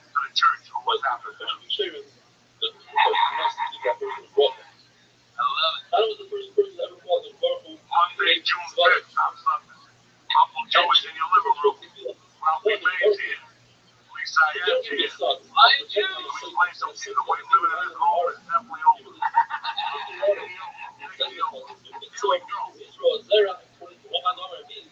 If children not guilty should have a child. Should force a court to give her a child. So the other man this is already not guilty, should have birth, which is already done. He's not in drugs. He also says I'm a self, I'm inserted 3 times. Joe Perry was a good fucking The word I'm a self, I'm a Lisa. Why do you check me in 3 different ways that you check other women? Give them Lisa. If they weren't not giving Lisa, no one knows the way from I am my faith. Oh Why do shit. I deserve Here we go. giving me? He says that there's more than Zeranosh, give me Zeranosh. What does that mean? A man that's above other men. So more nourishing either that he's cruel, anointed, love each other, or it means that he has great expression and power together, which is amazing. Here we go. Or the child is that she has that she fit in society, she is greater than anybody. She should be more person, not taller, not smarter, not better looking, not whiter. Then the Pascaria Isha and said, I'm standing here. Are you fucking I'm standing kidding me? there. What? In other I words, got the gorilla I biscuit. love this. Somebody's having short answer this. Check to what's happening now. This is now next to them. Lord knows, the baby told these people, What's you have to happening, shut fat this boat. motherfuckers? Go Happy get money. Monday. She wants Happy to leave a Tuesday, play. Uncle Joe You here. only need a The play. right The from other a man. I mean, My main man. the way I love her, chico. Everybody always They call Rocky, man. You should have said that. Now you were way out of the rabbis you were. I want to kill. my ex-wife and she from Brandon, and I didn't care. I'm happy. Spirit. Everything's great in my world. Even that very time people, I'll just give you something more. Everything you gave me achievement is valid. The eye, the ears, the nose, the mouth. Why do you give me the ability to converse? Finally, the Lord says, whether I love this, not that it's the Shana, hurricane, certain that meets the kindness of this child. I should explain, everybody's feeling good. I'm feeling good, Coco. I'm doing good. I just got back from Denver. It was tremendous. That place is on fire. It's great. The wind was too good to smoke, and it was too good not to cook up. I can't lie to you. Yeah, no, he's back, wasn't feeling no good. Yeah, David's the best. I've been trying to get him out there, and I tried to get him a hotel room. The hotel was sold out. And then I've been trying to get him to Vegas, and I want to get Tammy taken care of. Tammy's coming. Roughly, if I'm not dead, dead. one extend the 100 months of my daughter's almost able to take up risk of their son. That's healthy emotion. Yeah, but he's not discussing this. Feel of which Rabbi was Russian. That's holy means feel of which Rabbi. He tells us that God is so holy, good answer why they sin. Because it says in the Pasuk, Asher Ari Eitzim, I'm the one who's worse than the one. Getting the point of that answer, like laying the hand of an artisan, the sword of the one that holds us. It's his fault that we sin. That's the reason for that. But understanding is his fault. It's okay to see it. I'm the one that we sin. Yeah. The kind of a little. What shall I show?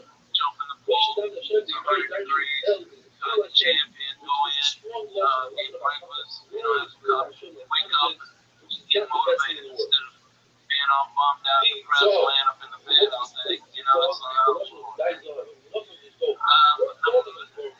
now it's half and half. I've got to sell my house there. I'm gonna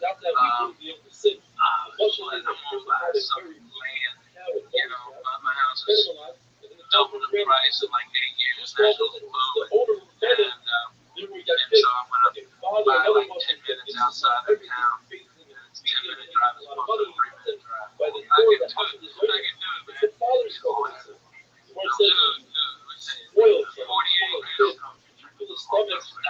I'm about to be 20 feet underground. I want to build one of them fucking bunkers.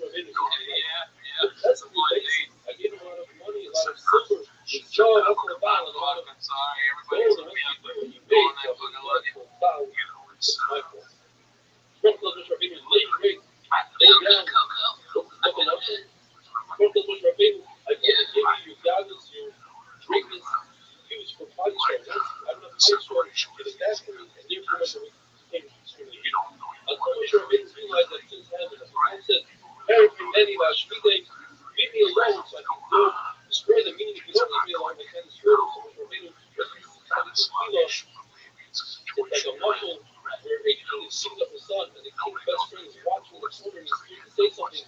When the king tells the son, you're lucky that my friend is here, otherwise I would have killed you. The friend realizes that he has power. That's as soon as it gets done, it's done. But the Torah wouldn't have said it before.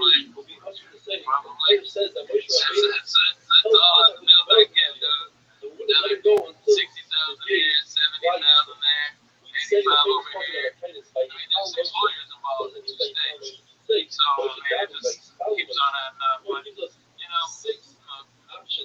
I'm married a great girl. She's a great mom to my wonderful children. And God bless. That's all you can do. I want her to find love and be happy and just go about it.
star in the sky. I don't know. Long Zero. But Where are you from? we're all for your sake. Oh, okay. Okay, North Andover? Sudbury is near. Oh, I know where Sudbury is. Oh, yeah. There used to be a Chinese food place there that had coffee. Oh, yeah, no, they call me in Sudbury. Yeah, I think they call me in Worcester. No, Worcester had it. But and then there's Kowloon's. Okay. Yeah, it's on Route 1. And then Sudbury had a Chinese place that I did comedy at one time. It was on my Knicks. So I did that. I think so. That's crazy. Yeah, I never Sudbury actually comes out. Yeah, I don't have I drove through video was talking about seeing where you were. One of the last time I went to see my mom, I wanted to go along. She ended up driving me through the town. We just drove past my house. It was weird. It was, she's like babysat for 2 years in college and about to go to college now. And you can't go home. It's different. Yeah, it's terrible. Just 35 fucking years ago. Without a doubt. First of all, I'm a man now. Yeah. Rabbi's not Mama's given the Lord tells us a story. There was a constant David Shmoneh, and a non-Jewish officer walked by and said hello to him, and he refused to answer until he was Shmoneh. Said the officer, "Break up, you're a fool. In your own Torah it says, Ishmael wasn't a shittim. You have to watch your soul. I can take my knife and cut your head off. What do you do?" He said, "Give me a moment to explain it to you. If you yourself were talking to a king, and somebody saying hello to you, would you stop? No. And if you did stop, what would the king do?" The guy says, "Okay, I'm a fighter. How can I stop?"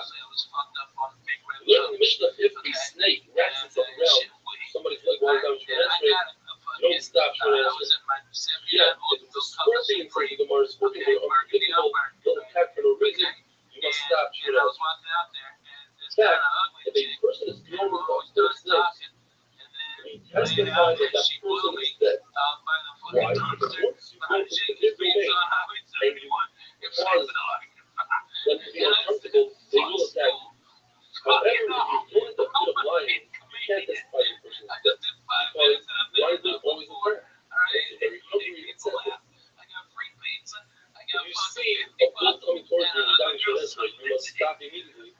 If it's a bull that never attacked humans, doesn't have 3 attacks against humans, then if it's within 150 animals, you run. And if it's a bull that attacked humans, as long as you can see it, you have to get out of there. Because the saying in Aramaic, see a bull, run to the roof and take the ladder with you. Because the bull will attack is unpredictable.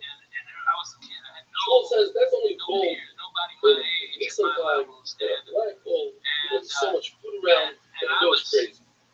Same story with an even based on the guy Roy, some call it a man. There's a very special animal that's the product of a snake mating with a goat. And if it bites a human being, there's a race. If we get to the water first, if the human gets first, then the Roy dies. If the Roy gets to the water first, then the human dies. And there's a Roy causing a lot of trouble and went to it. And he said, "Show me where he lives." He put his foot on his hole, and the Roy bit him. And when this happened, that there was a Mahayan that opened up right below his feet, and there was water, and he got to the water first, and he killed that Roy. He put that Roy on his shoulders, brought him to the base of measure, and said, "Hey, now Roy made us. Now Roy doesn't kill us, it's our sin that caused us to die." And then the people said, "Wow, we feel bad for this Roy that bumped into Hanina and us." Then in the Mishnah, we say, "Masha in the Bracha Mechaya Mason," because rain is the same thing as these Hamazon, the same power, the same mix. We say the same Talmud of Bracha, and the purpose of Hashem, the Bracha Parnasa, because having our field with rain, that's our kind. Havdalah comes in the Bracha Chodesh Adas. You know that, and you say the bridge between Chodesh and Kol coming in cars. And one say it's because the first bracha is saying the weekday. Every Shmoneh Esrei is saying 3 brachas in the beginning, 3 brachas end. So the first bracha of the weekday is Atah Chaim. Remember that 3 things, 3 words that are surrounded by the name of Hashem. One of them is Be'ah, Seichel. So it's a great thing that use something. In fact, if you don't, person that doesn't use something, we don't have enough money. Based on Mikdash. Mikdash is wrapped around with Hashem's name. Also, the person that uses the same built the base on Mikdash. The color revenge we need to explain because revenge seems like a bad thing. There's no fact, revenge can be a good thing, depends on how it's used. If it's used against our enemies, then it's a really good thing. Rabbi Kiva and Rabbi Elazar say that the bracha of Havdalah is not inserted into the Atachayim. Rabbi Kiva says it's its own bracha by itself, it's its own bracha. And that's why Rabbi Elazar says you insert it in Ma'ariv. The question is, where does this Machlokes come from? If Klal Yisrael had a tradition to make Havdalah every single Motzei Shabbos, then where can you have Machlokes? Just look at what Anshei B'Leila said to do and that's it. The answer is because there were three Hakadas from Anshei B'Leila and Chachamim, and therefore there's a lot of confusion. The first Hakada was to say Havdalah in short because Klal Yisrael didn't have money to buy wine and say it over wine. Later on, when they became wealthier, they changed that. They said, no more shul, let's do it on a cup of wine. But then Klal Yisrael became poor. They had to change it. They said, let's instead of changing it every other generation, let's just make one cup of it. Let's say it in shul, and we'll say it on wine. Whoever can't afford it, will be makes up with shul. And that's where the confusion came from. If a person only made Havdalah on the cup of wine, he has to say Havdalah in Shemona Esrei because the first Hakada was to say it on Shemona Esrei. But what if the reverse? The person said Havdalah, the Shemona Esrei, was repeated at home, and we know the answer, we repeat it at home. It's the right that says you don't repeat it because shame will show.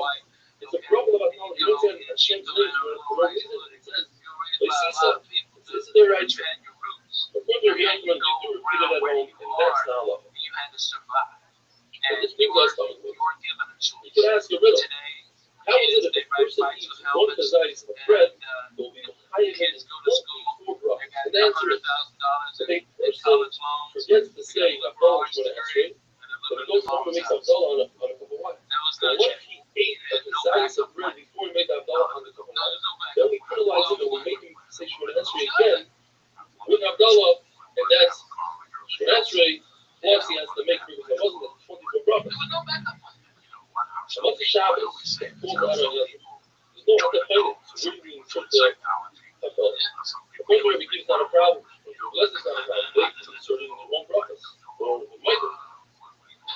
The answer is that Rabbi Yochanan says, and there's three Lashonos of Rabbi Yochanan. I think the Lashon of Michael, which means that everybody agrees to Rabbi Elazar, or the Lashon of Matan, that we lean towards Rabbi Elazar. We don't tell people in public that I don't think Rabbi Elazar, that you insert Havdalah in Michael. And the final Lashon is Nira. We can see Rabbi Elazar's word. In other words, we don't tell not in public, we don't pass him like that to an individual, but if an individual said Havdalah by himself in Michael, we don't make him repeat. But according to Rabbi Yosef, we say, and that's how we pass him today, we say, after the end, in the middle, after the Hakada, we start, we say that the end, which describes the Mukayim, and we are grateful that His Parents are giving us all the Chukim, and differentiating between Shabbos and Yom Tov, because the Kedusha of Shabbos is greater than Yom Tov. Says the Mishnah, if somebody tries to give a Shabbos to his brother and says, no, his Baruch Hu, we don't have Rahmanas on rivers, you should go, we made us, we should go to Hatan, we don't be quiet. Either because that's going to create jealousy between other animals and birds, or because I think you understand Hashem's ways. When you do mitzvah, you have to do the mitzvah because Hashem said to do the mitzvah, not because you understand the logic behind the mitzvah. The verse says, Moedim, and it says that he said again, Moedim, it's just as if he's talking to two different entities, and he's telling them to be quiet. If a person says, I call Hashem's great chesed, all the good that he does to me, you tell them to be quiet, because you have to thank Hashem even for the bad. Just like you thank Hashem for the good, you thank Hashem for the bad. You say, Baruch Ha'enem. There's a person that was sitting in front of Sanita, and he started saying, okay, those are oasis, but he added, oasis, etc., etc. And when he finished, Sanita says, that's all you have, that's all you got.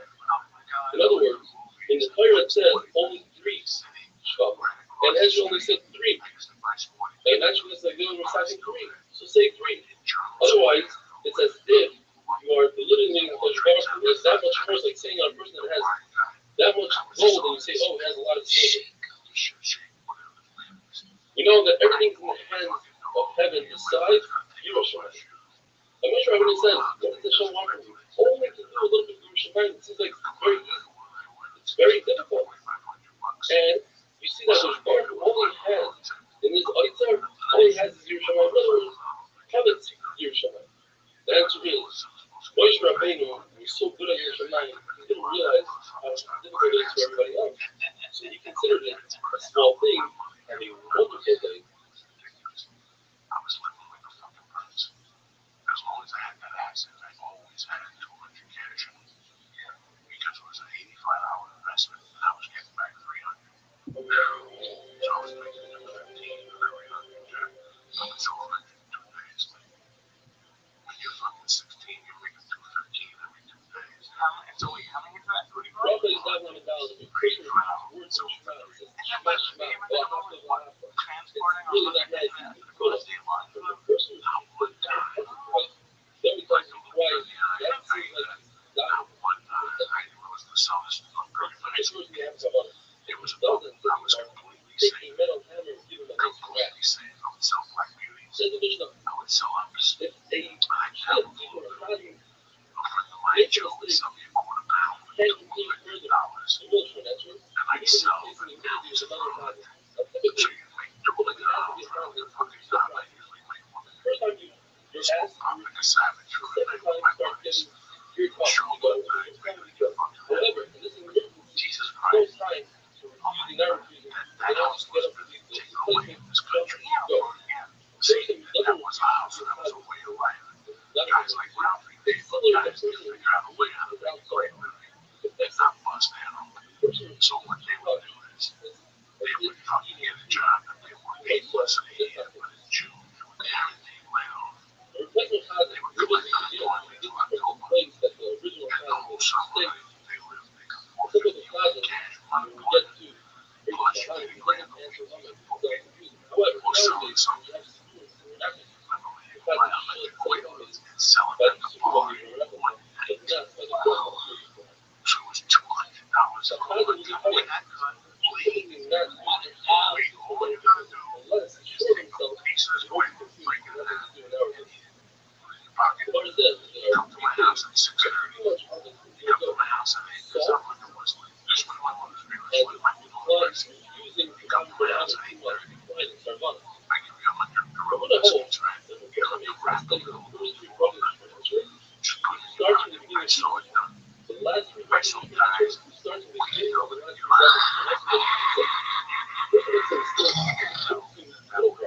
guys that could get your college education.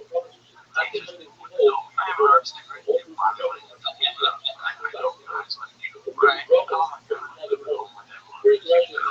Friday and Saturday, Friday and Saturday, something like that. You run from Wales, they go to bar, they buy the half. Buy the half a dollar biscuit, put it in your pocket. Pretty soon your eyelids start to close like that. People will know. People will call you and say, "Oh, that's like open fire." Just tell them, "Oh, the battery got blue light." Tell us that blue light. Blue light was based in New Jersey. I had in Montebello, in Lodi, Texas. It's so funny.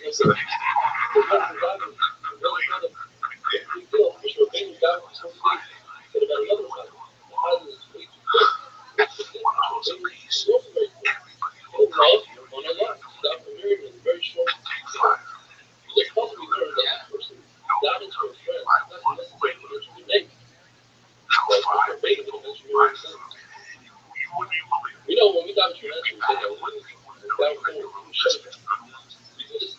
three times in actually 4 times. Regular special race, and walking up right once at the end of the fight, which is connection called one wants to act actual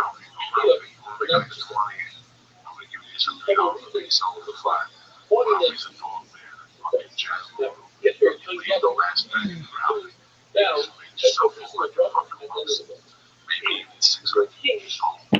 Now, every single drop That's how easy it was. That's how easy it is. The biggest, I know. It's around here. There's a fucking big in here. it was so crazy when you think about it. And my chain was probably like, you have no idea about it. There was a time I was running pretty good. And I still to this day have all the shit I did. There's two things that I sit back and giggle and know how the fuck I would have on Sundays, but I was around, everything gets right back. That's my weakness. I take Joyce right around the world. I don't think about it. I walk around and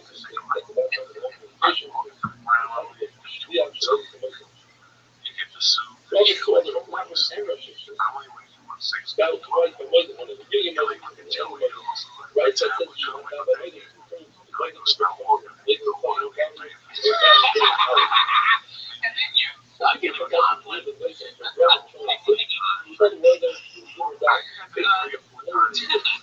With Joey, you may be your getaway driver without him knowing it. It was always a by the way. I would give you what you're looking for, but you ain't gonna come here. You ain't gonna give me a ride, a shirt.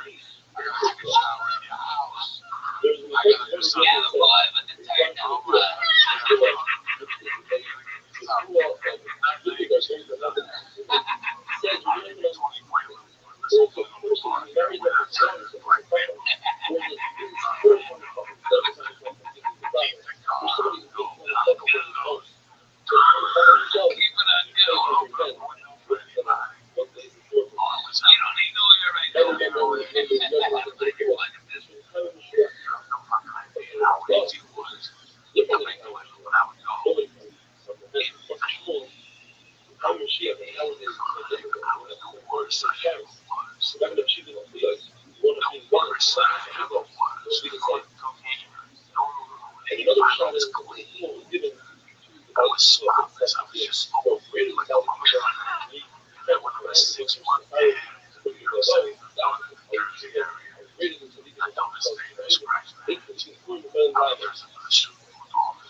Yeah. Here I'm over the It's tomorrow. Yeah, You know what I'm saying? I'm over the reason. I know. I'm throwing different options at you. The scope, I gotta have like 41. One. I gotta show I've seen you do that. No, you gotta walk in there like you own the fucking place. Every guy would be split out and have a great time. You give the card. Thank you for coming. Thank you for coming, Mr. Kim. Thank you. Yes, I did. Second. They're not gonna argue. Damn, you want to fall down. You want a license. Shut up. One out of 8 did it. You ask who is it. You had a ride. You was right. But you wouldn't know what's happening, right? Or even if I you went have to another it was one of his third shot, if I stole a credit card in LA and I sent it to you home to my mail in I Jersey, would use that. you had 2 days to go bananas. Because it only break down inside. So we break down in the West Coast. I might really have to make a run before you. It'll be You complicated. did it on Friday. You did till If only there was a balance here. Remember in those days I was illegally in there. Problem is, Like you're right, you're roughly I had a it whole out of other watch me. I go It buy might say $5 this for traveler's checks. something special. Can we get you fucking 30 cents on the dollar or whatever? Can we bang you t-shirts? You have no idea. Give it to the You have no fucking idea. I can make it that. Right? So you're from Louisiana. red, The onion ones that I use to travel checks. maybe combine the two both together. Well, The the travel are checks special cost me spread and okay, wine 30 because cents the on the dollar, maybe a favor. learn it out from the Like those days student that you should mean you have to make a car profit. traveler's checks. No, so you need to have experience with other schools done. So I was the only one So besides, there's another one that says, So they tell me what they want in Japan. And I get them and charge them. because if you go to the ground, It was like eat, 50%. exit finish, And what are they're they going gonna to have do? to come out with Themselves. themselves. They couldn't even pick the fucking As place. far as Oh I'm my God. concerned, also the benefits Crazy. is My how business much shit roughly. beats me up. How do you come up with this stuff, man? Like just on the fly, make these big, like if you're one of empire, You're out there. And You're you one just man something army that of you the run daily like places. You wake up in the morning, you know what charge take is. the left, you run You want a your breakfast, you you put run on your that. team. You told me Well, you're fight done so by 5. well. You Therefore, look at one, you want a you little go to pressure. something You go breakfast on the fucking you tab. learn the roughest. You're gonna come back by 5 with $10. If I gotta make the whole minus 10, it's 9 a.m. I gotta put this fucking shit together. On the other I hand, gotta go have a ambulance. there is Like, nothing fucking to do. Before you make a rough up, buy your own family, have permission to use it.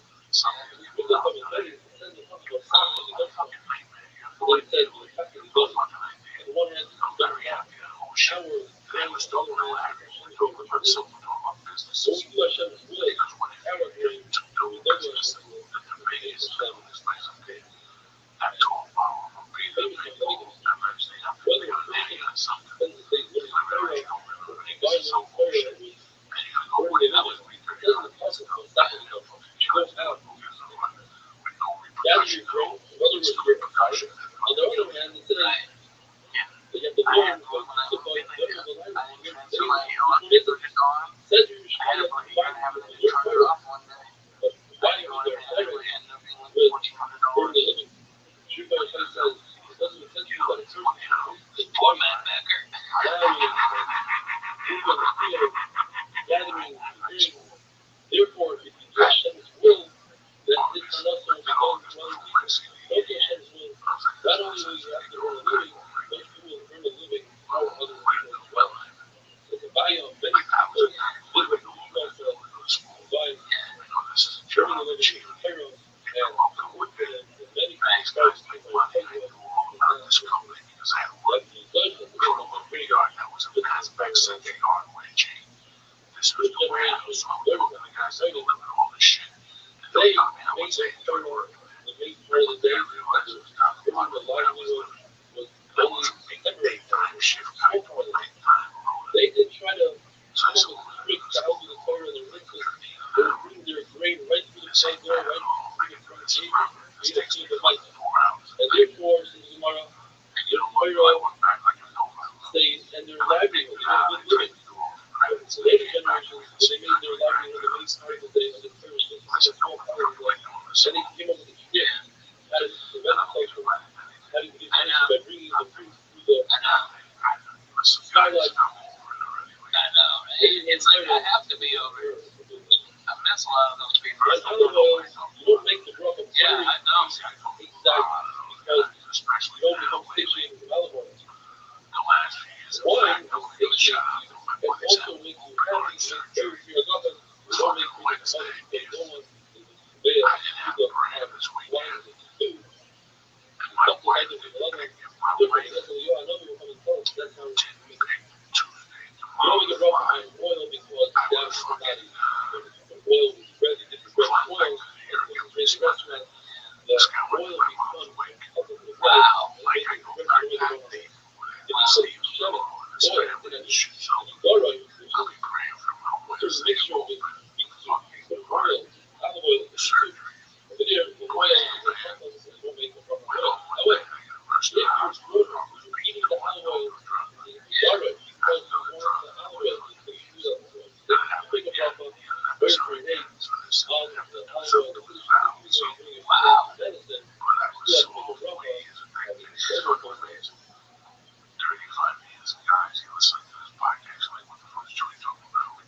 paperberry, if you're There's really something touch, you're gonna if you remember remove the every show. paperberry, it doesn't go So away. you don't stay Therefore, till it's not a protector, it's a high amount of you gotta have a drink, they pay you. when it comes to You gotta the negotiate. pomegranate, These it has people a don't see crown, civilization. and inside the crown, you They have don't see something called a anybody. mate.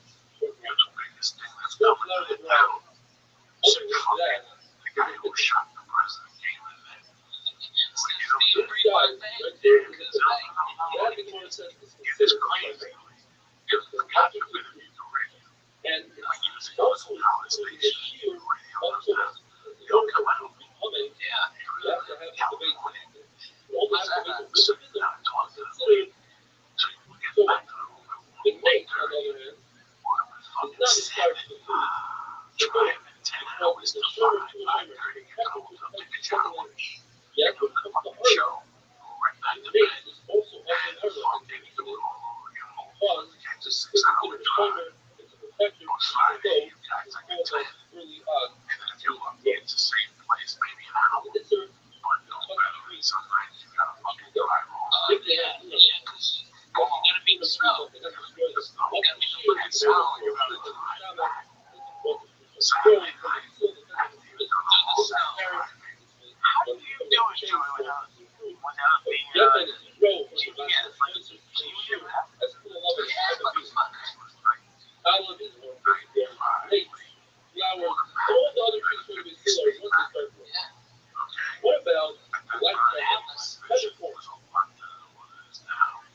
The halakha is that Tapped out you once are I high in our another way to feel like you're Thompson guy. person says Thompson it's not fair that if you have a I'm no more that than you one have man. the same thing. I'm okay with maps because I was always got the 3 or 4 days. It's better early. Yeah, I was a week long. It wasn't everyone Wow. that was considered to show that I this was one of is those assholes. However, Some of my way up was up in my head. refrigeration is So I the got highest part of the state of Illinois, and the bracha will reveal that the source of the eggs are lava. driving out. And they What were if that it's dry? Like we have today, dry black pepper, shot, on that page, good your dry, page, and get the nice connector. for high parts. And then I would circle Dry, that. you're not And high then I would parts, get the you don't directions get and at all. also they also sent you Ginger, which is dry, They you will know, also honey, send sugar, you the coffee, grade you get it. of the game. However, if it's And how part you're of going a to get there. particular food that comes from push, So like to the next game. you So don't far get you got how that. you say it. Let's say your week But started it is Tuesday. very high on ginger. That's 5 So nights. first of all, we're not How working you on got to the shellac because firstly, Wenatchee, fresh Washington. ginger, Yes, yes, the rum will be a that's your level. problem. Once you And get to the Gemara Wenatchee, finally talks about Tuesday the night, bicep. Some you're sort going of to the place oatmeal. that Fox brings them. If you eat it as is, it's the oatmeal or the oat or one of the Mishnah. Washington. The rum will be You're like, probably going to add a lot of honey to it. now make it like The honey recipe though, the main part is the honey is different than shellac. And according to Rabbi, it has one of the 5 meanings, one of the 5 grades. The recipe goes, even if you have the 5 grades are needed. The And like what happened with weather destruction, Fuck you. accident, let's pretend, let's together, pretend that's a glue. with Then this the rubber will be 7 hours. chocolate on a wonderful It's day. be around for pretty much each other. And we is going to be snow. Guys like me around people, you know what time it is. No those and Mountain Dew. Yeah, my mom. No those and Mountain Dew. Back in the It's car. on the side. Back in the fucking car. And wherever the stand. No. We get right in the car. No hotel knows what's coming with the media. And we'll get there as the snow Chocolate starts. stuff like that. When the person eats a mixture that includes one of the 5 grades, you have to make very random. Unless, like you said the other day, they put it down that the 5 grades are active binder, but it's chocolate. Now we're going to be discussing the subject of But we also read the paper. You know, that's bread, I still do virus, and that. I still like reading what the does newspaper. Johnson And, says and virus it's like is nobody good, does that anymore. and blood hunt is panic. But many others showing them on the field interaction, Brooklyn halacha, that virus is what we call plant rice, but in Israel, virus is dry. So what bracha you make is rice bread and what bracha bread. The Fucking only way El is like, Chapo. make a small hole and you make a taco, and afterwards you make a burn of it. This would come as a very big surprise to a lot of people. My point of view is on the other end. So you make spicy and a breakfast hamazon on rice. Banan, and this is how we pass it today, make it with donuts and a boiling and kosher. real holds to make it very nice and Allah. But once you mention word of Pasha, you have to mention places. Places places. This is said, word of Pasha is Rabbi. It's essential to life. Bread and water. People should bread and water. All my shoes were also like and never should point. It means all the luxuries that are not essential to life. Imagine what we could give us just bread and water. All we eat all day long is bread and water. How boring. Hashem gave us steaks and chocolate and candy and pizza. All great stuff.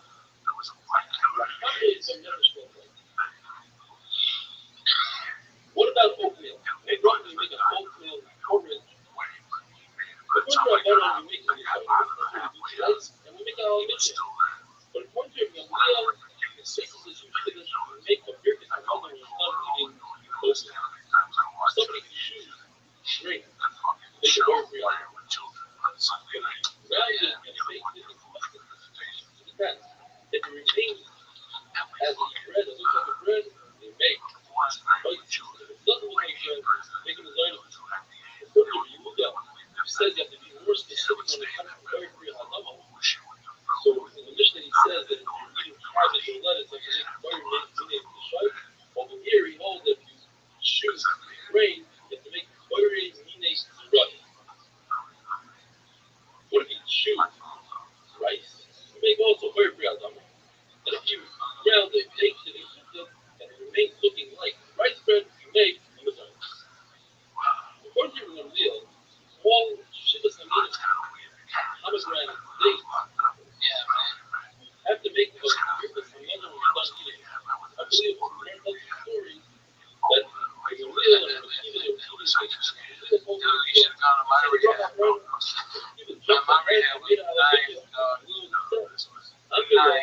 I hold that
wet sock or a ladle of pancake batter up against the wall.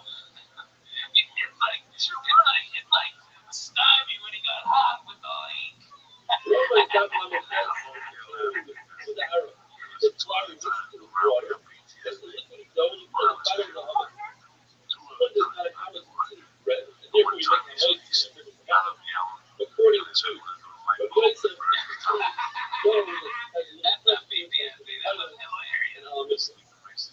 Right, Israel says that this is considered regular bread, and look at the milk. Rabbi Rothschild'S on the other hand says it's considered a ferment bread, and you make fats out of it. That's what I'm like. It's only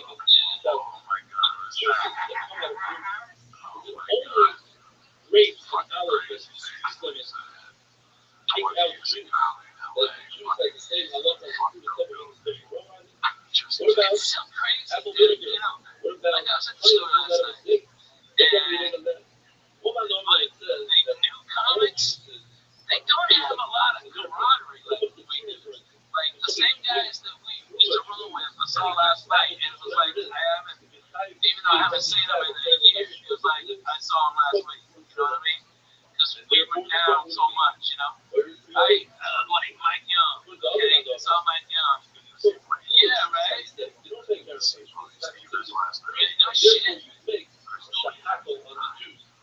you had me dying with that fucking heart. Mash it slightly. I don't need the vegetable oil. They got a square food. I had to make beer out of yes, you're allowed to mash the food.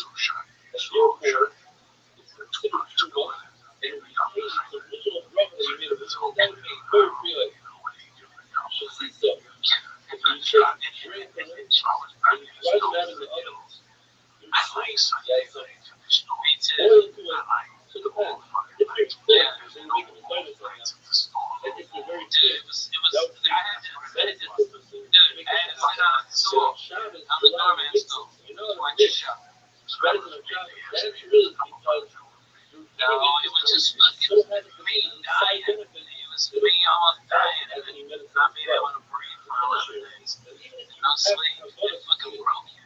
You know, I mean, I couldn't sleep for 9 days straight. I was in ICU. I had this thing breathing for me. I couldn't go to sleep. And so they were sucking stuff out of my lungs. And it was brutal. It was fucking brutal. And that's why, like, I can't sleep on white sheets because it reminds me of the hospital.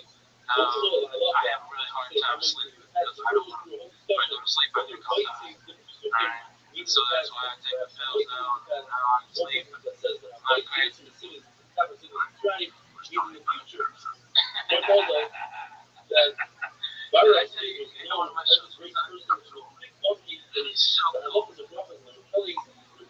How great he was. He said, bring him over, I want to test him. He came over and he gave him bread. And Rabbi Smith said, I'm mighty. And Rabbi Zera was upset. Why did he say mighty and take us out of our spankers and explain us the child of the person? But like we said, the halacha is what we say today, hamaiti, which means in the past. What does it mean in the past? Why was the whole discussion about vegetables? What's the halacha? What doesn't have a right to say that lava or shahama? Now, Pisa says that there are fruit. There are vegetables that are great when they're raw and great when they're cooked, such as carrots and stuff. But there are vegetables that started out not that good, like cabbage, pumpkin, beets. They're raw beets, if they are raw, they're beets or shahama. Only after you cook them and you take out the flavors and they become flavorful, then they are very lava. On the other hand, you have vegetables like garlic and beets that as is, they have flavor. Once you cook them, they lose the flavor. You know that the garlic is great. As it says, it only tastes great because it absorbs salt and chicken and different things from whatever you put into it. But if you just take garlic and put it into water, it destroys flavor. And therefore, hey, I got one. I got a fan, a buddy of mine. His name's John Roberts. Listen to this guy. He's a Ojibwe Indian. Okay, on the Red River Reservation Everybody up in northern Minnesota. He has big time kids adopted, and he's a stand-up comic, and he's a member of the Church of What's Happening Now. Fuck yeah. John Robbins, you're a fucking funny motherfucker. Alright? And I work with him, and he's great. He's fucking phenomenal. More green than No, dude. They like me, man. I raised a bunch of money for them, and they're like, man, I'm glad that thing happened. I didn't know how fucked the Indians were. Did you know how fucked they are? I didn't know that. I thought like after like the Trail of Tears, I went to school in Arkansas. You know, this is what happened to the Indians. Okay, it's like after the Trail of Tears. I guess I thought everything just worked out. Another third riding order. Right when the beans have been cooked 7 times. They're going to put a dog on it.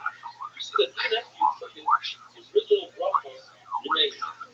This is a further out of sort of stay Rothschild on the salted olive.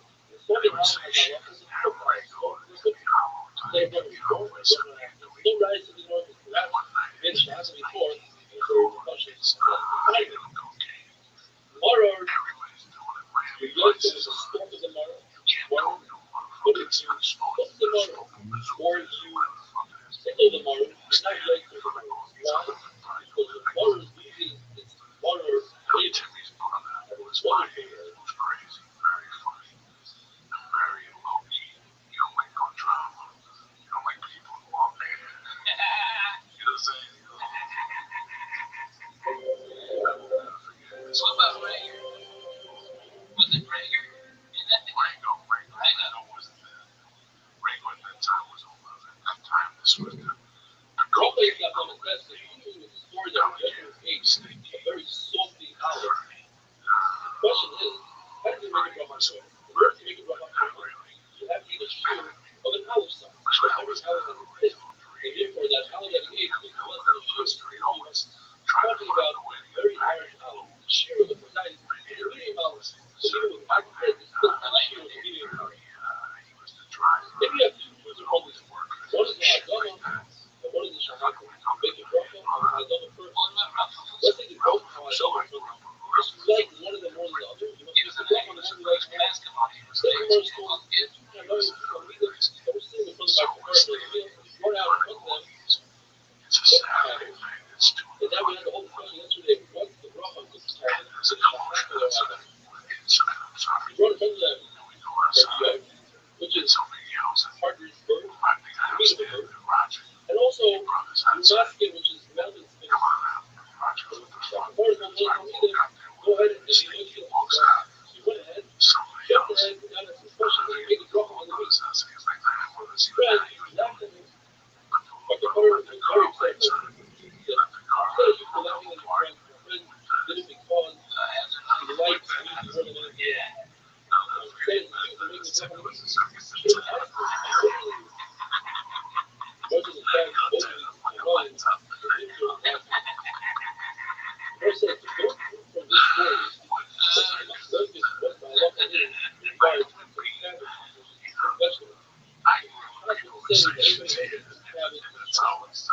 Another question.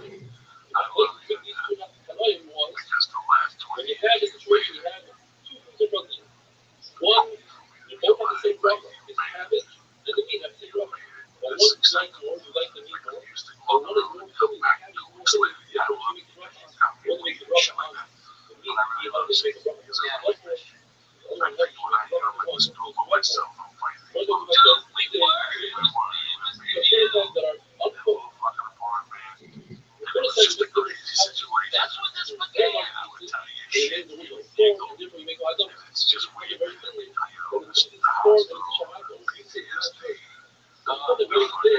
So because I was going to ask you, how do you like surviving 20 years? in both cases, it's Shahaka. But Ghana says if you have the fish made out of meat, and it has less than that make the Shahaka. What about the tolerance to the weight? Okay. You don't make it a All right, you gotta be have you been a getaway driver yet? No. I'm over there.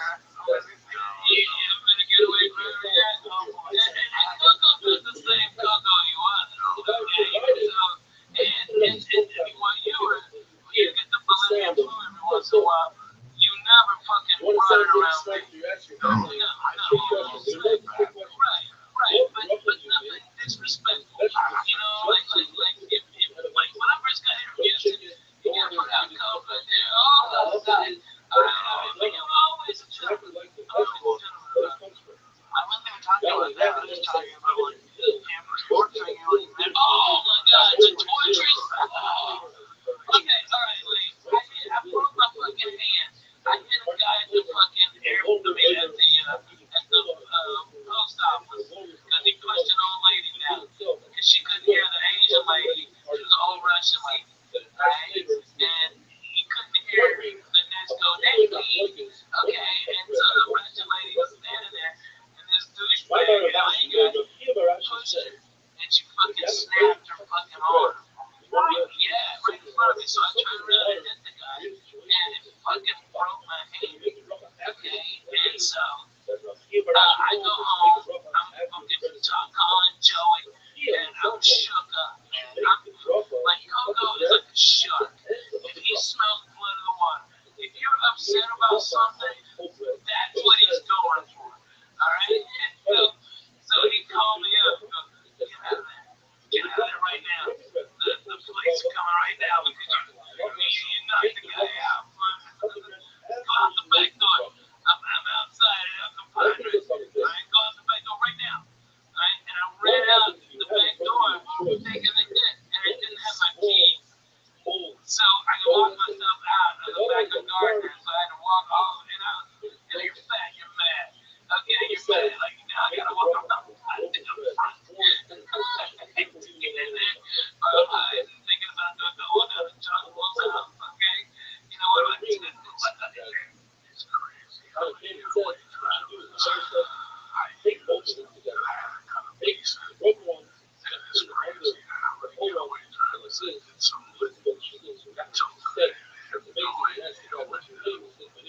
I think I'm in that group.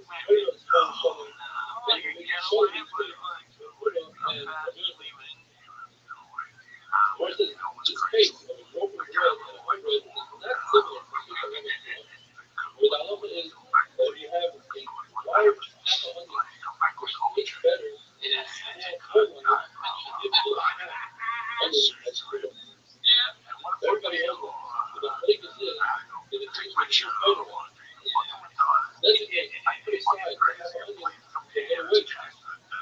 So all I know right now is set aside whole onion. I always separate the better ones and more special ones, even if it's a go-to. I get up and have coffee.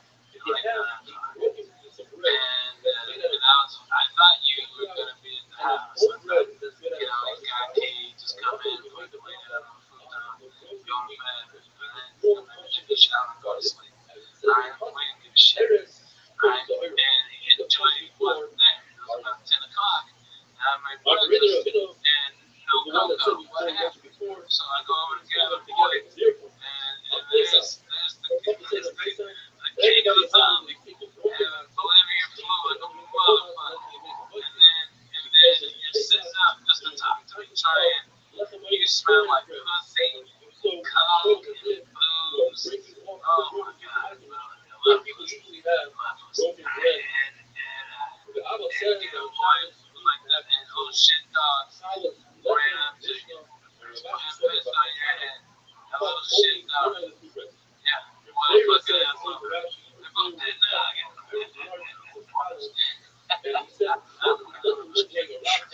know.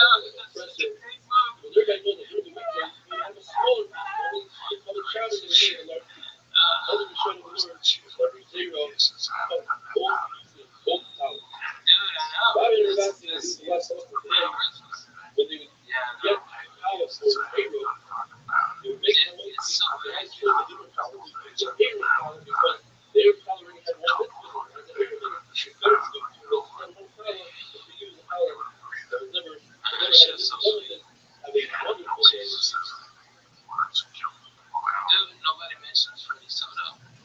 Nobody mentions Mitch Mulaney. Nobody mentions Mitch Hedberg, except for fucking Davis Jones. Nobody remembers nobody. You know, it's like they ain't made no respect. Bracha is daf mem. If a person talks right after he says Hamayt before he must repeat the bracha, unless he says things that are important to the bracha, like he tells someone in his family, here, take a piece of olive from the bracha. Or if he says, pass me the salt, that's my flake, and the says, that's not. That said, even if you say, we must make it for our animal, it's also not enough, because part of the bracha is also to be food before you feed your own animal. You need to prepare yourself before you make choices. In other words, make sure that everybody has their salt and everything's making your bread. Otherwise, it can be an extra unless you're waste it on a very good piece of bread that doesn't need salt, doesn't need any sugar. After every meal, some salt. After drinking beverages, you should have a little bit of water that prevents the bad breath and aspiration from the worst diseases on the term at night. A lot of water, a whole glass of water for every bread. In other words, put it in your stomach first. That prevents diseases of the intestines. You let them once every certain days. That's really good. Prevent syrup. And if you do it every day, that prevents bad breath. Eat mustard once every 30 days. That, in general, every day is not very good. It weakens the heart. Small fish like sardines, which is the same show, and it causes buildup in the iron and heals the iron. It's one of the times, like I wanted Freddie to match the spinal, but he likes his chop more with his culture. I would let that one show. And then have Shady Grady come in. You see a lot of that. I know, man. Shady Grady, whatever. Smell is really bad. It's considered one of the 7 levels, one of the 6 poisons. And that's the next to it. When some push it into you and it can cause death. Or it does this. Human's mother used to make the bread with heads up, and she remove it because of the bad odor. What is that? We learned that previously. The holes that when it comes to vegetables, you have to narrow it down a little bit more. So you have to say very immediately to the shop. But it's like it says, Baruch Hashem, Yom Yom. You don't have to bless Hashem at night. The answer is that every day, depending on the day, if you have to work with Rothschild'S, but Shabbos Rothschild'S, special Yom, so too. It's different. In the same category, you have to narrow it down. The vegetables, there's 3 categories. There's Ha'adama, there's Shoyim for green, and the Rayim for seeds. What it says is, what does it have to do? Humans, when their vessels full, they can't fill it up anymore. When we start to give confidence, we learn Torah, the more we learn, the more pain.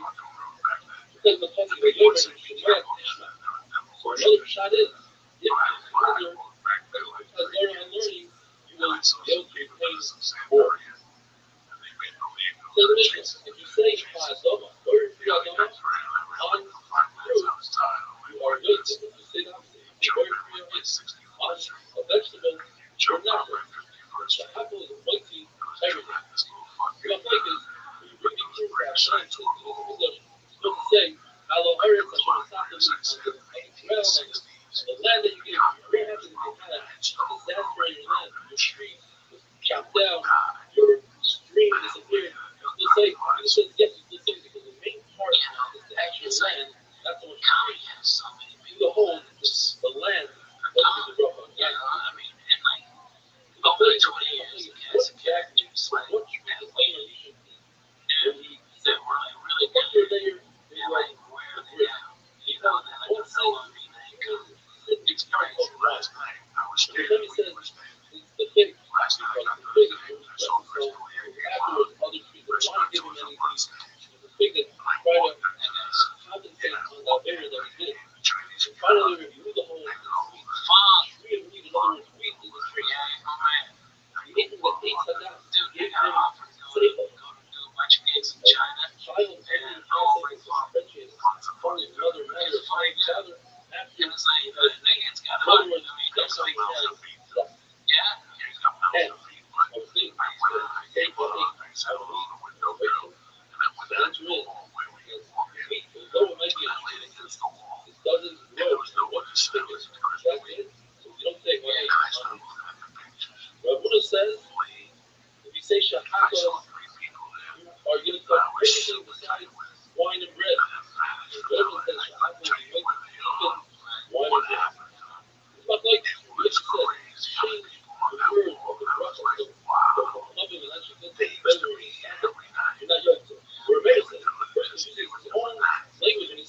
How beautiful is this thing? Baruch Hamada, blessed is the Lord, Baruch, says, maybe rejoice. It's possible. It's possible. It's better to say Shahaba than Shahaba. On the other hand, I saw that Shahaba is better to say language because Shahaba is fucking satisfied. My brother Shepherd is in his crazy. And I bet you, instead of fetching, he said, blessed is Hashem, the master of his grace. And Rabbi said, go to the first part of the his Rabbi was. So we know that this is among one of 5 things to say in any language. The parish of Soito, the Almighty,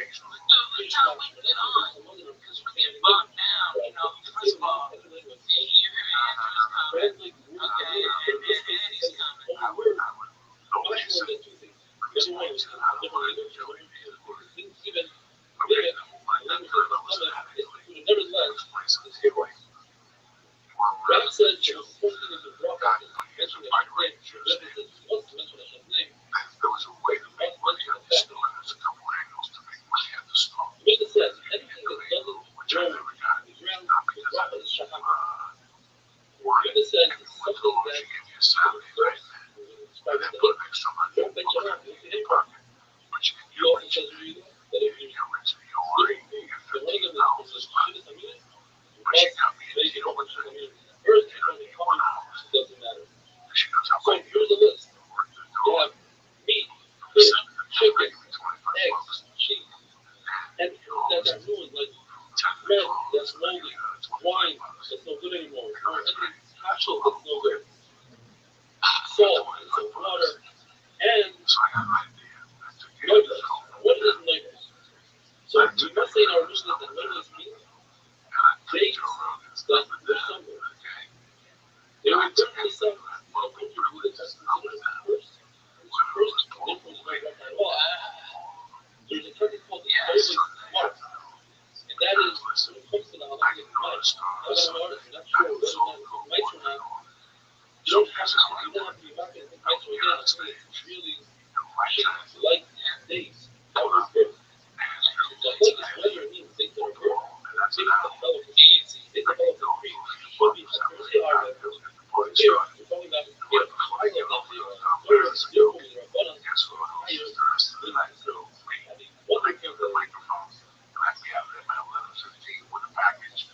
I picked up this half a yard. I hosted it. Commented my job for the night.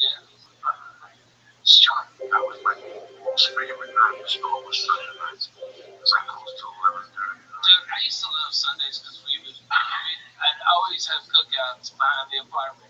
Even though I had a studio, and it was a murderer's row of comedians in those fucking apartments, right? And or is it chocolate first? The one like says chocolate on the right. The focus is only when the brachas are the same. Both of them are right. And then the apple shoes, the apples are right. Which one do you make first? Yeah. Brachas are different. You have and what? You have carrot.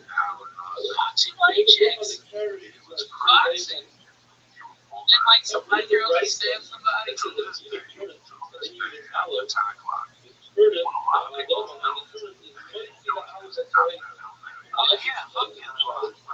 Very sharp. Yeah, the street after the aloe starts. Very sharp. In other words, the aloe the turnip. Here's the big difference. Even though you're doing that together with the you gotta take it, dude. It's like $200 ticket. I did that. Because I was fucking going to see Doug, and the turn around, so I fucking turned. I'm like, hey, would. You know, Doug's apartment, and motherfucker, it's like, boom, pull over, and then he's laughing at me. He walks 2 blocks down to his fucking apartment. He's like the coach of Orange, shit, wanted to ride. Motherfucker. How'd they get you? Those are the very tricky ways. The rubber comes to every garden. Just go down the puzzle. Whatever is through the puzzle, the rubber comes to stores. And I think it's in there.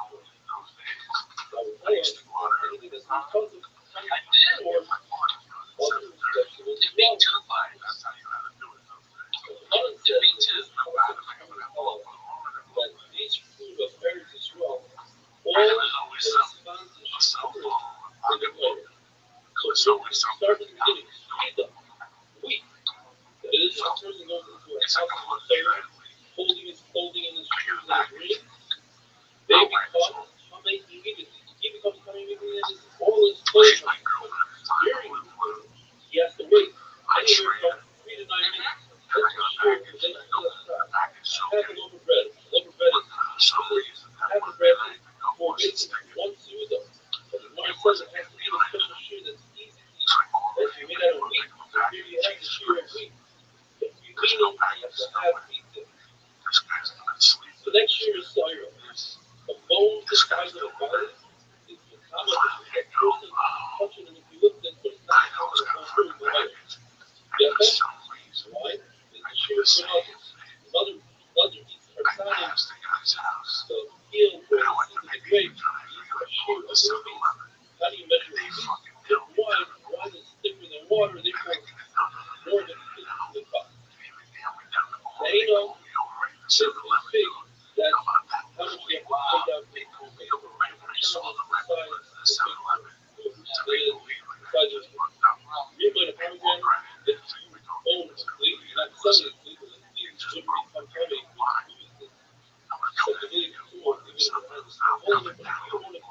you don't want to get rid of it until it has a giant hole the size of a pomegranate. Then the olive has an olive, once the shear of the fire is down to the light side, apparently the flash, which is a plate, that's the milk you have to eat on your finger. Rabbi is full of, he says,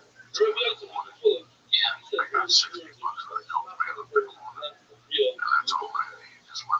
Question. I remember you, right? Right. Which one do you make it from? Right. Forever. Take the last one.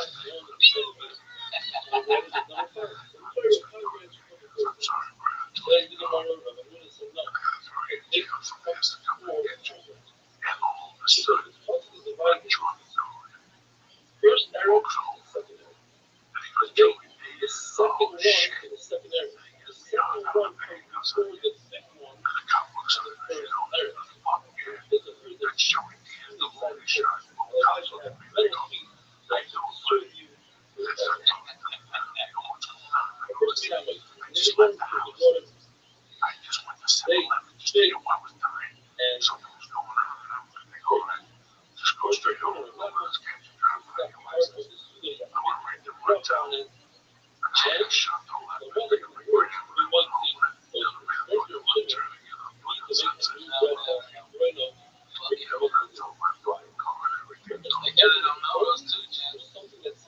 You can't turn up the level on some points. Yeah. I think Santa Monica too.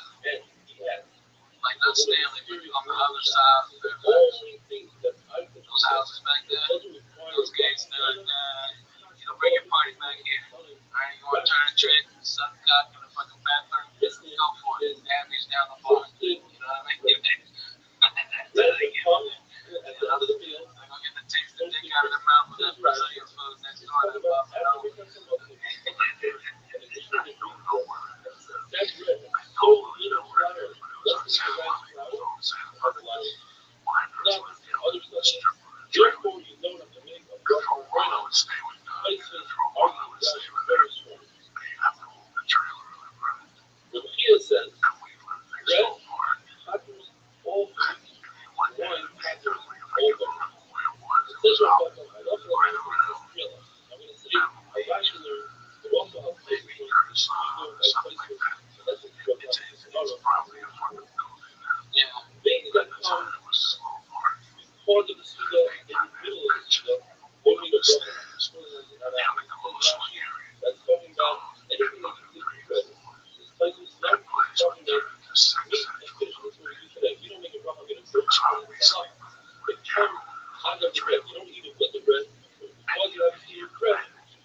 and they brought out his things. And he said, nobody they noise that I hear. In other words, we heard people say, I'm making seed. And he wasn't happy with that. Shmuel said he used Rahmaniyot, which are sonim, who were neighbors to David. And the question is, why is that real bread? And the answer is, yes, to be honest, it was real bread. Now, what that bread is, for a long time. When you're a bread, you're not making a bread. So what do you make in front of the Rashi? Especially if there are places in Salamikah. So there are documents that other people establish a meal in it, and you make a Birkas Hamburger. The fact that the Pesach Hadas, one that sells is no longer in the meal, even if we didn't make Birkas Hamburger, if you don't put out, you have to make a new bracha. What Pesach Hadas is four opinions. One opinion is once you decide the meal is over. Something is no. All the people in the table are actually moving things out of the way, according to another. Rabbi was one from the another, even though the meal was over, they classified, they understood that the restaurants might bring out more food, and therefore, even though at the time they didn't make a bracha on additional food that came out afterwards. But my opinion is that if you wash your hands with oil, sanitize your hands, that signifies that things will good for you, but even if you after that point, doesn't make any bracha. If I know the word of people, that's not halacha. That it's my mind that establishes the meal. Wash your hands with oil. Get the meals over. If you're living in bench, you can brush food after that point, you have to make a new bracha. The Torah says there are four things that must happen immediately after you do the first thing. The first one is you lean your hands on the animal's belly. You must do a shmita that comes right after immediately. You move out to the tefillah. You say, God, you swear you say, when you wash your hands, you make a bracha. And finally, Rabbi says, if you like to come and talk to your God, you immediately have a bracha. Says the Mishnah, there are times during the meal, and one was before the meal started. One was before the meal started during the sacrifices. One during the meal, and that was during the soaked food in the stomach. And the third was after the meal before the meal started.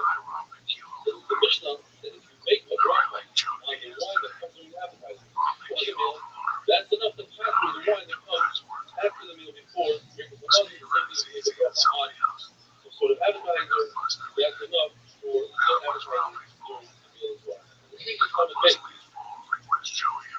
What it says that one cup of wine, a bracha on a cup of wine, might be the second of wine, provided that there's a juice within it. In other words, in Shabbos, Yom Tov, after bloodletting, after coming out of the bath, during the week, one cup of wine is something that the other cup of wine is to make a bracha on. In fact, you're the type of person that doesn't really drink a bunch of wine. You only drink one, like a bayah. Then you would have to make a bracha on Shabbos also on the second cup of wine. You still have in mind when you drink the first cup, it's actually going to have some cup. Therefore, you have to make a bracha on the second cup as well. The concept of making a bracha on the liquor and you're making the couple. So if you make a bracha on bread, you're making different parents, which is like cake or snacks. But not that you make the bracha on different parents, you're not making the bread. By bread, in the time of the Gemara, they ate the meal like the there's a seder, and you still lay down on their beds and their couches.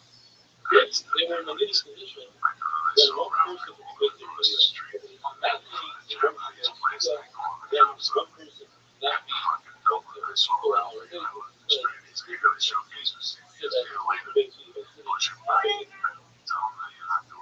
during why? That has less of a hashira drinking wine to therefore, whether making a bracha on the wine that's different. My nephew has it now. The more important one is fucking great. Still running. 400 and something thousand. When wine comes, 400 and 200, everyone should make it wrong. I had a 400 that I was a comedian in 1996. Okay, Toyota 400. It's 21 years old. It's got over about 500,000 miles on it, and it's still going. The Mishnah says still going. That only when they're all leaning, one can be with everybody else. My nephew had everything because I had shined it up so much that I created this world in shining so much with fucking not the right stuff. And so he had it painted, and it fucking looks great.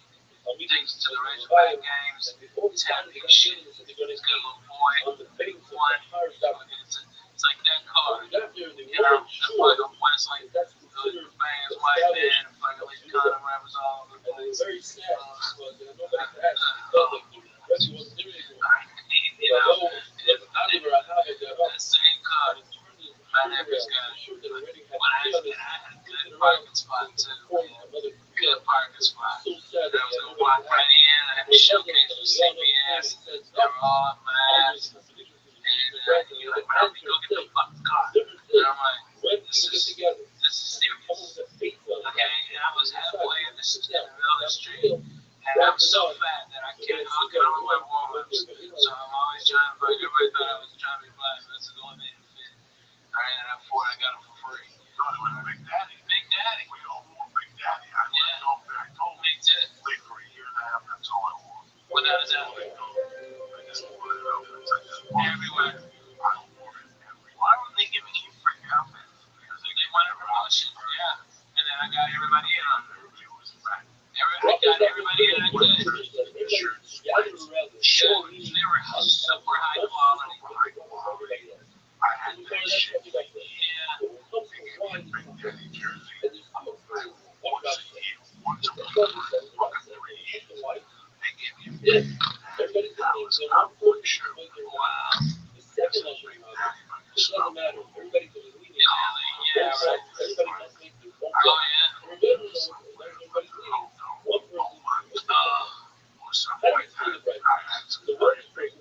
Man, I still got it. Yeah. And you know what? It's still some of my favorite shit to wear. I fucking love that shit. It's great fashion. I don't know what happened to them. They were so good to them. So many of them. Because they kept that black comment and how he got it was barbershop. Yeah. Barbershop. Big Daddy was he was there for a day. Right. I wore it on TV, all over the place. Yeah. Yeah, they were great. And, yeah. And I did that. I wore them. And I got Big Daddy to sponsor a bunch of, I was doing those All Rider magazine car shows around the country. And I got them to sponsor that. So I was getting my airfare paid. Okay, wearing Big Daddy, all these places. And they were selling out. I put them in my video when I went to Iraq. I wore Big Daddy. All right. And it was phenomenal. They made shirts that could breathe so much. It was 135 degrees and my titties didn't smell like vinegar. You know what I mean? That's pretty fucking impressive. It fucking was great shit. I probably have Big Daddy clothing merch from about 2008. Hollywood, that was Big Daddy had a couple of shirts. I had a big sweat jacket as well. Yeah. I didn't know if they were around, but nobody had them. I took West went to the ball around me. It was over with. Yeah. West went to the ball, so that was the end of that. I don't have the rest of the shit. Everybody people. Yeah, so nice. See, in those days, a lot of people would start those companies. They would belong to themselves. Yeah. Somebody else would They absorb it up. Yeah. like t-shirt companies. They found combine them. Now, if you got in contact with this Winston company, it's a designer. He's an actor. He's a fat actor. And he sent me a link to it. Dude, I just got this shit. It's fucking amazing.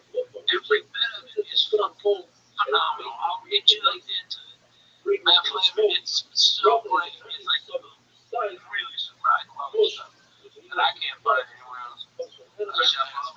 Yeah. Jesus, if you're fat, you're Lord Jesus, I know. You know what, man? It's such a shame that the Kings played on stage last week in Texas for like 2 Wednesdays. In Texas, I'm so hard. So my mic goes in Texas, I was so hard. Jesus Christ, I lost weight. You feel good about yourself. Time to eat. They don't fuck around. They send you away. So you go to Texas,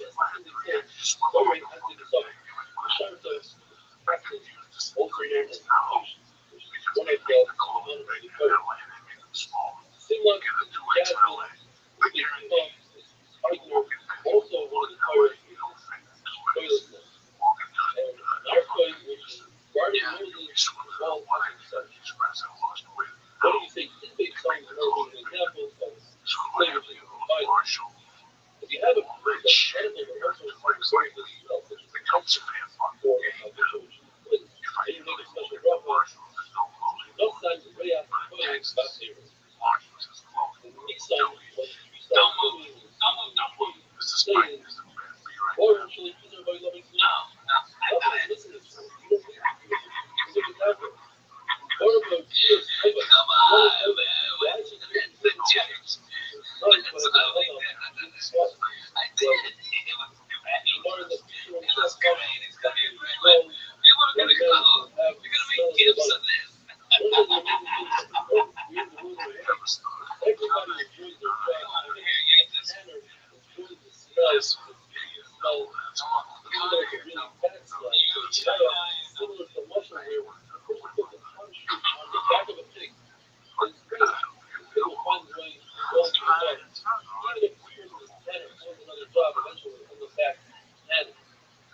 Harris, Las Vegas. This Thursday, Friday, Saturday at 10 o'clock. And then next Thursday, Friday, Saturday at 10 o'clock. And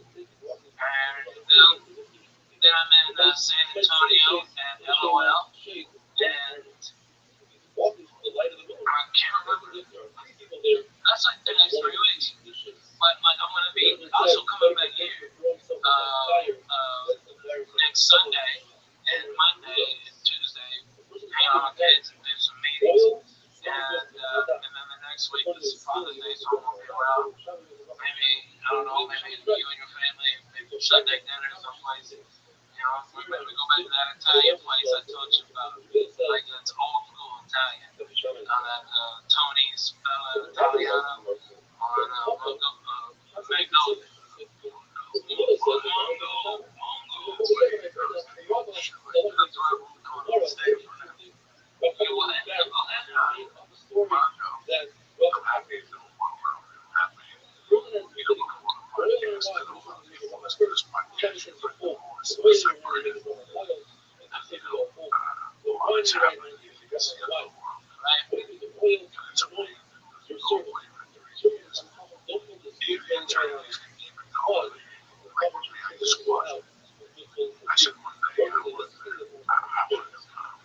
First of all, That's it. I just want to either one make it, especially in places I was fighting forever. and Morrison should put on his clothing, put on his body after deodorant, whereas in Charlotte Higgins would have to put on his ear. Clothing or clothing. I know, baby. I come to talk about myself. That was the worst But feeling in the people world. will make rumors about it. But also the Unless best he feeling has it, so learn it. So know that it's already there, and that's why I'm enjoying it. Now, probably should not That was where I was. That was a really great time. that night. That was really great. Only if you're in a place that I saw my son all that night. some days And I'm thinking the that road outside, raining I'm outside. somewhere where I can do my own Sometimes you have things. to call it Take my time. the Just weather, give and it I time. also do And something. I can do something to slow it down and shit. Yeah, doing it in New York. It's been worth it. Anywhere I go, I always got a reception felt back. And you So shouldn't be the far, last it's one to something. take I don't know what it is. and you shouldn't walk I don't very know what it is, wide but let's take steps this out. like I got no money. everyone steps is one I got no job. and if he does, then you should Might finish not have like that time in my life. finally. Every night I come up with something to give me a pill. I drink 2 cocktails and they give me 2 free fingers. I'm having the time of my fucking life. I wanted a family. I wanted to be married. I took that's what I wanted. Once I got on that stage and I got on, it was all over with the show. I walked in one day. She said she doesn't want to be married no more. It was like God said, "Here you go, cocksucker. This is what you want. You fucking." Roughly $500. And I Which went tells us around that you you give need fuck. and the secondary food as well. You make one broth on the main food, and the secondary food is called from a broth. 99% of the time when we eat bread is the main food. See that Which video? tells us that the essential to the word foods that are found in empty straw. So when you eat that, 2 days. you have to Yeah, add but it was salt. like Wednesday and You Saturday. can make bread with it. And they're fucking 12 hours apart. You had to put yourself up for 2 We'll make it days. breakfast. I remember. Mary tells us there's Or you know what you would do is you would stay in your car late, okay, and sleep in your car until like 2:30, 3 o'clock, alright, and then take the hotel room, okay, and you would stay there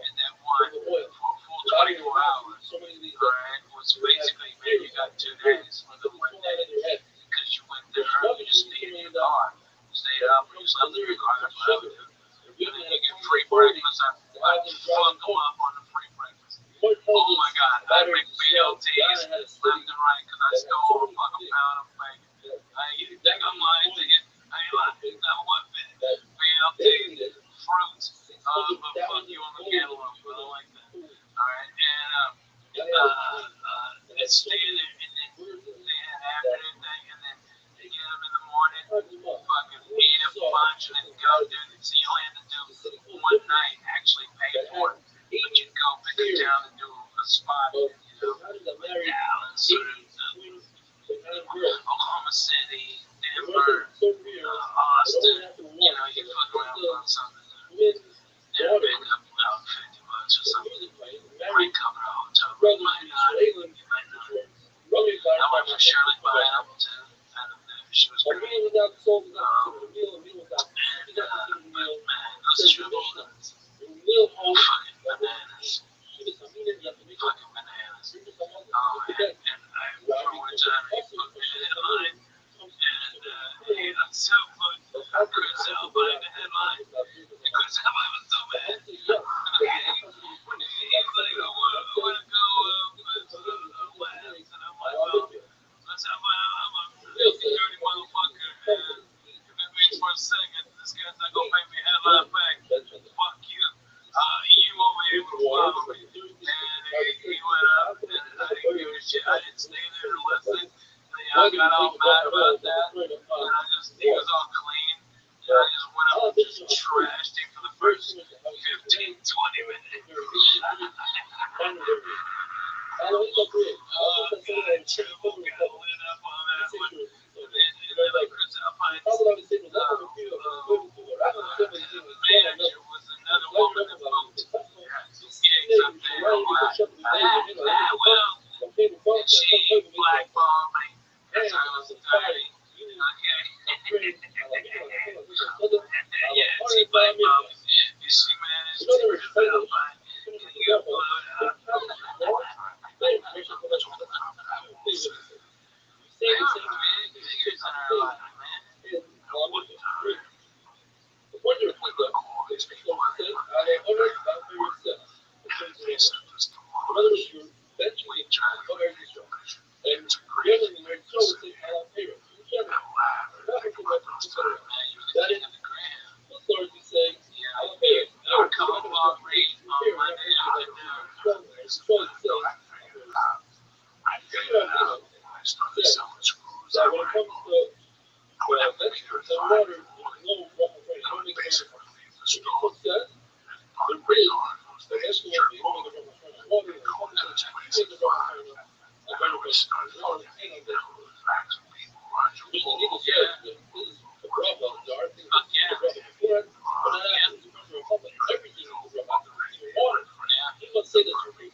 it's More like, so this is wow, there are these are things that are that is but it was all of not only like, kind hey, of I need help good getting medicine, but this also thing, you know. satiate So you know, if you wanted to be everywhere in water, the all Zanies, you had to tell people that you were doing creative gigs in the southeast. unless You know, hey, I'm gonna be there, give me a spot, right? Boom, you know, hey, can I stay at your condo for but extra? another she's Well, a Vacation well, was the feature. if you get it together with one, then it's actually good for you. And that's why when we're telling the servant, determined, don't ever ask me, just buy it, I would like to eat it. Close to what you make, but you don't accept it. You figure out a way to make it work. You know what? That bedroom in the back is an office. That's how it become a bedroom. yeah, This is way before you get paid on. yeah. With a library, put a piece of paper up, bedroom for it, split the utilities and shit. And these guys, you learn how.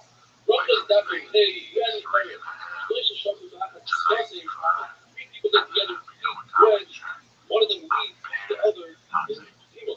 How do we know this from the Bible? Person says, God knows Hashem eats you two, my friend, should bless Hashem, eat together with me with a total of three. Or, shame Hashem, I said, how would call out Hashem? You guys, how would we together we have That's why I see Mishnah that says, but there are some people that cannot be part of the group.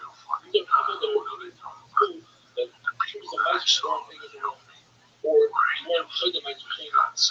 Or the waiter, you eat as a shazai, or a dog. But if you see in this time, women, halachically, make it all clear. None of above make their own shoes, but not together with men. because I wish How I much does a person have to eat in order to have a feel to do this and have enough of a feel to lead like Rabbi says, Zayas, he says, just eat it to bake them. You never the same part of Galilee that the person that answers coming shouldn't answer louder than the person himself. But it says, Moshe is out of the wood, he can't do that. Sit over that person in the commission. In Rabbi Rabbeinu repeated over the eyes. Here we learn, fighting argues about the word, and it is arguing a person who reads the words and translating them to the local language. But two, the Bible the same noise level. One should not be louder than the other.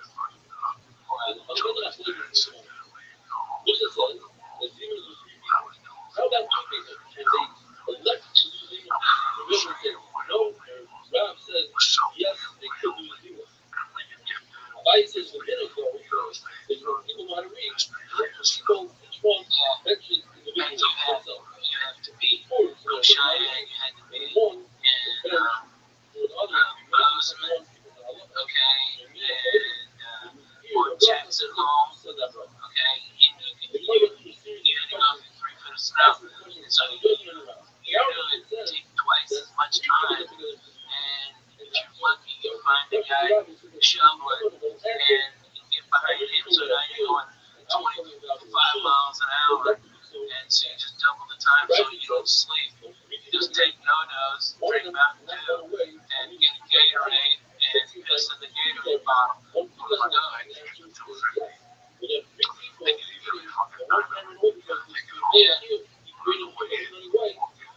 destroying that view. There's a foot of snow that's Very really coming down. You don't have to Yeah, worry you about can imagine it. people eating together, having conversation, Chance having to the word. drive. And the way that's going to mention when we sit down to eat, it's not considered guiding and it's okay. The black guy, he's not Those black people in around that them truck sit with there cyan. so that they have a few minutes to I think get about white it. no white with cyan. Two is enough. I don't want I that. can tell you, I got one just like three is that. better than two. Because three creates a real Yeah, feel. man, I sleep in that Toyota. Yeah, what feel? Yeah, What feel? I slept in my car so much. This one is great. Yeah, easy. Easy. Baby to me. And No, even and when I it's won't not, go not You can wake up anywhere and get stabbed in the fucking neck. Oh my God, I would go back to hotels. I would go back warehouses. I was falling asleep. I know right here when they die. How you find I was falling asleep. And the wind, okay, and I'm in the coast of Mount Shasta. Okay, there's scenic overlook.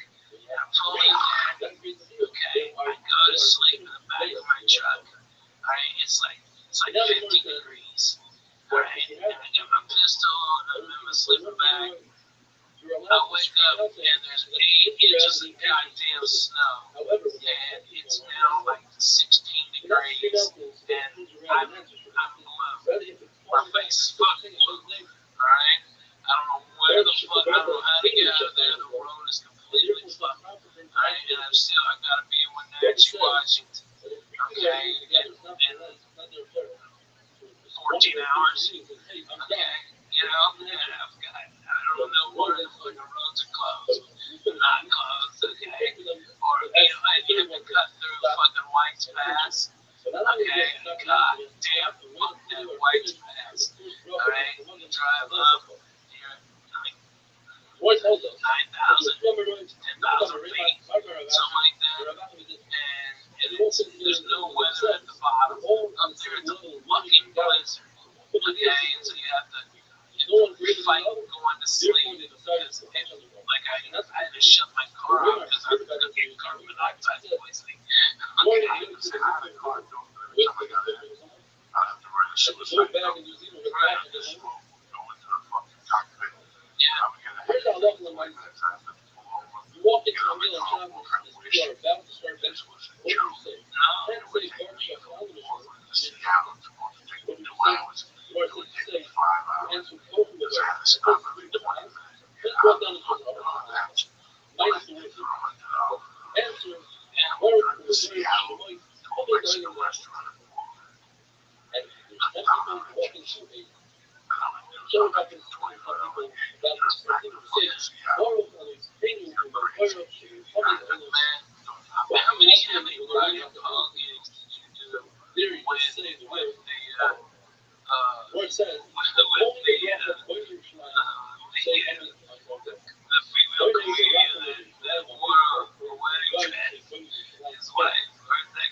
fuck that. It really doesn't matter. We're going back in time. One person says that someone was mentioning We're not playing like on a basketball field or on the second person says someone mentioned three brothers back in the hotel in the parking lot. One of their numbers is Remember the last point that that pretty much workers, the time of they night. say Yerushalayim as part of our earth. So what are you going to do the next couple of weeks? Brothers are actually wrong. I'm going to be at Harris at the beautiful casino, Harris. You know, I like about it. I got to be honest. The most thing I really like about it is there's no shiny shirt, half effects over there. Okay. It's like a bunch of real people. Okay. It's $15. Fucking blackjack. You can have a good time. Drink pretty good booze.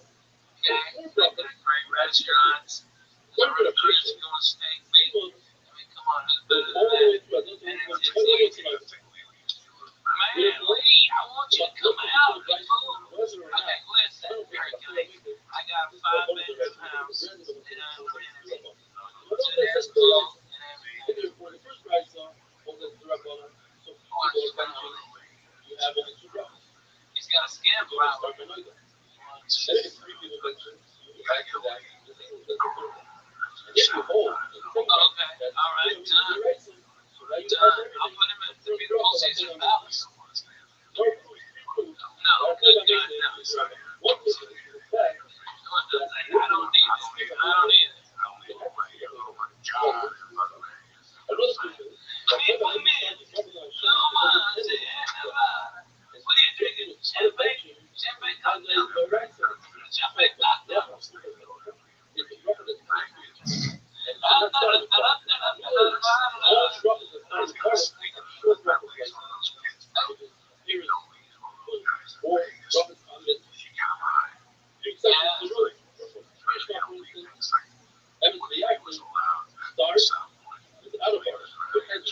Because at Lee's age, I didn't like Another idea is Yeah. that in the almost house, you don't say, I saw that make it a front room. Right? That's not a good way. There it says in our super, what's the big almost and this is why I love They watch everything, Jack. say, hey, look at the ring, etc. You get people up. Say, I tell you, I'll make it. You said, hey, Emma, Diane, John Park in. show you 50 cents. Yeah, fuck yeah, John Park in. Or our house. You can't be Michigan. Show me love you. Last week was funny that the wishes of the Michigan was like, this is the college. I'm not going to everything. You wake up the best for everything you go for. What the 50 is strong. We don't have men. Don't call this house room. We haven't lost. If you do have $50, strong. It's tight. I thought this is on the kitchen desk. There's gold head. Both of there's gold. But I see the Persians, they know how to have bitter and that is a very important thing to do first. He's waiting, take down the knees, and the second to him, when reading right above his head, in other words, the poor person writes that the first is the second in command, and you have to sit up and turn the body. That's not proper for a person. So if I see they move silently, they go and this is their hand, and the person behind them will understand. My understanding is that it starts from the person, and the smell of the table you need to do extra worry about sitting in things. I'm afraid we'll start to the poor person. He's telling me something like the person I didn't know anything about it. I don't know about pricing. It is a price, so it's like you have to go the most part of it. However, the second thing is below.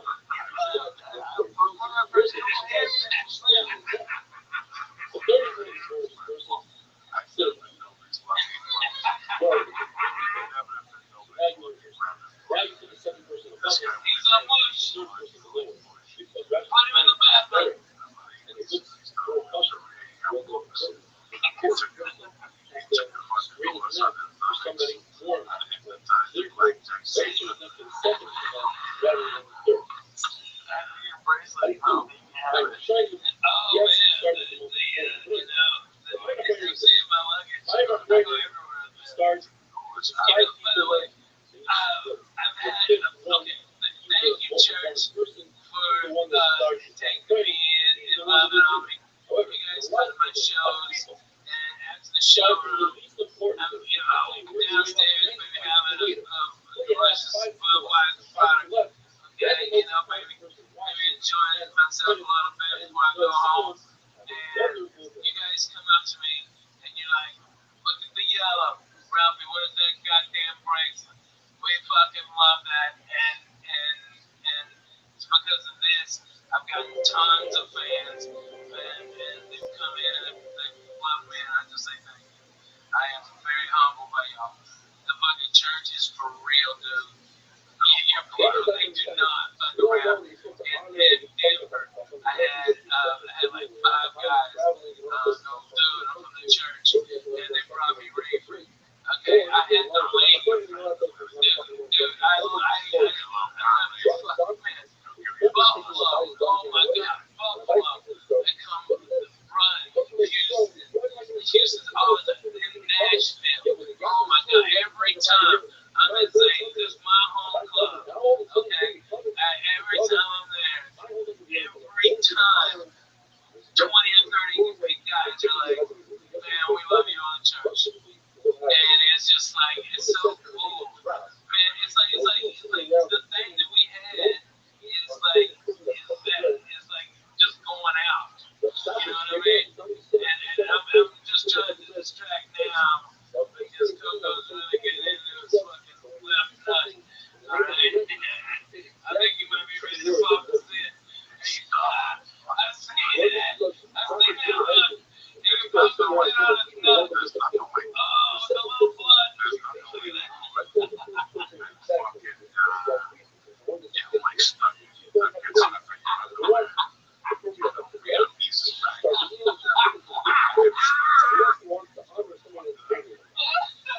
me read this out. Get the fuck out of here. Don't forget this weekend, you're fucking Saturday, Sunday, Thursday night. I went to Brienne Farm and Brienne. Fucking home club. Thursday, one show at Leo Media. We'll pick up this shit with the new stars. Tomorrow, we'll be there bringing the regular 3,000. Let's get send them back.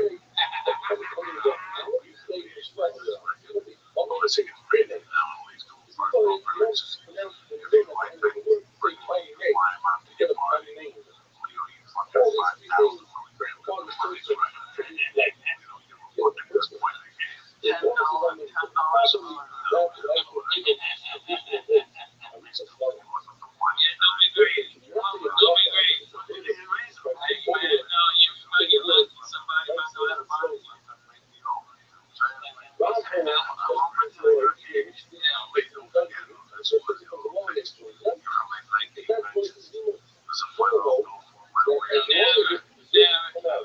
Nothing's even what it be. Just the tip. Thousands of dollars. This fucking guy selling fucking everything. He sells hats. He sells he smiling over there. It's like every time this thing. Yeah, right.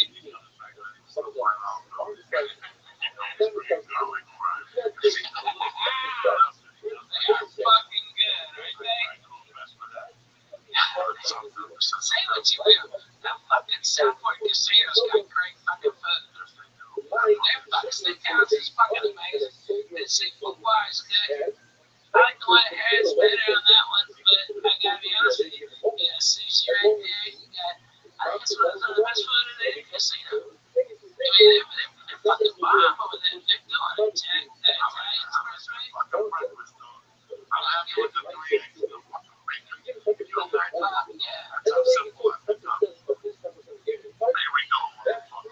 Italian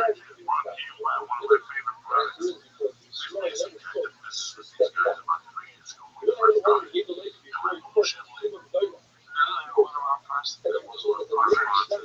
They sent us a bunch of stuff till today. I still use their products, okay? So this is how much I always give their raises. I always give the main staff. I think they sent this like they sent like 3 main staff over the years. And I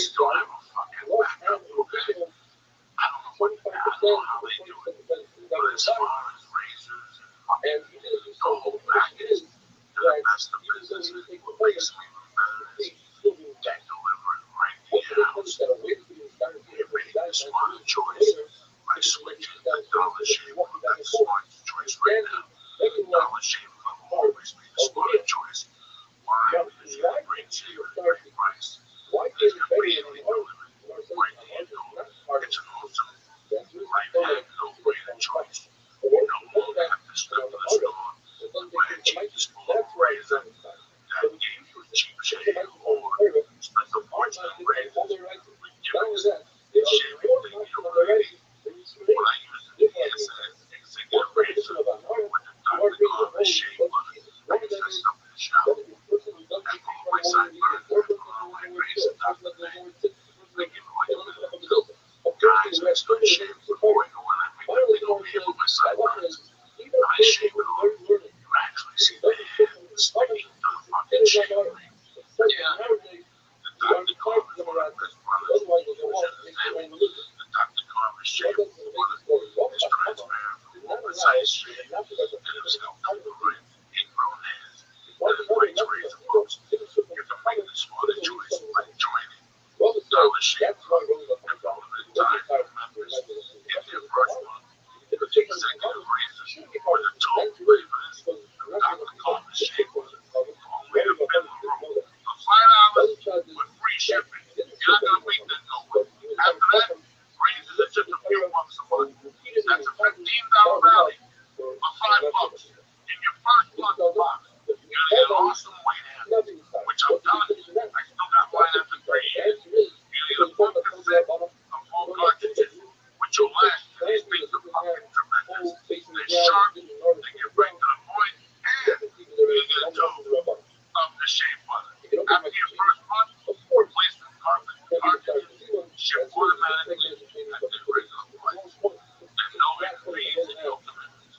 Cancel at any time. You can only get this one from us at DollarShaveClub.com/church. Again, 1 month for $5. That's DollarShaveClub.com/church. Again, make the smarter choice. $5. DollarShaveClub.com/church. Number 2. We talk about something. These days, everything's on the net. You take this podcast. So why the hell do you still want to post office? Dealing with limited hours and online like a fool. Where you can get postage on demand with stamps.com. Next thing you can do at the post office, you can do right now from your desk with stamps.com. Buy and print official postage in any letter or package using your own computer and printer. And unlike the post office, stamps.com never closes. Listen, you know, a couple cocktails in you, you're in the mood to work, got a couple minutes to ship out. Who needs sleep? Get the postage whenever you need it, 24/7. Whenever my wife gets stamps.com, she loves it. You know why? She puts it out there. The mailman comes and picks it up. That's how good convenience is working. You still got back to stamps.com. I do. I saw the scale. It works great. Tremendous. So what we're gonna do is this. Right now, you're gonna use my name, Joey, for this special offer. We're gonna give you a 4-week trial. This should go explosive today. Let's say your digital scale. Don't wait for the stamps.com before you do anything else. Click on the radio microphone at the top of the homepage and type in Joey. Listen, you got a small business. You're trying to get a small business started. This is the incredible way to go.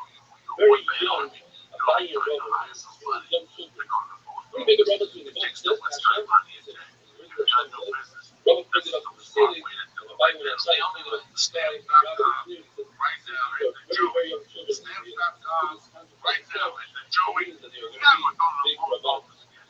Your time is more valuable than that. I'll see you motherfuckers Thursday night. The Friday Improv.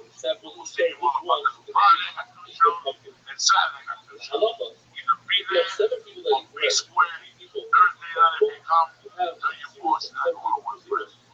Tell them copies make the last fucking comeback.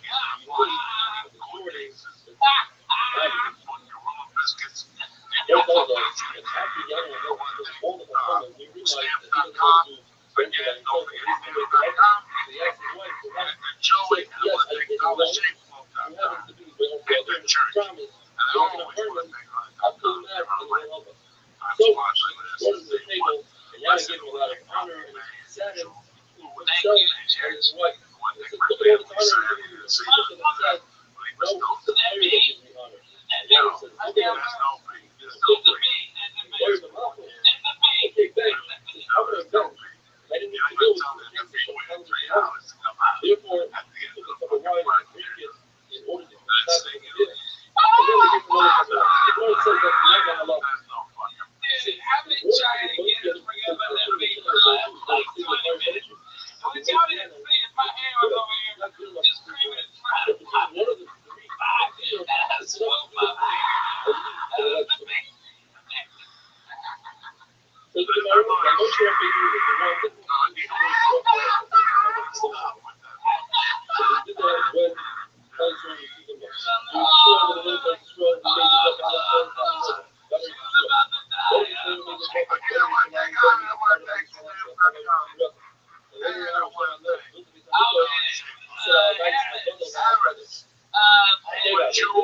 Rabbanon. No July, no August, but then I'm back in the fall, and they give me the summer off. God bless them. I'm going to 12 degrees. Fuck no, like Buffalo. Okay, I couldn't take it. But I'm in Harris Thursday, Friday, Saturday. Come on, you guys are great. I love you. You're coming out to Vegas. I'll make you have fun, I promise. Okay, I'm on fun. According to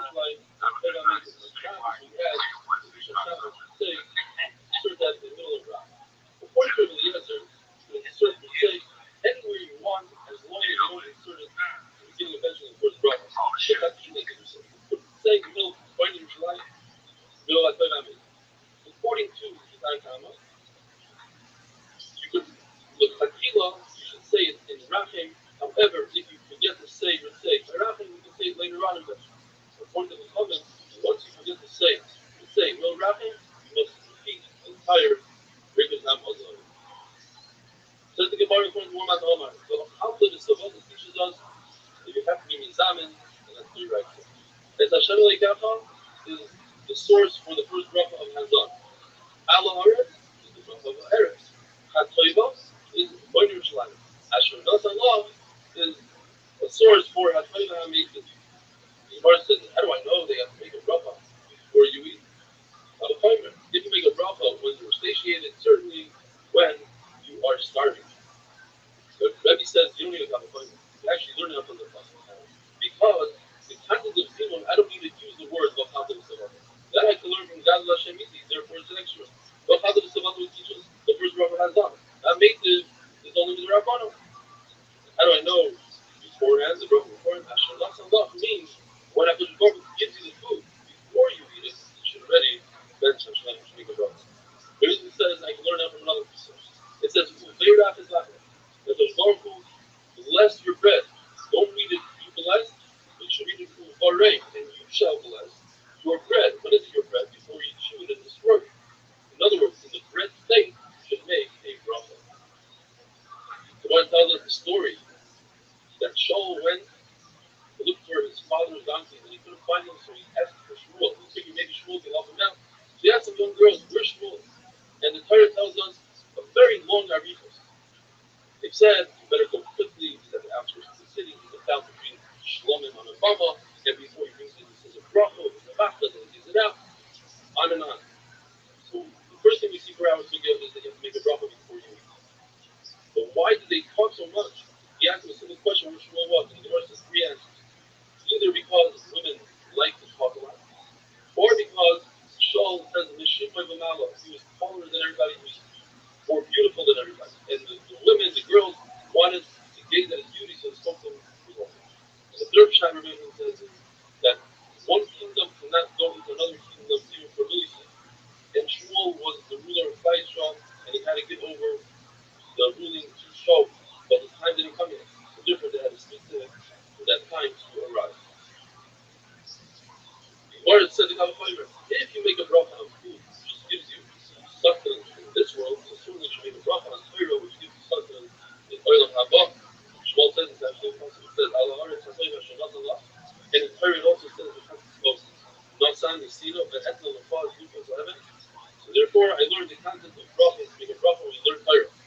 Rabbi says, Asher Nasalon, I learned from there, so just like I make a bracha on the good, whatever HaKadosh Baruch Hu throws my way, Asher Nasalon, even if it's bad, I have to make a bracha. And another shot, Hat Toiva, broken down to two words, Toiva and Hat Toiva. The word Toiva means Torah. Hat Toiva is the rebuilding of Yerushalayim, wonderful things.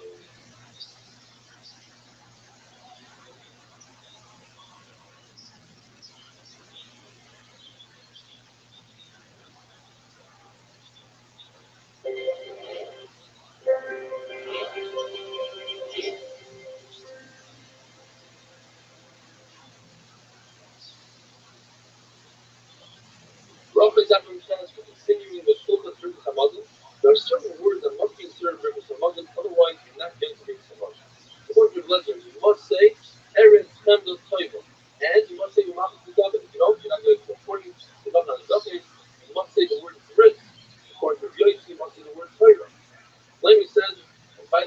must say bris before Torah because when the Torah comes about bris, it mentions the word bris 13 times, whereas Torah only 3 times. The Bible says that the bracha al haaretz starts with Loida Hashem. We thank you, Hashem. You must insert that, and in addition to that, you must say Oinu Anachullah. But if the person doesn't even say one go, he's one of. But like in the Gemara, when you say Rachim Yisrael Amechol, like Shalayim Yerachim, how do you finish off the bracha? You finish it off. Koine Yerushalayim. What if a person wants to finish it off like he started? Koine Yerushalayim Shia Yisrael. According to one man, the Omar, that's considered Amar and before. It's where Yehuda would actually finish it off. Koine Yerushalayim Shia Yisrael. The Gemara tells us that Rabbi Rafuna would start one out of the two. You wouldn't say Al Yisrael Amechol by Yerushalayim. You would say either Al Yisrael or Al Yerushalayim. However, in the Chasima, when you say Koine Yerushalayim, you say Koine Yerushalayim and Shia Yisrael, you say two. Or it says, but Rabbi holds that when you finish a bracha, you never talk about the finish. Because it shows he's trying to get rid of two mitzvahs in one shot. Or it says, but what you do is ala aretz ala teretz. He wants to explain. It's the land that brings out fruit. Ala aretz ala nozeh. The land that brings out sustenance. What about Shmoneh? You say, it's Haggish Yisrael, God's money. So there, it's not Yisrael, that's money. Why Yisrael is not part of Haggish money? Why Yisrael is Haggish money? The whole issue that the Gemara has is what do we do when Shabbos doesn't fall out of the season? To say, we Kaddish for Shabbos, Yisrael has money. How do you explain that? The Gemara, that must be referring to the Sparrow food, the Kaddish both food, the Kaddish Shabbos, Yisrael, and Yaakov. Rav Sheshet is the Kaddish. If you start wrapping, just talking about Yisrael, then you can finish it off with Yisrael. Otherwise, finish it off with Yisrael. The Nachman says, regardless how you start with wrapping, you always finish it out only with ordinary language. One comes a very interesting story where there comes a Pizda. Come, let's learn. Teach us some Gemara. How can I teach you Gemara when I don't even know how to fence? What do you mean? He says, I was in the Rothschild'S house and a bench, and Rav Sheshet jumped up at the snake. Once attacked me, he was really sad. Why? Because I forgot to say Bris, Torah, and Malchus. He says, why? Why did you do that? He says, because Rav said you don't have to say it. If you don't say it, you're Yotze. Gemara, but all the time I'm around saying sushi, you should say Bris, Malchus, Torah. Why constantly like Rav? The Gemara tells us, if you hold that the fourth bracha mentioning, I think I made this is right, so there's no need to mention Malchus kingdom. You don't have to say Baruch Hashem the king Melech. You don't have to. If you hold that Rabbanon, you have to insert the word Melech. It says with Zera, since you're already inserting the word Melech into the fourth bracha,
Rabbi Yava, three benches, that three benches.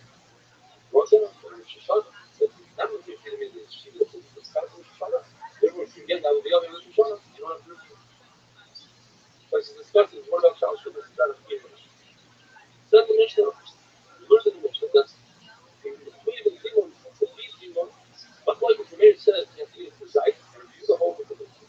So if you find the exact reverse, where Meir holds it the big stuff, where you review the whole of the Zayt, when it comes to somebody with the Yad, and he brought a part of Shalom outside of Yerushalayim, and he didn't cast hard like that, he must be returned to the Beis Hamikdash to burn it in the Beis Hamikdash.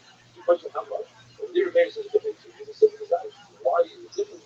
So one shot is that you have to flip the Shema right, or maybe it's exactly the information, or the shot is that the place is the possible. Or maybe learn the word of how to come with, so how to come with drinking.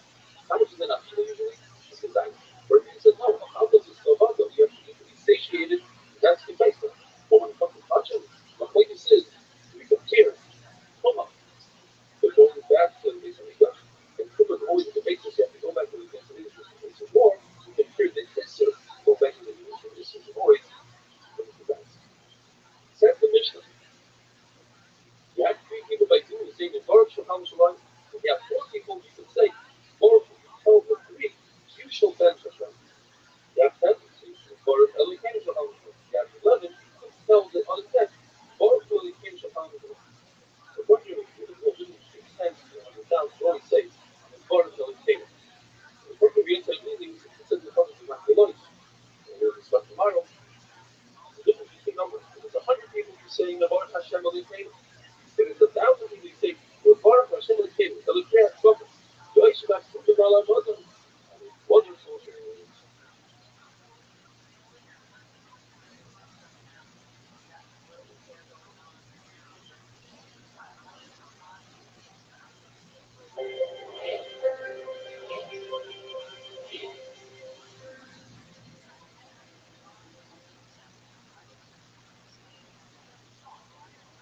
Probably this afternoon, as we discussed yesterday, there are three people that are Mizaman, you say the Baruch Shulchan Shalom. You have four people, and the fourth person tells the three, Baruch Shulchan Shalom. You make a bracha. They tell us it's preferable if everybody says the same thing, and the fourth person doesn't do something. They'll say, the Baruch Shulchan Shalom. Or it goes from the Mishnah later on today's daf. Three people that are eating, it's possible for them to split up. That means the thing. But if you have six people, you can break it into two groups of three. The question is, by breaking it into two groups of three, you will no longer say, Baruch Hashem, Baruch Shulchan. You have to say, Baruch Shulchan. You see from here that Baruch Shulchan will be better than Baruch Shulchan. The Gemara tells us that the way a person says, bench, he was not tough or not hard. Don't forget, in those days, it was us for them to say from the city, they want to say by heart. Different people said different words. But on the top of the Gemara says, we'll say, prove it to God. The word is goodness, but not make to God with the man, because the man means to lessen what the Lord was giving you. It's only some partial goodness of the Lord.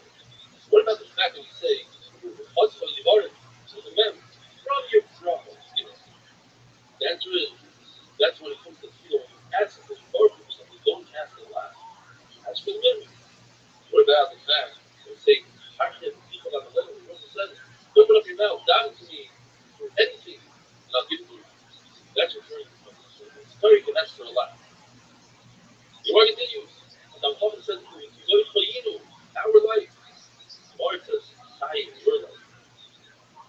So Paul says in the verse, Sha'achalnu v'shalom. And not like in our words, he says, me Sha'achalnu v'shalom, referring to the host, the heaven. And we see on Pesach, in Haggadah, the me Sha'achalnu v'shalom, we see in a little time, the Haggadah is obviously going through the question. So Paul says, Baruch Sha'achalnu v'shalom. Now the verse says, Muslim Sha'achalnu v'shalom, almost making a bracha on the food rather than Baruch. But when 10 people you like to say on a Muslim, because everybody understands the portion is just mentioned his name. That's how you describe the basic mention the word of God. That depends. How many people are being examined? 100 people say this thing, 1,000 people say that. If he says we're all the same, everybody says the Baruch, but the King shall come to life. So whenever we give you the word of God, we learn that even the babies in the mother's stomach says Shira and Kriyat Yamsah.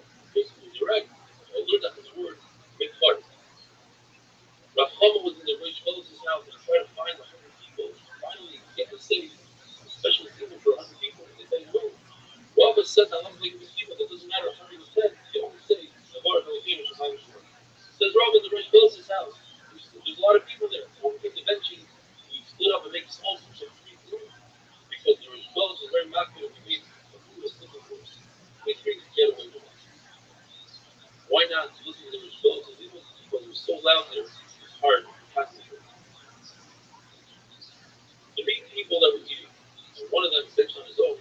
The two that didn't bench, they can force the third one and start with Zimon, but he is not Yoitzel, Zimon. The word tells us the Rabbi Bar Papa got up in Shulman and he said, Baruch Hu Hashem, and he never finished off the word Hamavarda, which is my voice, he said Hamavarda or not. And the congregation, they answered, Baruch Hashem and Hamavarda, Rabbi said, Hasi Ummah, you're like a black dog, like a woman that doesn't change his clothing during clothing. Why are you getting involved in a machlokes? When the halacha is like a Shmuel, you don't say Hamavarda, you say Hamavarda, and everybody agrees that Hamavarda is better. Why are you getting yourself involved? Says the Mishnah that if there are two groups in a house, and some of the groups see the other group, and the Messiah has one, they do one zero. Another halacha, if you have a cup of wine that's not diluted, in those days the wine was very strong and it was diluted with water, you don't make Moira Gaffa. What it does is, once we finish our Mishnah, that the three of them we already discussed this, number of Jerusalem. One shot is that even if they just sat down to the three, they never ate anything, they didn't even exercise, they didn't eat at home. They could not get up. It's considered that if they're going up, they can't get up. Or they all were eating, but they were eating from their own bread. Because lunch just can't get up at least. The shot is you had 9 people, 3 groups of 3. And one person from each group went to the center and they made the new group. That new group cannot separate. Rabbi says that's only if the original group is in the number one, the original group is in their view of human disappears, dissipates, and it can no longer be observed. And they bring the raya from the bed. The bed that was coming, and somebody stole half the bed, the rest of the bed becomes false. And even though you found the part that was stolen, you reattached it, the tumor never comes back. And so too over here, once the original group says, even for you, that heel makes the feet feel, even if yours even dissipates, and that heel never comes back. If there are two groups, far from each other, but there's a waiter in between, that waiter is considered two groups, and you can do things together. When we're discussing wine, but what do they do is, all roughly you make on one kind of wine, like, when you let you make boyfriend, and you can wash your hands with it. So how do they know? Regardless if they do it or not, you make boyfriend doubles. What can you do with wine that's not diluted? You make medicine out of it. And you should not wash your hands with it because that's disrespectful to the food. Come with myth. Come to fish and broth and make special kiddush or simon on a cup of wine. That wine should be diluted because it's a mitzvah and a mitzvah. You know, it's their wine. It's a mitzvah. Make the best. There's 4 halachas that are set by bread. You should not throw bread. You shouldn't make the bread disgusting to the point where you can't eat it, such as putting raw meat on it or bringing a cup of wine over it. The wine might drip on the bread and you won't be able to eat it. Or leaning a dish on the bread. If the dish spills on your bread, you won't eat it. But you can tell that this halakha of not throwing bread is only by bread and not by food. And only by food, if it falls on the floor, you won't eat it, it'll be disgusting, you won't eat it. Gemara tells us so that by wedding, you're allowed to pour wine into different pipes as long as it doesn't get destroyed. It's not considered poisonous, it's not considered nothing, as long as they're not destroyed or they don't become disgusting. And finally, if you're eating food and you realize you didn't make a bracha, what do you do? Well, it depends. If you're thinking, you just swallow the food. If you're eating food that is disgusting to take out of your mouth, you put it inside of your mouth when you make a bracha. If you take it out of your mouth without making it disgusting, take it out of your mouth. Make the bracha wonderful things.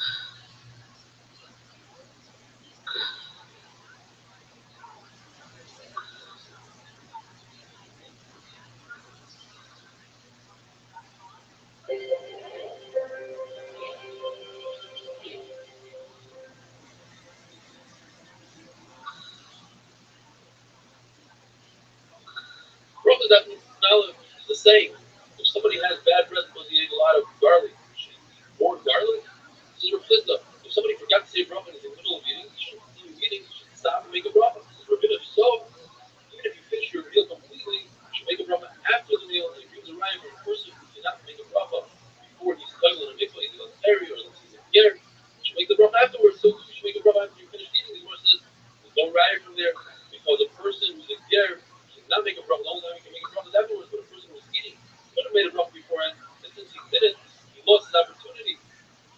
Gemara discusses this very interesting thing called the escargot. It's made out of rice and cabbage, and it's extremely dangerous if you don't know what you're doing. There's two types, two varieties. One is made out of wine, one is made out of beer. The one that's made out of wine is very good for lust and very bad for your mouth. It's good for your heart, eyes, and spleen. Very bad for your head, intestines, and Antonio's liver. If the wine is old, 2 years old, then it is good for your intestines. If you drink the wine variety, you should eat immediately afterwards. Red. If you drink the beer variety, you should eat immediately afterwards. Whatever that beer is made out of dates, eat a date. If you're used to drinking this, it's really good for your body, but if you get drunk from it, it's terrible on your body. If you drink the wine variety, do not spit afterwards because that can cause a lot of damage to the body. The beer variety, you should spit and you have to spit. Therefore, if you're in front of the king, you should spit in front of the king. The Gemara tells us Shmuel ben Elisha was talking to a Surreal, a very prominent Malach, and Shmuel said you should be careful with three things. First of all, don't allow someone else to dress you in the morning. Don't allow anybody that didn't wash their own hands to wash your hands in the morning. And when you finish drinking asparagus, give the cup over to the person who gave it to you, otherwise it's going to be extremely dangerous. There are gangs of shaitan that are waiting to attack humans, and they're just waiting to mess up one of these three things, and then they'll attack you, or there's a gang of Malach and Kabbalah. Either way, it's very dangerous. Shmuel Levi was told by the Malach Hamamas the same exact thing. But the third thing about asparagus was switched. Malach Hamamas didn't tell him about asparagus, but he told him that be very careful, don't bump into women who are coming back from a funeral, because I myself with Malach Hamamas sit between them, dancing with my sword, waiting for somebody to come by. If you see women coming back from a funeral, you should jump 4 hours, 8 feet away from them, run across a river, do whatever you have to do to get out of there, hide behind the wall. If you can't, you should at least say the Pasuk, you grab a cloth. There are 10 halachas that are said by a official bracha. You should wash the inside, you should wash the outside, you should use undiluted wine and only later on diluted. You should have a full cup. If you do, you'll have naphtha, another pshat is you'll have oil mazeh. But you should do itur around your cup, either with talmidim or other cups, fill those cups with wine, towards the warm shot. Itur means in addition to your head covering, you should wear a special head covering just for Birkas Hamazon and Kiddush. You should bring the alamin, that's what you should do, some sort of hat, or some are even makbid on wearing a jacket. You should lift up the cup of wine with 2 hands, or have somebody else lift it up with 2 hands and put it into your right hand. It should be above the ground, at least the teva, and above the table, it's usually a table with 1 teva. Gaze into the wine so that you can concentrate on the bracha, on the kiddush, on the mother. The red was only not going to 4 out of the 10 on washing the inside and out. That should be full and it should be undiluted. This points out that red was also not going on the 5th one, that should be in your right hand. And the Amirayim were very knocking on all 10. Therefore, we should also, if we can, be knocking on all 10.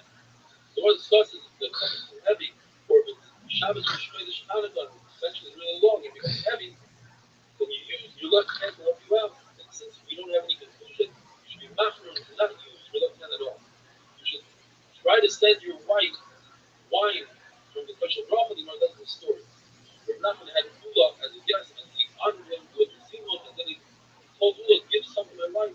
Ula said, I don't have to, because you drink from the Kosher Bracha, that's enough for your wife. Yalta, Rebbe's wife, was very upset, and she went ahead and she brought 400 barrels of wine.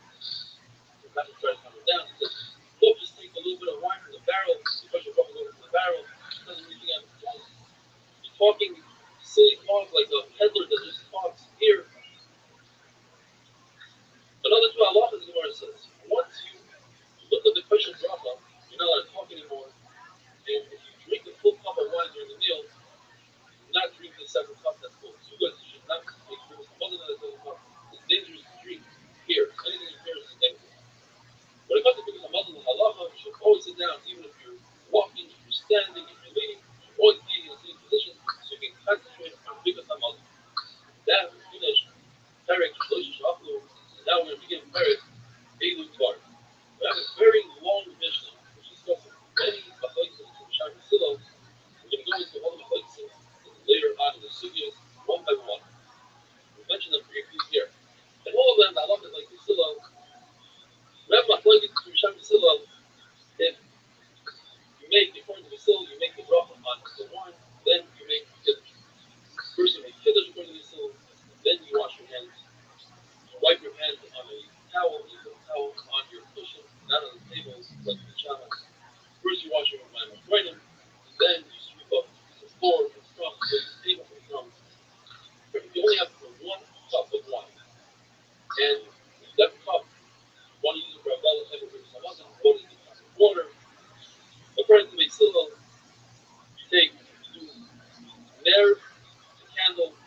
start by summon, then Birkus Hamazon, then Havdalah.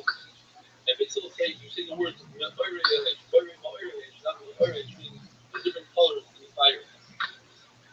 If a person forgot to bench or he walked away, he should just do Birkus Hamazon wherever he is. On a weekday, if they gave him a cup of wine, according to Beis Hillel, you make a bracha on the Birkus Hamazon, so then you make the bracha on the wine. And the Mishnah says, in general, you don't make a bracha on a candle and the summon of a goy who is a person and that of having a daughter.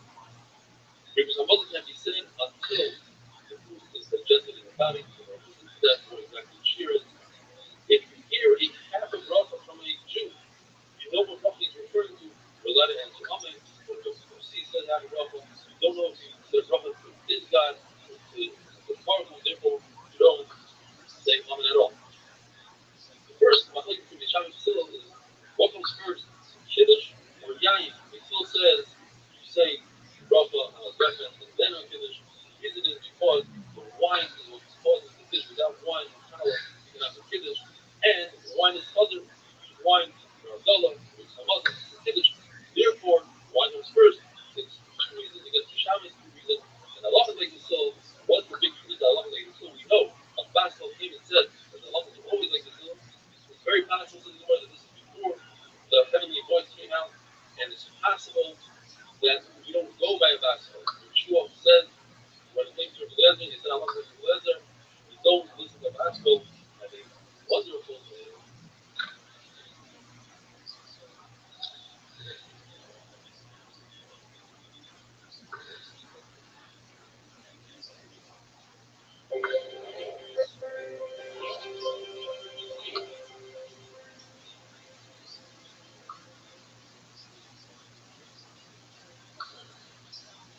Bracha is not base. If a person only has one cup of wine and he has to do Havdalah, and he wants to eat a meal and do Zimun, what should he do? Says the Gemara that he could eat a full meal before Havdalah and use the one cup of wine for both Birkus Hamazon and Havdalah. Well, what is the order? Says the Gemara, what he does is he first does Birkus Hamazon, then he does Ner, then he does Summon, and finally he does Havdalah. Who does this go according to? This goes according to the Shabbat. How do we know? Because there's a big machlokes between the mayor. What is the machlokes between Beis Hillel and Beis Shammai? Not to be too confusing, everybody agrees that Havdalah is all the way at the end, and in Meir, everybody agrees that Ner is first. The machlokes between Beis Shammai and Beis Hillel is in the middle. Do you say Birkus Hamazon and then B'Samim, or do you say B'Samim then Birkus Hamazon? And in Rabbi Yehuda, everybody agrees that Birkus Hamazon is first. Machlokes is Ner before B'Samim or B'Samim before Ner. Now, if you look at this list over here, where do we see that Birkus Hamazon comes first, then comes Ner, then comes B'Samim, then Havdalah? Like we said in the Brisa, the only one that says that is Beis Shammai, according to Rabbi Yehuda. Issue is that you see Havdalah is all the way at the end. Havdalah is equal to Kiddush. And in the Mishnah, Beis Shammai holds that first you do Kiddush on Friday night, and then on the wine. And over here is the opposite. First the wine, then Kiddush, Havdalah. The answer is, there's a difference between bringing in Shabbos and letting Shabbos out. When you accept Shabbos, you want to make it as early as possible, so you make Kiddush first, and then by your prayer. But when Shabbos goes out, you want to prolong Shabbos, so you make your prayer first, and only afterwards, you do Havdalah. Are you required to have a cup of wine for Zimun? They still say yes. If Beis Shammai is a machlokes, it's a two-way machlokes, what Beis Shammai holds. The Brisa says specifically that according to Beis Shammai, you don't need a cup of wine, because the Brisa says that if a person was about to finish his meal and he brought a cup of wine, he should make the bracha on the cup of wine and drink the cup of wine before he benches. So you see that according to Beis Shammai, you don't need it.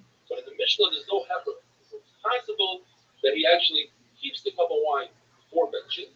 But it says in the Mishnah that he makes a bracha on the cup of wine. It's possible that he just takes it a little bit, he put it into his hand without touching it, without taking the rest of the cup, and he tasted it, and then he refilled the cup, and therefore he's able to be yotzei both. Now we're going to go into a sugya of Tumah and Tahara. Very interesting sugya. You know that a corpse is a person that touches that corpse becomes an Avatuma, one step lower. Avatuma, who touches food or film, they become a Rishon. A Rishon touches another food, becomes a Sheni. And that's pretty much it for food. A unless you're Truma, which becomes a Shlish. It's one exception to the rule. Usually you go down one madriga, one class of Tuma every time you touch it.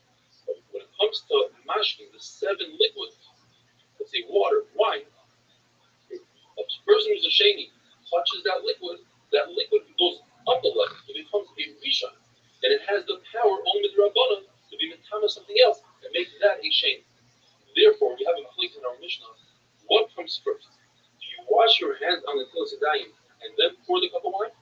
Or do you pour the cup of wine and then you wash your hands? What's the matter? According to the Shammai, we're concerned that the cup will become tummy. The Shammai hold that you're not allowed to use a cup that the outside of it is tummy, outside is only to the rabbanon. I'm concerned that if your hands are tummy, not washed, then perhaps they will touch the cup. And your hands have liquid on it, touch, or the cup has been soaked, it has wine that came off the top. Your hand, it's a sheni, touches that wine. That wine in return becomes a rishon, which has the power to be the top of the cup. And I'm not allowed to use a cup that's tummy, but we still say you're allowed to use a cup that the outside is tummy. My concern is, says they still, that your hands are going to become tummy. You're not allowed to eat with tummy hands. That's why we wash the meals tonight. So if the cup is tummy, you wash your hands, you have moisture on your hands. You didn't wipe your hands perfectly. So that moisture, by touching the cup, will become a rishon, and that rishon will make your hands a sheni, and that's a problem. Now, we're not concerned that your hands are going to touch a tummy cup because the cup cannot make hands tummy. You need the water in between, you need the moisture. And hands without water cannot make a cup tummy either, because the sheni doesn't make a shlish. Another machlokes we learned from the Mishnah. When you wipe your hands on a towel, what do you do with the towel? You put it on the table, or do you put it next to you on the couch, on a cushion? What's the difference? According to Beis Hillel, the table is a sheni, and the cushion is a sheni. So there shouldn't be a difference, but there is a difference. If you put it on the table, I'm concerned, say, that the moisture in the towel will make other foods, the Kamarishan will make other foods on the table tummy. I'm not concerned that my hands will become tummy, because that is not something that we find in the Torah, that just the hands become tummy, when the rest of the body doesn't become tummy. Where food becomes a shame, that's in the Torah. Yeshai say differently. I'm concerned that your hands will become tummy. Therefore, put the towel on the table. The table cannot be a sheni according to Yeshai. You're not allowed to use a table that's a sheni according to Yeshai. And therefore, put your towel on the table, not on your cushion. Another machlokes you find in the Mishnah is, do you have to sweep the floor before you wash my machlokes? Or do you have to clear the table of crumbs? According to Yeshai, machlokes is, are you allowed to use a shamish, a waiter, who's an amar, and doesn't know the halacha, and doesn't pick up the larger pieces of bread? According to Yeshai, you are allowed to, because you're allowed to use a shamish that's amar, and therefore have to be concerned that you might use larger pieces, and the water from your mamachrenim will drip on it and ruin those pieces. So say, I'm not concerned because you're only allowed to use it for chacham, and he'll remove those pieces. The halacha in this case is like the shaman. Unless you switch the shitos, you say that what the shaman said is what the still said, and therefore the entire Mishnah, the entire parak, all the halachas will be like Beis Hillel. There's a machlokes between Beishami and Beis Hillel. Do we use, according to Rabbi, do we use the word boirei? Bara means in the past. Hashem created life in the past. Boirei means right now he's creating, or perhaps it also means in the past. And that's machlokes Beishami and Beis Hillel. According to Rabbi Yosef, that can be. We say Yotzer boirei choshev. Doesn't mean he's creating like now. It means he created Shishis Me'Bereshis. Therefore says, everybody holds to say boirei. Machlokes is the word ma'orei. Does ma'orei mean that light? How many different colors does fire have? According to Beishami, one. According to Beis Hillel, it has ma'orei. You don't say ma'orei, you say ma'orei because it has red, yellow, and green, or whatever that other third color is. The halacha is that a candle of a gun, you're not allowed to use the light from it for Havdalah because he did it this with it during Shabbos. Rashi says amazing that he did it from Allah on Shabbos. He used it from Allah. The some of the guy you're not allowed to use if they're coming off of some sort of big party. Most of the parties are Zara, have a wonderful day.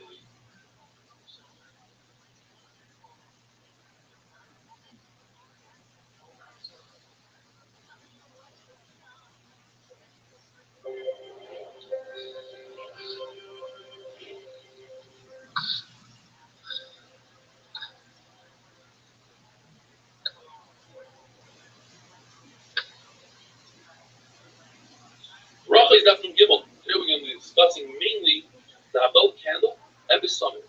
A candle that was lit on Shabbos, but beheter, for a woman who was giving birth, or a sick person, you're allowed to use it for Havdalah. A candle that was lit before Shabbos and burned through Shabbos, you're allowed to use it for Havdalah. But a candle that was lit before Shabbos by a guy and used on Shabbos for Isurim for the guy, you're not allowed to use it after Shabbos. A candle has a combination of a flame that existed beforehand, an old flame, and every second it regenerates and becomes a brand new flame. Therefore, if after Shabbos a guy lights a candle from a Jew, or a Jew lights a candle from a guy, we're allowed to use it for Havdalah because it has a brand new flame in it. On the other side, if you take a candle on Shabbos from one domain and place it in another domain, you are chayiv because you're taking the old flame and moving the old flame into the new domain. So why is it that it's also to use the flame that a guy lit from another guy's candle? That's just the xera that you might use the original guy's candle right after Shabbos. There's a concept that the flame must be for light and not for any other purpose such as heat and cooking. Therefore, if one sees a very large flame coming out of a furnace, well, it depends. If it's the beginning of the process of heating up the stones for lime, then you don't make a bracha on it. But if it's at the end of the process and they're using that light, that fire for light, then it's mutter. What about the light in a shul? It very much depends. If they lit up a candle in honor of an important person, then you can't use it for Havdalah. If it's there for the caretaker, even though there's an important person there, but the caretaker needs his own light, you could make a bracha on it. And if there's a full moon that the caretaker doesn't need light, so even if the caretaker is there, you cannot use it for Havdalah.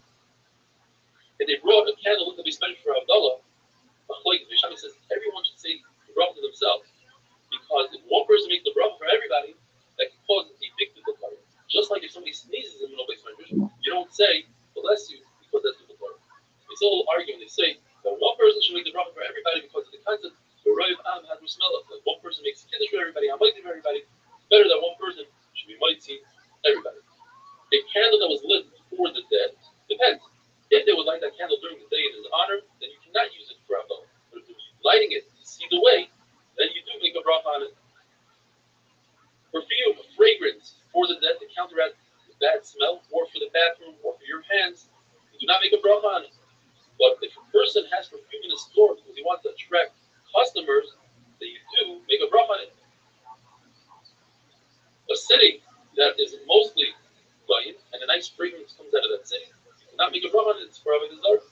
Therefore, if you have a city and the minority of the women that are Jewish use the fragrance for sorcery, for tissue, and a minority of the Jewish women use it to put fragrance into their clothing, which doesn't count for Havdalah, and you have a minority that are goyim, the total amount could be a majority of smell that's not for Havdalah.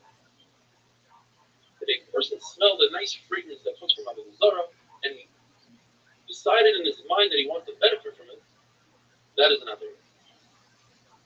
There's two conditions when it comes to the flame of Havdalah. First, you must see the flame, and you must benefit from the flame. Seeing the flame means it cannot be behind a bend, behind a corner. And benefiting is machlokes. Rabbi says you don't have to physically benefit from it. You can stand at a distance as long as you could possibly benefit from it, and it's not dimming out with the aleph. But Rabbi says no, you must stand right next to it, and you should be able to differentiate from the light different points. Rav says that you don't have to search for a candle amongst the shadows, like you would search for esrei and other mitzvahs. If it comes to you, easy, great. If not, not. We learned in the mission that if a person forgot to say Birkas Hamazon, and he walked away from the place that he ate, according to Beisil, he doesn't have to go back. According to Bishami, he does have to go back. But Beisil admit to Bishami that if he did it on purpose, he walked away, the Mason, he must go back. The Lord tells us. But you tell me, one was maked like Bishami. He forgot, he walked away, but he came back. He was awarded with a pocket full of golden coins. Beis Hillel, the other Talmud on the other hand, did like Beis Hillel, but on the Mazid part. He walked away on purpose and benched far away. He was eaten by a lion. The Gemara tells us an amazing story about Rabbi Baruch. He was on a trip and he stopped to eat. And he ate, but he forgot to bench. And he got back on and they continued on. He said to himself, if I tell them that I forgot to bench, they'll laugh at me and they'll say, bench right here. Hashem is everywhere. So he lied to them and he said, hey, I forgot at the rest stop a golden dove. Please go back. So he went back and he benched. And Gemara says that he found a golden dove. The The reason why you use a dove is because Klai Yisrael is neutral to a dove. What saves a dove? Its wings. The mitzvah is saved by Yisrael. The Mishnah tells us that as long as the food wasn't digested, it's still safer to mother. What does that mean? It says, as long as you're not hungry from that meal, you can still bench. Rothschild'S says it depends. If you walk 4 parsecs, it's the time of 4 parsecs, 72 minutes away, then you can still bench. It's more than that you can. And that's if you ate a very large meal. But if you ate a small meal, then it depends if you're still thirsty from that meal. If you're still thirsty, then you can bench. The Mishnah tells us that if a person heard a part of a bracha, you can answer Amen. So the Gemara obviously is not trying to be yotzei, because hamaitzi or kiddush or whatever it is. Because if you only heard part of it, that's not enough. What it's saying is that since you heard part of it, you're allowed to say Amen. Because typically you're not allowed to say Amen if you don't hear a bracha. But since you heard part of it, so you know what bracha they're referring to, you can say Amen. The machlokes, what is better? Is it preferable to lead zingum, or is it preferable to answer the zingum? One of Manoma says it's preferable to lead. In fact, the Brisa says get Zachar before the person that says. Right? And the other Manoma says no. It's like a war. You send in the lesser soldiers first, and then you send in the elite group to clean up. So the Amen is more important. Children that are taught to say a bracha, so they repeat the bracha over and over, do not say Amen to that bracha. But a child who's learning or reading that Torah, you could say Amen to his bracha.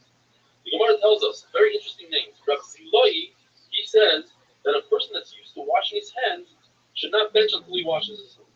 Says Rabbi Zivai, that's not true. You don't have to be careful with that. Comes along Rabbi Zuhumai and says that hands that are mezuam, meaning they are dirty hands, one should wash them, otherwise he cannot bench. Says Rabbi Nachman in this lashon. I don't know Zivai, Zuhumai, I don't know who these people are. All I know about is the Bryce. In the Bryce it says, from here I learned that you should do Mayim Rishonim, you should wash the clothes and Mayim Achroinim. And then when the pasuk continues, it says Ki Kadosh is referring to oil. You should use oil on your hands. Ani Hashem teaches us we should bench because of Muslim. Have a wonderful day.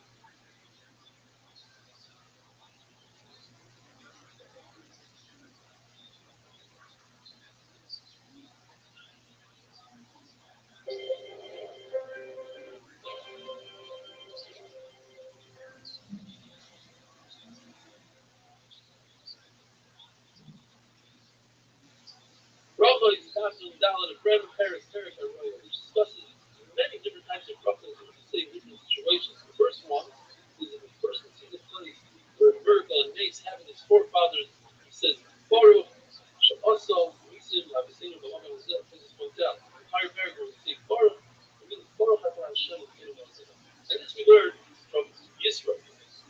If a person sees an actual place where they uproot a Zara, or the family is brought down, higher areas of Israel, and it's a special culture. When a person sees mountains, hills, rivers, seas, he says, Baruch, place of inspiration. He says, if he sees the great ocean, he says, special bracha, Baruch, Shasas, Hayam, HaGadol, as long as we didn't see it, so in the last 30 days. A person sees rain, or he hears great news, he says, Baruch, Hashem, Amazing. If he hears bad news, he says, Baruch, Dynamic. A person builds a brand new house, or buys clothing, he says, Shemiyanu. There's no use of davening for something that already occurred. It's pretty feel shock. So if your wife is pregnant and davening, she should have a boy. It's feel shock. If you hear a screaming, say, I hope you're outside, because it shouldn't be somebody from the family. It's too late. That's feel shock. If a person walks into a very dangerous city, a place whether he says 2 brachas or 4. One when he comes in, he's saying one when he leaves, or one when he walks in, but as he gets in, he sees that he's safe. He says the second bracha, the same thing as he leaves. So the second bracha when he realizes that he's safe. So before you can make a bracha on the bad, just like you make on the good, the Yishma every day, the color kafla, the sorry, the tell you, the wonderful nash, but the bracha takes away your neshama. The Bible is definitely chocolate, even if it's broken to your money, or will definitely have a lesson of to measure. All the measures that we're going to give you are for your good and you die for them. There's an insert to act lightheadedly in front of the eastern gate.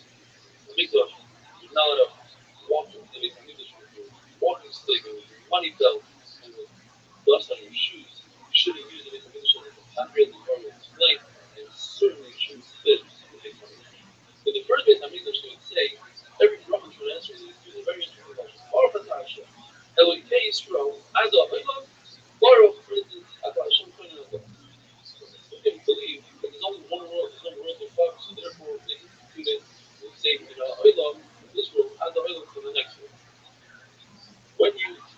ask your friend and you say, hi, how are you doing? Good morning. You use Hashem's name.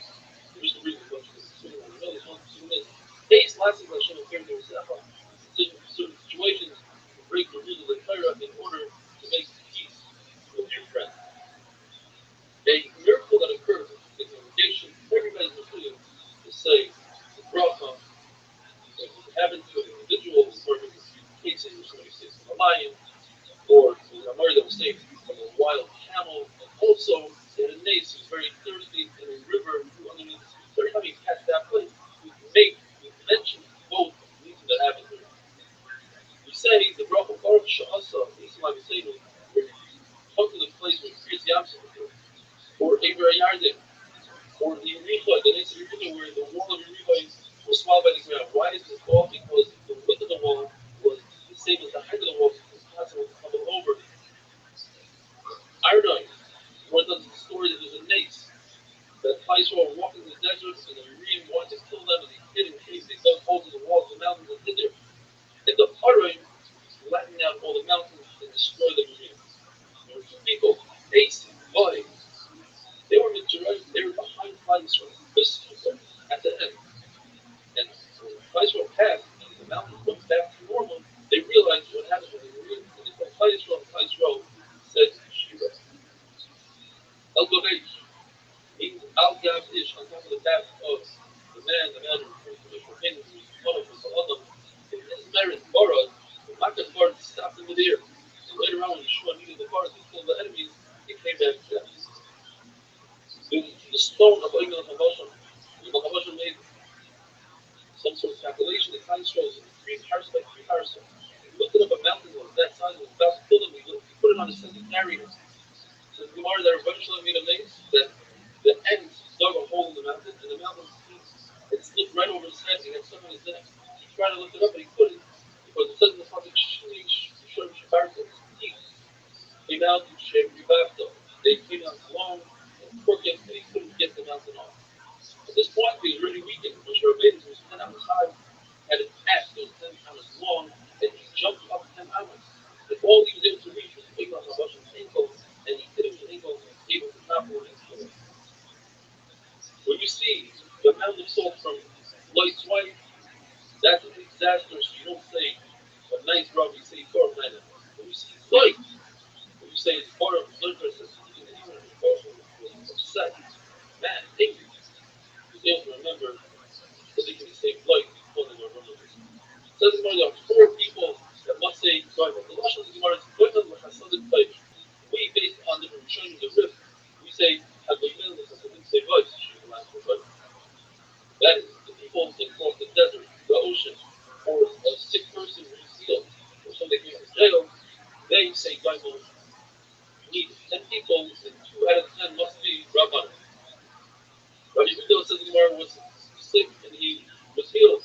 Rav Chana and 9 other come to visit him, and they told him, eventually Baruch will be giving you to us instead of giving you to the ground.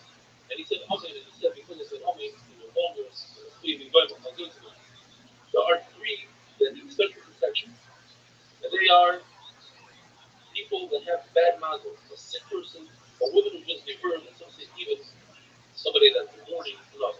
And there are 3 people that have, because of jealousy of Shaitan, they are in danger of custom and Kala, and some say, even if it's Chacham. And finally, there are 3 people that are zoited to longevity, are in some because they do something at length. And that is, they have a long davening, or they have a very long meal. They have a lot of company, a lot of poor people in the company, or they spend a lot of time in the bathroom, or for medicinal reasons, have wonderful people.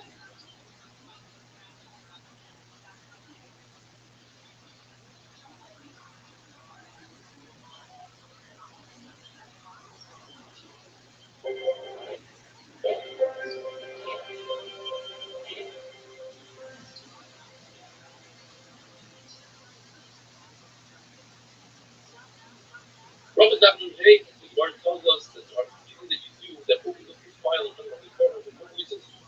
If you put yourself in a danger, you sit underneath a leaning wall. If you tell the Gemara, look at my friend that to me, take care of him. In other words,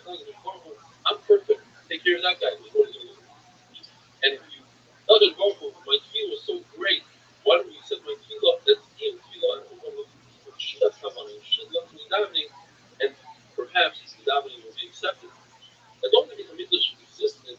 The Mizbeach gave us a Kafaru brought from other things. Today we don't have a Hamikdash, so our table, when we bring 4 people to our table and feed them, the Gemara tells us a list of 10 things that we would have. One of them is sitting in the bathroom in a squatting position. But we said that going to the bathroom is a really good thing for medicinal reasons. So the Gemara, yes, if you sit on a toilet like we have today, that's good. A lengthy stay is good, but squatting is not good. The Gemara tells us that there's a Matanisa, a noble woman who told her people very light. It seems like you're making a lot of money, you're so happy, you're probably selling pigs, you're probably a loan shark. He says, no, I swear that I don't do this. But in my house, till it's a register, 24 bathrooms, I'm going to make a stop in each one to check my body. In other words, it's a good thing to go to the bathroom. There are 3 things that shorten a person's life. If a person refuses to reach for the phone, clears Hayenu to our life, so if you don't do it, you get to this person. A person who refuses to leave a Zimon when he has to leave, and a person who uses his position as a rabbi and uses it in the wrong way, like Yosef Tzaddik was punished for about 10 years of his life for every time that his brother said the word,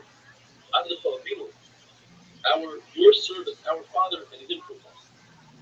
There are 3 that need Rachamim, a good king, a good year, and a good dream, which we will discuss soon. There are 3 that Baruch himself decreed that is the famine, or the absolute famine, plentiful, a lot of food, and the leader of the community, the Rosh Hashanah. Baruch doesn't put somebody in a position to lead the community unless the community agrees that Baruch comes for a Beder. Do you agree that I should put the salad in place? If it's good for you, it's certainly good for me. Hashem said it's not enough. So ask Vaisrael. Vaisrael said the same thing. If he's good, by the way, if the salad is only 15 years old, that's good for you, Moshe Rabbeinu. If it's certainly good for us. Moshe Rabbeinu, some say he was actually testing the salad. He reversed the words of the Baruch. He said, the salad first made the Aron, then the Caleb, and then the Mishra. The said, Moshe Rabbeinu, he used those words, he called him by name, Moshe Rabbeinu. Are you sure that's what Hashem said? First, you have to build a house, then you put the vessels in there. And Moshe told him, are you sure you're not in Sel, Kel? Are you sure you weren't in the shadow of Hashem when you heard this? How did you come up with this yourself? It sounded like tremendous follow-up. He knew how to take the letters that the Baruch used to create the world. It's here with Oisias. Baruch Hu, the Gemara says, only gives wisdom to people that have wisdom. And here comes an amazing sugya of dreams, a very lengthy sugya. Rabbi said numerous quotes regarding dreams. First of all, the worst dream a person can have is dreaming that he's in a fast. He's fasting. A dream that nobody deciphered is great.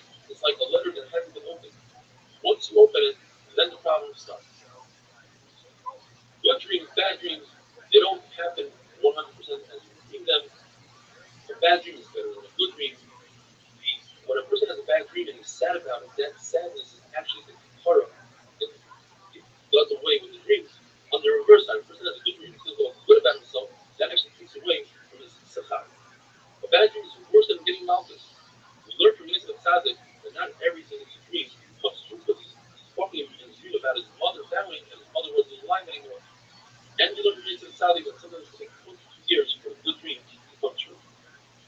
A tzaddik such as David Miller never dreams of the dream, and a Russia like a Michael never dreams of some bad dreams. It says in the puzzle, we learn from this puzzle that even if a tzaddik dreams of a dream, he'll forget about the time he wakes up, and therefore passes through the dream. And when the puzzle says, the negative late rather than the left, which refers to when a person goes back on their own trip, he should not find his wife in a state of a sabek nigla. Any person that doesn't dream, any dream at all, for 7 days is considered bad. The person is really worried about his dream. He should go for the 3 people that they should do Hatadas Halay. They should make this Halay better. They should tell them. I saw a really good dream. And they tell him, it's heavy, it's a great dream, it should be good. And the Baruch should seal it with 7 zeros that is good. And they should say 3 sukkas that are in the reverse to be about redemption. You should do what you say to be easy. The Lord tells us, 3 friends, Amim, my super and Rav sitting together. He said, why don't we each say a statement that the others have never heard? So the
Question.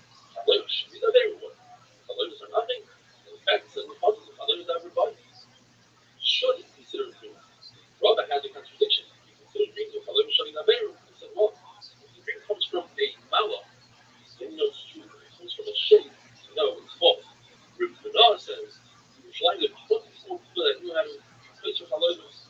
They knew how to decipher dreams, and he went to them, and each one gave different opinions about the dream, 21 different ones. And all 24 came true, or became a dream from our position, or a wonderful day.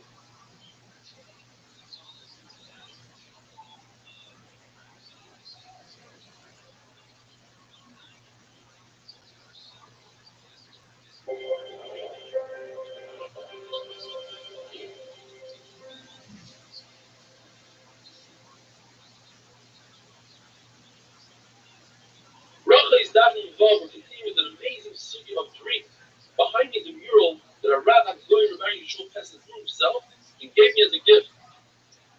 Takes all the dreams of today and tomorrow's daf.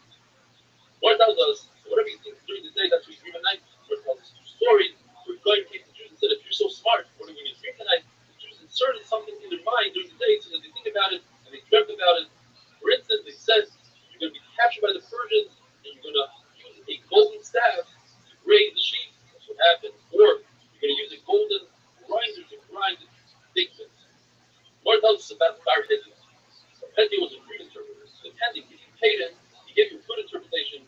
And if you didn't pay him, he gave you a bad interpretation. I and Rabbi had 22 dreams. We're not going to go into all of them. But the bottom line is that whatever he interpreted to Rabbi in the negative, he interpreted Havai in the positive. Oh, Rabbi, your wife is going to die, your children are going to die, your business is going to do terrible. The king is going to accuse you of breaking into this palace. In fact, the king did accuse Rabbi of breaking into this palace. Then he told him, you're going to get whacked on the head by two clubs. In fact, Rabbi walked into the shul and saw two blind people fighting and trying to break the fight and got hit twice. We're about to do it again. Rabbi said, stop. I only dreamt I'm going to get hit twice. He interpreted Rabbi's dream that he's going to divorce his wife. Two pigeons flying away is a symbol of divorcing a wife. And finally, when Rabbi paid him, he told Rabbi that the fact that the wall is falling down means that you're going to have unlimited amount of property. Abai's household out. Now all of a sudden he throws Abai under the bus. Even though Abai paid him, he said Abai is going to die. You're going to take all of Abai's Talmidim. My house is falling.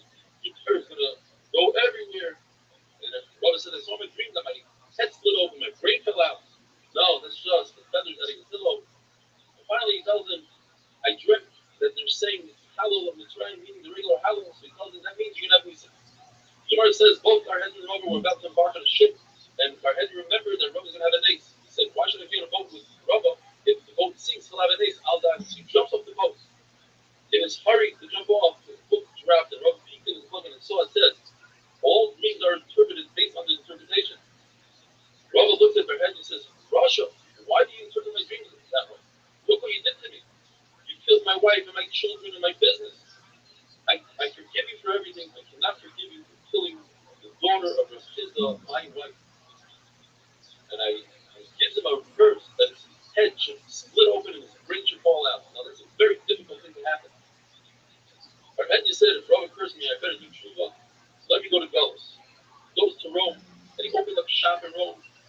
And sure enough, a customer comes to the head of the treasury and says, I dreamt that a needle is in my finger. He says, Barhed, you pay me and I'll tell you the interpretation. Says the treasurer, no. He says, I won't interpret. The next day he comes to him and says, I dreamt that I have worms through my fingers. Pay me. No. Following day he says, my entire hand is worming. Says Barhed, you don't have to pay me. I'll tell you what's going on. The king's clothing are worming. You're in charge of watching it. You know they're worming. In fact, that's what happened. They took the treasurer out to kill him. And the treasurer says, well, Barhed knew about this and he didn't tell me. They took Barhed, they tied his two legs, the two cedars. They bent the cedars down, tied his legs, let the cedars go, and Barhed's body was split in half, his brain came flying out, and that was the end of him. The Gemara tells us that Rabbi Shmuel also knew how to interpret dreams. Kardoma came to him and said, my two jaws fell. He said, Shmuel, don't worry. That means that the two Romans that were after you, they died. My nose fell off. So that means that the anger of the Baruch fell away. My hands fell off. Says Rabbi Shmuel, that means you're not going to need parnasa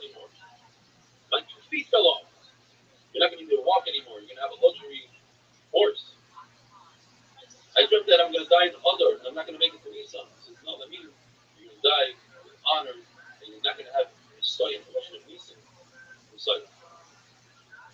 The Gemara tells us about probably the worst character in all of Shas, Suki the king. Rabbi Shmuel says, I dreamt that I was pouring oil on top of olives. Says Rabbi Shmuel, that means that you had relations with your own mother. I dreamt that I grabbed a star, and that means that you kidnapped the Jew, and I swallowed a star, that means you sold the Jew, and you're ready to use the woman. My eyes are touching one another, that means you had relations with your own sister. I kissed the moon, that means you had relations with your sister. I stepped on the side of a shadow of a hadas, that means you had relations with a naira hamurosa. I saw a shadow above me, but it was under me, that means that you had relations the wrong way. I saw ravens around my bed, that means you were the top of many women. I grabbed the two pigeons, they flew away. Sent away your two wives without giving them a gift. I killed an egg, that means you steal from the dead body. Says the Suki, unbelievable. I agreed to everything, I did all of those things that you mentioned, but I did not steal from the dead. At that moment, a woman comes and says, that coat that you're wearing, you stole off the dead. Finally, this is incredible. Why would Rabbi Shmuel help him? I'm not sure. But he does Rabbi Shmuel, I dreamt when my father said, he left me money with him. So that means that he left me money with him. Means you're stealing, in fact, his money with him. If a person dreams about a well, that's a sign of either peace or of Torah, and Rabbi says, of life. If a person dreams of a river, a bird, or a pot, it's a sign of peace, as long as it happens in hand, and he needed it. There are 11 things that the Gemara brings down. We can't get into it, it's very lengthy, but each one you have to say a specific puzzle, and not a different puzzle that could be detrimental to the dream. If a person dreams about a river, about a bird, about a pot, about grapes, it's supposed to say special psukim, about a shofar, a dog, a lion, if you're shaving, a well, a reed, or not. If a person dreams about a reed, he should anticipate Chachma. If he dreams about reed, plural, he should anticipate Bina, to understand. If a person dreams about boards, hard to pond, and wax, it's very good for a dream. Boards are dreamt only by people that have Kibur Shammai. There are 5 things that are said about an ox. If you eat its meat, you become wealthy. If it bores you, your kids will be great in learning. If it bites you, you'll have Yisurim. If it kicks you, that means you have a very long journey ahead of you. And if you ride it, that means you're going to climb to greatness. But if it rides you, then that means it's a sign of death. If you dream about a donkey, you should be waiting for Yeshua. If you dream about a cat and pen, if they call the cat Shura, then you'll have a nice song. If it's called in your city Shimra with a Yud, then you'll have something bad will change. If you dream about white grapes, it's a good sign. Black grapes, bad. If it's the right time, it's a great sign. If it's not in the right time, not in the season, it's a bad sign. If you dream about a white horse, that's a great sign. A red horse, depends if it's moving nicely, that's a great sign. If it's galloping, that's a bad sign. And finally, if you see a Yishmaeli, an Arab, that's the son of Avram, Shmuel, then you should know that your tefillah will be niskabel. But if you see a camel in your dream, that's a really bad sign of a wonderful day.